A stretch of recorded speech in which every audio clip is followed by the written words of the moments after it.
Alone by Lisa Gardner. He'd put in a 15-hour shift the night the call came in. Too many impatient drivers on 93, leading to too much crash, bang, boom. City was like that this time of year. The trees were bare, night coming on quick, and the holidays looming. It felt raw outside. After the easy camaraderie of summer barbecues, you now walked alone through city streets hearing nothing but the skeletal rattle of dry leaves skittering across cold pavement. Lots of cops complained about the short, gray days of February, but personally, Bobby Dodge had never cared for November. Today did nothing to change his mind. His shift started with a minor fender bender, followed by 2 more rear-enders from northbound gawkers. 4 hours of paperwork later, he thought he'd gotten through the worst of it. Then, in early afternoon, when traffic should have been a breeze even on the notoriously jam-packed 93, came a 5-car pileup as a speeding taxi driver tried to change 4 lanes at once and a stressed-out ad exec in a Hummer forcefully cut him off. The Hummer took the hit like a heavyweight champ. The rusted-out cab went down for the count and took out 3 other cars with it. Bobby got to call 4 wreckers, then diagram the accident, and then arrest the ad exec when it became clear the man had mixed in a few martinis with his power lunch. Pinching a man for driving under the influence meant more paperwork, a trip to the South Boston barracks, now in the middle of rush-hour traffic, when no one respected anyone's right-of-way, not even a trooper's, and another altercation with the rich ad exec when he balked at entering the holding cell.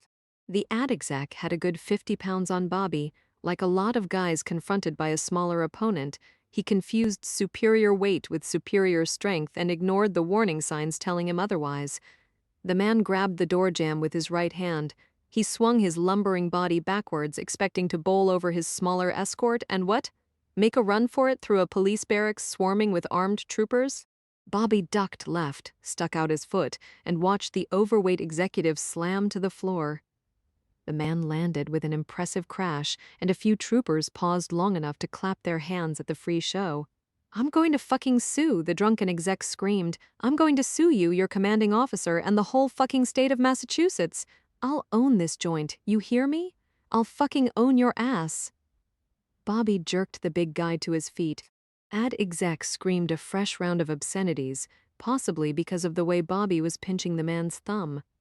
Bobby shoved the man into the holding cell and slammed the door. "If you're gonna puke, please use the toilet," Bobby informed him, because by now the man had turned a little green. Ad exec flipped him off, then he doubled over and vomited on the floor. Bobby shook his head.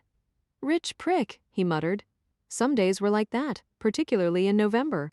Now, it was shortly after 10 p.m. Ad exec had been bailed out by his overpriced lawyer, the holding cell was washed down, and Bobby's shift, which had started at 7 a.m., was finally done. He should go home, give Susan a buzz, catch some sleep before his alarm went off at 5, and the whole joyous process started once more. Instead, he was jittery in a way that surprised him, too much adrenaline buzzing in his veins when he was a man best known for being cool, calm, and collected. Bobby didn't go home. Instead, he traded in his blues for jeans and a flannel shirt, then headed for the local bar. At the Boston Beer Garden, 14 other guys were sitting around the rectangular-shaped bar, smoking cigarettes and nursing draft beer while zoning out in front of plasma screen TVs. Bobby nodded to a few familiar faces, waved his hand at the bartender, Carl, then took an empty seat a bit down from the rest. Carrie brought him his usual order of nachos. Carl hand-delivered his Coke. "Long day, Bobby. Same old, same old. Susan coming in? Practice night. Aye, the concert. 2 weeks, right?" Carl shook his head. "Beautiful and talented." "I'll tell you again, Bobby, she's a keeper. Don't let Martha hear you," Bobby told him. "After watching your wife haul a keg, I don't want to think of what she could do with a rolling pin." "My Martha's also a keeper," Carl assured him. "Mostly 'cause I fear for my life."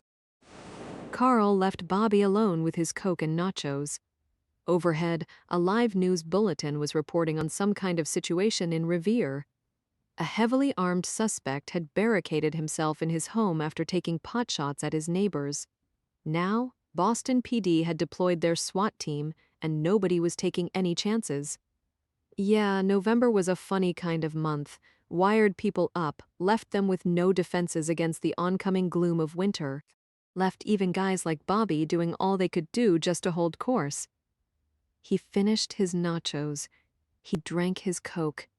He settled his bill, and just as he convinced himself it really was a good idea to go home, the beeper suddenly activated on his belt. He read the screen one moment and was bolting out the door the next. It had been that kind of day. Now it would be that kind of night.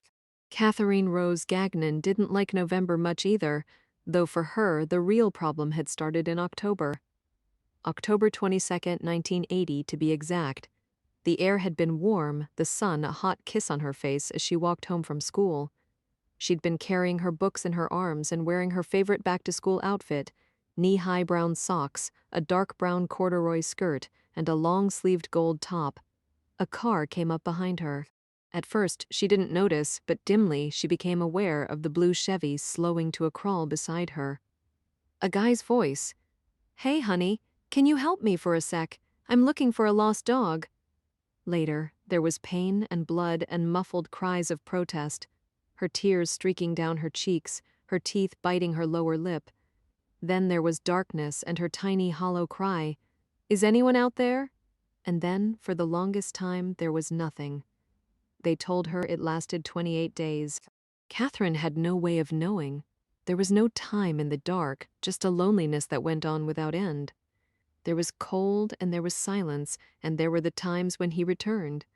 But at least that was something. It was the sheer nothingness, endless streams of nothingness, that could drive a person insane. Hunters found her, November 18th. They noticed the plywood cover, poked it with their rifles, and were startled to hear her faint cry. They rescued her triumphantly, uncovering her 4x6 earthen prison and releasing her into the crisp fall air. Later, she saw newspaper photos. Her dark blue eyes enormous, her head skull-like, her body thin and curled up on itself, like a small brown bat that had been yanked harshly into the sun. The papers dubbed Catherine the Thanksgiving miracle. Her parents took her home. Neighbors and family paraded through the front door with exclamations of, "Oh, thank heavens," and "just in time for the holidays," and "Oh, can you really believe?"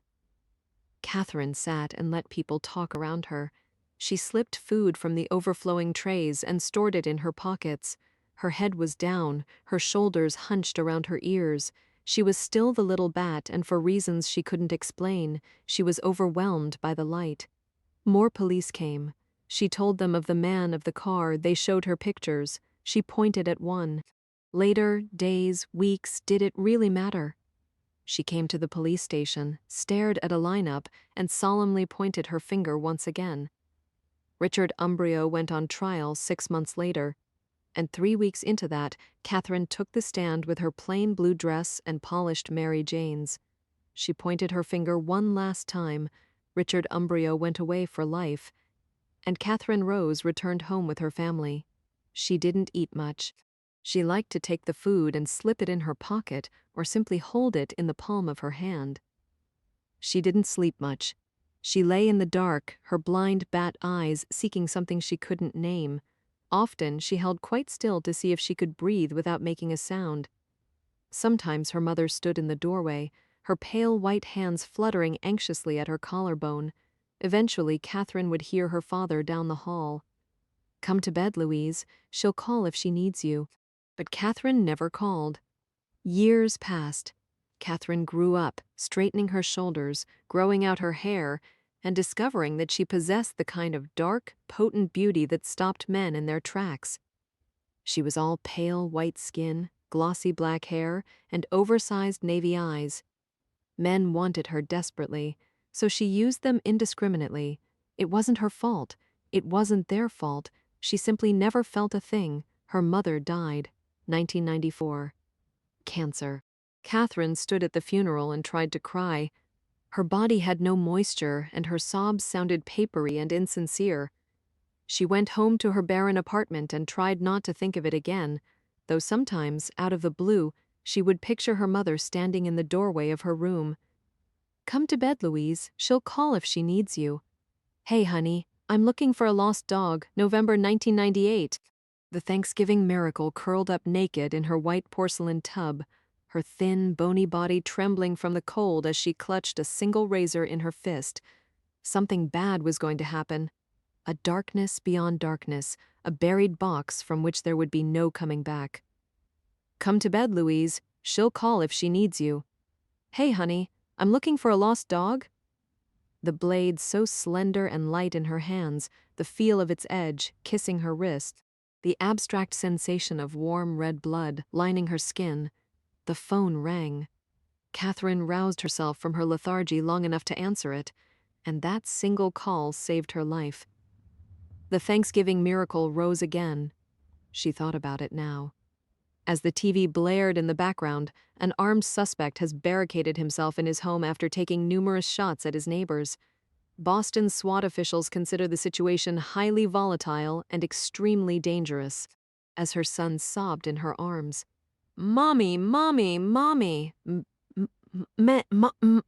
and as her husband bellowed from below, "I know what you're doing, Kat. How stupid do you think I am? Well, it's not going to work. There's no way in hell you're going to get away with it. Not this time." Jimmy stormed up the stairs, heading for their bedroom. The phone had saved Catherine before. Now she prayed it would save her once again. "Hello, hello, 911? Can you hear me? It's my husband. I think he's got a gun." Bobby had been a member of the Massachusetts State Police Special Tactics and Operations (STOP) team for the past 6 years.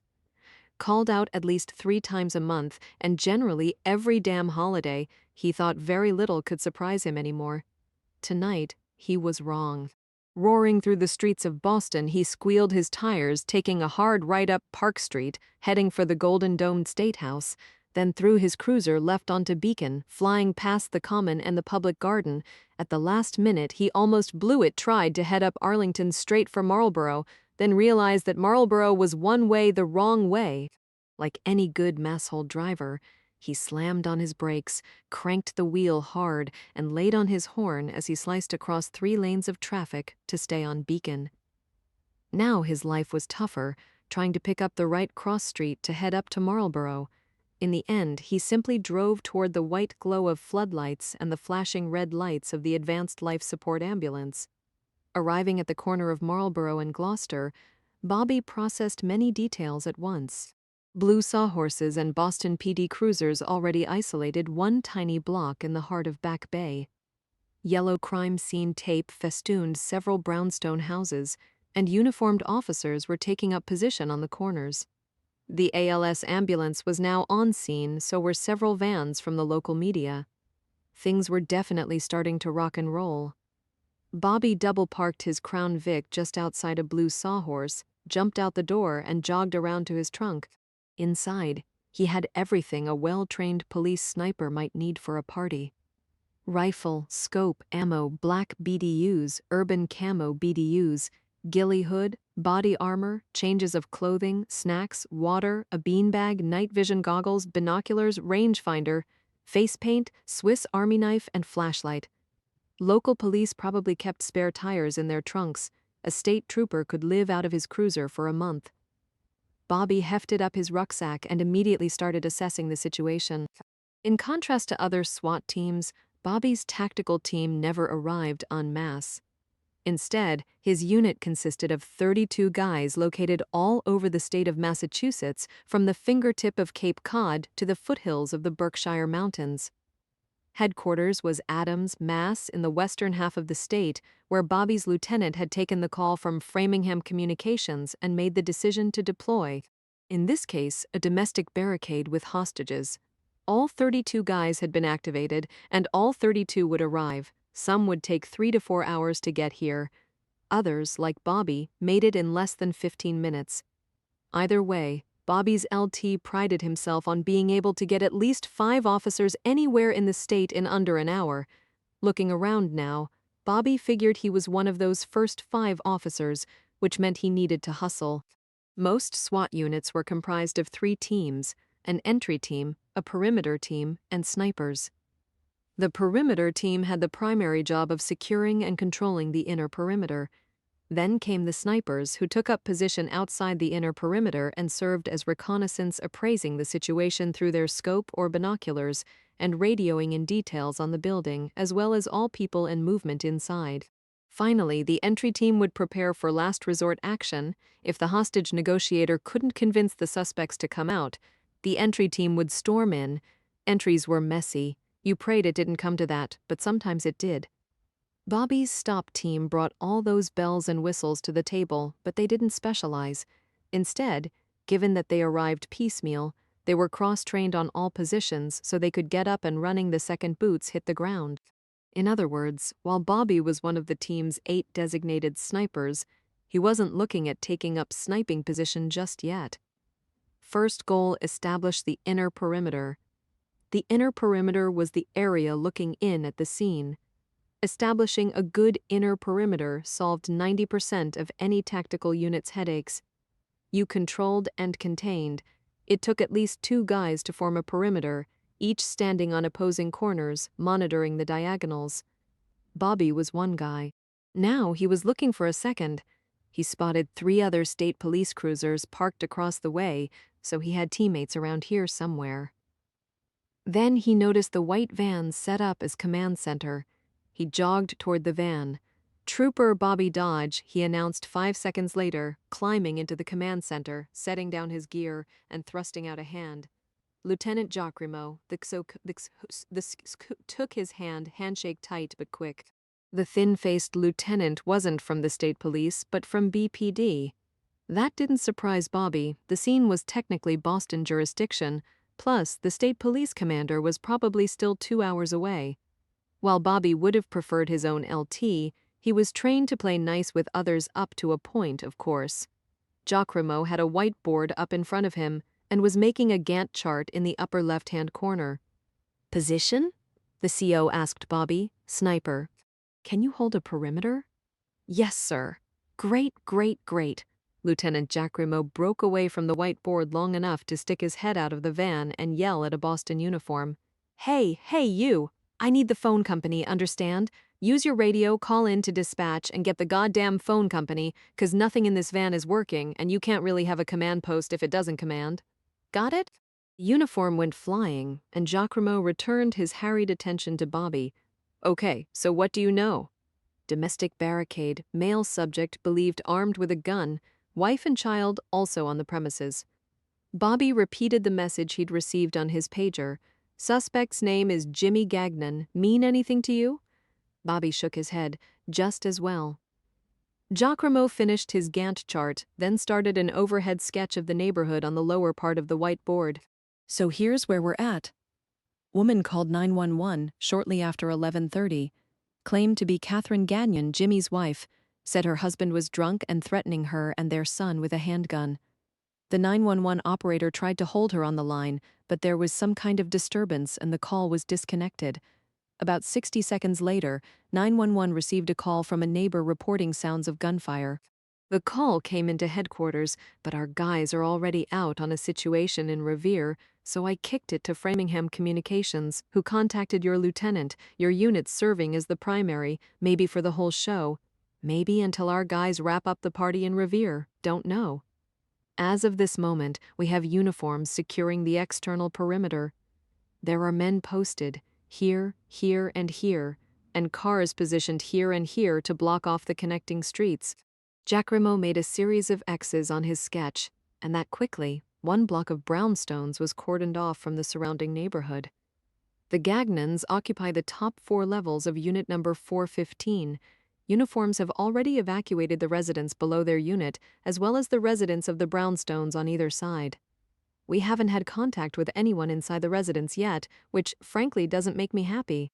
As far as I'm concerned, we should have had the inner perimeter secured 10 minutes ago and the hostage negotiators here 8 minutes ago. But hey, that's just me. Manpower? Troopers, Fusilli, Adams, and Maroney are already on scene. They're scoping the building now, looking to form a very tight perimeter, probably inside the building. I got one officer tracking down blueprints and another hopefully getting me the goddamn phone company. Intel from the neighbors? According to the first-floor unit owner, the Gagnons did significant work on the place in the past 5 years. The top level of the brownstone was converted into cathedral ceilings for the fourth floor, where they apparently have one Helluva master bedroom with a walkout balcony. Level 1 contains a small one-bedroom unit, in addition to the lobby, which features an elevator that goes up to the second floor and the entrance to the Gagnon residence, as well as a staircase which reaches every level of the townhouse. The basement has been finished into a two-bedroom unit. We evacuated the couple that lives there and they told us exactly nothing. They have no idea about crawl spaces in the building. Fire escapes, nada. It's an old building though, so there's bound to be a few surprises. It would seem that the Gagnons keep to themselves, and whatever parties they've had, they haven't invited their neighbors. Couple has a reputation for its fights, and we've been called out before for domestic disputes. First time there's been mention of a gun though, so that's a fresh kick in the pants. Is it her? Is it him? Hell if I know. Mostly it just sucks for the kid. So that's where we are, and that's what we got. The lieutenant's spiel ground to a halt just in time. Phone company had arrived, another one of Bobby's teammates as well. Perfect, the lieutenant declared. He stabbed one finger at the new trooper. You, inner perimeter, and you. The finger moved to Bobby. Find a position. I want intel on that house. Where's the husband? Where's the wife? Where's the kid? And better yet, is anyone still alive? Because it's been over 30 minutes now and we haven't heard a thing. Stepping out of the command center, Bobby picked up his pace. Now charged with a task, he had choices to make. He ran through them quickly. First off, proper gear. He went with city camo, a battle dress uniform blended with shades of gray. Solid black provided too much of a silhouette. Camo blends, on the other hand, gave the eye a sense of depth, allowing the wearer to sink into the surrounding environment. Over the top of his BDUs came soft body armor. The rest of his team would be wearing Kevlar with boron plates, but that kind of heavy body armor was too cumbersome for sniping. Bobby needed to be able to move quickly, while also maintaining an often uncomfortable pose for hours on end. For him, a flak vest and helmet would do. Next up, rifle, scope, and ammo. Bobby slung his Sig Sauer 3000 over his shoulder, then went with a Leupold 3-9 x 50mm variable scope. His scope was already zeroed to 100 yards, standard setup for a law enforcement sniper versus military snipers who zeroed their scopes to 500 yards. The military guys, however, were running around in ghillie suits and crawling through swamps. Bobby's job rarely got that interesting.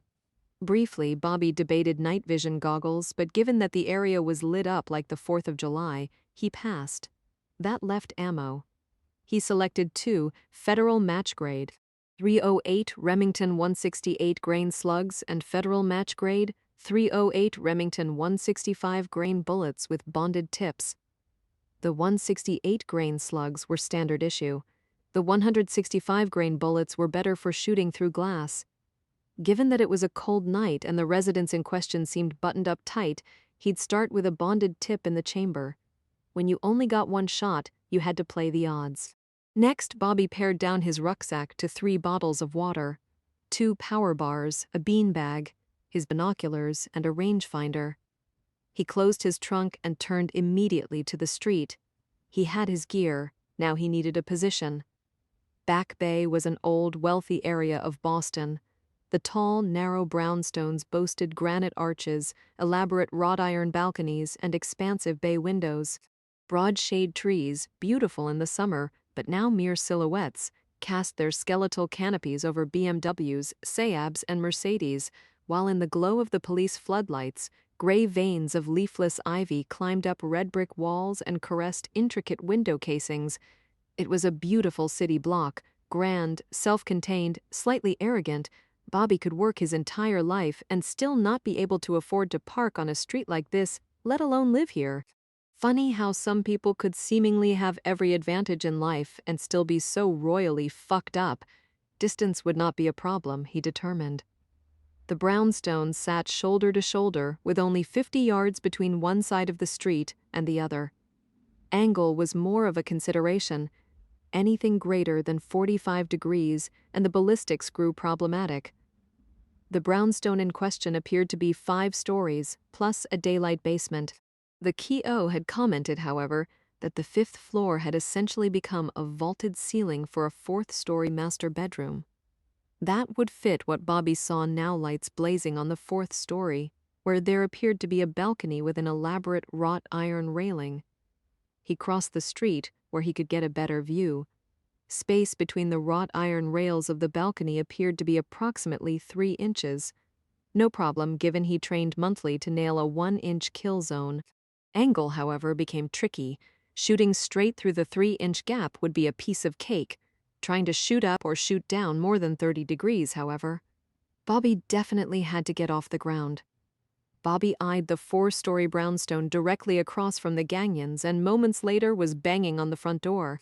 While Lieutenant Jack Remo had told him uniforms had already evacuated area residents, Bobby wasn't surprised when a bright-eyed older man in a dark green robe immediately threw open the old wooden door. It was amazing how many people wouldn't leave their houses, even when surrounded by heavily armed men. "Hey," the man said. "Are you a cop? Because I already told the other one I wasn't leaving. I need access to the top floor," Bobby said. "Is that a rifle?"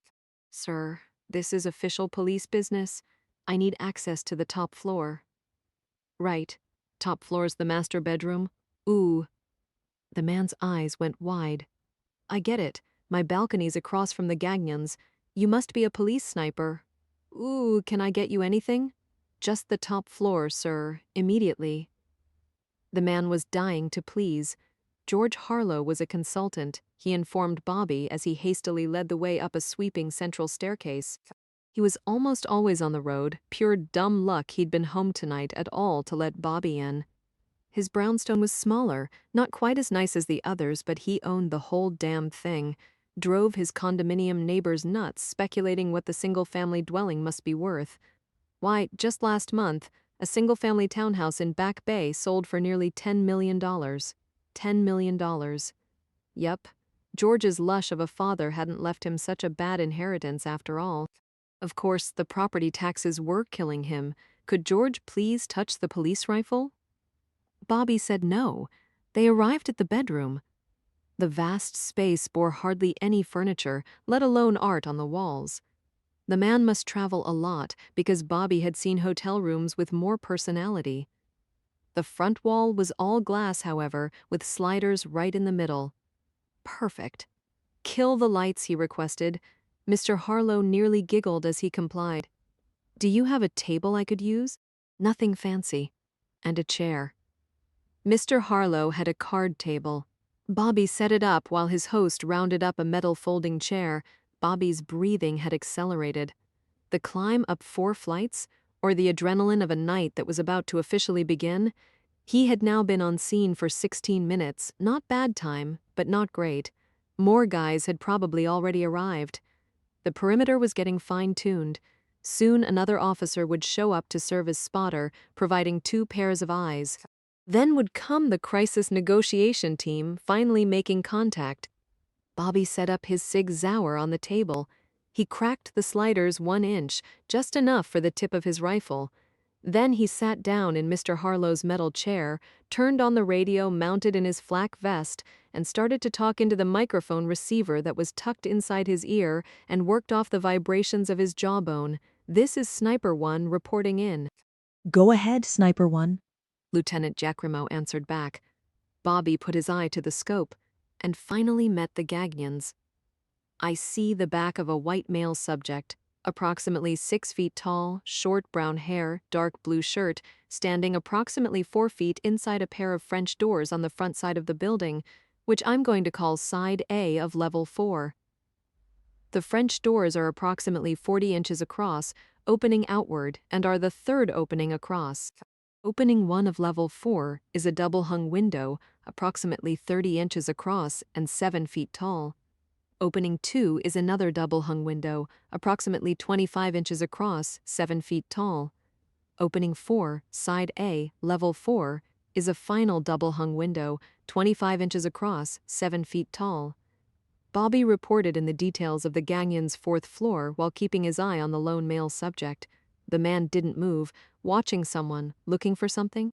Both of the man's hands were in front of him, so Bobby couldn't tell if he was armed. Using binoculars now, Bobby scanned for a woman and child, but came up empty. The room appeared to be a bedroom with a king-sized bed planted squarely in the middle of the space, lined up parallel to the French doors. The bed was one of those elaborate wrought iron affairs with gauzy white fabric draped every which way. Behind the bed he could see a row of white-painted folding doors. Probably a closet. Then, over to the left, he could make out an alcove where there appeared to be another doorway. Master bath? Sitting area? The room was large, with many hiding spaces. That made life interesting for everyone. Bobby tried to adjust his binoculars to penetrate the shadows of the left-hand alcove without any luck. Briefly, he scanned the other lit windows of the brownstone, but didn't encounter any signs of other occupants. So where were the wife and child? Hidden in the drapes of fabric swathing the bed? Tucked inside a closet? Already dead on the floor? Bobby could feel his stomach starting to tighten with tension. He forced himself to slowly breathe in, then out. Focus, be part of the moment, but outside of the moment. Detach. Do you know the difference between a shooter and a sniper? A shooter has a pulse. A sniper doesn't.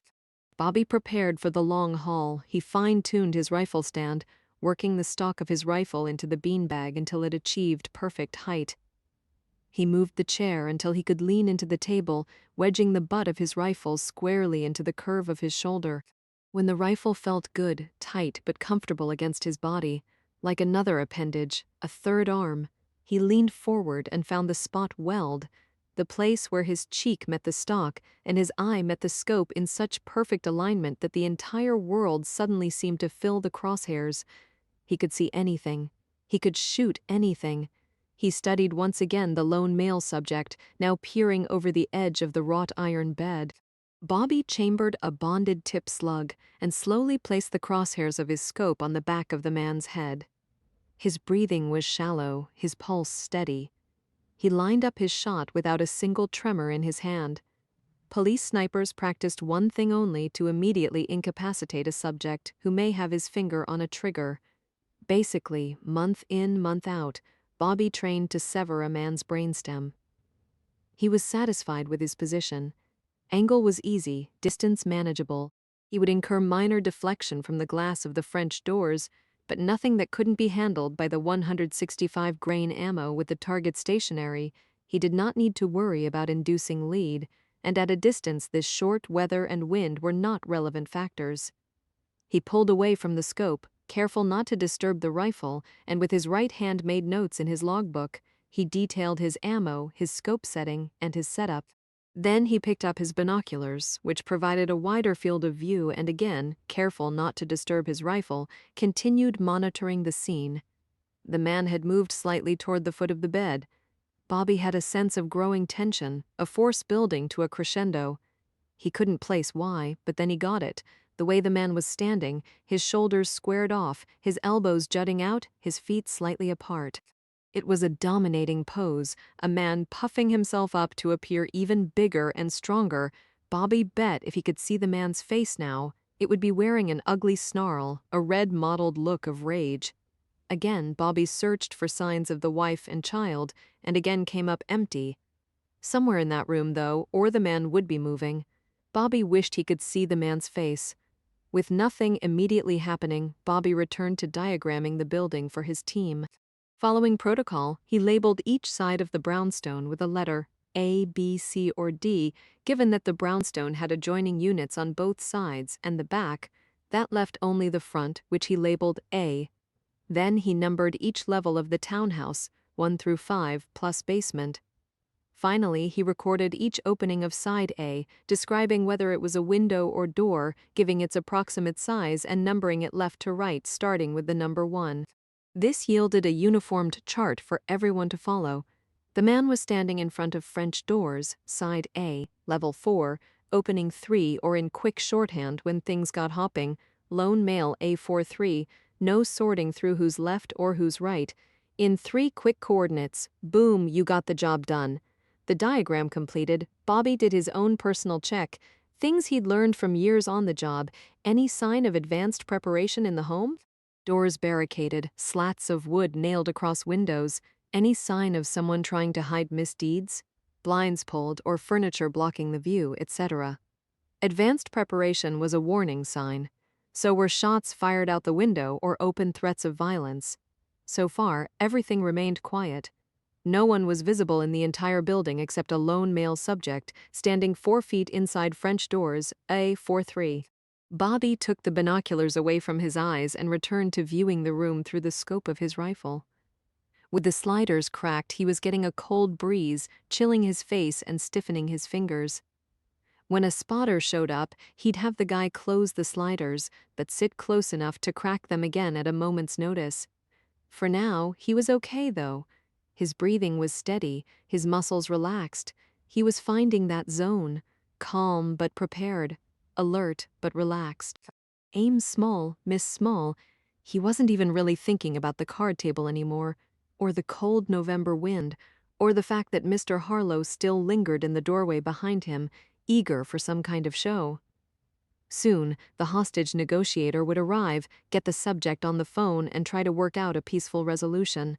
If no one was hurt yet, the negotiator would probably convince the man to quit now, while the worst he would suffer was a little embarrassment. If the family was injured or worse, dead, then things would get trickier. But the crisis management team was good. Just last year, Bobby had watched the lead negotiator, Al Hansen, convince 3 escaped felons to surrender peacefully when all 3 criminals were facing life in prison and had nothing to lose by shooting it out. Afterwards, Bobby's LT had gone up to each prisoner, clapped them on the shoulder, and thanked them sincerely for giving up. These situations always started with so much adrenaline, testosterone, and generally nutty hype. Then Bobby's team showed up and worked on toning it all back down. No reason for rash action, no need for violence. Let's just go through the paces, my man, and it'll all work out fine. Movement across the street, the suspect suddenly twisted, walking to the right in an agitated fashion. Bobby finally caught a glimpse of a handgun. White male subject, moving in front of French doors, A43. I see what appears to be a 9mm handgun in right hand. White female, Bobby declared suddenly, voice slightly triumphant. Long black hair, dark red top, appears to be kneeling or sitting behind bed, 15 feet inside French doors, A43. White child, dark hair, pressed against the female. Small, maybe 2 or 3 years of age. Lieutenant Yakramo's voice came over the receiver. Is the woman or child moving? Any sign of injuries? Bobby frowned. Harder to tell. The man cut in front of his view again, pacing rapidly now, right hand waving his gun. Bobby zeroed in on the man's weapon, seeking more details. Tough, with the man moving. Bobby zoomed back out, trying to get a sense of the lone male subject instead, how he held the 9mm, how he moved around the room. An experienced gun handler, an agitated amateur, also hard to determine. The man shifted right, and now Bobby could tell that the woman was yelling something. She had the child, a boy, maybe held tight against her, his face turned into her chest, her hands covering his ears. Things were happening, sudden, fast. Bobby couldn't tell what had sparked the commotion, but now the man was screaming. Through the scope, Bobby could see the spittle flying from the man's lips, muscles cording on his neck. It was surreal to watch such explosive rage and never hear a sound. The woman stood up, child still clutched against her chest. Now she'd stopped yelling, seeming to have reached some sort of conclusion. The man screamed violently. She simply stared at him. Abruptly, the man leveled his gun at the woman's head. He held out his left hand as if motioning for the child. Male subject drawing down on female, Bobby heard himself report. Male subject pointing a handgun. The man still had his gun aimed at the woman's head, but was now rounding the bed, fast, furious. She didn't say a word, didn't budge a step. Then the man was right there, yelling ferociously and, with his left hand, tugging at the child. The boy peeled away from his mother's chest. Bobby had a sudden, fleeting glimpse of a small, pale face with dark, wild eyes. The kid was scared out of his mind. Male subject has child. Male subject is shoving child across the room, away from his mother. Away from whatever was about to happen next. Bobby was in the now, part of the moment, but outside the moment. He worked the scope, minor adjustments as natural to him as taking a breath. Shifting slightly left, inducing a fraction of lead as the male subject pushed his son to the end of the bed, then stepped back toward his wife. The child disappeared into the gauze of floating white fabric. Now it was just the man and woman, husband and wife. Jimmy Gagnon was no longer screaming, but his chest jerked up and down, breathing hard. The woman finally spoke. Her lips were easy to follow in the magnified world of Bobby's Leipold scope. "What now, Jimmy? What's left?" Jimmy suddenly smiled, and in that smile, Bobby knew exactly what was going to happen next. Jimmy Gagnon's finger tightened on the trigger. And from 50 yards away, in the darkened bedroom of a neighbor's townhouse, Bobby Dodge blew him away. Panting, breathing hard. Feeling an unbearable tightness suddenly burst, then deflate his chest. Bobby pulled his finger away from the trigger, jerking back the way a man might release a live rattler. His eye remained on the scope, however. He saw the woman rush to the end of the bed and scoop up the child, saw her turn the boy's head away from the spray of his father's body. For a moment, mother and son stood entwined, one unit of curving arms and legs, the side of her cheek pressed against the top of his head. Then the woman's head came up. She gazed across the street. She peered into her neighbor's home. She looked straight at Bobby Dodge, and he felt a tingle he couldn't explain. "Thank you," the woman mouthed. Bobby stood up from the table, realizing for the first time that he was breathing very hard and his face was covered in sweat. "Holy crap, Mr. Harlow said from the doorway. Then the rest of the world finally came into focus. Footsteps pounding, sirens blaring, men coming. Some for her, some for him. Bobby tucked his hands behind his back, planted his feet, and waited as he was trained. He had done his job. He had taken a life to save a life. Now the shit would hit the fan. The entry team descended upon the house, confirming one male subject, now missing half of his head. Then the entry team beat a hasty retreat. The residence no longer belonged to Stop. It had just become a crime scene. The call went out to the DA's office, Suffolk County. An ADA got roused out of bed, assembled a task force of investigators, and arrived on the scene. Bobby's Sig Sauer was entered into evidence. His teammates were immediately sequestered and interviewed as witnesses. Bobby got to sit in the back of a patrol car, technically not in trouble, but feeling very much like a truant kid. Media was already gathering outside the yellow crime scene tape. Television lights were blazing while reporters vied for the best position. So far, the DA's office had everything wrapped up tight. The body had already been transported from the scene. Bobby was sheltered inside the patrol car. Name of the game was never to provide too many visuals. Denied on the ground, however, the media would soon take to the air. His LT, John Bruni, arrived at the scene. He came over to the cruiser and clapped Bobby on the shoulder. "How you feeling? All right? These things are always lousy. Yeah. Employee Assistance Unit will be here shortly. They'll explain your rights, give you some support. You're not the first guy this has happened to, Bobby. I know. Just answer what you feel like answering. If you get uncomfortable, call it a day. The union provides a lawyer, so don't be afraid to ask for legal counsel."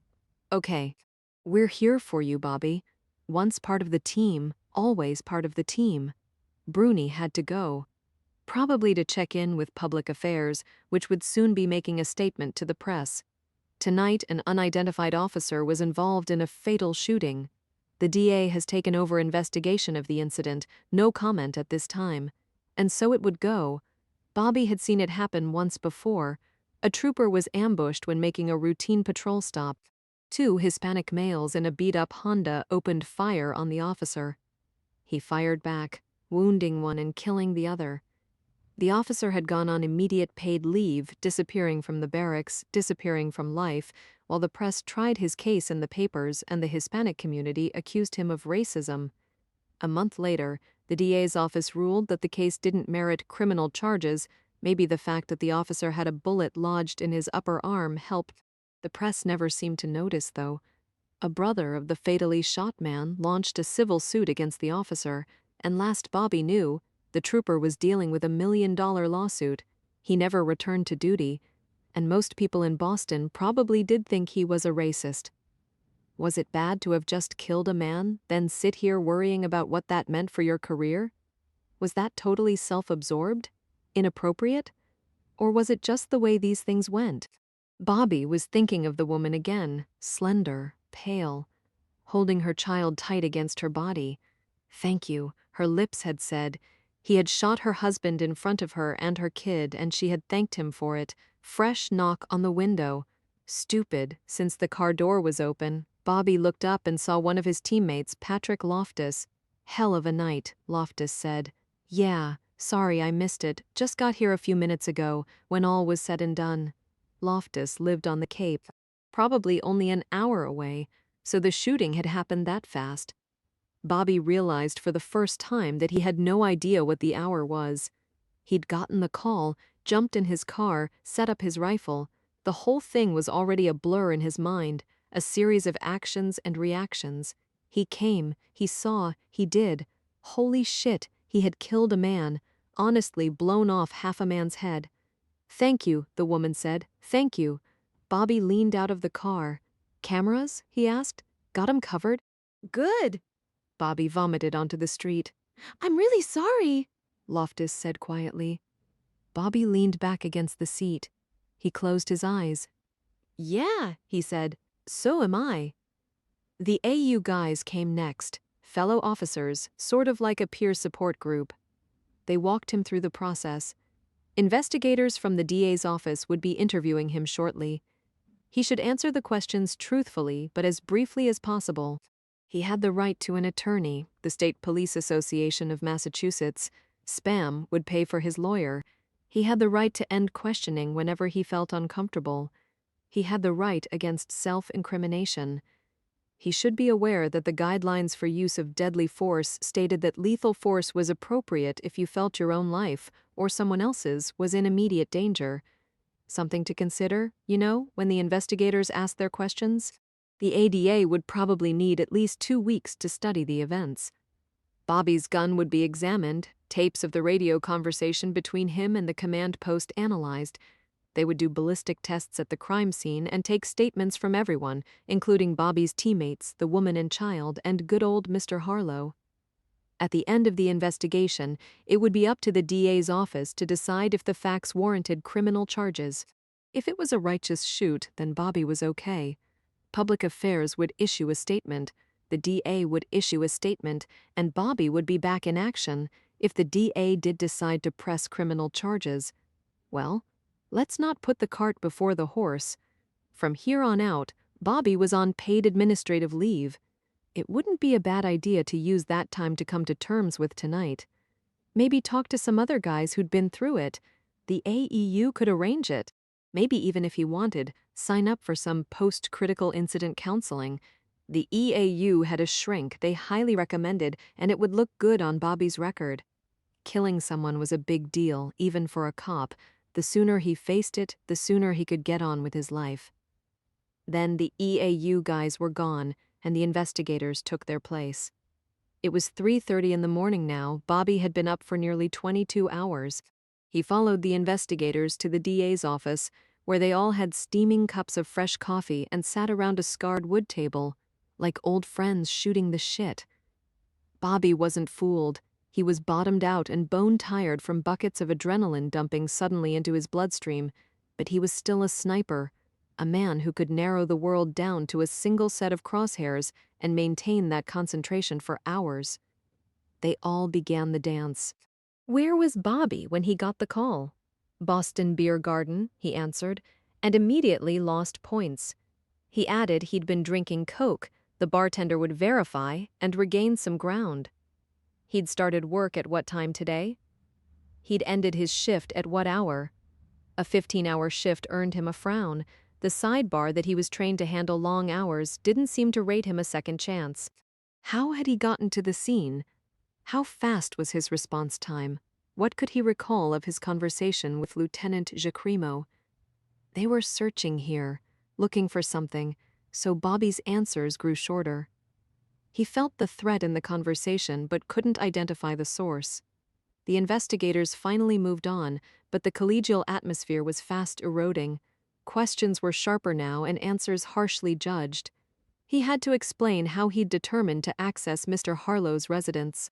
He described his setup on the card table, why he chose to crack the window, why he went with bonded tip ammo. What did he see in the house? Who did he see in the house?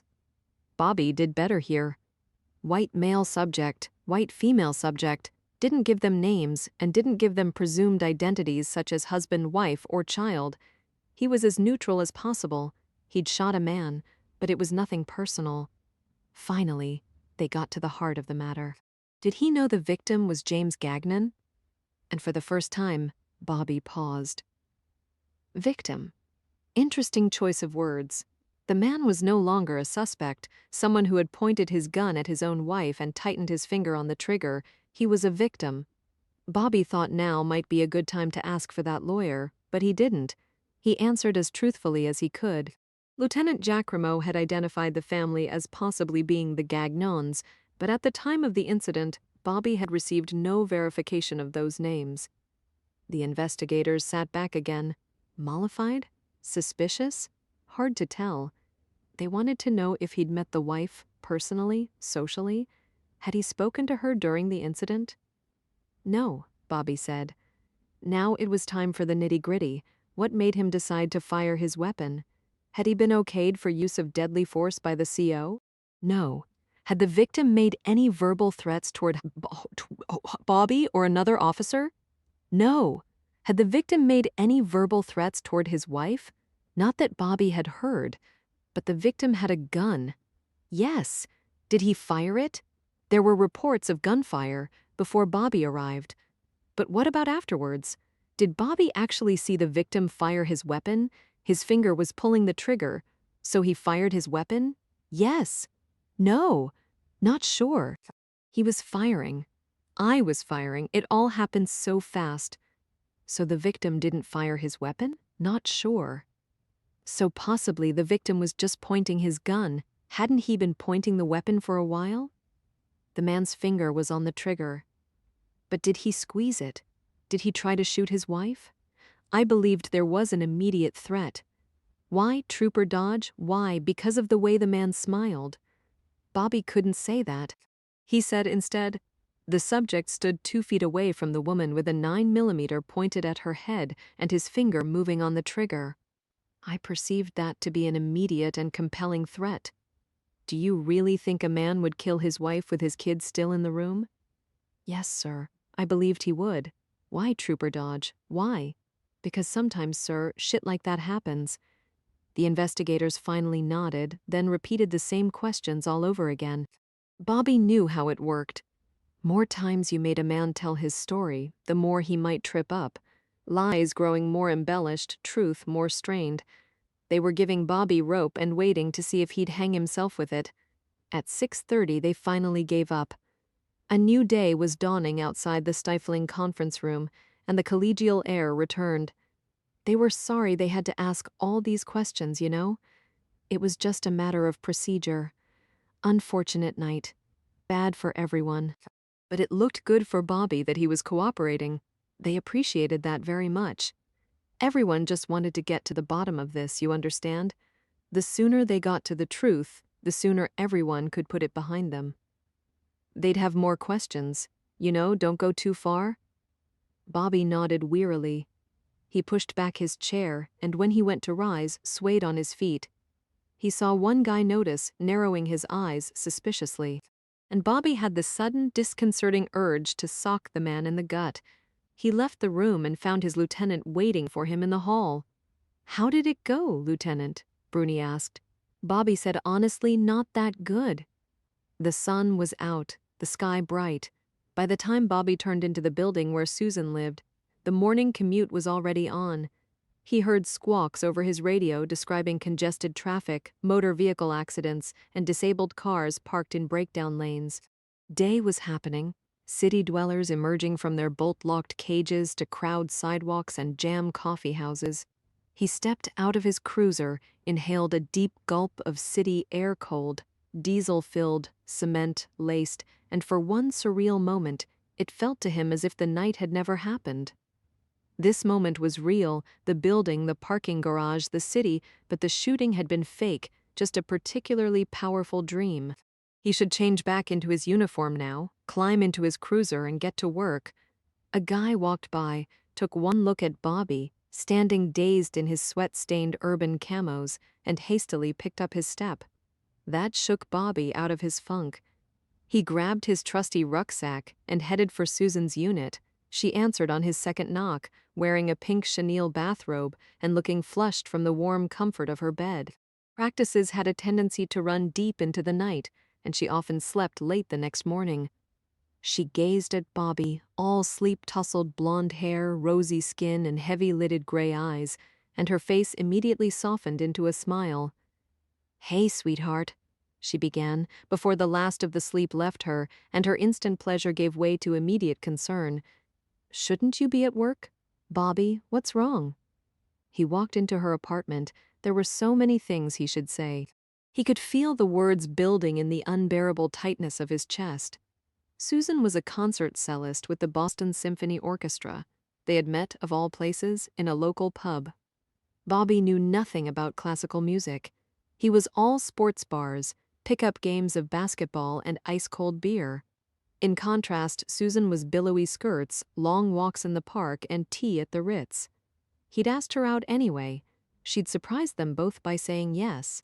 Days had turned into weeks, weeks into months, and now they'd been seeing each other for over a year. Sometimes he thought it was only a matter of time until she moved into his little 3-story row house in South Boston. He allowed himself to think of weddings and babies and twin rockers at the retirement home. He'd never quite brought himself to ask the question yet. Maybe because he still had too many moments like this one, when he stood before her sweaty, grimy, and covered with a night's work, and instead of feeling grateful to see her, he was shocked she let him through the door.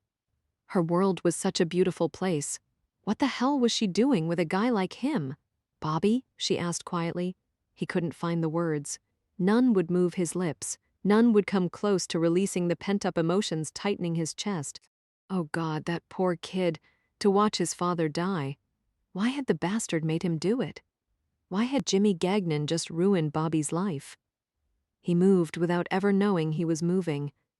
His hands were sliding under Susan's robe, trying desperately to find bare skin. She murmured something. Yes, no, he never really heard. He had her robe off and was skimming his fingers across the thin lace that covered her breasts while burying his face in the curve of her neck. She had beautiful fingers, long, delicate, but shockingly strong. Fingers that could coax a fine wooden instrument into the sweetest sounds. Now those fingers were on his back, finding the knots that corded his muscles. She had his shirt off, was working on his pants. She was too slow. He was hungry, desperate.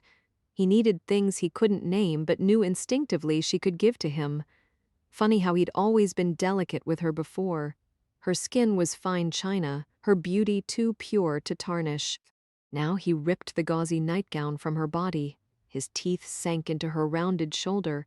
His hands gripped her buttocks, pushed her up, lifting her against him. They went down in a tangle on the hardwood floor. He got the bottom, she claimed the top. Her mouth was devouring his chest, her small, pale body writhing against his broad, dark frame. Light and shadow, good and bad. She was poised above him, she was pushing down onto him. Her shoulders were thrown back, her breasts thrust out. She needed him. He needed her. Light and shadow, good and bad. At the last minute, he saw the woman. At the last minute, he saw the child. Susan came with a guttural scream. He caught her as she collapsed upon his body, and he lay there withered on the floor, feeling a darkness that went on without end. Elizabeth Lane was thinking about getting a small dog, or maybe a cat. Hey, what about a fish? Even a 4-year-old could raise fish. She had this conversation with herself once a year, generally right about now, when the holidays were looming and people were talking excitedly about upcoming family gatherings. and she went home each night to an empty condo that seemed much emptier than it did in spring-filled May or hot, sunny August. It was a stupid conversation, which she of all people should know. For one thing, she had a very nice, empty condo. 10-foot ceilings, sweeping bay windows with original bullseye molding, rooftop terrace, gleaming cherry wood floors. Then there was the furniture she'd spent the better part of her professional life acquiring: the low-slung black leather sofa, the bird's-eye maple cabinets, the stainless steel Soho lamps. She was pretty sure puppies and silk rugs didn't make a good mix. Cats and custom woodwork didn't sound like a good match either. Though none of that ruled out fish. For another thing, if the upcoming holidays were really all fun and games, Elizabeth's schedule wouldn't currently be so overbooked. In fact, she'd spent the majority of the past 4 weeks working 10-hour days trying to help her various clients devise coping strategies for just this time of year. She had to get the bulimics prepared to face the groaning Thanksgiving table. She had to get the manic depressives medicated enough to handle the candy cane-fueled, festively wrapped frenzy, then the inevitable shattered ornaments, dying fir tree, nobody loves me letdown. And finally, she had to get everyone, the self-destructive, the obsessive-compulsive, the neurotic, the psychotic, everyone in shape to meet their families. That alone should make Elizabeth grateful for her quiet home. Though again, it did not rule out fish. Truthfully, Elizabeth had a nice life. She loved her condo, loved living in the city, and most days liked her job. She was starting to approach 40, however, and not even a trained psychiatrist could stare 40 in the face without feeling the weight of her baggage. The marriage that had failed. The children she'd never had. The distance she lived from her family in Chicago, which hadn't seemed so much at first, but now they were all so busy and flying was so damn tiring that she made the trip less and less, and her parents' and sister's family made the trip less and less, and now it had been so long since she'd seen any of them in person, it would be awkward to go home. She'd throw them out of their own rituals and routines, she'd be the outsider, looking in. Maybe she'd get a Siamese fighting fish. Or better yet, a ficus tree. God knows a plant would probably be a lot less offended that she ate takeout sushi almost every other night. It was a thought. The buzzer sounded out in the front office. Elizabeth ignored it, used to the random sounds of a city office, and the buzzer sounded again. Now she frowned. It was after 5, too late for deliveries, and she didn't schedule after-hour appointments on Fridays. She needed at least the pretense of having a life. The buzzer sounded a third time, shrill, insistent. Elizabeth finally grew curious enough to leave her office for her receptionist's desk, where she hit a few buttons on Sarah's computer and promptly saw the view from the security camera posted above the outer door. What she saw surprised her, but then again, maybe it didn't. Elizabeth let the man in. Minutes later, he'd mounted the steps to her second-story office. The weather outside had turned cold. They might have flurries overnight, but that wasn't the only reason this man had a dark blue Patriots cap pulled low and a thick red scarf wrapped tight. Unfortunately for the man, his eyes still gave him away. Elizabeth had seen the same cool gray gaze just this morning, staring back at her from the front page of the Boston Herald. State trooper kills judge's son, the headline blazed. Late-night shootout leaves family devastated. The photo had most likely been taken without the man knowing it. His gaze, peering off in the distance, appeared stark and grim. Elizabeth had no idea what it must feel like to kill a man, but the officer's expression implied that it wasn't great. "Good evening," she said evenly and held out her hand. "Dr. Elizabeth Lane." The man's grip was firm but brief. Then he buried both his hands back into the front pockets of his jacket. "Bobby Dodge," he muttered. "Lieutenant Bruni said he spoke to you. He thought you might be interested in coming in." "Should I have made an appointment?" Bobby frowned. "I didn't think about it. Guess I should have called first. Course, it's late now, too. Maybe I should just leave." Elizabeth smiled. "Appointments generally help, but it just so happens that you're in luck.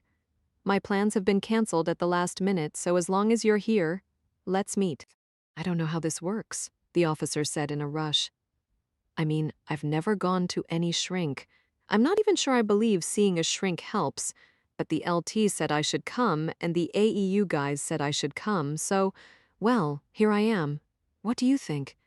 I think I did my job. A woman and her kid are alive today because of me. I'm not ashamed.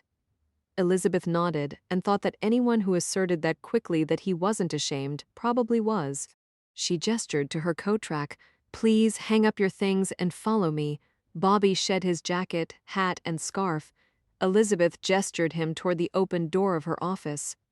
She followed behind him, already making mental notes as she went. She'd guess his age to be mid to late 30s. Not a huge guy. Maybe 5'10", 160 pounds. He moved well, though, tight, controlled, a man who knew his way around. His jeans were well worn, same with his navy flannel shirt. She'd bet his family was strictly blue-collar and that Bobby had been the first to attend college. Rather than follow his father's wish for a corporate dream, he'd split the difference and joined the state police, still moving up the economic rung from his father, but not drifting too far from his roots. He ran as a hobby and felt most at home when he was in the woods. She was guessing, of course. It was a game she liked to play with herself whenever meeting new patients. It amazed her how often she got it right. They entered her office, and Bobby immediately spotted the small leather sofa. I'm not going to have to sit there, am I? You could take one of the wingback chairs. Elizabeth's office contained 2 hunter green chairs tucked back from the desk and not easy to see in the dim light. Most patients spied the sofa first and had their various reactions. Elizabeth often considered rearranging her office to make the chairs more prominent, but then again, a girl had to have some fun. Bobby took one of the chairs. He sat on the edge, knees apart, long fingers braced in front of him. He surveyed the mahogany-paneled room with his dark gray stare, absorbing all the details, the textbooks lining the shelves, the brass plaques on the wall, the Zen garden that drove the obsessive-compulsive's nuts. There was something about him that niggled at her brain, but she couldn't quite place it. He wasn't just uncommonly self-possessed, he was preternaturally quiet. No undue noise, no undue movements. She imagined he'd do very well with long stretches of silence. When talking to this man, he didn't come to you, you came to him. Comfortable? She asked finally. Not what I was expecting. What were you expecting? Something. Not quite this nice. By nice, he meant wealthy. They both understood that. You really work for the state? I started working with the state police 15 years ago. My father's a retired Chicago detective, so let's just say I have a personal interest in the field. She shrugged. Perhaps I've never changed my rates. Shall I explain to you how this works? Okay. I am working for the State Police of Massachusetts, not for you. As such, I have a duty to report back based upon our conversations, which limits the confidentiality of anything you tell me. On the one hand, I never report specific details. On the other hand, I am required to give my conclusions and opinions. Thus, for example, you can tell me you drink 3 pints of whiskey a night, and while I wouldn't necessarily repeat that, I would have to recommend that you not return to duty. Is that clear to you? Watch what I say, he grunted. Interesting approach. Honesty is still the best policy, Elizabeth said quietly. I'm here to help you, or if we decide that I can't, refer you to someone who can. Bobby just shrugged. Fine, so what do you want me to tell you? Elizabeth smiled again, opening with blatant hostility. She would have expected no less. Let's begin with the basics. She picked up her clipboard. Name? Robert G. Dodge. What's the G stand for? Given the limited confidentiality, I'm not saying, ooh, that good. Let's see, Jeffrey. No? Godfrey? How the hell? Let's just say I also don't give out my middle name. Godfrey? Family name? That's what my father says. And your parents are? My father. His name's Larry. Lawrence, actually. And your mother? Gone? Gone? Yeah, gone. Left. I was 4 or 5. No, maybe 6 or 7, I don't know. She left. Elizabeth waited. I don't think marriage to my father was going so well, Bobby added. He spread his hands as if to say, what can you do? Indeed, at that young age, what could he have done? Siblings? 1. Older. Name's George Chandler Dodge, so yeah, the whole family's cursed with rotten English names. Now what does this have to do with the shooting? I don't know. Does it have anything to do with the shooting? Bobby was on his feet. No, none of that. That's why people don't like shrinks. Elizabeth held up her hands in surrender. Point taken. Honestly, I'm simply filling in blanks on the form. And for the record, most people like to make a little small talk first. Bobby sat back down. He remained scowling, however, and those keen eyes of his were narrowed, assessing. She wondered how often he used that stare on people and found them wanting. She added to her mental list, lots of acquaintances but very few friends, does not forgive, does not forget. And he had lied about his mother's leaving. I'd like to keep this simple, he said. Fair enough. Ask what you gotta ask. I'll answer what I gotta answer, and we can both get on with our lives. Admirable goal. I'm not thinking of a lifetime plan. Wouldn't dream of suggesting it to you, she assured him. Unfortunately, this isn't single-sitting work. Why not? For starters, you didn't make an appointment and we don't have enough time to cover everything in one night. Oh, so I'm going to suggest that we talk a little bit tonight, then meet again on Monday. Monday? He had to think about it. All right, he begrudged the professional head shrinker. I can do that. Perfect. Glad we got that covered. Her voice sounded drier than she intended, but at least he smiled. He had a decent smile. It softened the hard lines of his face and put bracket lines around his eyes. She was slightly surprised to realize that when he smiled, he was one very handsome man. Maybe instead of talking about last night, we can talk about today, she said. Today? Today is the first day of your life after you've shot someone. Surely that's noteworthy. Have you slept? A little? Eaten? He had to think about it, then seemed genuinely surprised. No, I guess I haven't. I went out to fetch coffee when I woke up this afternoon. But then I saw the Boston Herald and I never got the coffee. Did you pick up the Herald? Yeah. Read the article? Enough. What'd you think? Massachusetts state police officers don't target civilians, not even if they're judges' sons. Good piece of fiction? Yeah, based on the 3 paragraphs I read, I'd agree with that. You didn't read more? I would have thought you'd be more curious. About what happened. I don't need some reporter's account. I had box seats. No, about the victim, about Jimmy Gagnon. That drew him up short. She gave him credit. She'd caught him off guard, but he took the time to consider her point. Information is a luxury tactical units don't have, he said finally. When I pulled the trigger last night, I didn't care about the man's name, his neighborhood, his father, or his history. I didn't know if he beat his dog or gave money to orphanages. All I knew was that the subject had a gun pointed at a woman's head and his finger on the trigger. I had to base my actions on his actions, so I did. Now none of the rest matters anymore, so why torture myself with it? Elizabeth smiled again. She liked Bobby Dodge. She hadn't seen so many layers of denial and rationalization in years, but she liked Bobby Dodge. Exercise? She asked. Have you worked out today? No. I thought about going for a run, but with my photo plastered every place. I understand. Okay, this is your assignment for the weekend. You need to start taking care of yourself physically so you can then tend to yourself emotionally. Is there any place you can go? Maybe your father's? Maybe your brother's? Where you can escape and get some rest? My girlfriend's, and she's doing okay with this? I don't know. We haven't exactly had time to chat about it. Well, given what's happened, you're going to need a good support network, so if I were you, I'd talk to her about it. Elizabeth leaned forward. Last night was a big thing, Bobby. It's going to take more than 24 hours for you to wade through it, so first things first. Eat 3 well-balanced meals a day and try to get a good night's sleep. If you're feeling tense and wired, engage in some light exercise to blow off steam. Be careful, though. There's a fine line between running 6 miles to help yourself relax and running 50 miles to grind your thoughts into dust. You don't want to cross that line. I promise not to run more than 49 miles, he said. All right then, have a nice weekend. That's it? Eat, sleep, work out, and I'm cured? I can go back to work next week? Eat, sleep, work out, and we'll talk more later, she corrected mildly. But not tonight. It's too late, and maybe it's even too soon for you to know everything that's on your mind. I'm going to give you my phone number. You can call me if you do feel a sudden urge to talk, otherwise I'll see you on Monday. How does 3 sound? He shrugged. They won't let me work, so I guess my day's kinda open. Perfect. She rose. He rose. He didn't bolt for the door right away like she thought he might. Instead, he just sort of stood there, looking adrift.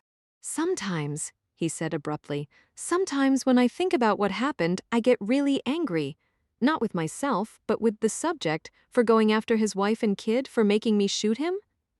Is that weird? To kill a man and hate him for it? I'd say that reaction falls within the normal category. He nodded, but didn't lose that unsettled look. Can I ask you another question? A general psychobabble sort of one? By all means, allow me to babble away. We get called out for domestic disturbances a lot. Seems 3-4 times a week I'm standing in someone's yard while the wife yells at the husband or the husband screams at the wife. One thing always strikes me, that we're gonna be back, that no matter how much these people pound on one another, they always stay together. And if you do get a little rough with the boyfriend while you're loading him into the squad car, 9 times out of 10, the woman, the same one who called 911 and is wearing the imprint of the guy's fist, will attack us for hurting her man. Domestic abuse is very complex, she agreed, wondering where this was going. So would it be strange to kill a woman's husband and have her thank you for it? Elizabeth paused. That reaction would be less common, she said slowly. That's what I thought. But that doesn't necessarily mean anything. It's gotta mean something, Doc, or she wouldn't have said it. Bobby, did you talk to Catherine Gagnon? Did you know Jimmy's wife? Nah, Doc. I can honestly tell you we've never exchanged a word. Bobby was already out in the reception area, donning his heavy wool jacket and rewrapping his scarf. Elizabeth trailed behind him, her radar working full power but unable to penetrate his screen. See you Monday at 3. Gee, it feels good to have an appointment. Bobby rolled his eyes, gave her a little salute, headed for the door. Moments later, she watched him walk down Boylston Street, shoulders hunched against the cold, hands buried deep into the front of his jacket. Dr. Elizabeth Lane stood at the window long after his figure had passed from sight. Finally, she sighed. She hated what she had to do next. Elizabeth picked up the phone. Hello. A few moments passed. So sorry. My condolences, I realize this is very awkward. And then, again, I'm very sorry for the timing, sir, but we need to talk. Turning into South Boston, Bobby tried to figure out what he should do next. The doctor was right. He was tired, hungry, stressed out. He should call it a night hole up at home and get some rest. He lived on the first floor of a 3-family row house, rented out the top 2 floors for a little income. Really little, actually, since one of the tenants, Mrs. Higgins, had come with the house. The previous owner had been charging her $105 a month for the past 20 years, and Bobby hadn't the heart to change terms on her. People were like that in Southie. They took care of one another, and even if he was still an outsider, one of the new bloods buying into the old neighborhood, he felt he should live up to the spirit of the place, so he kept Mrs. Higgins and her 3 cats at $105 a month, and in return she baked him chocolate chip cookies and told him stories of her grandkids. Mrs. Higgins was going to be disappointed with him now. She'd liked Susan, approved the way everyone else in Bobby's life approved. Susan was sweet. Susan was kind. Susan was grade-A wife material all the way, and it was over. Bobby had lied to the counselor earlier, maybe because the knowledge still stung. As of 5 hours ago, he and Susan were through. It had been a fantasy, and now it was done. He'd bolted awake shortly after 1 this afternoon, shaky and disoriented from the sound of traffic pouring through a sun-bright room. Oh my God, he'd overslept his alarm. He was at the wrong house. He didn't have his uniform. Oh shit, he was really in for it now, and then it came back to him. The night, the shooting, the spray of a man's brains across a distant room. He lay in Susan's bed, feeling his heart pound, and for a moment, he was afraid he was having a heart attack. He couldn't breathe, and his arm was tingling, shooting pains going straight to his chest, which continued to heave and gasp. Then it came to him. Susan's blonde head, warm and heavy on his shoulder, the length of her bare body pressed against his, her left leg crooked over his hip, her sheets smelling of lavender and sex. He'd eased his arm out from beneath her, and she'd stirred, rolling over, sighing deeply, then drifting back to sleep. He'd watched her a moment longer, feeling an emotion he couldn't name. He wanted to touch her cheek, he wanted to inhale the fragrance of her skin, he wanted to curl up against her and cling to her like a child. And he'd thought almost wildly that maybe if he never got up, the day would never happen. He could stay here, she could stay here, and he'd never have to tell, and she'd never have to know. His world could remain warm, naked skin, tousled blonde hair, and lavender-scented sheets. He'd never have to face what he had done. He'd never have to be the man who pulled the trigger. God, life was full of shit. Bobby got out of bed. He made it to the bathroom where he realized he hadn't had a chance to urinate since 8 last night and pissed for what felt like forever. Then he got dressed, found the lower drawer where he kept his extra things, and as quietly as he could emptied the contents into his rucksack. He paused at the doorway of the bedroom. He took in the flush of Susan's cheeks, the rumpled curls of her golden hair, and Bobby felt an ache that went on and on and on, and Bobby rarely thought of his mother anymore, but when he did, it was almost always during moments like this one, when he wanted something he knew he couldn't have, when he felt a little unhinged, a little undone, a permanent outsider always looking in. He remembered the way the woman had held her child last night, the little boy's head tucked against her chest, her hands tight over his ears, and he found himself wondering, in a dark, foreboding sort of way, if his mother had ever done the same. 2 in the afternoon on a bright, sunny day, when he should have been cruising I-93 for speeders or drunks or motorists is in need of assistance, when he should have been going through the paces the way he'd been going through the paces for years, Bobby stood in the doorway of his girlfriend's bedroom and felt something inside him tear. A sharp, hard ache, a genuine physical pain. Then the worst of it was over, and all that was left was an already fading ache, the echo of a ghost pain, a soft mourning for what might have been. He could live with that. He had in fact been living with that for years. Bobby left. When the front door clicked shut behind him, Susan opened her eyes. She spotted the empty space on the bed. She called out his name, but he was already down the hall and it was too late to hear. The L Street Tavern was a bar's bar, heralding back to the days of smoke-filled interiors and drunken games of darts, the days before bars became smoke-free, family-friendly national chains and the settings of popular sitcoms. Lots of cops hung out here. Locals, too. It was the kind of a place where a guy could finally relax. It was also crowded on a Friday night. Bobby thought he'd have to stand, but then halfway across the low-lit room, Walter Jensen from Boston PD spotted him and immediately slid off his stool. "Bobby, my man, get your ass over here, have a seat, make yourself at home." "Hey, Gary, I'm buying this man a beer." "Coke," Bobby said automatically, making his way to the wood-scarred bar where lots of guys were turning now. Some Bobby knew, some he didn't. Behind the bar, Gary had already started pouring a Killian's. "Beer?" Walt said sternly. "Pager can't get you anymore, Bobby, remember? As long as you're on administrative leave, the 400-pound gorilla is dead. So sit back, loosen that collar, and have yourself a cold one." "Well, shit," Bobby said with some surprise. "You're right." So Bobby had a beer, first from Walt, who had to congratulate him on a job well done. "I heard it straight from the horse's mouth, Lieutenant Giacomo himself. You did what you had to do. And through glass, no less." "Shit, Bobby, that's some serious shooting." Then Donnie, also BPD, wanted in on the glory. He refreshed Bobby's drink and contributed his own 2 cents.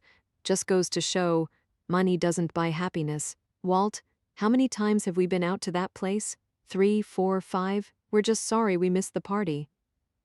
It occurred to Bobby for the first time that both Walt and Donnie were also part of Boston's SWAT. "How'd it play in Revere?" he asked. Same old, Donnie said.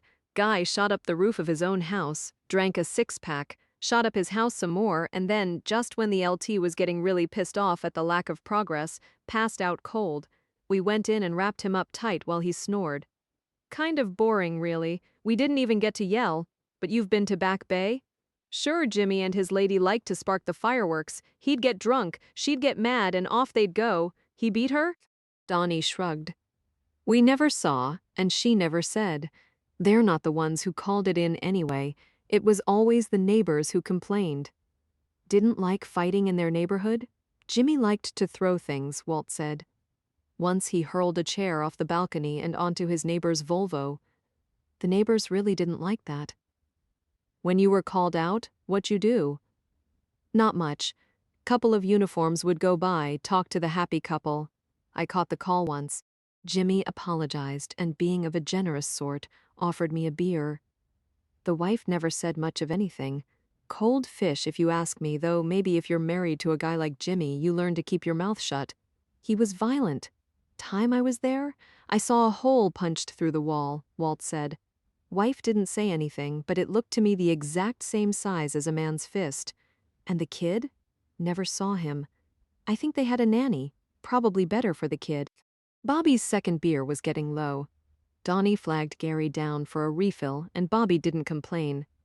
You'd think a judge's son would know better, he said tersely. Walt shrugged. Way, I hear it. Jimmy gets in a little trouble and the judge makes a little call and it all goes away. If only we were all so lucky. Didn't go away this time, Bobby said sharply. Nope, fine piece of shooting, Bobby. Honestly, if it wasn't for you, that wife and kid would probably be dead right now. That was some really serious shit. More guys were coming up. Someone clapped him on the back. Someone else bought him another beer. Bobby could no longer feel the rim of the glass coming to his lips. He was aware of sliding a little, disappearing into a vortex inside the loud, overheated bar. But at the same time, he was hyper-aware of the guys who didn't come up to him, of the eyes that peered at him from across the room, of the way some people looked over, saw his face, then quickly shook their heads. And now he noticed something he hadn't before, the way both Walt and Donnie regarded him. With respect, yeah, and awe, maybe, but also with genuine pity, 'cause he was a cop who'd killed a man. And at the end of the day, it probably didn't matter what the DA's office finally ruled, or what the department issued as its official finding. They were living in the media age, and in the media age, cops didn't get to fire their weapons. Cops were honored if they got themselves killed in the line of duty, but they were never supposed to draw their guns, not even in self-defense. Another beer arrived. Bobby picked up the glass. He was well on his way to being completely shit-faced drunk when his LT found him and gave him the news. Jesus shitting bricks. What the hell are you doing, Bobby? Half this city is watching you and you go and get drunk? Lieutenant Bruni was dragging him around the corner from the tavern. He had one finger crooked around the collar of Bobby's jacket and was literally pulling him down the street. Not on the clock, Bobby managed to slur out. Christ, it was cold outside. The raw November night slapped him across the face, making him blink owlishly. Camera crews are coming. Someone leaked to the goddamn press that you were holding court in a pub. But by God, you must have a guardian angel somewhere, because the chatter got picked up on the scanner and I was sent to bail you out. Bobby, listen to me. Lieutenant Bruni suddenly jerked to a halt. He was panting, his breath coming in frosty clouds that floated across Bobby's vision. He had both hands on Bobby's collar, shaking him. Bobby, you're in trouble. No, shit. Listen to me, Bobby. Today's been a busy day downtown. Judge Gagnon is not happy his son is dead, and he's not about to listen to reason or circumstance. The judge is gunning for revenge, Bobby, and he's got you in his sights. Bobby couldn't think of anything to say. The world was swimming around him, air cold upon his cheeks, the stench of beer ripe in his nostrils. He needed to shower. Christ, he needed to sleep. Thank you, the woman had said. Thank you. And then it came to him, what a fucking bitch. Thank him. She shouldn't be thanking him. She should have left her drunken husband years ago. Or she should have said something to calm the man an hour earlier. Or never let go of her son. Or never taunted her husband in such a way to make him smile that cold, vengeful smile. She'd been the one in that room talking to Jimmy. She should have done 1.5 million things differently, so Bobby would never have had to pull the trigger. So Bobby would never have had to kill a man and ruin his own goddamn life. So Bobby wouldn't be here now drunk and exhausted and ashamed. What the hell kind of man killed a guy in front of his own kid anyway? Oh God, what had he done? The bitch, the bitch, the bitch. He pulled away from his lieutenant. He walked in small, random circles, still feeling crazy with rage.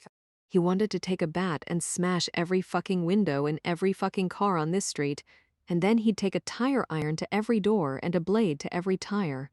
He wanted. Oh Christ, he couldn't breathe. His chest had locked up. His lips were open, gasping, but nothing was coming. No air would draw in. He was having another heart attack. He was dying in South Boston because it was November and he'd always known it would happen like that. The summer was safe. Fall, not too bad. But November? November was a killer month. Shit. Head between your knees. Come on, Bobby, bend over, deep breath. You can do it. Just concentrate on the sound of my voice. Bobby felt hands on his shoulders, hands forcing his head down. Stars were building in front of his eyes, brilliant white spots blooming in a sea of black. The stars would burst soon, fade away, and then there'd be only the black, rushing to greet him. Then, as quickly as it started, his chest unlocked, his compressed lungs suddenly gasped to life and inhaled a rush of oxygen. He staggered into the middle of the street, barely missed a passing car, and gulped a deep lungful of icy night air. Bruni was still beside him, dragging him out of the traffic and talking low and fast. Pay attention to me, Bobby. Pull yourself together and pay attention. Bobby found a streetlight to cling to. He wrapped his arms and legs around the cold metal. Then he hung his head and fought to get a grip. All right, he said. I'm together. Bruni looked skeptical, but he grunted in acquiescence. Do you know what a clerk magistrate hearing is? A clerk what? Clerk magistrate. The clerk magistrate reports to the Chelsea District Court of Suffolk County. That's the civil side of the county's judicial system versus the criminal side. You probably didn't know hell. I sure didn't know, but any person can seek a clerk magistrate hearing for probable cause that a crime has been committed, and B, that the defendant did it. If the clerk magistrate finds in favor of probable cause, then the clerk magistrate can issue criminal charges against the defendant, even though it's a civil court. Basically, any civilian can run around the DA's office and, using the clerk magistrate, pursue their own criminal case with their own personal lawyer and their own personal funds. You might want to ask, Bobby, what this has to do with you. What does this have to do with me? Bobby asked wearily. At 4:45 this evening, Mary Ann Gagnon, wife of Suffolk Superior Court Judge James Gagnon and mother of Jimmy Gagnon, filed a motion for a hearing with the clerk magistrate. She's arguing there's probable cause that a murder was committed and that you did it. Bobby made the mistake of closing his eyes. The world promptly spun sickeningly. Judge Gagnon's not waiting for the DA's office, Bobby. He doesn't give a damn what their investigators find. He doesn't give a damn what the hell our department finds. He's gunning for you himself. I thought as Massachusetts state employees we were protected from all that. The Mass Tort Claims Act. As long as we're on the job, someone can only sue the state, not us. Yeah, nobody can bring a civil suit against you specifically, but this isn't a civil suit, Bobby. This is a probable cause hearing to press criminal charges. This is a felony. This is if you're found guilty, you go to jail.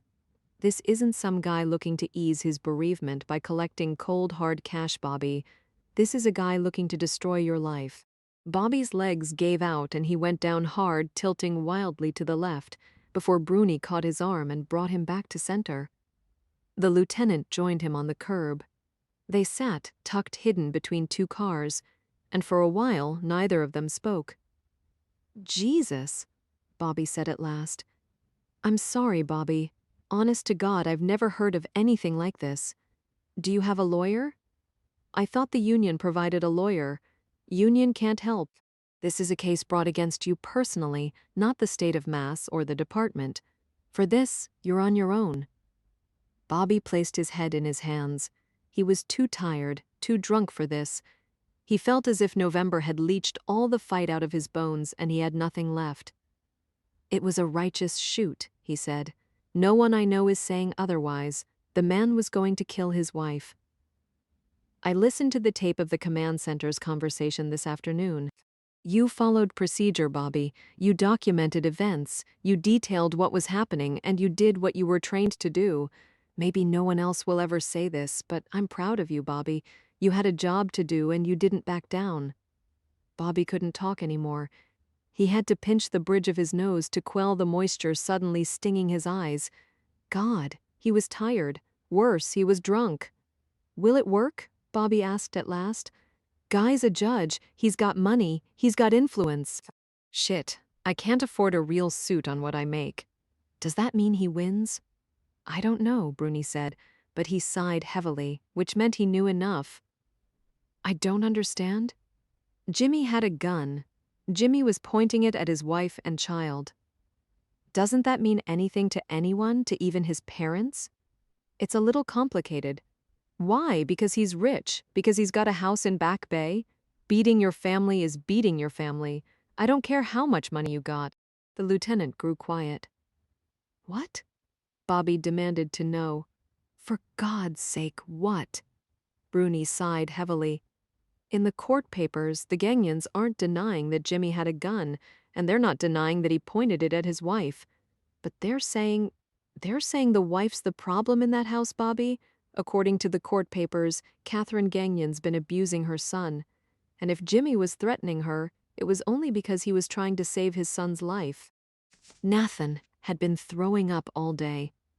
He was finally asleep now, a pale, exhausted form that looked much too fragile against the pile of soft blue blankets. His eyelashes formed dark smudges against his cheeks. His sunken face appeared both too small and too old for a child who was only 4. When Marianne and James had arrived first thing this morning, allegedly having bolted out of bed the minute they saw the news, but appearing strangely well-groomed for a couple who had been wrenched from sleep by word of their son's death, they had eyed Nathan carefully. Marianne had been performing her favorite damsel in distress act, of course, all oversized blue eyes, pale face, and trembling hands.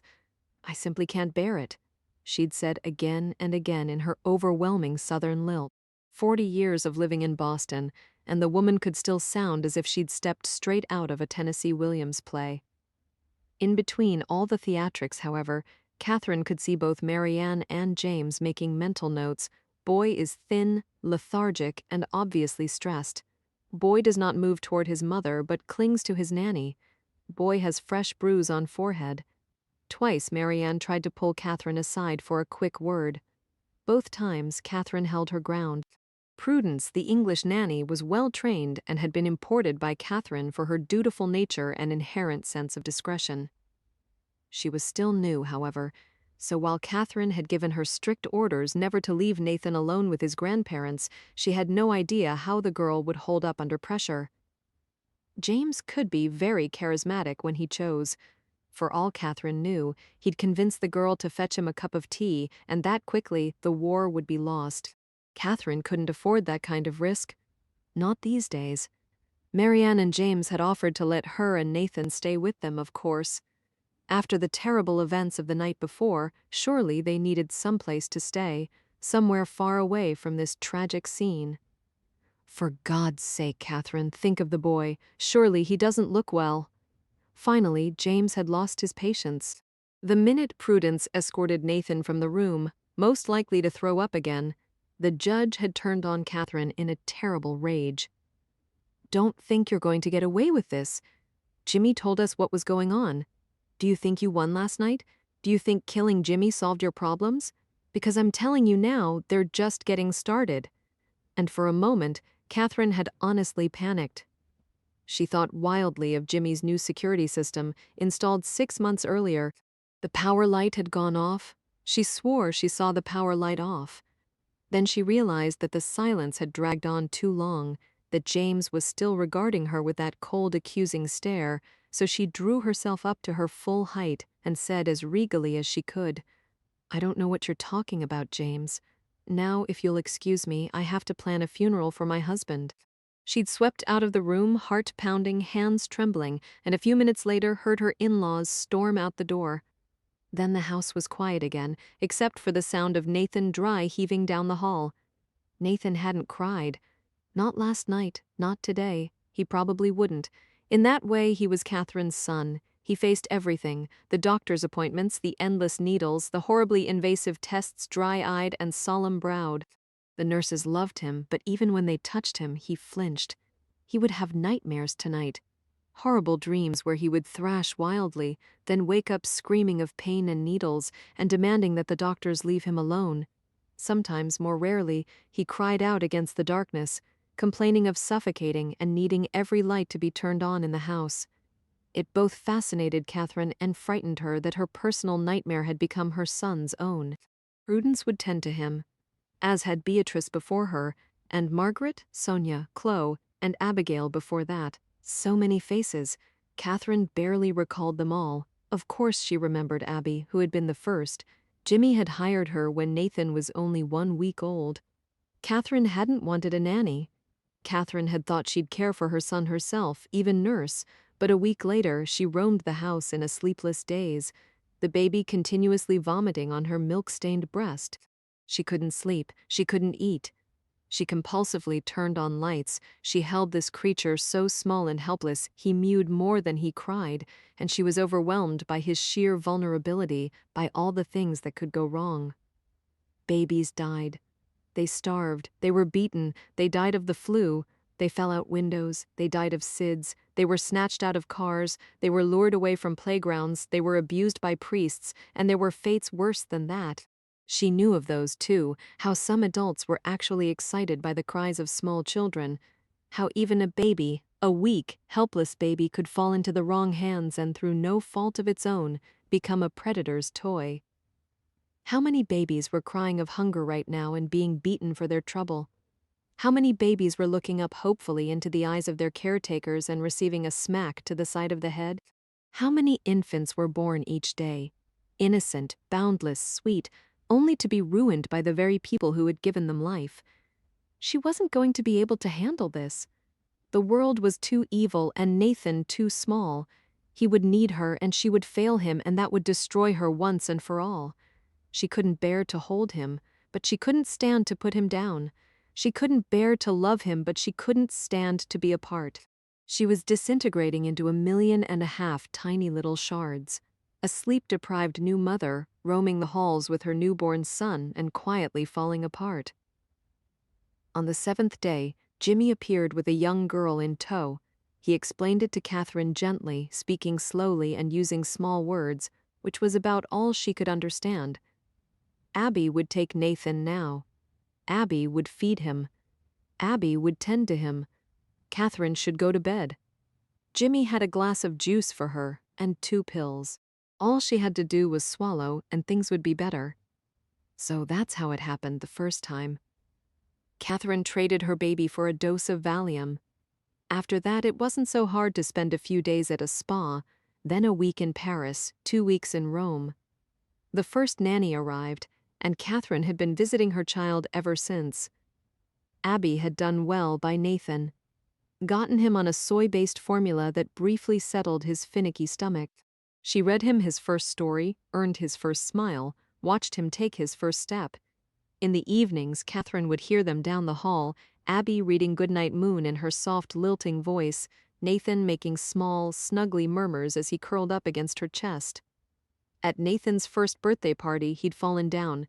When Catherine tried to scoop him up, he'd screamed harder and in front of all the parents demanded his nanny. Then he'd flung his arms around Abby's shoulders and buried his face against her neck.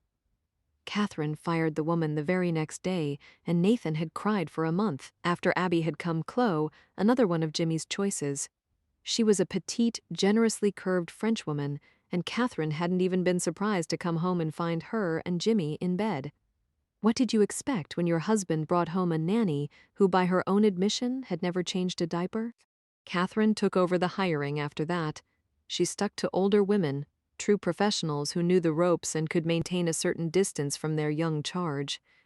They were too mature to appeal to Jimmy, too respectful to comment on how much time Catherine spent away from her son, and too self-righteous to ever know of the nights Catherine stood in Nathan's room, watching her frail son sleep, and feeling her heart beat wildly in her chest.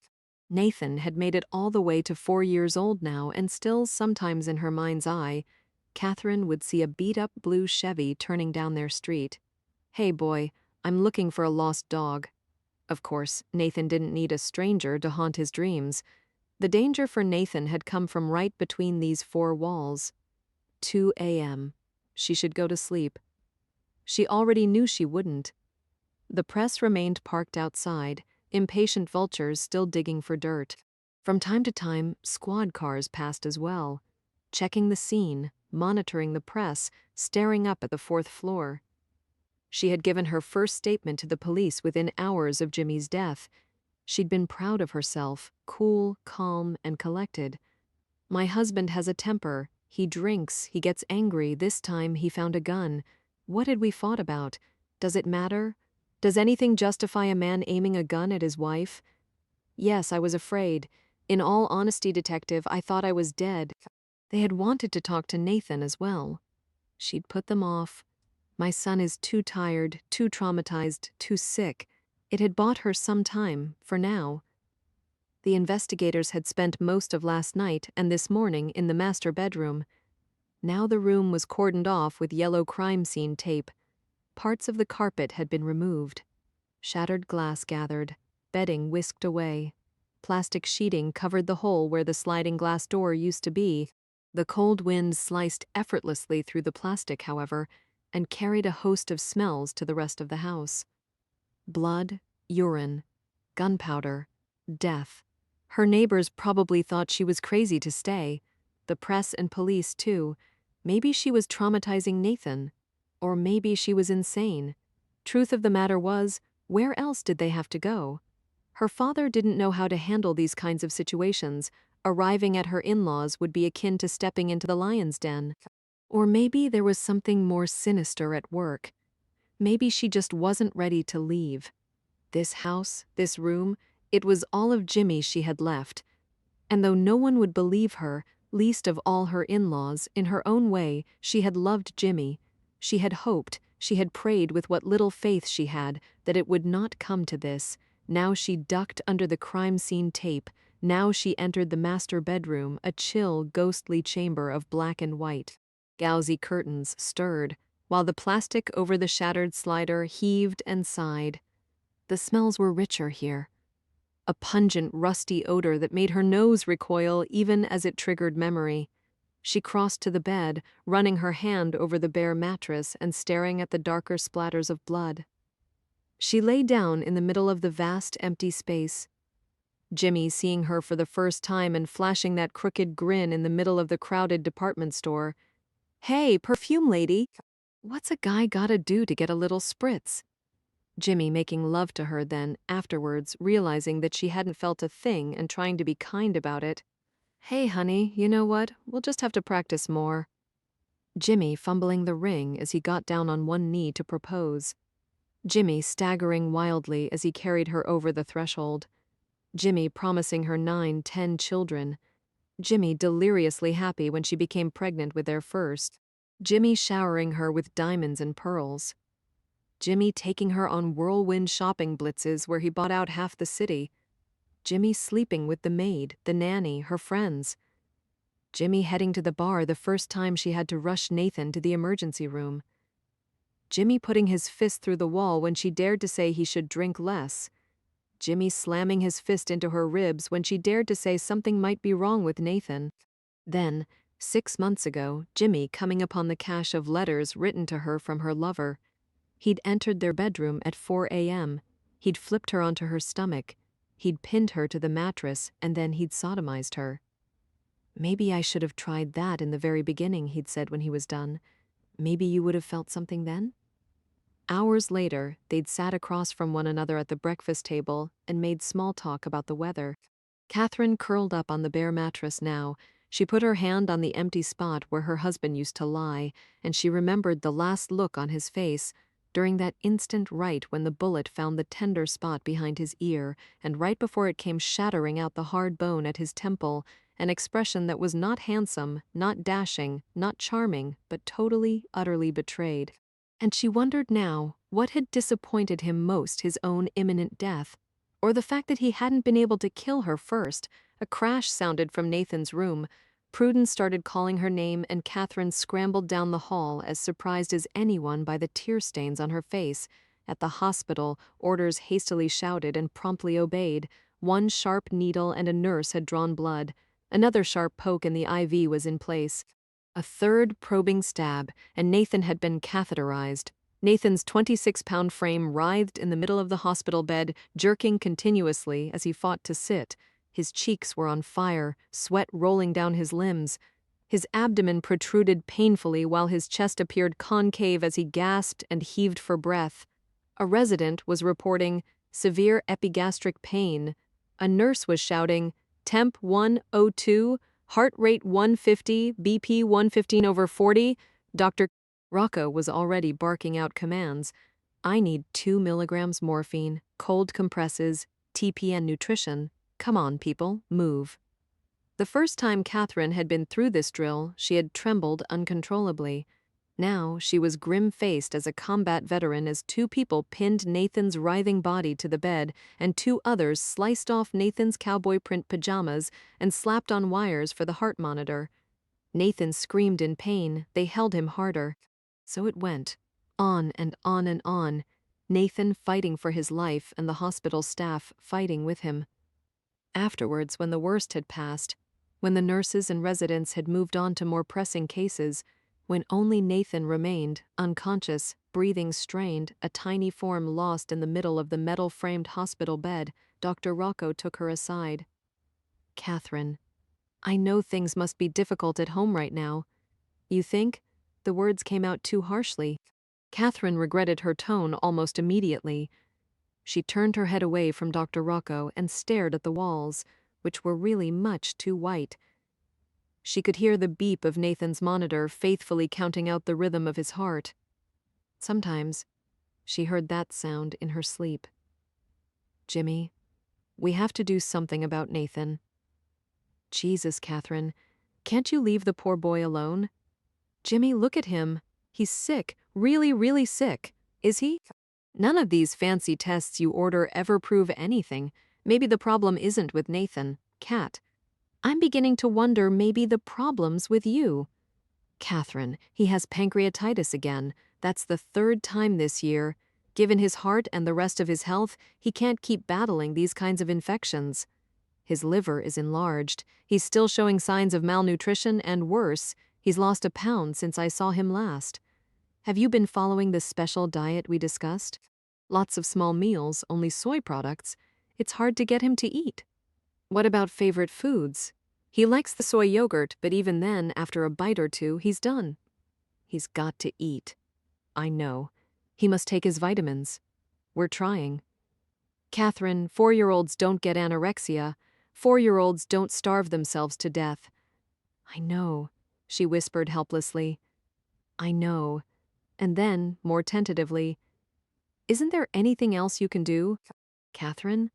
The doctor sighed. Now he stared at the walls too.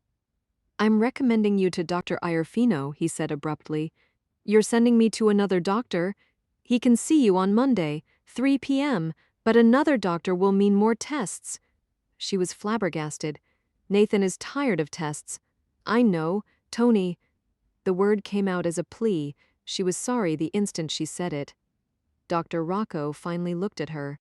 "The head of pediatrics has formally asked me to remove myself from this case. I'm sorry, Catherine, but my hands are tied." And then finally Catherine got it. James. Her father-in-law had gotten to him, or had intervened with the higher-ups in the hospital, or maybe both. It didn't matter anymore.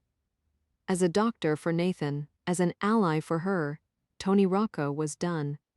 She rose steadily, careful to keep her chin up and her back straight. As gracefully as she could, she held out her hand. "Thank you for your assistance, Doctor," she murmured. For one moment he hesitated. "I'm sorry, Kat," he said softly. "Dr. Iorfino, he's a good doctor." "Older? Balding? Fat?" she asked bitterly. "A good doctor," Tony repeated. She just shook her head. "I'm sorry, too." She left the room, went down the hall where she could stand outside the window of ICU and watch Nathan's skinny chest rise and fall amid the sea of wires. In the morning, if his temperature was down and the worst of the inflammation passed, she would take him home. He would sit in his own room, surrounded by his own toys. He would not ask many questions, this somber child of hers. He would simply wait, as they always waited, for the next crisis to occur. She would have to think of a good time to tell him about the new doctor. Maybe she would have Prudence take him to a movie first, or make him some kind of treat. Or maybe it was better to wait for when he was already in a bad mood. She could layer on the misery and let him deal with it all at once. Prudence would be there. Prudence would hold his hand if he finally cried. Catherine couldn't stand being in the ICU anymore. She headed for the family's lounge, desperate for brighter lights, fresher air. People didn't make eye contact here or worry about some infamous widow whose husband had just been shot. They were too busy with problems of their own. She was halfway right. A man walked up to her the minute she appeared.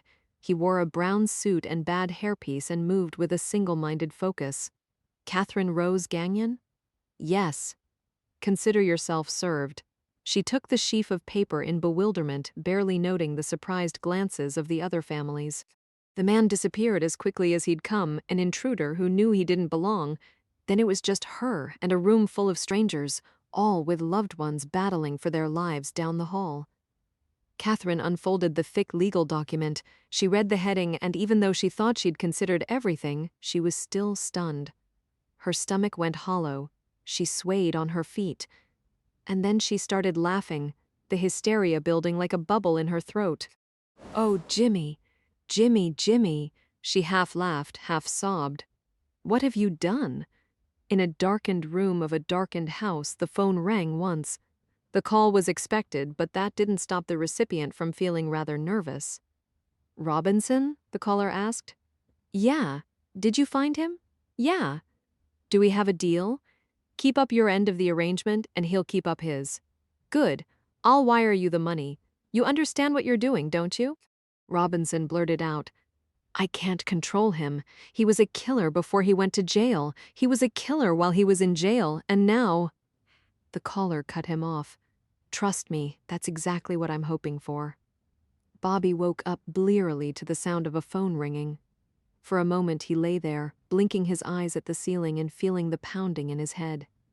Jesus, he stank of beer. Then the phone rang again, and the next thought flashed across his mind as a small, hopeful flare. "Susan." He grabbed the phone. "Hello?" The woman on the other end of the phone was not Susan, and it amazed him how much he was disappointed. "Robert Dodge? Who's this?" "Catherine Gagnon. I believe you shot my husband." Jesus Christ. Bobby sat up. The shades were drawn, his room was dark, he couldn't get his bearings. His gaze scattershot around the room, finally finding his bedside clock and reading the glowing red numbers. 6:45 a.m. He'd been asleep, 3-4 hours? It wasn't enough for this. "We can't talk," he said. "I'm not calling to blame you." "We can't talk," he said again, more emphatically. "Officer Dodge, I wouldn't be alive right now if you hadn't done what you did. Is that what you need to hear?" "Mrs. Gagnon, there are lawsuits, there are lawyers. We can't be seen talking. Point taken? I believe I can make it to the Isabella Stewart Gardner Museum without being followed, can you?" "Lady, I'll be there after 11. In the Veronese room. Have a nice tour. Haven't you ever heard, Officer Dodge? The enemy of your enemy is your friend. We have the same enemy, you and I, which means now we're the only hope either of us has left." 11:15 a.m. Bobby found her in front of a Whistler portrait awash in vivid shades of blue. The artwork featured a lounging woman, nude, voluptuously curved and swathed in bright oriental fabrics. In contrast, Catherine Gagnon stood out as a stark silhouette. Long black hair, tailored black dress, skinny black heels. Even from the back, she was a striking woman. Slender, self-contained, oozing pedigreed wealth. Bobby decided she was too skinny for his tastes, too rich bitch, but then she turned and he felt something tighten low in his gut. Something about the way she moved, he thought. Or maybe it was the way her dark, oversized eyes dominated her pale, sculpted face. She looked at him. He looked at her. And for a long moment, neither took a step. First time Bobby had seen her, he'd had the impression of a dark Madonna, a slender mother wrapping herself protectively around her young son. Now, with the allegations of child abuse fresh in his mind, he saw a black widow. She was cool, ballsy, to call him up out of the blue. And probably most likely, he decided, dangerous. "You can relax," she said quietly from across the way. "It's an art museum, no cameras allowed, remember." "Clever," he acknowledged, and she flashed him a fleeting smile before returning her attention to the artwork. He finally crossed to her, standing in front of the Whistler display, but leaving plenty of distance between them. The room wasn't crowded yet. Early November was off-season in Boston. Too late for leaf peeping, too early for holiday shopping. Bobby and Catherine shared the opulent room of the Mansion Museum with only 4 other souls, and those 4 didn't appear to be giving them a second glance. "Do you like Whistler?" she asked, more of a Pedro Martinez fan myself. "Believe in the Red Sox curse? Haven't seen anything to prove otherwise." "I like this Whistler study," she said, the long, sensuous lines of the woman's body against that opulent blue fabric. "It's extremely erotic. Do you think this woman was merely a model for him, or after posing for this, did she become Whistler's lover?" Bobby didn't say anything. She didn't seem to require an answer. He had a reputation for being a dandy, you know? In 1888, however, just a few years after painting this piece, he supposedly married the love of his life, Beatrice Godwin. She died 8 years later from cancer. What a pity. Did you know that Whistler's a local artist? Born in Lowell, Mass.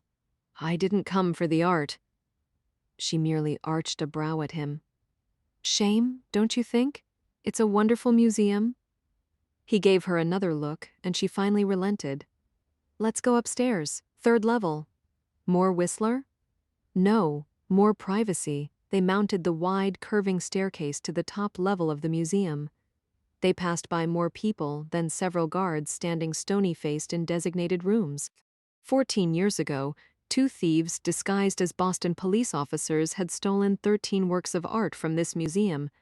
The theft gave the museum a certain level of notoriety that the security guards didn't forget. Now they scrupulously studied each person walking by, causing Bobby to avert his gaze. When they finally arrived on the 3rd floor, he found that he was breathing harder than necessary. Catherine Gagnon wasn't as cool as she'd like to pretend either. He could see both of her hands trembling at her sides, as if sensing his gaze. She stopped the motion by curving her fingers into fists. She walked all the way to the back, and he followed, noting things he didn't want to note, like the smell of her perfume, rich, almost cinnamony, like barely suppressed heat, or the way she walked, lithe, graceful, like a cat. She worked out. Yoga or Pilates would be his guess.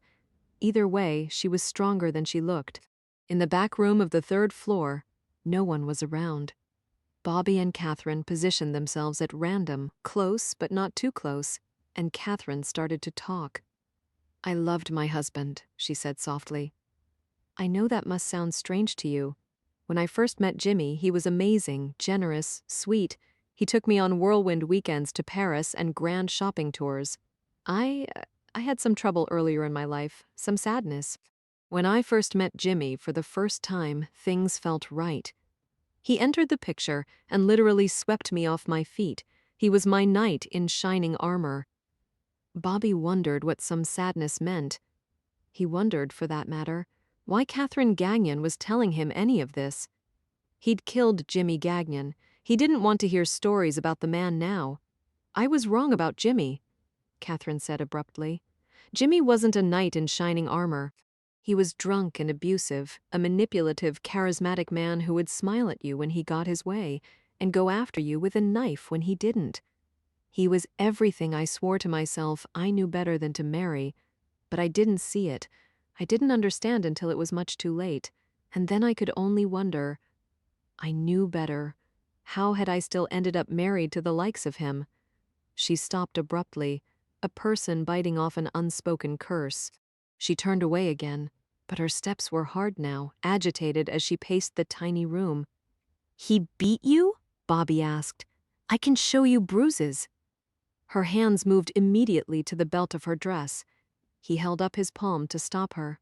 "Why didn't you tell the cops?" They were Boston cops. Jimmy's father, Judge Gagnon, had already handed down an edict. If Jimmy was in trouble, cops were to call him and he'd personally take care of it. Jimmy liked to brag about that, shortly before he'd knock me unconscious. Bobby frowned. He didn't like these kinds of stories, cops turning a blind eye, yet it fit with what 2 BPD cops had already told him.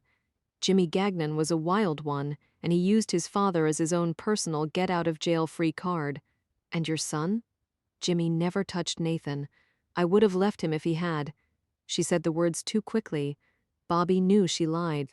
"Seems to me a man knocking you around should be reason enough to grab the kid and run. Of course, life on the road wouldn't involve so much money." "Oh, Jimmy didn't have any money." "Yeah. What do you consider a home in the heart of Back Bay?" "Jimmy's father bought it. His father bought most of the things we used. Jimmy's money is still tied up in a trust. His father is the executor, and he doles out the money at will. It's from a clause dating back to Jimmy's great-great-grandfather on his mother's side. He hid it big in oil, then grew obsessed that future generations would squander the family fortune. His solution: he tied up the assets in trusts that don't dissolve until the inheritor turns 55. Each successive generation has kept it that way. So the family has money. Marianne inherited a positively filthy amount of money when she turned 55, but Jimmy didn't have any wealth of his own yet. And now that Jimmy's dead, the money goes straight to Nathan, also in a trust. I don't receive a cent." Bobby remained skeptical. "But there are provisions for the boy's guardian, I'm sure." "Nathan's guardian will receive a monthly allowance," she acknowledged. "But you're assuming I'm his guardian." "This morning I was served with court papers. James and Marianne are officially suing me for custody of Nathan. They claim I'm trying to kill him? Can you imagine that, Officer Dodge? A mother trying to harm her own son?" She moved toward him, coming to a halt closer to him than strangers normally stand. He became aware of her perfume again, and the pale curve of her slender neck and the way her long, dark hair draped down her back, a rich, black curtain as erotic as the blue fabric in the Whistler portrait had been. She made no other move, said no other word, and yet there was something about her that invited touch. Something about her that reached out to him as a man and begged him to conquer her as a woman. She was playing him. She was using her body as a weapon, deliberately trying to befuddle the brains of the poor, stupid state cop. Funny, even knowing that, he was still tempted to step forward to press his body against hers.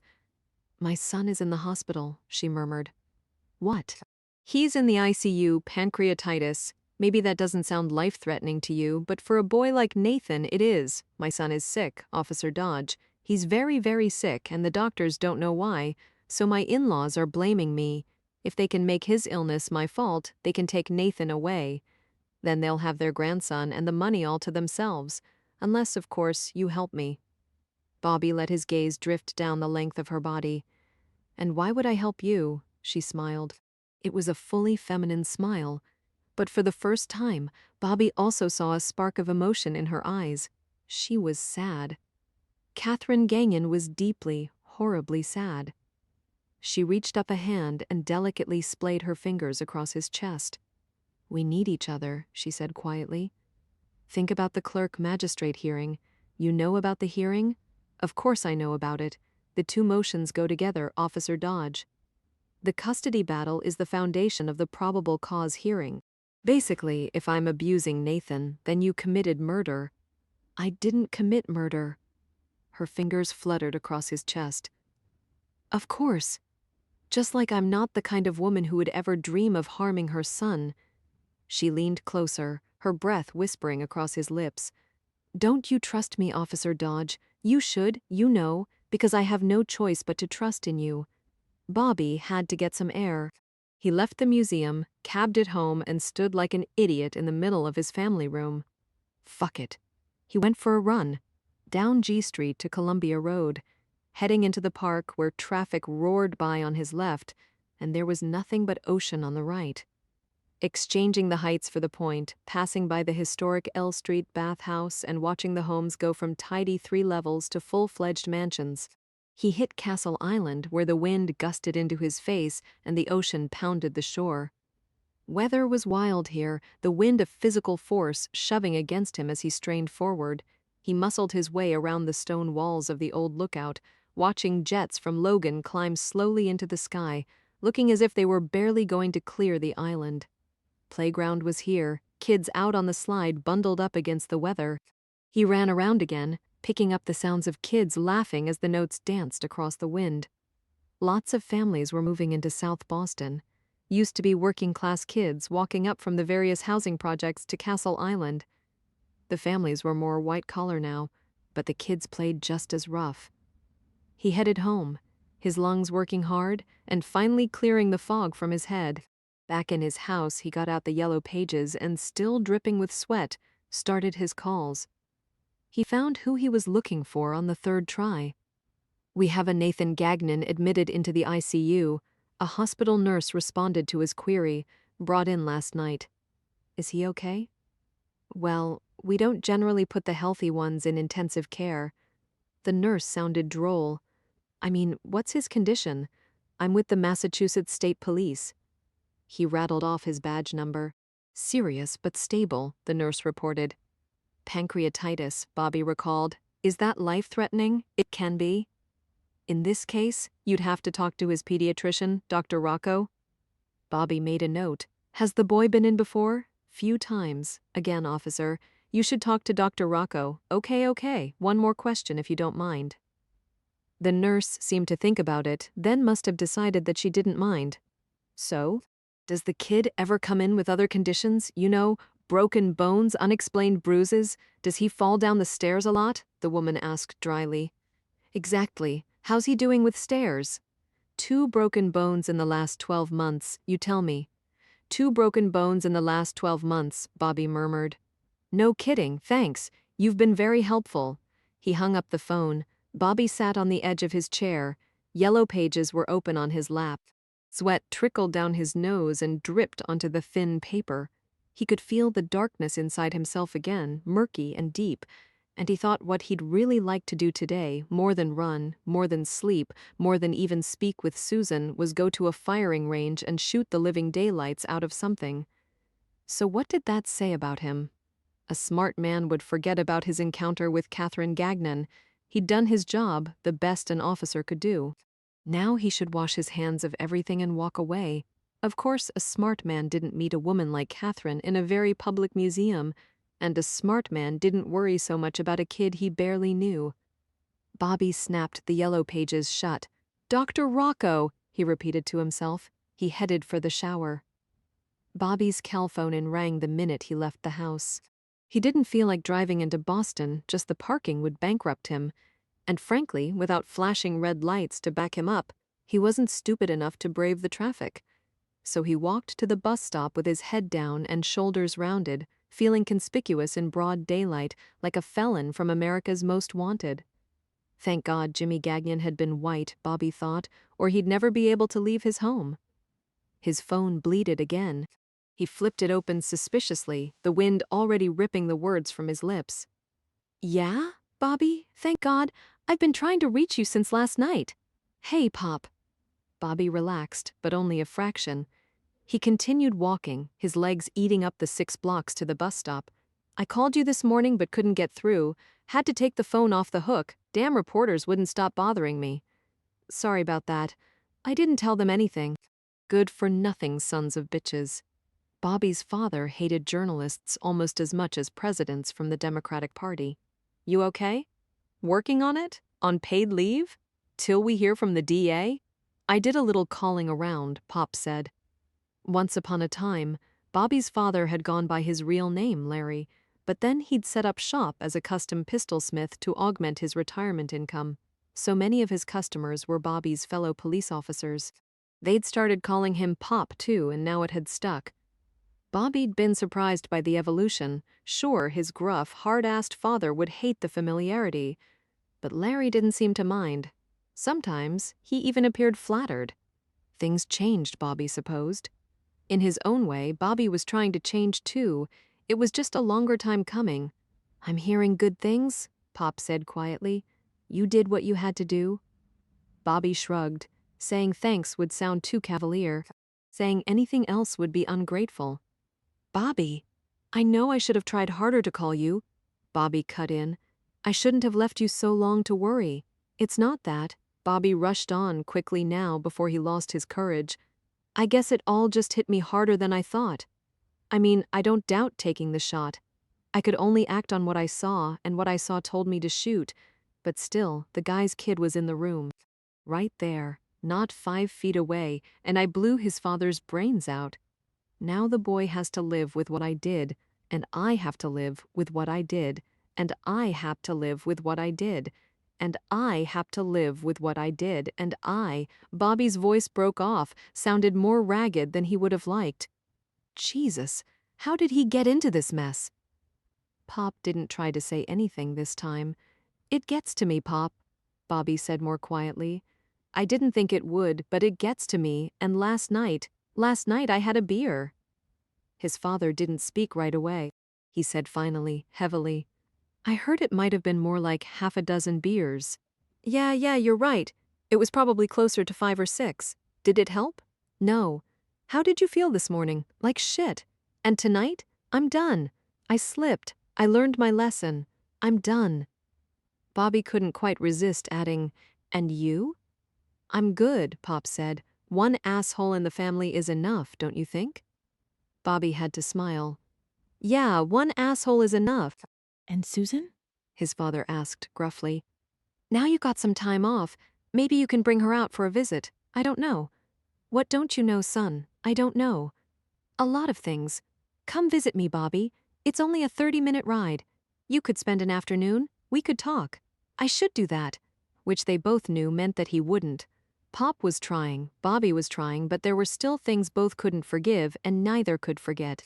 Hey, Pop, I gotta go.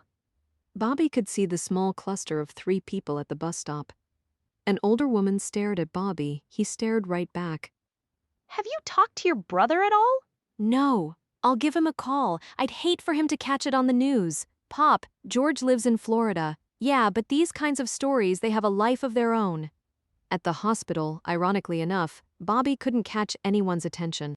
He stood for 10 minutes at the registration desk before growing impatient and heading for the hospital directory next to the elevator. He found a listing for Anthony J. Rocco, MD, on the 3rd floor. Bobby took the stairs. Arriving at the top, he was breathing hard. He found a glassed-in waiting room filled with children's toys and snotty-nosed toddlers. 2 kids were crying. One was trying to cram a metal car down her throat. "Greater Boston Pediatrics," the sign said. Bobby decided it must be the place to start. The receptionist at the counter barely glanced at him.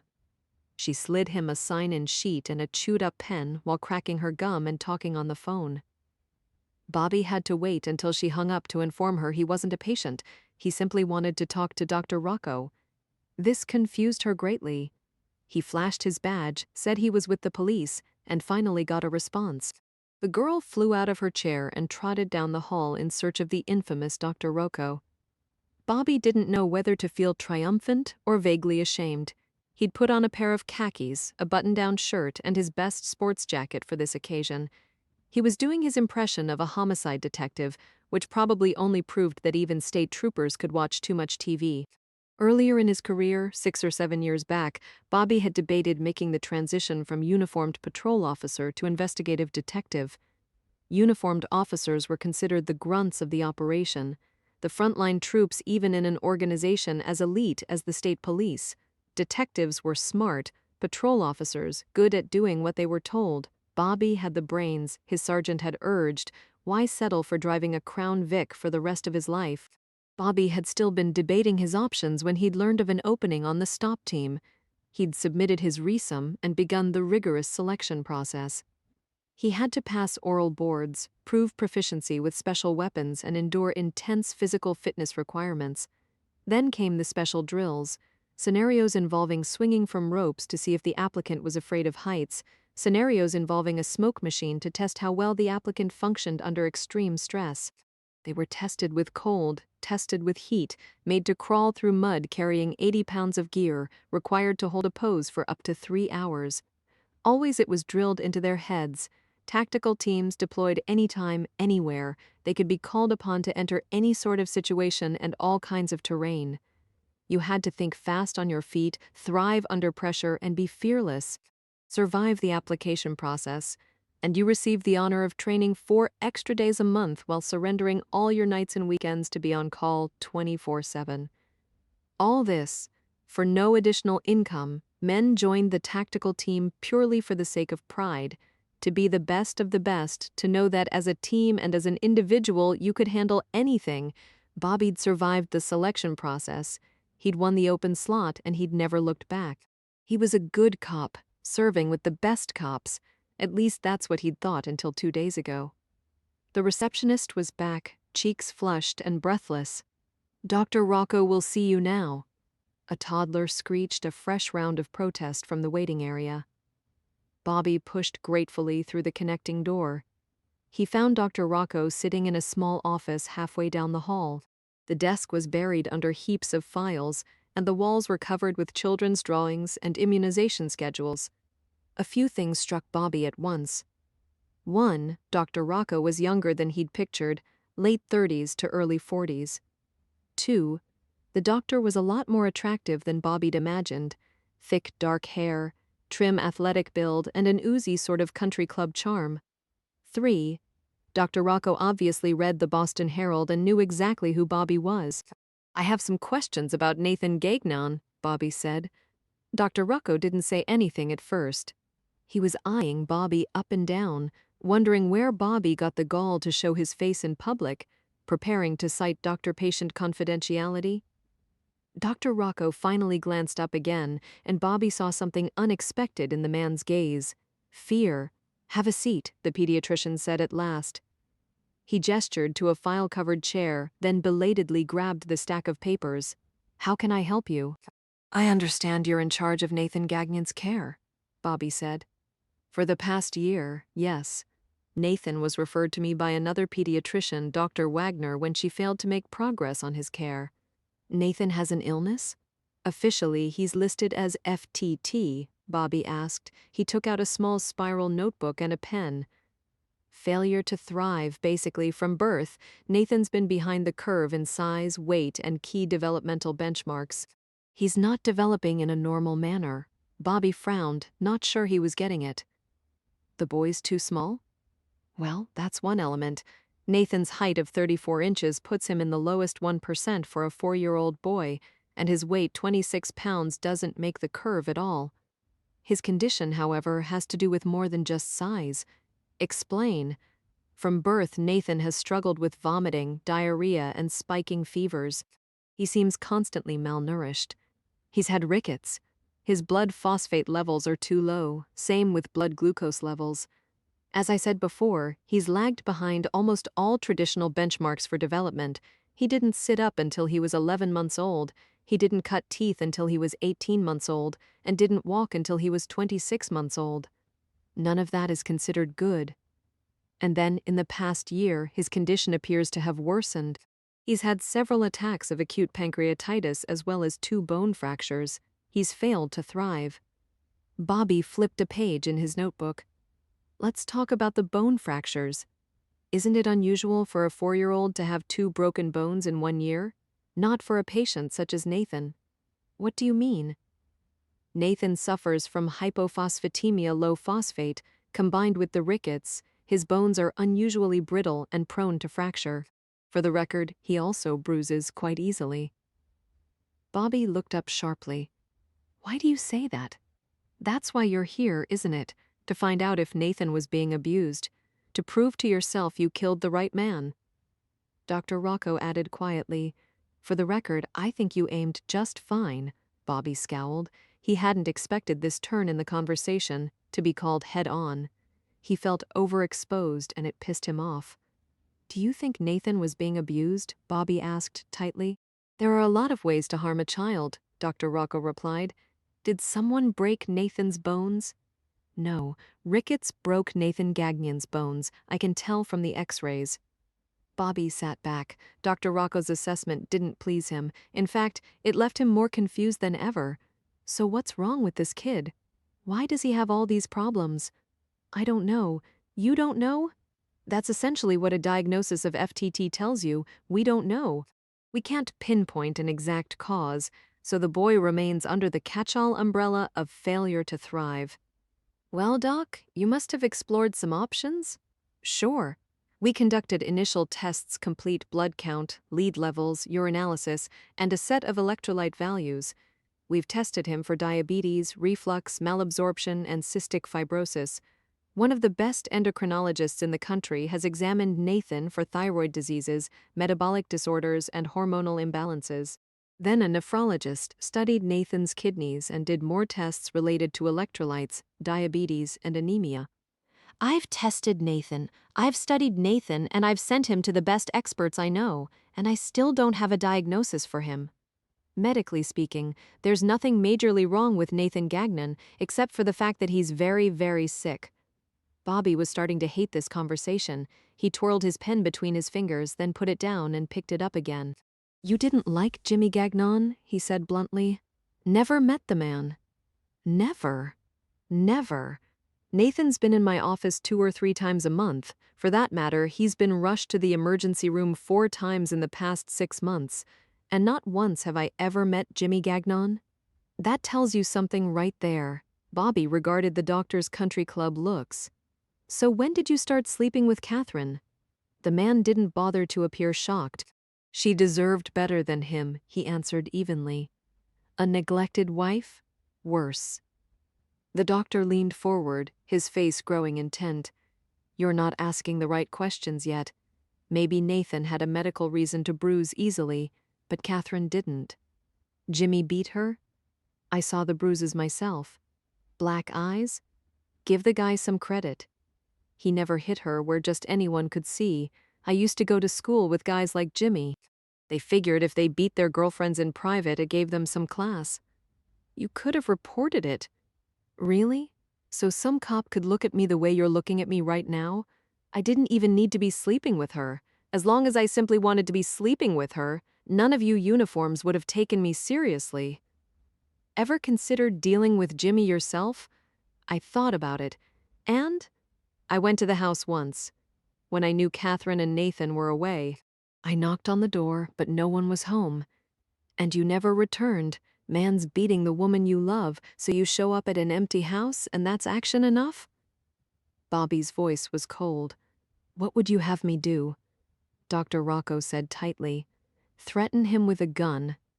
The barb was meant to hurt. Bobby merely shrugged and told the man honestly. That's what I would have done. Dr. Rocco finally flushed. He leaned away from Bobby, crossing his arms in front of his chest and staring at a spot on his desk. I told her to leave him, he said at last. You'd take care of her? Bobby glanced meaningfully at the doctor's left hand, where he was wearing a gold band.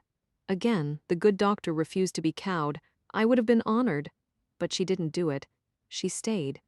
She said I didn't know what I was saying. She said if she ever left Jimmy, he'd destroy her life and anyone else who tried to help her. She said my career would go down in flames. Did you believe her? No. Yes. I don't know. I'd never met Jimmy Gagnon, remember? I'd just heard the stories. But then 6 months ago, Jimmy found out about our relationship. I had written some letters. I guess Catherine hadn't the heart to destroy them. Things were rough for her. The notes, I wrote them to give her hope. Bobby waited.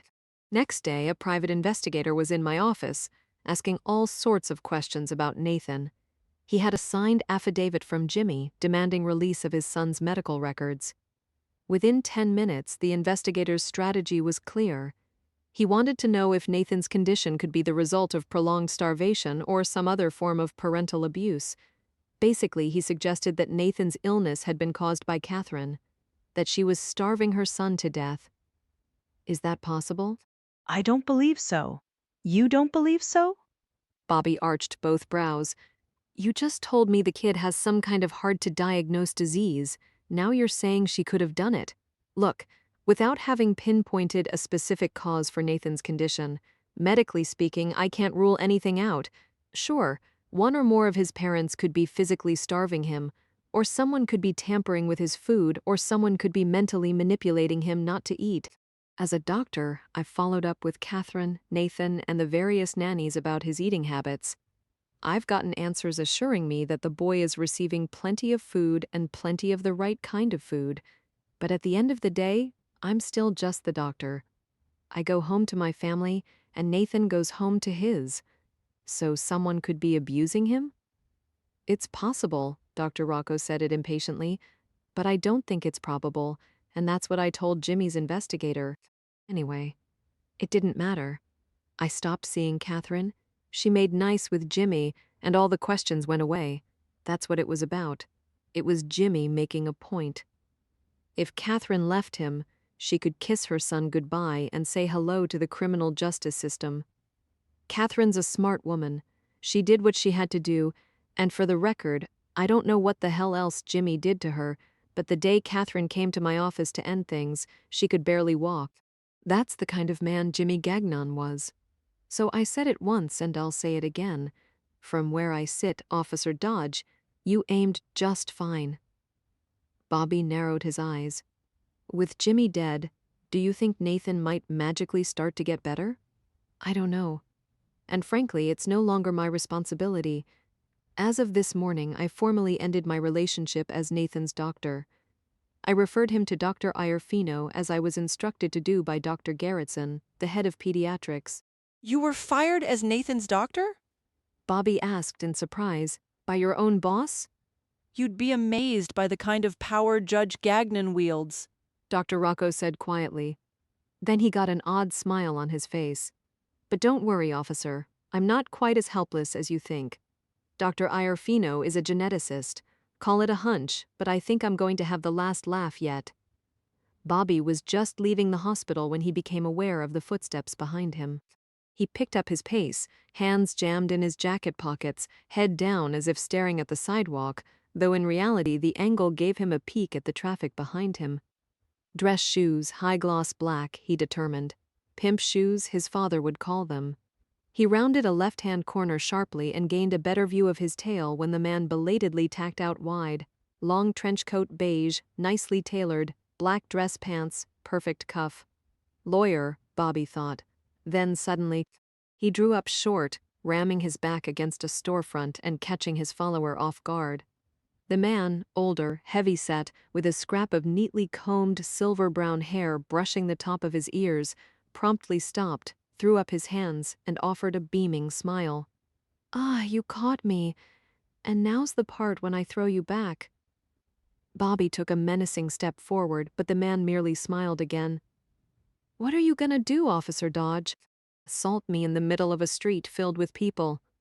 We both know you're not the type to go head-to-head now. Give you a rifle, 50 yards distance, and a darkened room on the other hand. Bobby grabbed the lapels of the man's coat. 3 pedestrians noticed the byplay. They promptly scattered. Try me, Bobby said. Now, Bobby, who the hell are you? A friend? Well, friend, start talking, or in 30 seconds I'm going to rip off your nuts. The man laughed nervously. He'd tried calling Bobby's bluff once. He didn't look so certain about trying it a second time. Just want to talk, the man said. Why? Because I know things you should hear. Lawyer? Investigator? For whom? Come on, Bobby, you know for whom. Bobby thought about it, and then he did.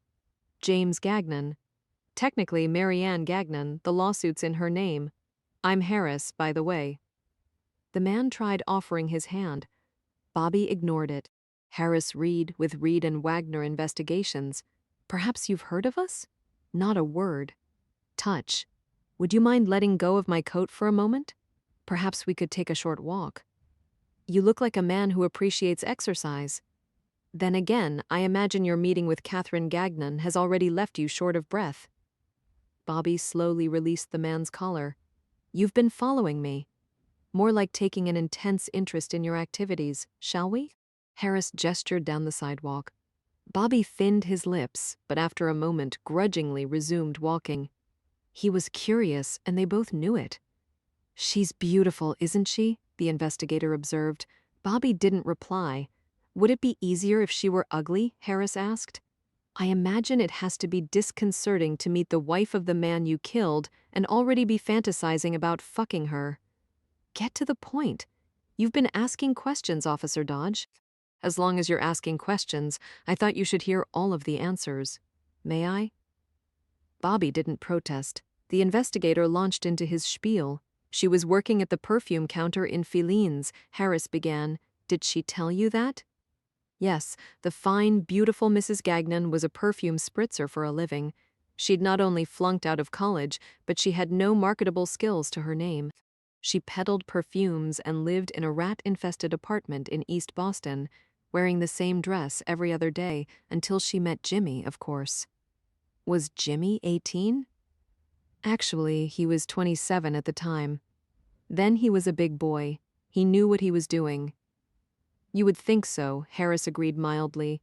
But with a woman like Catherine, looks can be deceiving. She's the devil in angel's clothing, yada, yada, yada. Get on with it. Jimmy Gagnon was a bit of a playboy. I'm sure you've heard stories.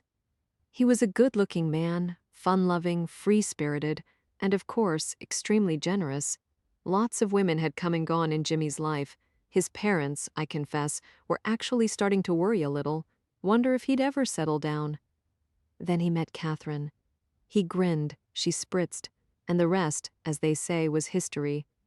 My employers, James and Marianne, were delighted at first. Catherine seemed lovely, quiet, perhaps even a little shy. Then, of course, Jimmy told them all about her tragic life. Some sadness, Bobby muttered. Pardon? Nothing. You should look up Catherine's name sometime.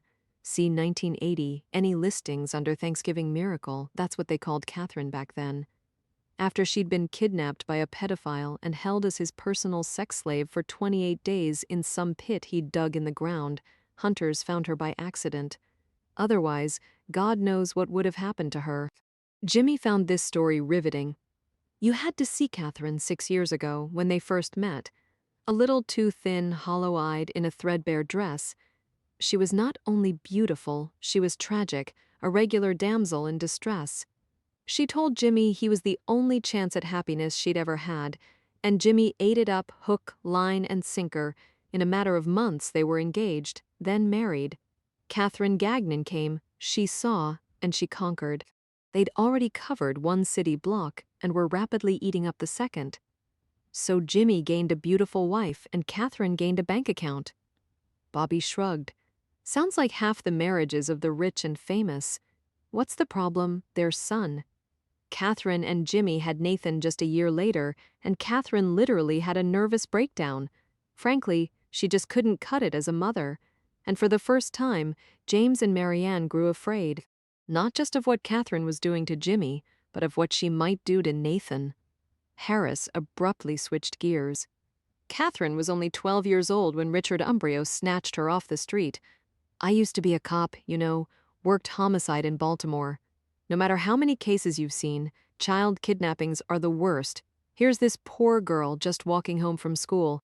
Next thing she knows, she's being yanked into a car, probably screaming at the top of her lungs, but nobody hearing a thing.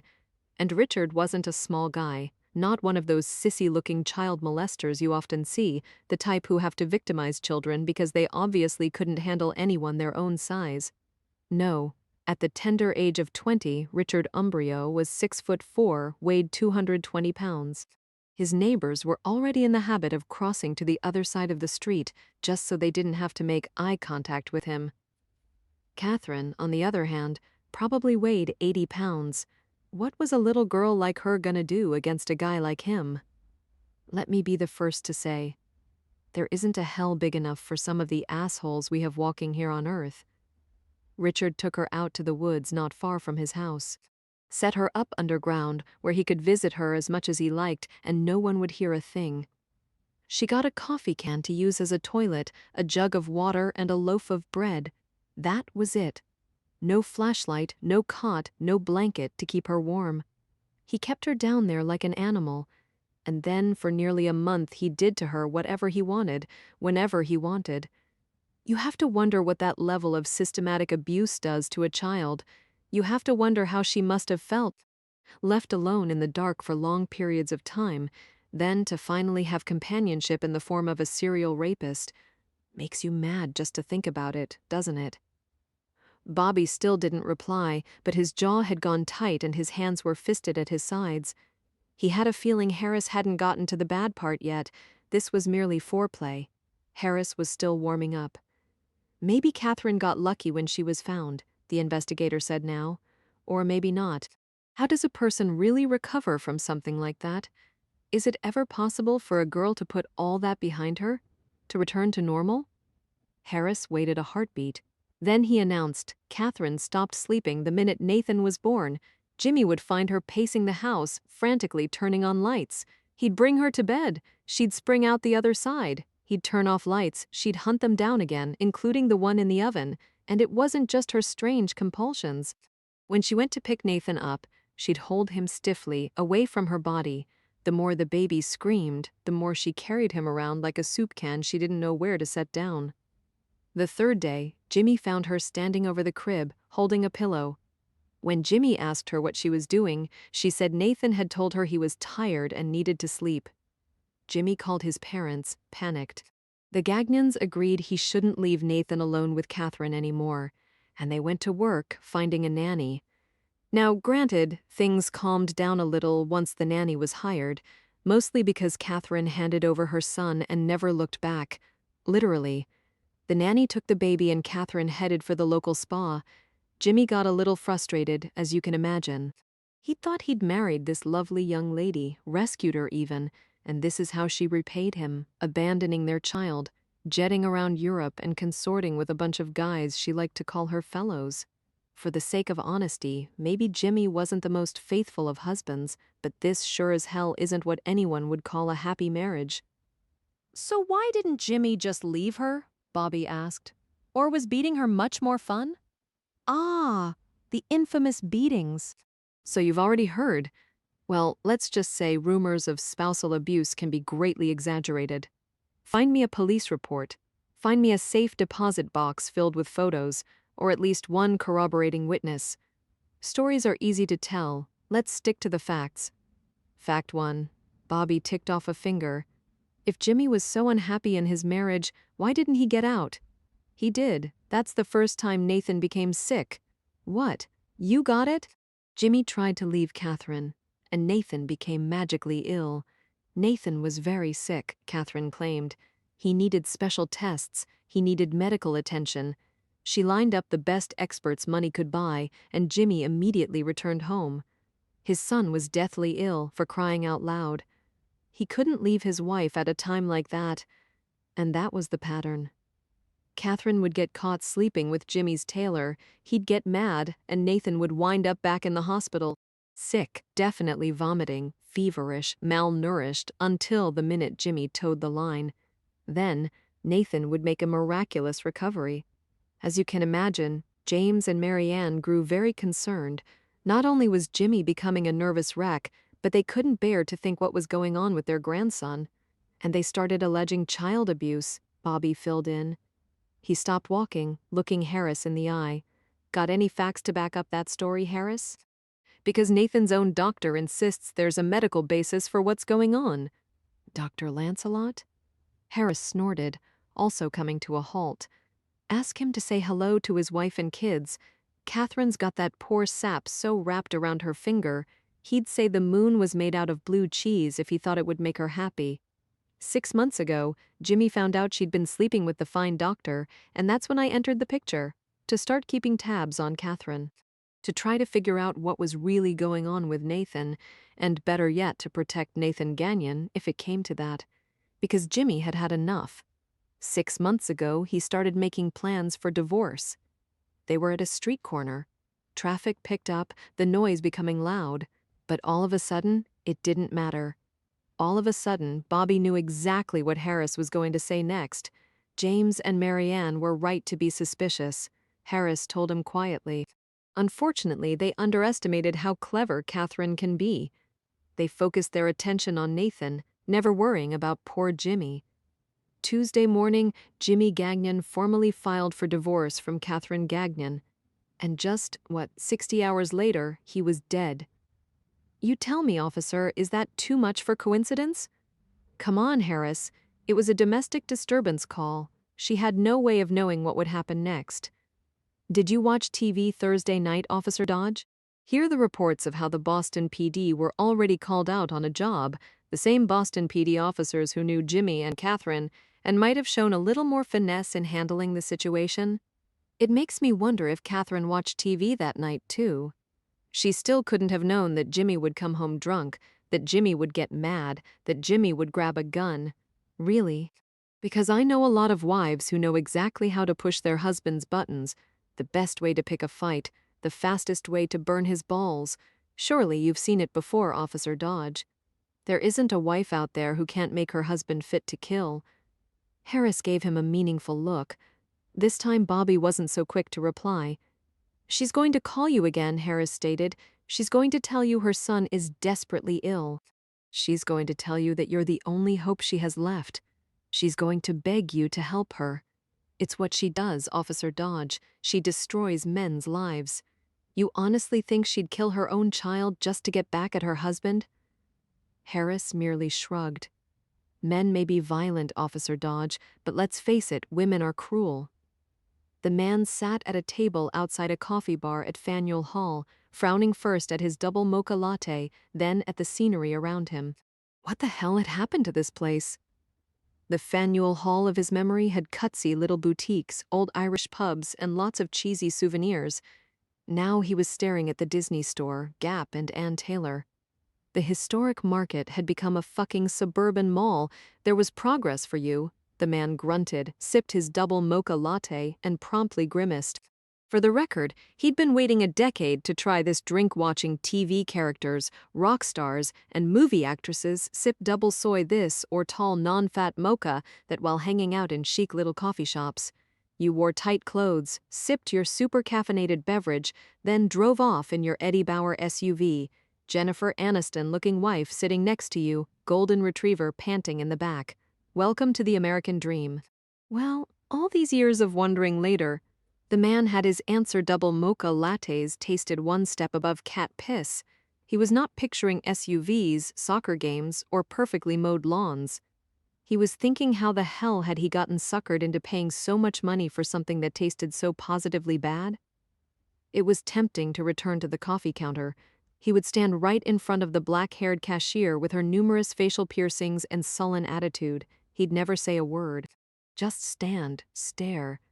She'd give him his money back in 60 seconds or less, then she'd hustle out back for a desperately needed smoke, rattled without being 100% certain why. He would like to see her face then. More than anything else in the past quarter century, he'd missed the look of a young girl's face filling with fear, the way her eyes would dilate, pupils growing dark as the rest of her face turned to ash. And then that moment, that sublimely erotic moment, when the true horror would wash across her features, when she would realize it was no longer a vague, unidentified sense of fear, when she would realize that he really was going to kill her, that she belonged to him now and there was nothing she could do. The man had been locked up 8,363 days. He'd gone into the slammer barely a day over 20. Sure, he'd been oversized, freakishly strong, and, as his neighbors had testified at his trial, frighteningly strange. But he'd still been a kid. Now, as of a few hours ago, at the ripe old age of 44, he'd become a bona fide civilian again. He knew the parole board assumed that age would mellow him, just as quality time within concrete walls had supposedly eradicated his baser instincts. Surely, after nearly 25 years in prison, he'd be a good boy now. He thought about it. Nah. Truth be told, he mostly felt like killing someone. Two girls walked by, 18, 19 years old. One of the girls caught him watching. She flipped him off, then gave a little twitch of her hips as she sauntered by, jeans so low and tight they appeared painted on her ass. He muttered a single word under his breath, and the girl suddenly picked up her pace, dragging her startled friend behind her. Smiling, the man let them go. It almost made up for the bad coffee. He'd started his Walpole stint in PC, protective custody, for snitches and bitches. It was a double-bunked dorm room-like situation, technically medium security. Don't screw this up, his court-appointed attorney had told him sternly. For a guy like you, This is as good as it's going to get. First night, his bunkmate had curled up in the corner and begged him not to rape him. The man had stared at the sniveling mass in disgust. He did not jitterbug. Second night, the bunkmate started crying and the man gave in to his baser impulses and beat the little shit unconscious. That at least shut him up. It also gained the man an infraction and a reputation. He didn't know it then, but the hawks were already watching, the prison scuttlebutt working overtime. His act of hostility got him kicked into general pop, then the real adventure began. A white guy had two choices in prison: join the Aryan Brotherhood for protection against the blacks and the Hispanics, or find God. God's protection was a little less certain inside the cement walls of Walpole. The man, boy, became a neo-Nazi. He got an education. How to poke holes in the drywall of his cell, then patch them up with toothpaste and modeling paint to hide the drugs. How to pass off cigarettes, cocaine, heroin, you name it, using the rolled cuffs of his pants. How to fasten razor blades to the metal frame of his bunk or inside the tank of his toilet to catch the fingers of inexperienced guards. How to live surrounded by dirty, filthy, angry men. How to piss in front of an audience. How to take a dump in front of an audience. How to sleep through certain half-realized screams while knowing to wake for others. How to pass day after excruciating day inhaling stale, overprocessed air that stank of urine and Windex. He still didn't learn quite enough. They caught him the second year. Boston Red Sox were trying to make the World Series, and the guards were glued to the TV. The Hispanics came out of nowhere and bungled him good. Guards said they never saw a thing. So did his two fellow neo-Nazis who never took their eyes off the game. He was big, he was strong, he was mean. He managed to break various ribs, noses, and wrists of his 8 attackers. They got his kidney with a homemade shank, dropping him like a stuck rhino and leaving him to bleed out on the floor. One of the white guys came over then. "Baby rapist," the neo-Nazi said and spat on the man's face. He began his plotting, lying twisted on a cement floor, his blood pooling up around his face. The prison officials weren't stupid. Put him back in general pop, and he was as good as dead. Put him back in PC, and someone else was as good as dead. So what to do?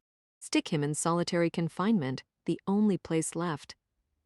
It took the man only 1 week to realize his sack-of-shit lawyer had been right after all medium security had been as good as it was ever going to get for a guy like him. Now he passed his time alone in a 6x8 cell. He was allowed out 1 hour a day to exercise in a penned-in yard the size of a dog kennel or attend to personal hygiene. From a rectangular window about the same size as his face, he could watch leaves turn from green to gold to brown, watch trees go from full to bare to covered with snow, watch the seasons pass painfully slow, month after month, year after year. Best he could look forward to now was to become a runner, a prisoner who tends to the housekeeping for the cell block in return for a slightly larger cell. Yeah, it was the goddamn glamorous life for him. Biggest thrill in the world was turning on the TV to stare at Britney Spears. So much time. To sit, to brood, to plot what should happen next. Prisons were about power. Power was about money. He was hated, he was feared, and now he was patient. Hoarding cigarettes, building his stash, waiting for new blood to enter the cement walls, someone who would care less about what he did and more about what could be done. It took him 8 years. The lucky candidate was a kid. Not much older than the man had been in the beginning, except this kid was all skinny limbs and acne-spotted face. Turned out he'd been making indecent movies starring the little girls in his mother's daycare. The kid went straight to PC, where he sat bug-eyed each night, knowing he didn't stand a chance and waiting for the bogeyman to get him. The man got to him first. Slipped some money to a guard who in turn slipped the kid the man's note, signed by Mr. Bosu. A bit more money, a few more notes, and the kid was greased and ready to go. Mr. Bosu had convinced him. If the kid was planning on surviving, he needed to strike first and strike hard. Build a rep, now, these first few weeks, and everyone would leave him alone. The kid bought the preaching. Mr. Bosu graciously offered more mentoring, how to make a shank, how to conceal it, how to extract the sharpened piece of metal quickly and strike with surprise, oh, and how to pick a target. The man didn't care about the Hispanics. Fuck 'em, they'd kill any white guy just for sport. Mr. Bosu had bigger game in his sights. It went down on a Thursday. In the cafeteria, Porno Kid was serving the meal to the other maximum security inmates. The right two white guys got in line. Kid said wait. He needed to get fresh food. He went around, no one really paying attention. He dropped the first neo-Nazi before the guy ever made a sound. Second had just brought up his tray in bewilderment and the kid was at his throat. The man heard stories later, how the kid 150 pounds soaking wet was surprisingly strong. How he sprung on the two white supremacists like a spider monkey, teeth bared, eyes feral, while he slashed away at their necks. The arterial spray shot 8 feet. Guys already sitting down didn't know if the red on their shirts was from the two flailing white guys or the marinara sauce on their overcooked spaghetti. Pandemonium ensued. Fellow neo-Nazis springing from their tables and, like the thick-headed Neanderthals they were, going after the nearest Hispanic, versus doing anything about the long-armed kids still carving up their fellow gang members. Guards burst into the cafeteria, wielding heavy mattresses and firing knee-knockers at anyone stupid enough to stand. Place went to full lockdown, alarms screeching, sirens whirling while the kid stood up in the middle of the carnage, held up the metal shank in his bloody fist, and shrieked, "So don't you buttfuckers ever think about touching me." It was a glorious moment, the man thought. He was shocked and pleasantly pleased with his prodigy. 2 days later, the kid disappeared, of course. Lot of blood in the laundry room, but no sign of a corpse. Word on the street, don't eat the meatloaf. The state assembled a task force to look into gang issues at the prison after that, and the warden made them sit through a video on racial sensitivity. Afterwards, everyone made a real point of saying, no, it's really about you, not your fucking race, right before they beat the shit out of someone. The man got to feel good for a few days before going back to his exciting life of watching paint dry. Now, however, there were whispers and rumors about the mysterious Mr. Bosu. He had friends. He had connections. This Mr. Bosu, no one was quite sure who he was, but even behind bars, he could get things done. The man was satisfied. From within the harsh recesses of solitary confinement, he had done something special. He'd become every prisoner's bogeyman. The man knew now, as he ran each day around the exercise yard, as he passed his time doing push-ups and pull-ups and ab crunches and butt squats, that there would be life after this. He was going to get out. He would return to the world, harder, smarter, tougher than ever before. And it would be good. Once he'd been a boy, he'd obeyed his impulses, but he'd made mistakes. Now he was a man. He was seasoned, he understood the value of patience, and he knew the legal system inside and out. There would be no working at McDonald's for the glorious Mr. Bosu. There would be no life of drudgery, showing up every day for some menial job where he was supposed to be eternally grateful just to have his sorry, felonious ass employed. He'd served his time, and he was not planning on ever going back to prison. Oh no, he had quite a vision for himself, a whole career plan, in fact. He'd thought of it even before he'd been contacted by his mysterious benefactor ex, the one who'd arranged his timely parole, the one who'd passed along a certain list of chores. Mr. Bosu was going to make himself a boatload of money, and Mr. Bosu was going to make it doing what he did best, randomly destroying lives. The man smiled. He crunched up his disposable coffee cup in a single fist and rose from the table. Now people turned.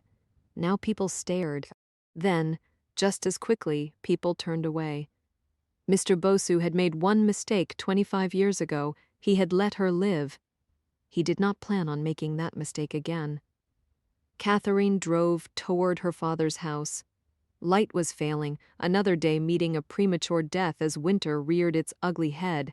She was tired, bone-deep weary in a way that made her grip the steering wheel too tight and twist about in her seat.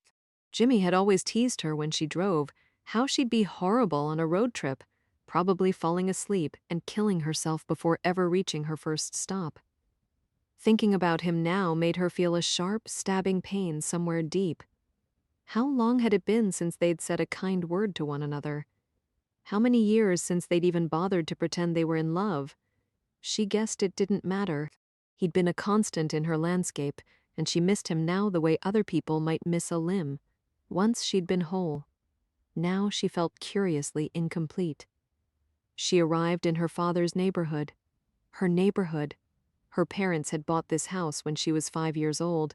The split-level ranch sat on a quarter-acre, surrounded by other modest homes on other modest lots. Little had changed over the years. Her father maintained the same white siding with colonial red shutters. Tuesday was garbage day. Saturday, people worked in their yards. And every Wednesday night, her father got together with the McGlashans and Bodells to drink beer and play cards. He'd have stories for her now of their children and grandchildren. Kids she had grown up with, who'd gone on to manage grocery stores or work at banks, who drove minivans and now lived in split levels of their own with tow-headed children and big bouncy dogs. Kids she'd grown up with leading normal happy lives. She had wondered sometimes, right after it had happened, why it hadn't been one of them. Why couldn't they have seen the blue Chevy? Why couldn't they have been enticed to stop and help look for some mythical lost dog? God. She hated turning down this street. She parked her Mercedes in the driveway. Her father had the porch lights on, illuminating the tiny brick walk and 4 front steps. She took a deep breath, reminded herself to stay on task, and got out of the car. The cold hit her hard. She shivered uncontrollably.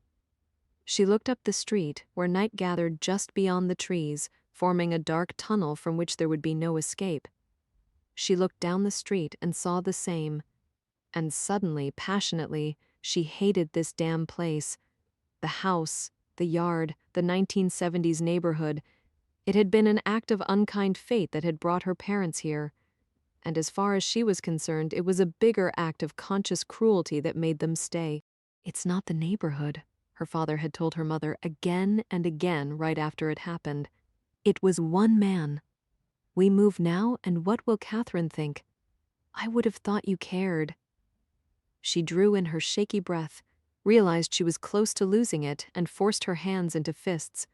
Think of a happy place, she told herself a little wildly, then thought, fuck it, and headed for the door. Her father was already waiting for her.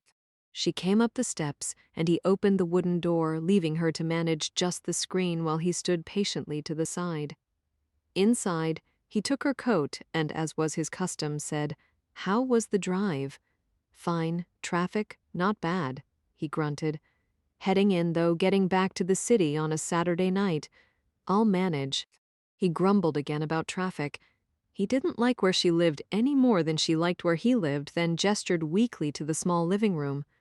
Carpet was still gold shag, the sofa a brown floral print. Catherine had offered to replace the furniture for him once. He'd shaken his head. The sofa was comfortable, the carpet durable. He didn't require anything fancy. Catherine moved to the edge of the tiny love seat and sat perched with her hands upon her knees. Entering this room always felt like entering a time warp. She never knew where to look or how to feel. Today she chose a spot on the carpet and fixed her gaze there. "I need to talk to you about something," she said quietly. "Are you thirsty? Want something to drink?" "No." "I have some soda, root beer, right? That's what you like." "I'm not thirsty, Dad." "What about water? Long drive like that, you must be parched. Let me get you some water." She gave up arguing. He shambled into the kitchen, then returned with 2 glasses of water in daisy-printed plastic cups. He took the brown La Z boy. She remained on the love seat. She drank some of the water after all. "You know what happened?" she said at last. Her father couldn't seem to look at her. His gaze was ping-ponging around the room.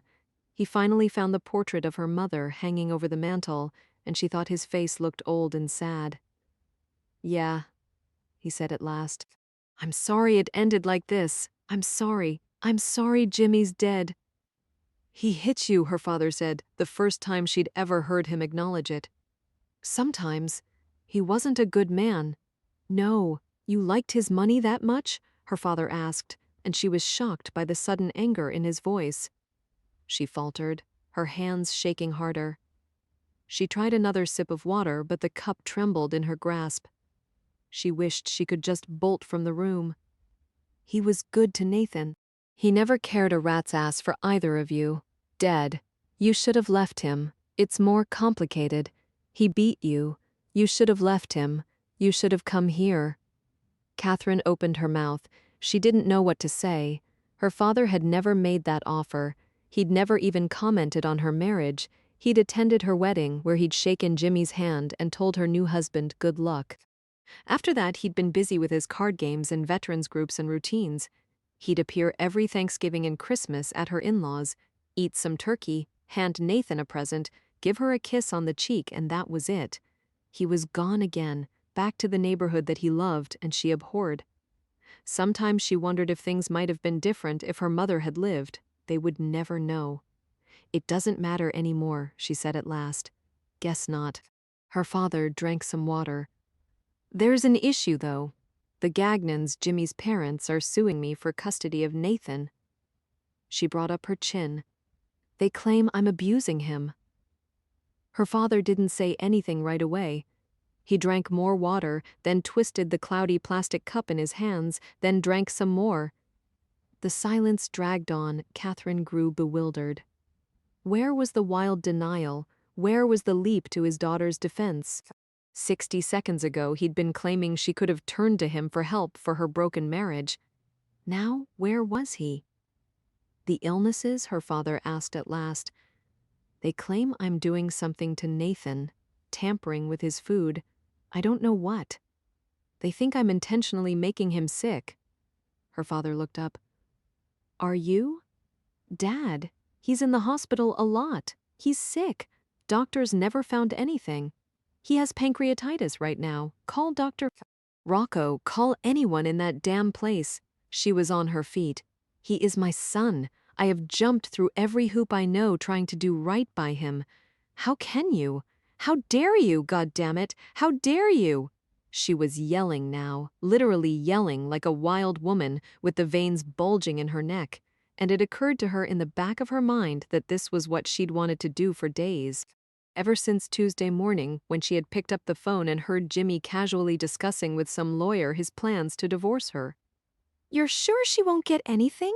He'd asked the lawyer. I don't want her touching one red cent. No, Nathan, no money, the lawyer had assured him. It's all taken care of. I can file the paperwork within the hour. I love my son, she screamed at her father now. Why doesn't anyone believe that I love Nathan? And then she broke. Her legs gave out. She collapsed on the horrible brown sofa, her shoulders heaving, a strange hiccuping sound coming from her throat. She couldn't find herself. She was lost, drowned in some would-be moment where Jimmy had left her and Nathan had left her, and she was back in her rat-infested apartment. No family, no money, all alone. A blue Chevy would turn down the street. A hole would open in the ground. There would be nothing to save her anymore. Her father was still sitting across from her. He had his gaze locked intently on the portrait of her mother. That finally gave her strength. She pulled herself together, wiping the back of her hand across her dry eyes. Will you support me? She asked quietly. You need money? No, Dad. Her voice grew terse again. She forced herself to speak calmly, as if explaining to a child. There's going to be a hearing, a custody hearing. I met with my lawyer this afternoon. The Gagnons will bring in witnesses to testify that I'm a bad mother. I need my own witnesses who will say I'm a good mother, or at least, she amended, that I'm not a threat to Nathan. Where is Nathan now? He's in the hospital. He has pancreatitis. Shouldn't you be there? Of course I should be there. She tried taking another deep breath. But I'm here, Dad, talking to you about Nathan's future, because despite what anyone might think, I don't want to lose my son. The Gagnons aren't bad grandparents, he said. No, in their own way, I'm sure they love Nathan. He's all they have left now. He's all I have left, too. I think they would provide for him, her father said. Catherine blinked her eyes, feeling slightly delirious. I would provide for him, too. Her father finally looked at her. She was startled by the anguish she saw in his face. You used to be such a happy child, Dad. I got out the home movies. I was cleaning out the attic, going through some stuff. I'm getting some arthritis, you know. It's tough to mount the stairs. So I thought I'd better get to those boxes. Get them cleaned out while I still can. I found the old reel-to-reels, watched them last night. She couldn't say anything. Tears glistened in her father's eyes. You were so pretty, he whispered. Your hair back in a ponytail tied with a big red bow. Your mother used to comb it out for you every morning, and you'd pick a ribbon for the day. Red was your favorite, followed by pink. You were in the backyard? Your birthday, I think, but I didn't see a cake. Other kids were over and we had filled the kiddie pool. You were laughing and splashing in the water, shrieking when I turned on the hose. You were laughing, he repeated now, almost helplessly. Catherine, I haven't seen you laugh in over 20 years. Her chest went tight. She thought she should say something. She ended up shaking her head as if to deny his words. Your mother loved you so much. He stood abruptly and turned away from her. I'm glad she's dead. I'm glad she didn't live to see what would happen next. Dad, you're not right, Catherine. You came back to us. God knows we considered ourselves grateful to get you back from that hell. But you're not right. In the end, our little girl died that day, and I don't know who's standing in front of me now. You don't laugh anymore sometimes. I'm not sure you feel anything at all. She shook her head again, but he was nodding emphatically, as if arriving at some destination at the end of a very long trip. He turned back around. He looked her in the eye. You should let them have Nathan. He's my son. They have a lot of money. They'll take good care of him. Maybe they can even find him the right doctor. I've been trying to find him the right doctor. Her father spoke as if he'd never heard her. They can get him counseling. That's probably what we should have done. Catherine rose to her feet. You're my father. I'm asking for your support. Will you give it? It's not the right thing to do. Will you give it? He reached out as if to take her hand. She frantically snatched it back, and he smiled at her sadly. You were a happy child, he said quietly. Maybe it's not too late. Maybe if you get the right help, you can be happy again. That's all your mother wanted, you know. Even once she got cancer, she never prayed to live. She always prayed just to see you smile once more. But you never did, Catherine. Your mother was dying, and you still couldn't grant her that tiny little curve of the lips. You're mad at me. Is that what this is about? You're pissed off at me because I couldn't smile while my mother was dying? You. She couldn't speak. She was beyond words, stupefied by shock and rage. If she could just find the mantle, she could get a grip on the wooden trim and anchor herself. In the next instant, however, she had a clear image of her hand wrapping around the brass candelabra there and using it to bash in her father's head. In her own detached way, she wasn't sure what surprised her more, the depths of her grief or the strength of her fury. Thank you for your time, she heard herself say. She brought her hands to her sides. She forced them to open. She breathed in, breathed out. The calm returned to her. Icy, yes, barren, but better for her father than any genuine emotion could ever be. Catherine got her coat and very carefully moved toward the door. Her father stood in the doorway behind her, watching her go down the steps, watching her walk to her car. He raised a hand in parting, and the sheer casualness of the gesture made her dig her teeth into her lower lip to keep from screaming. Moving with practiced precision, she put her sedan in reverse and slowly backed out of the driveway. Put on the brake, shift to drive, find the gas, she took off down the street, driving too fast and still pursing her lips into a bloodless line. She needed support. Her lawyer had been very clear. Without some kind of help, the Gagnons would win. They would take Nathan from her, most likely. She would never see him again. She would be all alone, and she would be broke. Oh God, what was she going to do? She was scattered, distracted, desperately searching for answers.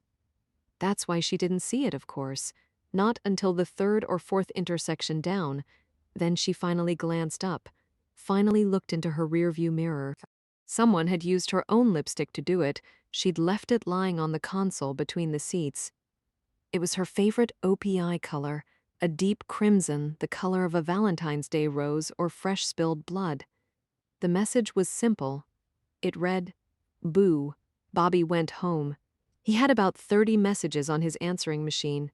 29 were from blood-sucking reporters, each and every one promising to tell his side of the story in return for an exclusive Did I Mention exclusive interview. The 30th was from his LT, inviting him over for dinner.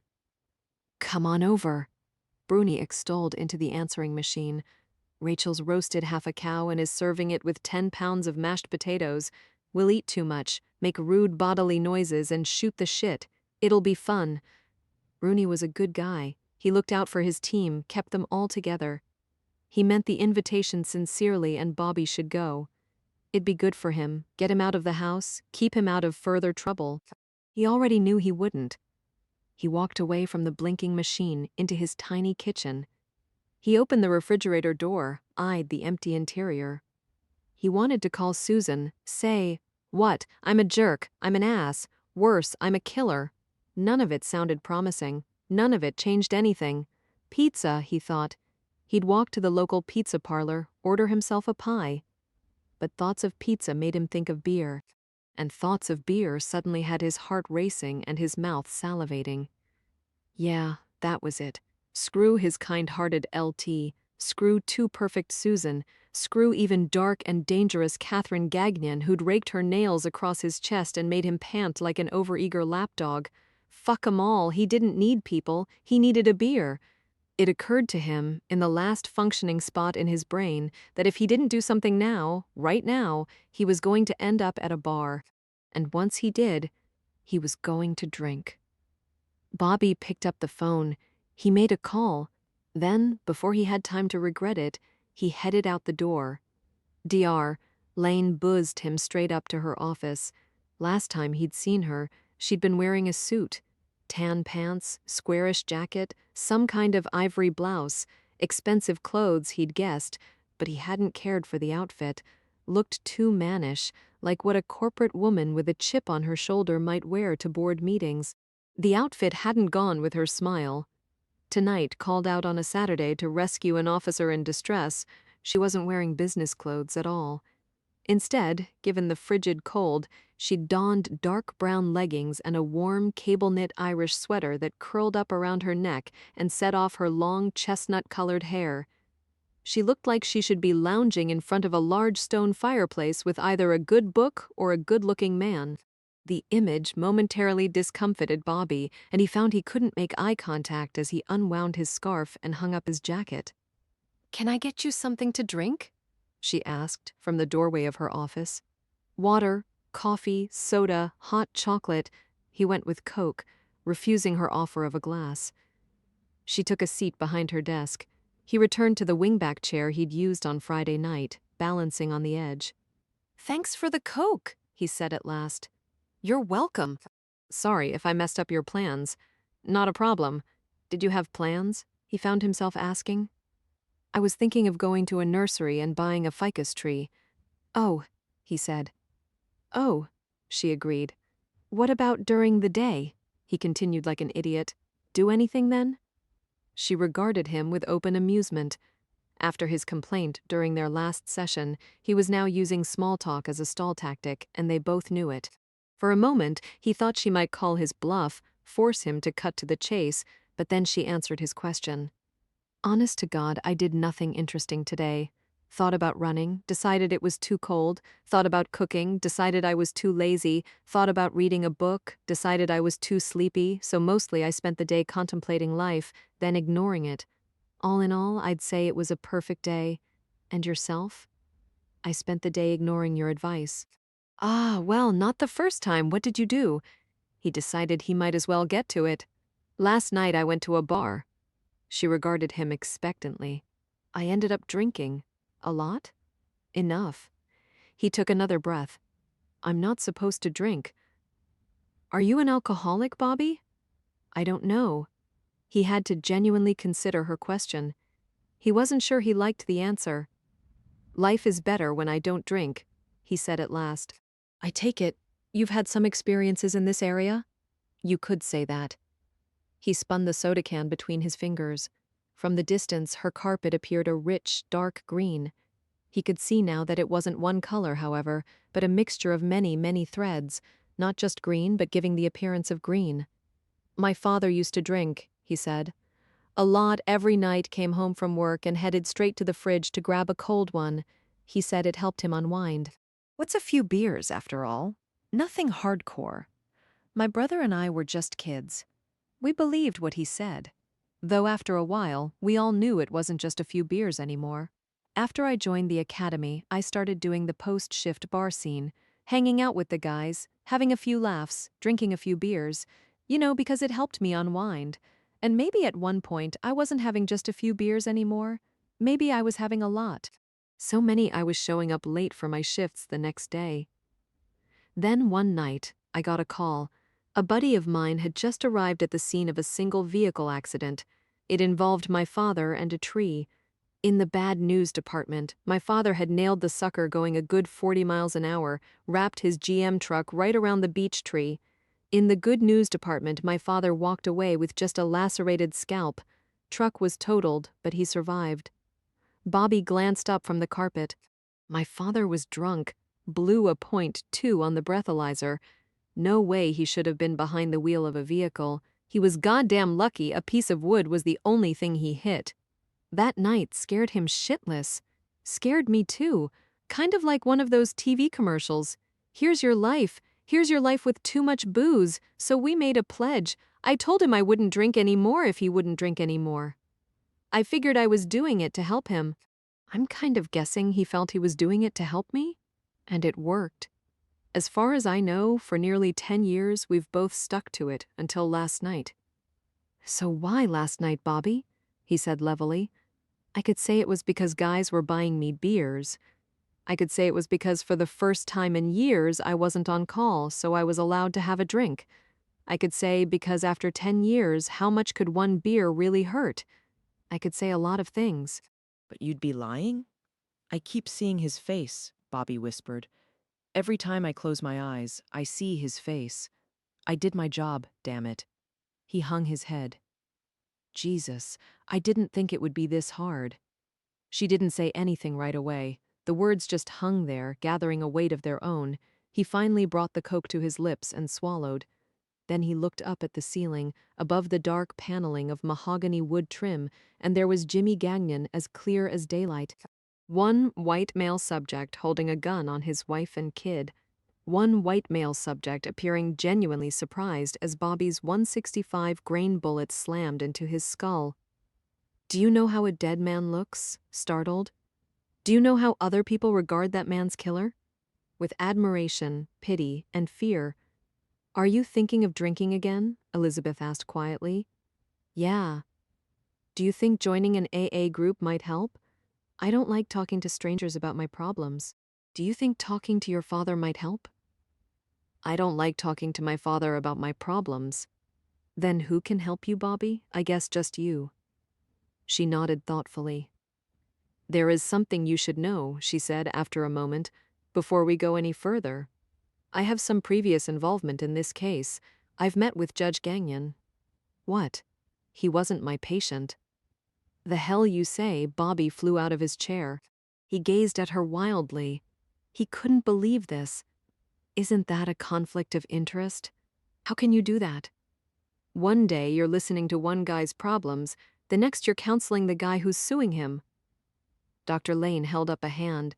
The judge came to me for a professional opinion. I met with him for 30 minutes. Then I referred him to an associate who I felt would be better able to assist him. Why? Why did he come to you? What did he want to know? Bobby leaned over her desk, jaw clenched, arm muscles bulging. He was pissed as hell, and he knew it showed on his face. Elizabeth continued to regard him evenly. I spoke to Judge Gagnon last night. With his permission, I will share with you what we said. I'm warning you now, however, I don't think it will help. Tell me, then have a seat. Tell me. Officer Dodge, please have a seat. Her expression remained set. After another moment, Bobby grudgingly let go of her desk. He sat back down, picking up the Coke can and twirling it between his fingers. He felt a light fluttering in his chest, breathlessness, panic. Damn, he was tired of feeling this way, as if the world had spun away from him, as if he'd never feel in control again. Judge Gagnon had gotten my name from an associate. He came seeking specific information about a psychological phenomenon. Perhaps you've heard of it. Munchausen by proxy. Shit, Bobby said. The judge told me a little bit about his daughter-in-law, Catherine. He wanted to know if someone with her background might fit the profile of a person capable of Munchausen's. Essentially, he wanted me to tell him, sight unseen, if Catherine was either faking his grandson's illnesses or deliberately making the boy sick in order to gain attention for herself. And what did you say? I said it wasn't my area of expertise. I said as far as I knew there wasn't a profile for Munchausen's. I said that if he honestly believed his grandson was in danger, then he should seek immediate professional assistance and contemplate legal action to separate the boy from his mother. Is he going to do that? I don't know. He took the name of the person I gave him and he thanked me for my time. When was this? 6 months ago. 6 months ago? The man sought expert advice for the safety of his grandson, and he didn't bother to act on it for 6 months. Bobby, she said quietly, I don't know what was going on in that house. More to the point, you don't know what was going on in that house. No, he said bitterly. I just showed up like judge and jury and shot a man. Shit. Just plain shit. Elizabeth leaned forward. Her expression was kind. Last night, Bobby, you made a very astute observation. You said, tactical teams don't have the luxury of information. Do you remember that, Bobby? Yeah. More importantly, do you still believe that, Bobby? A guy is dead. Is it really such a great excuse to say it's because I didn't know any better? It's not an excuse, Bobby. It's a fact of life. Yeah. He crumpled the Coke can. What a pisser. Elizabeth shuffled some papers on her desk. The silence dragged on. Shall we talk about your family? Elizabeth asked at last. No. Well then, shall we talk about the shooting? Hell no. All right, let's discuss your job. Why policing? He shrugged. I liked the uniform. Any other family members who were law enforcement? Friends, associates, relatives? Not really. So you're the first? Starting a new family tradition? That's me. I'm a wild child. He was still feeling belligerent. Elizabeth sighed and drummed her fingernails on the top of her desk. What brought you to the badge, Bobby? Of all the jobs in the world, how did this one become yours? I don't know. When I was a kid, I figured I'd either be an astronaut or a cop. The astronaut thing was a little harder to pull off, so I became a cop. And your father? What about my father? He's okay with it. What did he do for a living? Drove a front loader for Gillette? And your mom? Don't know. Do you ever ask your father questions about your mother? Not in a long time. He set down the crumpled can and gazed at her pointedly. Now you're asking questions about my family. So I am. Okay, you became a cop because the astronaut gig seemed like a bit of a stretch. Why a tactical team? The challenge, he said it immediately. You wanted to become a sniper? Were you always into guns? I'd never shot a rifle before. He'd finally surprised her. You'd never fired a rifle before joining the stop team? Yeah. My father collects guns, does some custom work, but those are handguns, and frankly, my father's not big into shooting anyway. He just likes working on pistols, the machinery, the beauty of a really nice piece. So how did you become a sniper? I was good at it. You were good at it? He sighed. When qualifying for the TAC team, you have to take proficiency exams in a variety of weaponry. I picked up the rifle and I was good at it. Little bit more practice here and there, and I scored expert, so my lieutenant asked me about being a sniper. You're a natural with guns, I guess? That thought made him uncomfortable, though. He amended it immediately. Being a sniper isn't just shooting. The official title is Sniper Observer. Explain. He leaned forward and spread his hands. Okay, so once a month I'm on a shooting range, making sure my technical skills are up to par. But in actual field duty, chances of me being called upon to shoot my weapon are like 1 in 1,000 hell, maybe 1 in a million. You train to be prepared, but day in, day out, what I do on the job is observe. Snipers are recon. We use our scopes and/or binoculars to see what no one else can see. We identify how many people are at the scene, what they're wearing, what they're doing. We're the eyes for the entire team. Do you train for that? All the time. Kim's games, stuff like that. Kim's games? Yeah, Kim's. As in Kim's, I don't remember what it stands for. It's a title of a Rudyard Kipling novel or something like that. It's about observing. You go out on the field and the trainer gives you 60 seconds to spot 10 things and describe them. You grab your binoculars and go. He pointed at the Coke can. I see what appears to be one crumpled soda can. Looks new, red and white, probably Coke. He tipped it on its side, probably empty. Or I see something that appears to be a length of wire, approximately 18 inches long with green coating. It appears cut at one end, and I can see the copper core, which is dirty. That sort of thing. She regarded him with a bemused expression. So you're professionally trained to notice everything. Does that drive you batty in real life? To notice all the nitty-gritty details every place you go? He grimaced and shrugged again. Susan would probably say I don't notice a thing. Last time she got her hair cut, it took me 2 days to figure it out. And Susan is? My girlfriend. He caught himself. My ex-girlfriend. You mentioned her on Friday? I thought you said things were going well. I lied. You lied? Yeah? And that would be because? Because I just met you. Because I was feeling uncomfortable. Because, hell, take your pick. I'm a guy, sometimes we lie. The good doctor didn't seem amused by that statement. So what happened with Susan? I don't know. She just walked away? Not really, he sighed, took a deep breath. I did. You just walked away? Let me get this straight. You haven't talked to your girlfriend about the shooting at all? No. Why? I don't know. Bullshit, she said it. He blinked. You're an intelligent man, Bobby Dodge. More intelligent than you like to let on when you do things. It's for a reason. So why didn't you talk things over with Susan? Did you simply not care? I don't know. He caught himself. She was right. He did know. I thought she'd be horrified. In Susan's world, cops are the good guys, keeping things safe. In Susan's world, cops don't blow some guy's brains out right in front of his kid. You didn't think she'd be able to handle it. I know she wouldn't be able to handle it. How wonderfully patronizing of you. Hey, you asked, I answered. Absolutely. And you're wrong, just so you know. He sat upright. What the hell kind of doctor are you? Bobby, I'm going to ask you something and I don't want you to answer right away. I want you to think about it real hard before you say anything. Is it in Susan's world that cops are the good guys, or is it in Bobby's world? Is it in Susan's world that cops don't blow some guy's brains out? Or is it in Bobby's world? You said once that you were mad? But Bobby, aren't you also horrified? His gaze dropped to the carpet. He didn't say a word. You've commented several times now that you shot Jimmy Gagnon in front of his son. That seems to really bother you. Who is it in the scenario that you're identifying with? Are you upset for the powerful father dying in front of his child, or are you upset for the helpless child who is watching someone he loves die? He kept his gaze on the carpet. Bobby, she prodded. His gaze finally came up.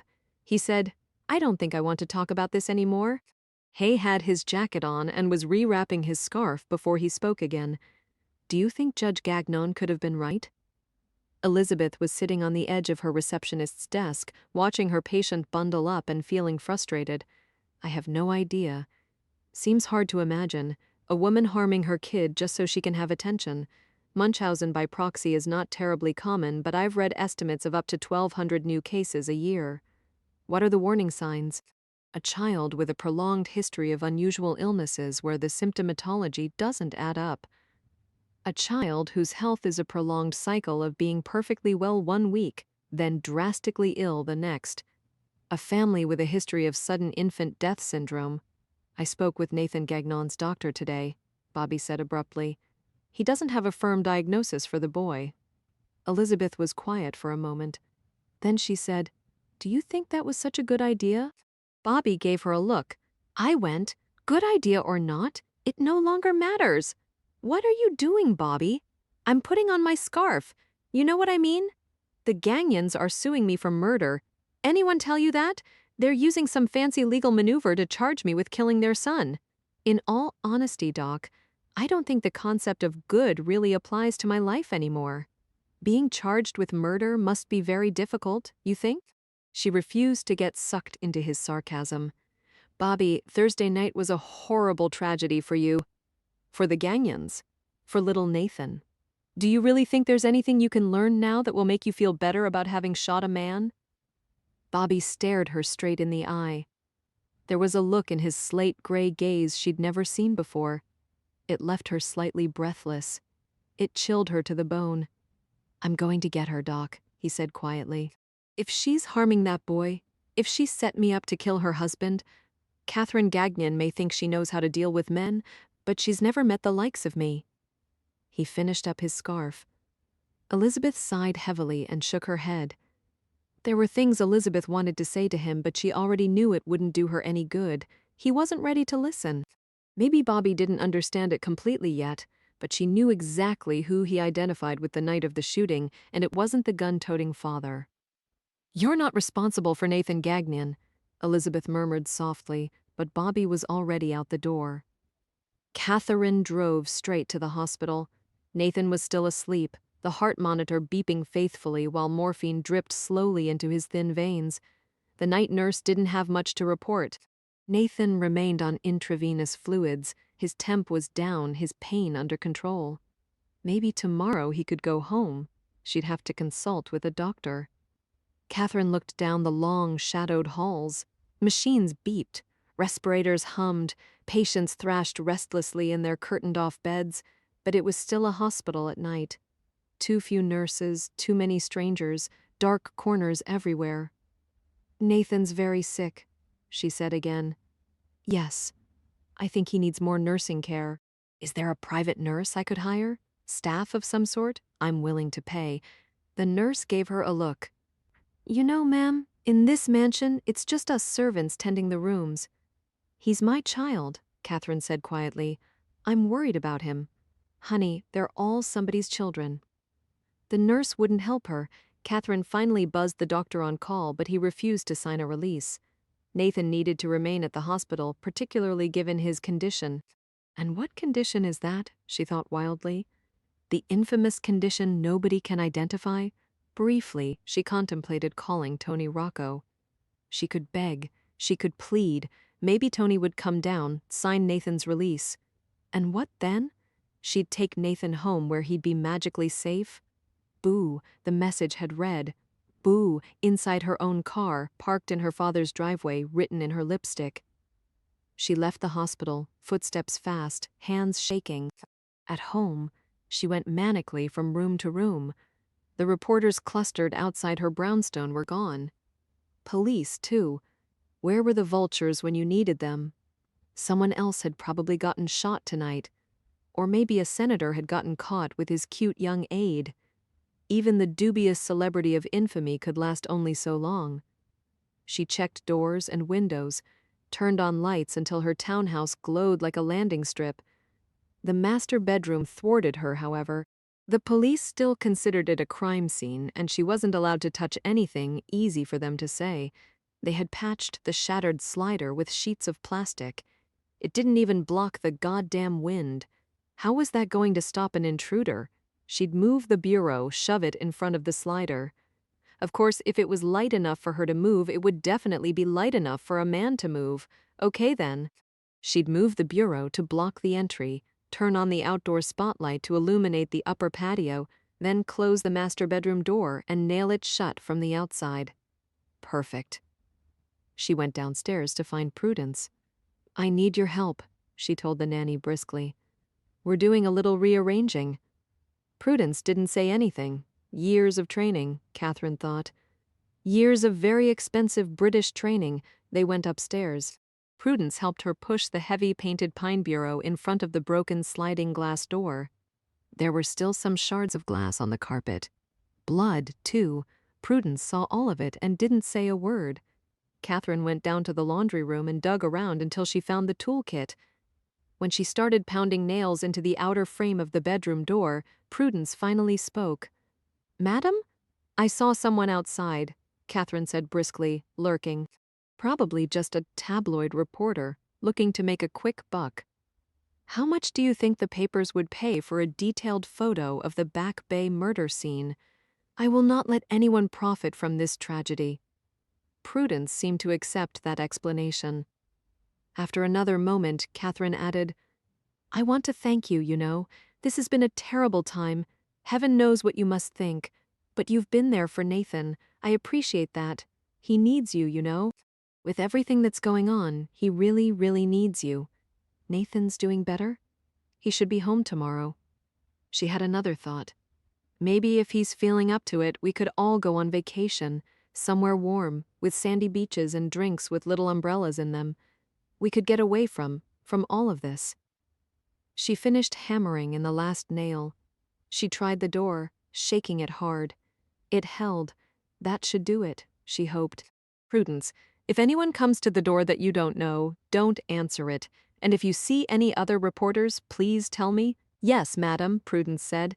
And the lights? I think, Catherine said, still breathing heavily, that we'll leave them on for a little bit longer. Tony Rocco had had a long day. 10 p.m. he was finally leaving the hospital. Not bad 10 years ago, but he was supposedly at the pinnacle of his career now. At this stage of the game, the hungry residents were supposed to deal with the endless grind of puking kids and snotty noses. He only came in for the big stuff. His wife liked to remind him of that nightly. Jesus fucking Christ, Tony, when are you going to start demanding some respect? Just walk away from that damn hospital. Private practice is where the money is. You could be making 3-4 times what you're bringing home now, we could be making. He had stopped listening to his wife about 5 years ago. It had been halfway through a Thanksgiving dinner at his parents' house, when, for the first time, honest to God, midway through his mother's rant about his father daring to go play golf with his friends, Tony had looked across the table at his lovely bride of 3 years and realized that he'd married his mother. It had hit him just like that, a giant thwack to the head. His mother was a nag, his wife was a nag, and in another 15 years he'd look just like his father, slightly hunched shoulders, chin tucked against his chest in perfect turtle posture, and selectively deaf in both ears. He should have divorced her right then, but there were the children to consider. Yeah, his 2 darling, beautiful children who already looked at him with his wife's accusing stare every time he was late for dinner. He found himself thinking of Catherine again, the way she'd first come to him 9 months ago. Her fingers brushing up his arm, her long black hair teasing his cheek as she leaned over his shoulder to study Nathan's medical records. She'd come to his office one day without Nathan, wearing a long black overcoat. She'd walked into his office. She'd locked the door behind herself. She'd looked him right in the eye and said, "I need you." Then she'd thrown open her coat to reveal nothing but smooth white skin and tantalizing bits of black lace. He'd taken her right then and there up against the wall, his trousers around his knees, her legs around his waist. She'd climaxed so hard, she'd sunk her teeth into his shoulder. Then they'd tumbled to the floor, and next thing he knew, she was on her hands and knees, and he was riding her from behind, already as hard and horny as a teenager catching his second wind. Afterwards, when both of them were too exhausted to move, when he could barely summon his receptionist by phone to tell her to cancel all his appointments for the afternoon, he'd seen the contusion on Catherine's left side. It was nothing, she'd told him. She stumbled against the counter in the kitchen. That day, neither of them had commented on the bruise's perfect palm-like shape. She'd wept the day she'd finally told him about Jimmy. They'd been in a hotel room in Copley Square. She'd just spent 20 minutes on her knees doing stuff he'd only ever read about in magazines. Now he held her close, stroking her hair. "I need you," she'd whispered against his chest. "Oh God, Tony, you don't know what it's like. I am so afraid." He should leave this stupid hospital, Tony thought now, walking through the empty parking garage, his footsteps ringing off the cement. He was sick and tired of people telling him what to do, his wife, the head of pediatrics, a prick like Judge Gagnon. What was the point of working so hard for so many years if he never got to do anything he wanted to do? He loved Catherine Gagnon. He was tired of all this shit. Screw his wife, screw the kids. He'd drive to Catherine's house right this minute. Tell her he took it back. He was sorry he'd let her down, sorry he'd told her he couldn't help Nathan. Hell, he was sorry he'd sat in front of some state cop this afternoon, feeling like half a man as he tried to explain how he could love Kat and yet do nothing to protect her from Jimmy. The way that trooper had looked at him, that was it. He would buck the system. He would stand on his own 2 feet, just this once. He would do what he wanted to do and screw the other women in his life. Tony got to his car. He got out his keys, his hand already shaking in excitement. It wasn't until he unlocked the door that he finally heard the noise behind him. The footsteps moved quietly down the hall. Rubber soles treading carefully on white vinyl floors, the soft rustle of curtains. The beep-beep of heart monitors, the hiss of numerous ventilators. The nurse was gone, tending someone somewhere. The hallway was dark and still. The man tiptoed, until finally the right room. A shadow fell across the foot of the bed. 4-year-old Nathan stirred. He turned his head toward the sound. He opened his eyes to drugged half-slits. The man held his breath. And Nathan whispered, "Daddy." Bobby was doomed. His head had finally just hit the pillow when his phone rang again. He didn't think of Susan this time. Instead, his thoughts went straight to Catherine. He'd been dreaming, he realized. He'd been dreaming of Jimmy Gagnon's widow, and she had been naked with her long black hair splayed across his chest. "I just want to get some sleep," he snarled into the receiver. "Still feel like playing detective, Officer Dodge?" It took him a moment to place the voice. Harris, the Gagnon's earnest detective. Bobby's gaze went to the bedside clock. Dial glowed 2 a.m. Christ, he had to get some sleep. "What?" he asked. "Got any friends with the Boston PD?" Harris said. "I think there's a crime scene you're going to want to visit." "Who?" Harris paused a heartbeat. "Dr. Tony Rocco." "Parking garage of the hospital. Don't wear good shoes. I understand it's messy." Detective Deed Warren had been with Boston Homicide for over 8 years. A petite blonde with a lithe build and killer blue eyes, she worked the Rocco crime scene in slim-cut jeans, stiletto boots, and a caramel-colored leather jacket. Sex and the City meets NYPD Blue. Lots of the guys were staring, given that DD ate, slept, and breathed her job. None of them stood a chance. She and Bobby went way back. They'd dated eons ago when they'd both been new recruits, her starting out for the city, him for the state. They could sympathize with each other's demanding days without having to be in direct competition. Bobby couldn't remember anymore why they'd broken it off. Too busy, probably. It didn't really matter. They worked better as friends. He appreciated the meteoric rise of her career. She'd probably be lieutenant soon, and she was always interested in his work with Stop. Now, however, Dee was peering inside a dark green BMW 450i while chewing her lower lip. Across from her, a crime scene technician armed with a camera was busily shooting away. The snap and whir of the advancing film echoed across the vast expanse of the cement parking garage and seemed to punctuate Bobby's approaching footsteps. Garage was a little crowded, given that it was 3 a.m. Coroner's van, crime scene van, numerous patrol cars, several detectives' vehicles, and a much nicer sedan Bobby recognized as belonging to the ADA. Lot of cars for a homicide, lot of attention, period.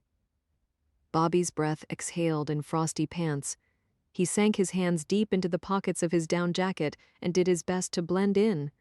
Several heads turned his way, some faces he recognized, some he didn't. All knew him, though, and despite his best efforts, a buzz was building by the time he arrived at the BMW. "Hey, Bobby," Dee said without ever looking up. "Nice boots." She wasn't fooled, kind of late to be out on the town, she said. "Couldn't sleep. 'Cause your phone was ringing off the hook?" She finally looked at him, blue eyes narrowed speculatively. "You got good ears, Bobby, given that we're doing everything we can to keep this one quiet?" He understood her question, but decided not to answer it. "If I happen to spend the next hour leaning against that concrete support column over there, studying my nails, how much of a problem would that be? I'd say this is strictly a no manicure zone." Dee jerked her head left, and Bobby spotted ADA Rick Copley in deep conversation with the MSE. Last time Bobby had seen Copley, Copley's men had been engaging in a friendly game of pin the shooting on the beleaguered state trooper. So yeah, Copley would consider Bobby's presence a big problem. "Highlights?" he asked Dee under his breath. She gave him another look. "When we profile the Vic, how many times are we going to find your name?" "Once." "This afternoon, met him for the first time today to ask him about Nathan Gagnon. She processed that, put two and two together very quickly, and said, "Ah, shit, he's the kid's doctor? Yeah. What else? Had an affair with the boy's mom?" Was already being questioned for a possible custody battle to be waged between the parents. Your turn? She flicked her gaze across the way. Copley was still talking to the ME, but now looking in their direction, a frown marring his pug-nosed face. One DOA doctor in the front seat. DD murmured quickly, gesturing inside the car. Looks like he just got his door open and someone nailed him from behind? Shooting? Knife? Strong, Bobby said, trying to glance inside the car himself and being blocked by DD's shoulder. That's not even the half of it, DD said. Copley had started their way. You gotta run, DD told Bobby. Yep. But remember, we'll always have Paris. Bobby got the message. See ya? Bobby found the stairwell exit just as Copley closed the distance and the first crime scene tech said, "Holy shit, is that blood?" And the second technician answered, "Actually, I think it's women's lipstick." Casablanca's was a swanky Mediterranean restaurant in Cambridge. It featured a full martini bar and an eclectic menu targeted toward Harvard's more upscale clientele, namely the well-to-do parents of its Ivy League student population. Bogey's, on the other hand, was a tiny little diner tucked away just down from the State House. It offered 24-hour service, peeling vinyl stools, and an extra large griddle that hadn't been cleaned in years. Now, this was a place for cops. Bobby walked all the way there using the freezing early morning temp to clear the last of the sleep from his head and icicle half his eyelashes. It was shortly after 5 when he arrived, the sun not even up yet, but the diner already hopping. He waited 20 minutes in the egg and bacon-scented heat, then finally got to steal a booth in the back. His stomach was growling. He ordered up 3 fried eggs, half a dozen pieces of bacon, and a butter-soaked English muffin. He wasn't sure if this qualified as a decent meal or not, but it did involve protein. He chased the food down with an extra-large OJ, then started in on the coffee. He was entering that no-man's land between food coma and caffeine buzz when DD finally walked into the diner. She sported a tight-fitting white t-shirt that announced in scripted red sequins, "Felonious." It worked well with the boots. She slid into the booth, glancing at Bobby's empty plate. "What? You didn't save anything for me. What'd you want? Eggs, bacon, French toast, with the world's biggest OJ, and maybe a side order of pancakes? The case that good?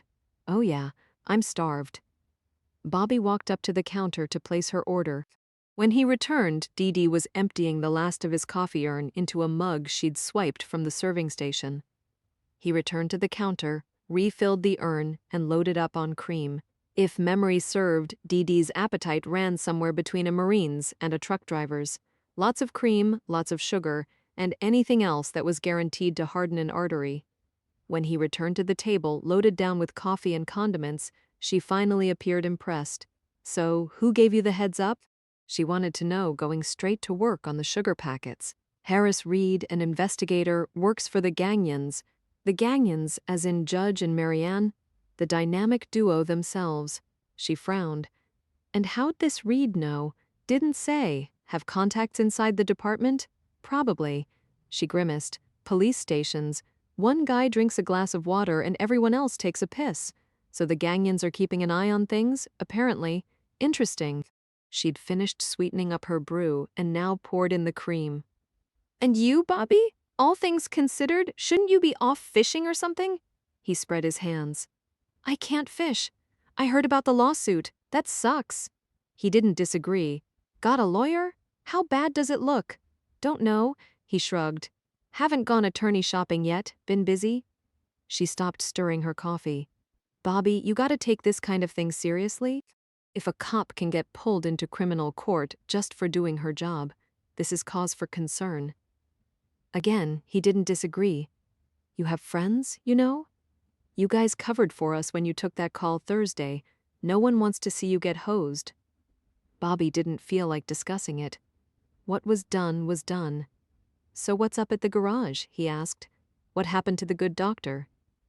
Dee sighed, took a long swig of coffee, and settled back in the booth. "Not sure."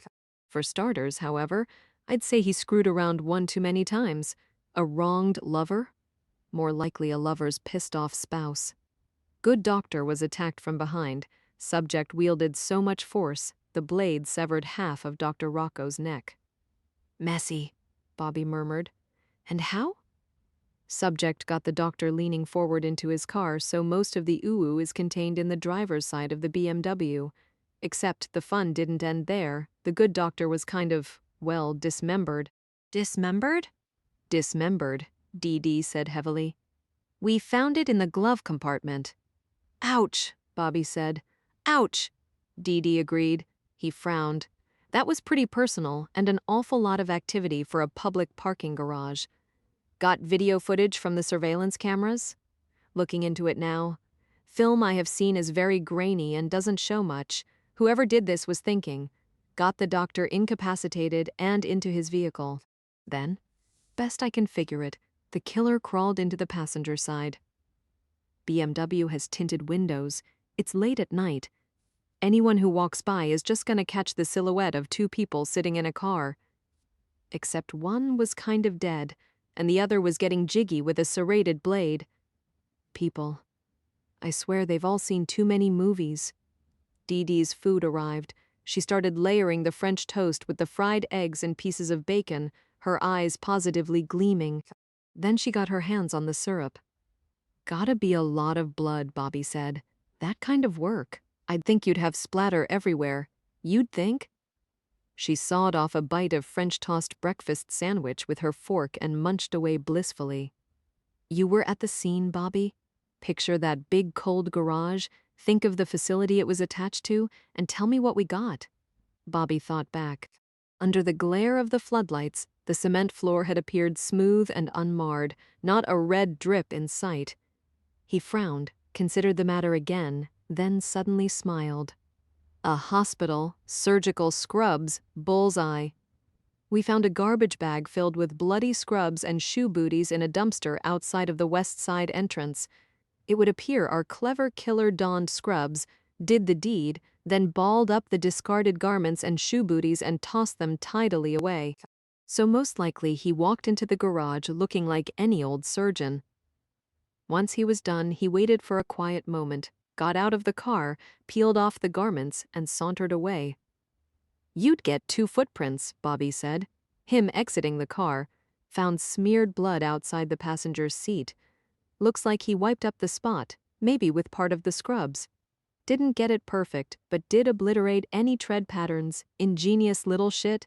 Foresight, Bobby thought out loud. Planning, yes and no. Did take some thought, but everything he needed was on site, so he didn't have to plan too far in advance, assuming, of course, that the killer wasn't actually a surgeon, which, of course, given the location, isn't something we've ruled out. Dee Dee was halfway through her plate now and positively sighing. Ooh, that's good. I swear if it wouldn't give me an immediate coronary, I'd come here every day. So what about suspects? Funny you should ask. You're not thinking me, are you? He was genuinely startled. Should I be thinking you? Dee Dee?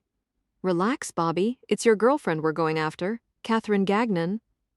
Bobby frowned. The girlfriend comment had been dangled as bait, but he refused to bite. I don't see it, he said after a bit. 8A's office started looking into the widow yesterday.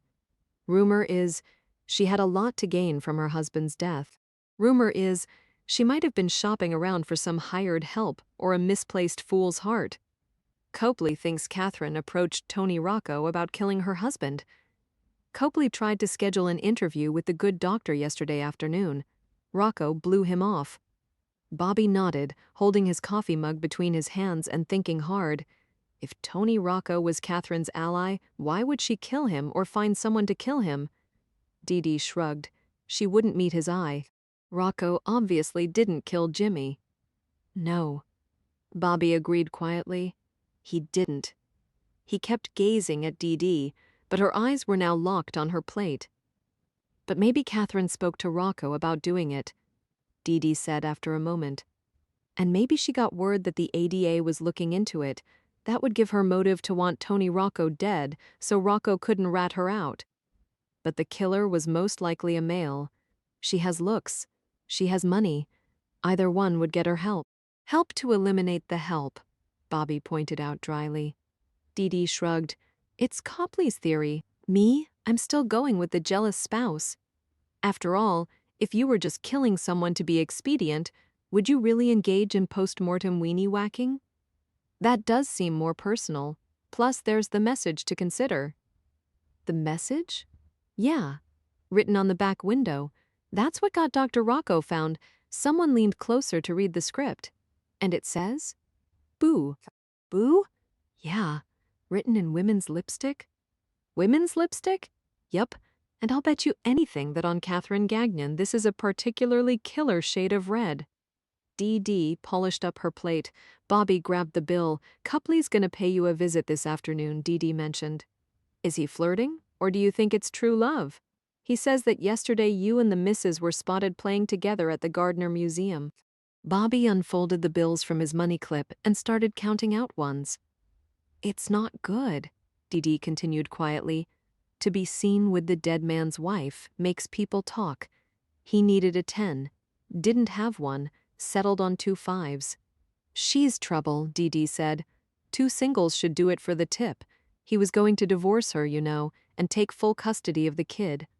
Sometimes there's a very fine line between being a destitute ex-wife and being a wealthy widow. Thursday night, Catherine Gagnon crossed that line. In this business, you have to wonder about that sort of thing. Bobby finally glanced up. Do you really think she could have set it up? Engineered a fight, arranged for her husband to have a gun, then manipulated everything so that he got shot and she didn't? Dee Dee didn't say anything right away. When she finally spoke, he wished she hadn't. Did you know her, Bobby? Had you had any contact with her before the call? Even a casual acquaintance? A friend of a friend? No. Dee Dee sat back, but her face was still troubled, her eyes watching. Bobby stood up, fumbling to get his money clip back in his pocket, and now biting back a curse. Bobby? She said after a moment, and something in her voice stopped him. She had an expression on her face he'd never seen before, a certain grim curiosity. For a moment, it appeared she'd changed her mind, but then the question came out anyway, as if she simply had to know. When you took the shot, was it difficult, Bobby? Seeing a real person, did it make you hesitate? It would be easy to be offended, to give her a dirty look, then cut and run. But Dee Dee was a friend, a fellow cop from way back. And maybe, if he dug deep, Bobby understood her question even better than she did. It was the one thing every cop had to wonder. So much time spent in training. But when it came down to it, in the field, when it was your life, or worse, a fellow cop's on the line, he gave it to her straight. Honest to God, he said quietly, I didn't feel a thing. Dee's gaze fell to the floor. She wouldn't look at him again, and he didn't bother to be surprised anymore. 3 days after the shooting, he was finally learning that that's the way these things went. Bobby nodded at her one last time and headed out the door. Bobby had walked 2 blocks from the diner when the sleek black Lincoln Town car pulled alongside him. A darkened window purred down. Bobby took one look inside and cursed. Don't you have a hobby? He asked Harris Reed, who was slowing down the sedan to match Bobby's walking speed. A string of irritated honks promptly sounded from the traffic behind him. Get in, Harris said. No. My employers would like to talk to you. Tell them to file another lawsuit. They're very powerful people, Officer Dodge. The right conversation with them and all your troubles could go away. How wonderfully patronizing of them. He picked up his step, still walking. Harris changed tactics. Come on, Officer Dodge. You killed their son. Surely you can give them 10 minutes of your time. Bobby's footsteps slowed. Harris braked the car. That's not fighting fair, Bobby said with a scowl. He reluctantly opened the car door. Harris grinned like an asshole. The Gagnons were ensconced at the Hotel LaRue, a new, high-end hotel across from the public garden. Apparently there were too many reporters at their multi-million-dollar Beacon Hill townhouse, so they'd been forced to retire here. Mrs. Gagnon, Bobby was informed, could barely eat or sleep. Judge Gagnon had booked a luxurious penthouse suite with round-the-clock masseuse to help ease her nerves. Harris was chatty about his employers. how the Gagnons were originally from Georgia, so don't be surprised by their southern accent. Mrs. Gagnon had been a real, genuine debutante, complete with satin dress and bouffant hair when she'd met James Gagnon back in '62. The money came from her side, actually. But the judge was an ambitious law student even back then. Her family had approved the match, and her daddy was preparing to set up Jimmy at his own law firm. Sadly, Marianne's entire family mother, father, younger sister died in a fiery car crash a week before the wedding. Needless to say, Marianne had been devastated. In an attempt to comfort his shattered fiancé, Jimmy had whisked her away from the state. They'd moved to Boston, tied the knot in a small civil ceremony, and made a fresh start. In the good news department, they'd gotten pregnant right away. In the bad news department, their baby, the original James Jr., was born sickly. The infant had died in a matter of months, and James and Marianne had returned to Georgia for one more funeral, burying their son in the family plot in Atlanta. 2 years later, young Jimmy had arrived, and James and Marianne hadn't looked back since. Bobby thought it was creepy they'd named the second child the same as the first. The first boy was Junior, the second, Jimmy, Harris told him. Bobby still thought it was creepy. Entering the penthouse suite, Bobby's first thought was that the Gagnons knew how to make an impression. The space boasted Italian marble floors, expensive antiques, and a vast bank of windows draped in enough silk to exhaust a worm farm. The high-end hotel suite provided the perfect backdrop for its high-end occupants. Marianne Gagnon appeared to be in her mid-60s, trim but slightly stoop-shouldered, with tight-set platinum blonde hair that was now more platinum than blonde. She wore a triple strand of knuckle-sized pearls around her neck and a rock the size of a golf ball on her finger. Sitting in some dainty French provincial chair in a cream-colored silk pantsuit, she nearly blended in with the draperies behind her. In contrast, Judge Gagnon dominated the space. He stood slightly behind his wife's right shoulder, tall, in a single-breasted black suit that probably cost more than Bobby made in a month. His hair had turned the color of slate with age, but his eyes remained bright, his jaw square, and his mouth hard. You could picture this man ruling a courthouse? You could imagine this man ruling the country. Bobby had a flash of insight. Weak-willed Jimmy Gagnon had most likely taken after his mother, not his father. "You don't look that big." Marianne Gagnon spoke up first, surprising all of them. She turned her head to look up at her husband, and Bobby saw her hands trembling on her lap. "Didn't you think he'd be somehow bigger?" she asked the judge. James squeezed his wife's shoulder, and there was something about that quiet display of support that unnerved Bobby more than the clothes, the room, the perfectly posed sitting. He studied the marble floor, the zigzag patterns of gray and rose veins. "Would you like something to drink?" James offered from across the room. "Maybe a cup of coffee?" "No. Anything to eat? I don't plan on staying that long." James seemed to accept that. He gestured to a nearby sofa. "Please have a seat." Bobby didn't really want to do that either, but he crossed to the cream-colored sofa, sitting gingerly on the edge and fisting his hands on his lap. In contrast to the Gagnon's perfectly groomed appearance, he wore old jeans, a dark blue turtleneck, and an old gray sweatshirt. He'd crawled from his bed in the middle of the night to view a crime scene, not face grieving parents. Which, of course, the Gagnons had known when they'd sent Harris to pick him up. "Harris tells us you've met with Catherine." James again. Bobby had a feeling it was his show. Marianne wasn't even looking at Bobby anymore. Bobby realized after another moment that the woman was crying soundlessly. Her face, carefully angled away, was covered in a glaze of tears. "Officer Dodge?" "I've met Catherine," Bobby heard himself say. His gaze was still on Marianne. He wanted to say something. "I'm sorry, he didn't suffer." "Hey, at least you still have your grandson." Bobby'd been a fool to come here. He saw that now. James Gagnon had run a sucker play, and Bobby had walked right into it.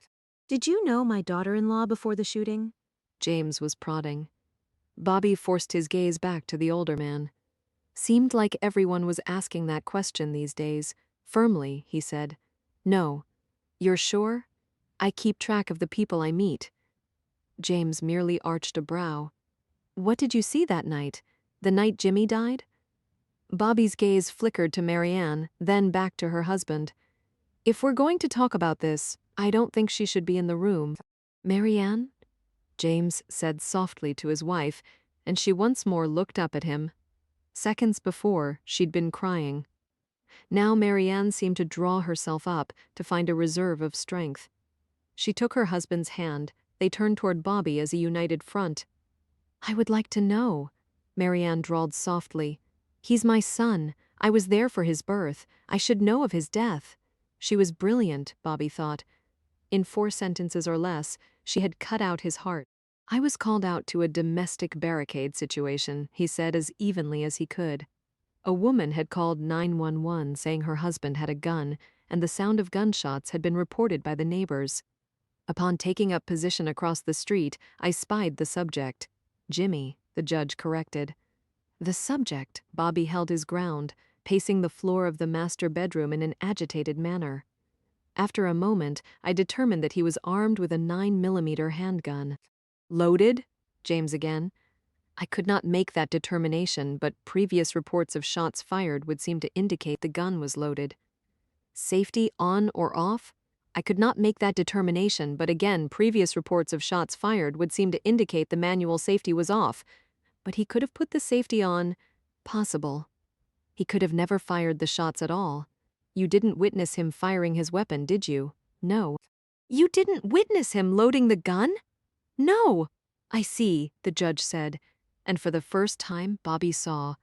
This was the preliminary, just a brief taste of what would happen to him when things went to trial.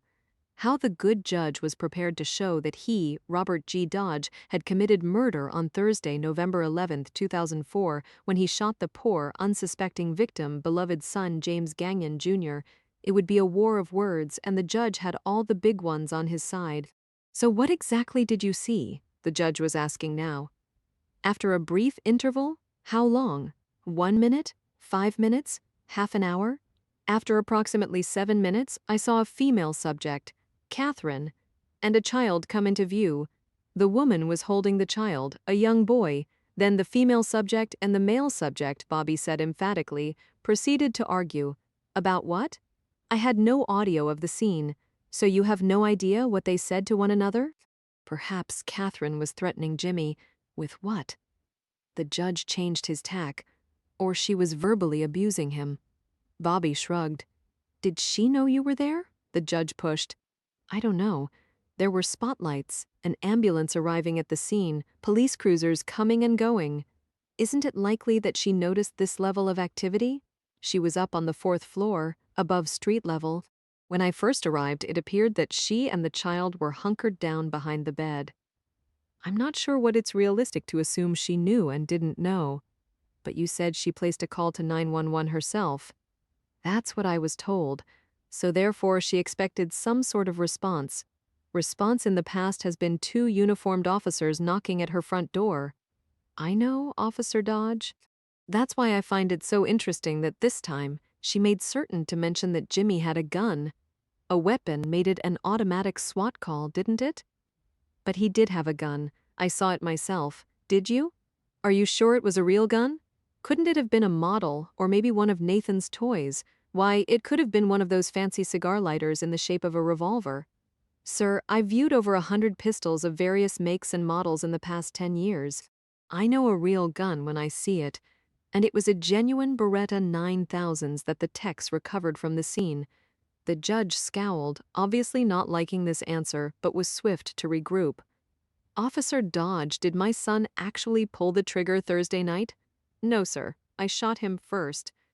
Marianne moaned and sank deeper into her chair. In contrast, James nearly grinned. He started pacing, his footsteps ringing against the marble floor, while his finger waggled in the air. In truth, you don't really know much about what was going on in that room Thursday night, do you, Officer Dodge? You don't know if Jimmy had a loaded gun.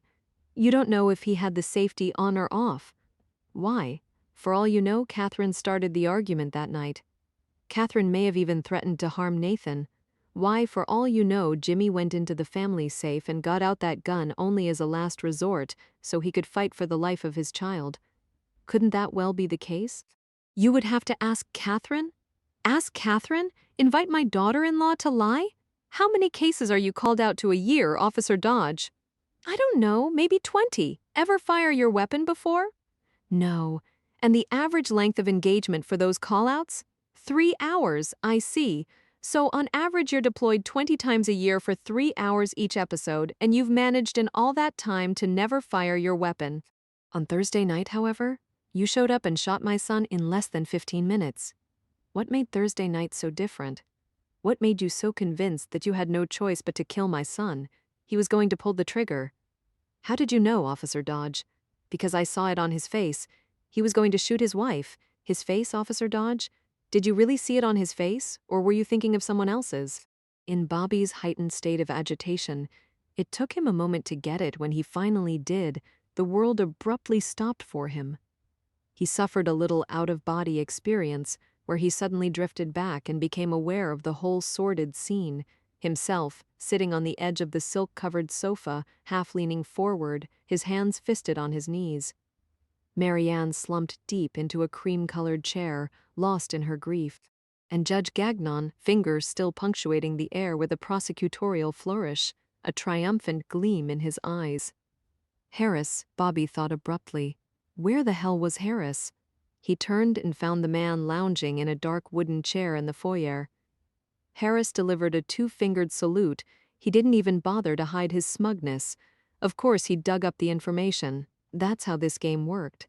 The Gagnons paid, Harris dug, and the Gagnons got whatever they wanted. For the first time, Bobby began to truly understand how helpless Catherine Gagnon must have felt. If there's a trial, it's going to come out. Judge Gagnon was saying now, this kind of thing always does. What do you want? She's the reason Jimmy is dead, James said. There was no need to define she. Acknowledge it. She cajoled you into firing. I'll say no such thing. Fine then, revisionist history. You showed up? You heard my son and his wife arguing, but it was obvious she started it. She was threatening Jimmy. Better yet, she was finally admitting what she was doing to Nathan. Jimmy simply couldn't take it anymore. No one in their right mind will believe I heard all that while sitting in another house 50 yards away. Let me worry about that. She murdered my son, Officer Dodge, as good as if she pulled the trigger herself. There is no way I'm going to stand by and let that woman harm my grandson, too. Help me, and I'll let your little lawsuit slide. Resist, and I'll sue you until you're a broken old man with no career, no home, no dignity, no self. Consult any lawyer. I can do it. All it takes is money and time. James spread his hands. Frankly, I have plenty of both. Bobby rose off the sofa. We're through here. You have until tomorrow. Just say the word, and the lawsuit is gone, and Harris's little research project is forgotten. After 5 p.m., however, you'll find I'm no longer as forgiving. Bobby headed for the door. He'd just gotten his hand on the brass knob when Marianne's soft voice stopped him. He was a good boy. Bobby took a deep breath. He turned around, asking as gently as he could, "Ma'am? My son. He was a little wild sometimes, but he was good too." When he was 7, one of his friends was diagnosed with leukemia. That year for his birthday, Jimmy had a big party. Instead of asking for presents, he asked people to bring money for the American Cancer Society. He even volunteered at the suicide hotline while in college. I'm sorry for your loss. Every Mother's Day, he'd bring me a single red rose. Not a hothouse rose, but a real rose, one that smelled like the gardens of my youth. Jimmy knew how much I loved that scent. He understood that, even now, I sometimes miss Atlanta. Marianne's gaze went to him, and there was a pain in her eyes that went on without end. When it's Mother's Day, Marianne murmured. What am I going to do? Tell me, officer, who will bring my rose? Bobby couldn't help her. He walked out the door just as her grief finally broke and her sobs began in earnest.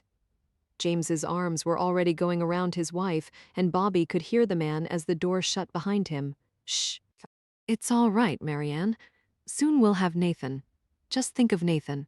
Shh. When Catherine got up. Prudence was already gone for the day. Sundays were the nanny's day off, and Prudence didn't like to waste a minute. Catherine thought it was just as well. The sun was out, an almost unbearably bright blue sky yawning above, looking the way only a New England sky could look during the crisp days of November. Catherine went from room to room, turning on lights anyway. She thought she might be going a little mad. Had she slept last night? She couldn't be sure. Sometimes she dreamed, so that must have involved sleep. She'd seen Nathan the day he was born. She'd been pushing for 3 hours. Almost there, the doctor kept telling her. She'd stopped screaming 2 hours ago and now only panted heavily, like a barn animal in distress. The doctors lied. Jimmy lied. She was dying and this baby was tearing her in two. Another contraction. Push, screamed the doctor. Push, screamed Jimmy. She sank her teeth in her lower lip and bore down desperately. Nathan came out so fast, he overshot the doctor's waiting hands and landed on the sheet-covered floor. The doctor cheered. Jimmy cheered. She merely groaned. Then they put little Nathan on her chest. He was blue, tiny, all covered in muck. She didn't know what she was supposed to think. She didn't know how she was supposed to feel. But then Nathan moved, his tiny little lips rooting for her breast, and she found herself unexpectedly blubbering away like an idiot. She cried, huge fat tears, the only genuine tears she had shed since her childhood.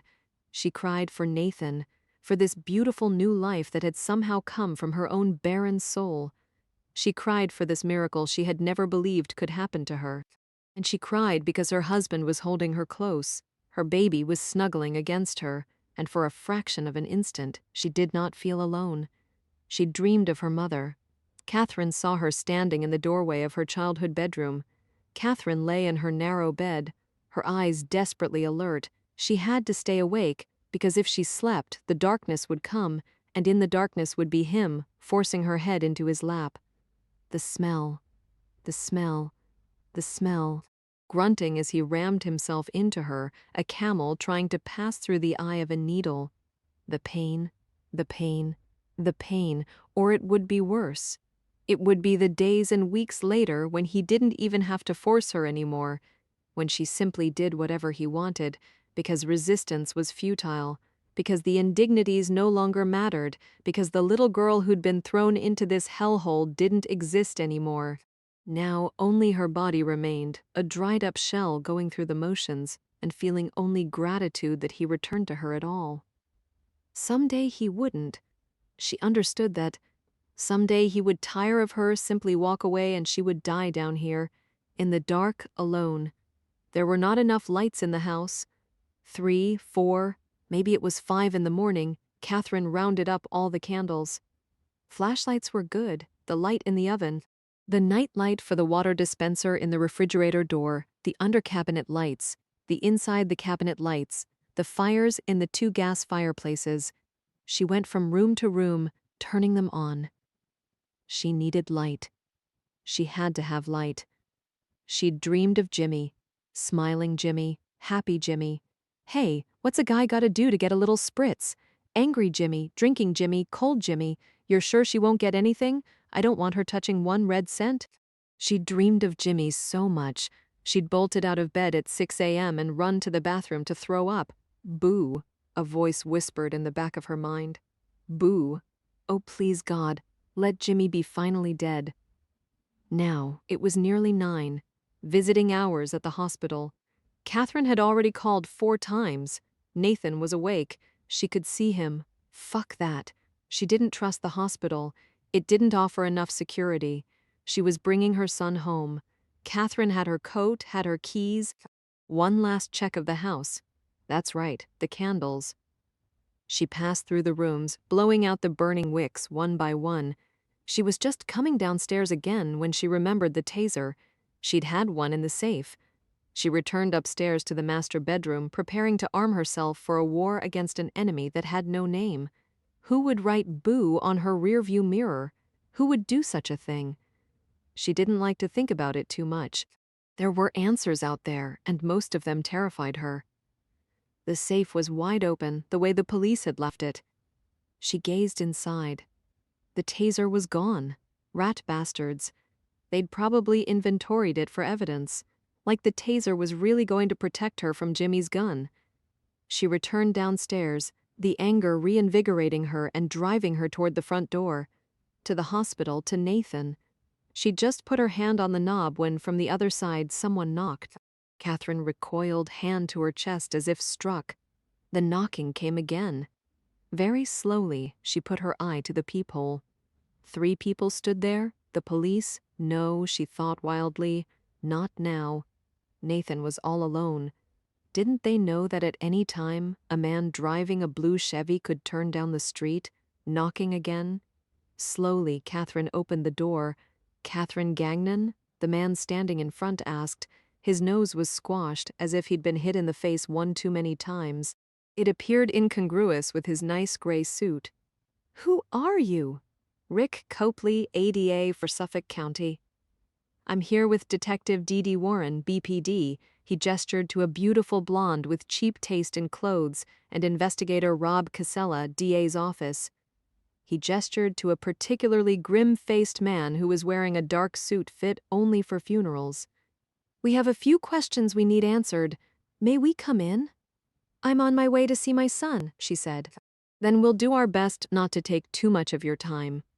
The ADA was already pushing into her home. After another moment, she gave way. It probably was best to do this now before Nathan or Prudence returned. The cheap blonde was looking around the downstairs foyer as if she wasn't impressed.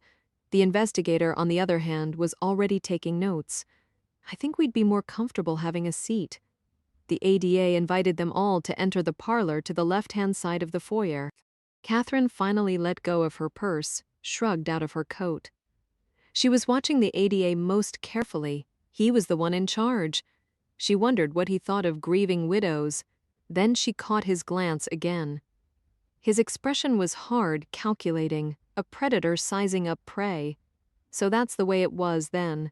For as long as she could remember, Catherine had brought out only the extreme in the male of the species. Men who lusted after women lusted after her more, and men who hated women. She would do better, she decided, focusing her energies on the man dressed for the funeral. "I'm glad you stopped by," she said firmly, shoulders back, sailing into the room. "I contacted the medical examiner's office yesterday. I confess I was quite startled to learn that I still can't claim my husband's body. In these kinds of situations, it takes time." "Do you have children, Mr. Copley?" He simply stared at her. She said quietly, "This is a very difficult time for my son.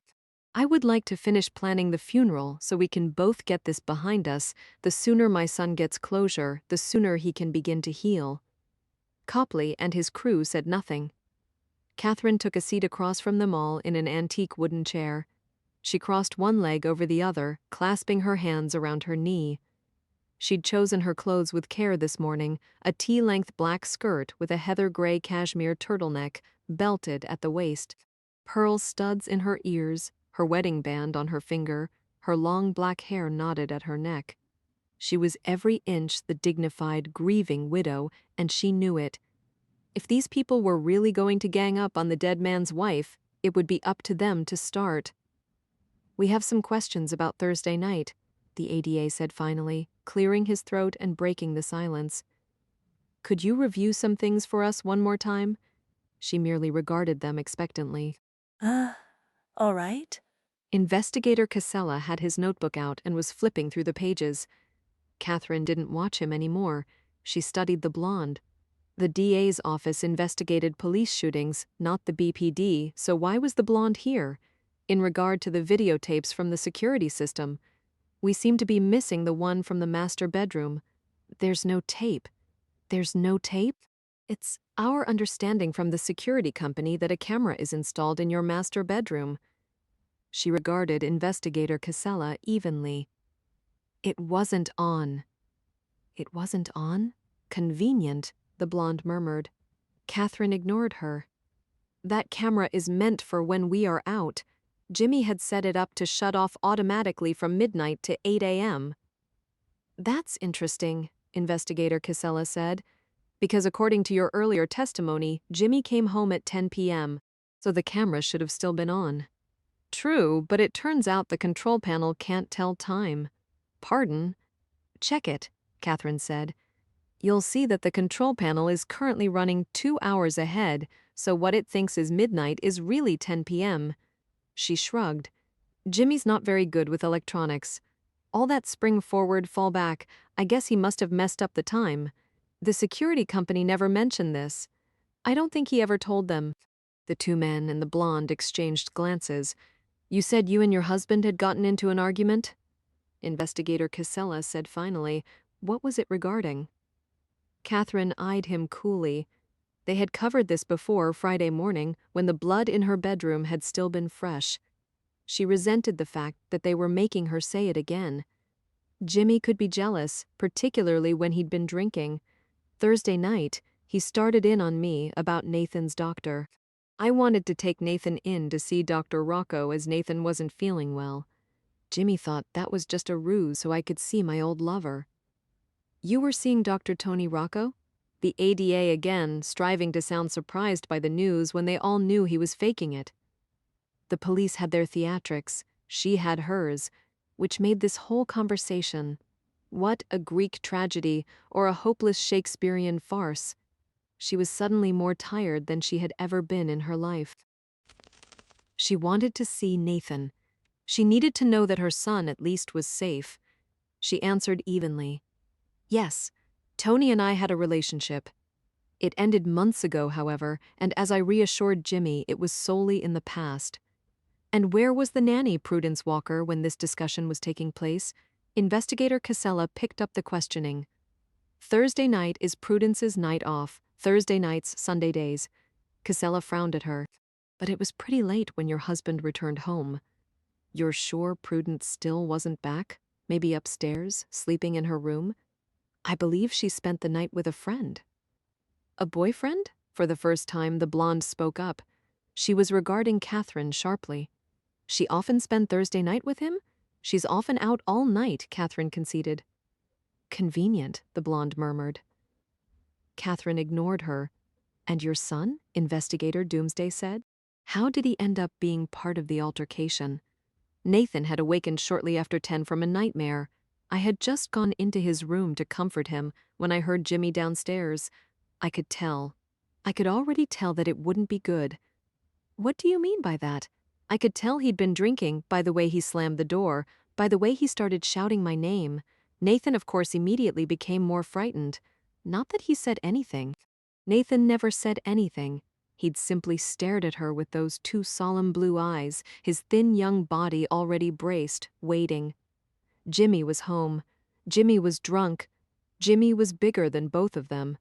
She had wanted so much more for her son. That's what she'd been thinking on Thursday night, when Jimmy slammed the door, when Jimmy started yelling, when Jimmy headed for the stairs. She had looked down into Nathan's eyes and been terrified by the sight of her own hopeless gaze reflecting back at her. When did Jimmy get the gun? The ADA was asking. I don't know. Where did he get the gun? I don't know. He came up the stairs with it? Yes. He waved it at you and Nathan? Yes. And what did you do, Mrs. Gagnon? I told him to put the gun away. I told him he was scaring Nathan, and what did he do? He laughed, Mr. Copley. He said he wasn't the threat to Nathan in this house that I was. What did he mean by that? She shrugged. Jimmy was drunk. Jimmy didn't know what he was saying. And what was Nathan doing when all of this was going on? Nathan was... Her voice snagged. She forced herself to continue.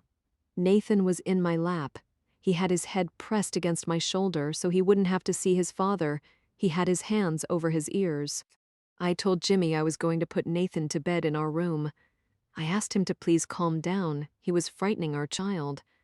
Then I walked past him to our room. The minute I got inside, I locked the door and called 911. Is that when Jimmy fired the gun? I don't remember. Neighbors reported 2 shots fired. Did they? Copley's eyebrows rose. You're saying you're not sure if your husband fired the gun? I wasn't focused on Jimmy at that time. I was focused on Nathan. He was scared out of his mind. Mommy, are we going to die? Turn on the lights, Mommy.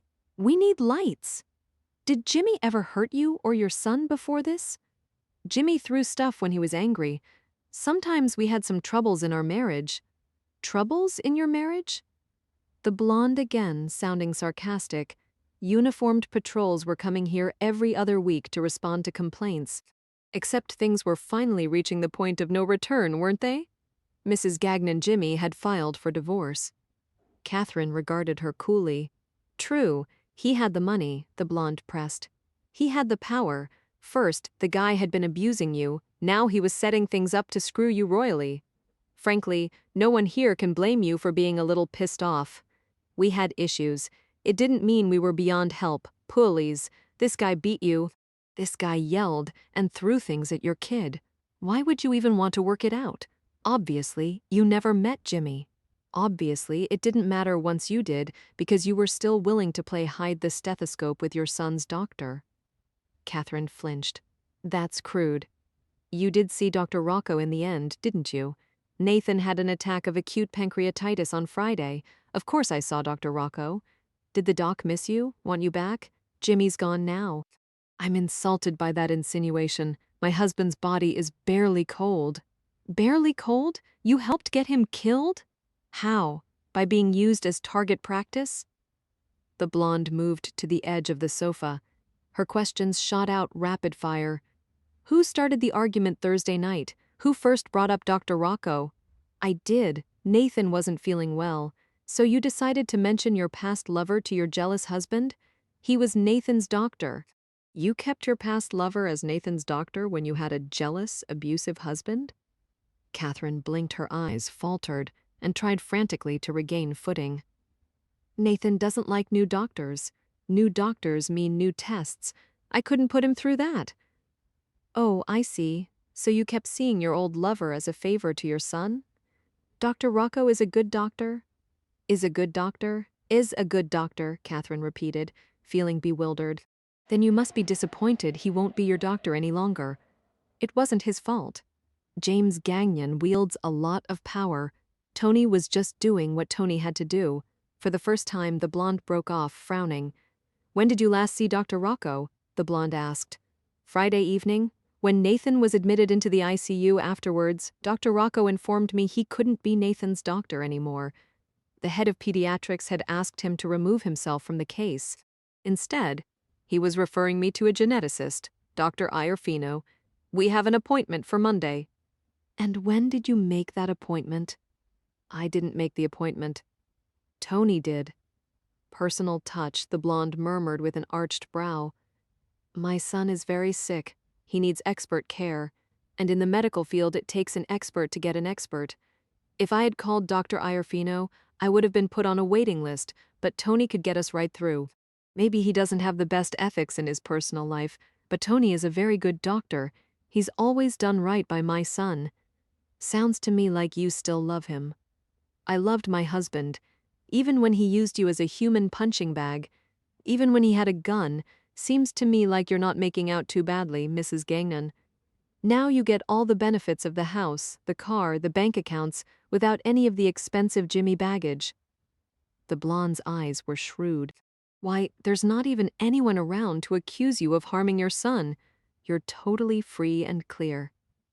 Catherine stood up. Get out.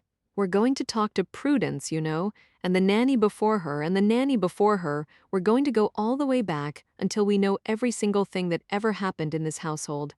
Out, and then we're going to talk to Nathan. Catherine stabbed her finger at the door. The three finally rose. Too bad about Dr. Rocco, the blonde commented casually as they crossed the marble foyer. Especially for his wife and kids. What about Tony? He's dead, of course, murdered last night, at the hospital. The blonde stopped, staring hard at Catherine's face. For a change, Catherine didn't bother to shield her expression. She was honestly shocked, then stupefied, then just plain terrified. How? She murmured. Boo, the blonde murmured, and Catherine froze. The investigators passed through the doorway. At the last moment, the ADA turned. You ever hear of GSR? Copley asked. No. It's gunshot residue. Anytime someone fires a gun, traces of GSR end up on their hands and clothing. Guess what we tested for at the morgue, Mrs. Gagnon? Guess what we didn't find on your husband's hands or clothing? Catherine didn't say a word. Boo, she was thinking wildly. Boo, The trio headed down the front steps. One mistake. Copley called back over his shoulder. That's all I need. One little mistake, Mrs. Gagnon. Then you're mine. Sunday morning. The sun was shining, the air crisp with the promise of winter. Half of the pedestrians in Boston scurried from overpriced shop to overpriced shop, their heads tucked like turtles deep in the folds of their scarves, their hands crammed into the pockets of their coats. Not Mr. Bosu. He walked through the public garden with its grand old trees, no coat, no hat, no gloves. He loved this kind of weather. The scent of the decaying leaves, the last gasp of a fading winter sun. When he was a kid, this had been his favorite time of year. He'd stay outdoors playing long after dark. His parents didn't care. Being outside was good for the boy, his father would say, before burying himself once more in the daily paper. Not a bad childhood. He really couldn't complain. He had fond memories of G.I. Joe figurines and toy cement mixers. He rode his dirt bike, played well with the other children, even had birthday parties in his mother's gold-colored living room decorated with the little orange and yellow flowers people thought were absolutely darling back then. He heard it was all coming back in fashion now. Retro. That was the word. Mr. Bosu had been in prison just long enough for his childhood to once again become cool. He wondered what would happen if he returned home. His parents probably lived in the same house on the same block. Hell, maybe they even drove the same car. If it's not broke, don't fix it, the senior Mr. Bosu had always liked to say. They never visited Mr. Bosu in prison. Not once. After the day that girl had taken the stand, pointed at Mr. Bosu and said, "Yes, sir, that's the man who grabbed me." His parents hadn't even attended the trial. He supposed you could say he'd broken his parents' hearts. People like them were supposed to have an ordinary son, one who would join ROTC, end up with a college degree and serve his country on weekends. Then he'd marry an ordinary girl, maybe a younger version of his mother, and she would stand in a Vogue retro kitchen, whipping up retro casseroles while their 2.2 children played with retro toys out back. Mr. Bosu's fantasies were different. They involved a Catholic schoolgirl in a green plaid skirt and white knee-high socks. She would have her long dark hair tied back in a red bow. She would carry her school books tight against her just budding chest. She would say yes, sir, or no, sir. She would have a tight virginal body, untouched by any man, and she would do whatever he wanted, how he wanted, when he wanted. She would be his forever. Mr. Bosu hadn't been a dumb boy. He'd kept his fantasies to himself. When he was 16, he'd made his first attempt, approached a girl in a playground, pretending to be looking for his younger sister. The girl hadn't run away immediately, so he'd offered to push her on the swing. The feel of her small bony ribs beneath his hands, however, had led to consequences. His pants had been too tight, no way to hide the results. She'd gotten one look, started to scream, and run all the way home. Later, her parents had approached his parents about his inappropriate behavior. He'd blushed, stammered, lied shamelessly that he'd actually been watching a blonde cheerleader walk by. Of course, he hadn't meant. He just didn't know how to control. Oh gosh, he was just so sorry. Boys will be boys, his father had said, shaking his head and reaching once more for his paper. After that, he'd been more careful, taking his parents' car, driving far away from the neighborhood. He practiced, and he learned nicer clothes were less threatening, particularly given his hulking size. A good story was important. Not candy. Everyone warned their children about strangers bearing candy. Better to be looking for a lost sister, lost cat, lost dog, something a child could relate to. He learned, he perfected, and one day he struck. It was short, messy, not at all like he'd pictured. Afterwards, he panicked. Didn't know what to do with the body. Finally, he'd weighted it down and driven all the way to the Connecticut border, where he found a river. He'd returned home shaken, disturbed, and interestingly enough, remorseful. He'd watched the news for days, palms sweating, waiting to be discovered. But nothing happened. Simply nothing.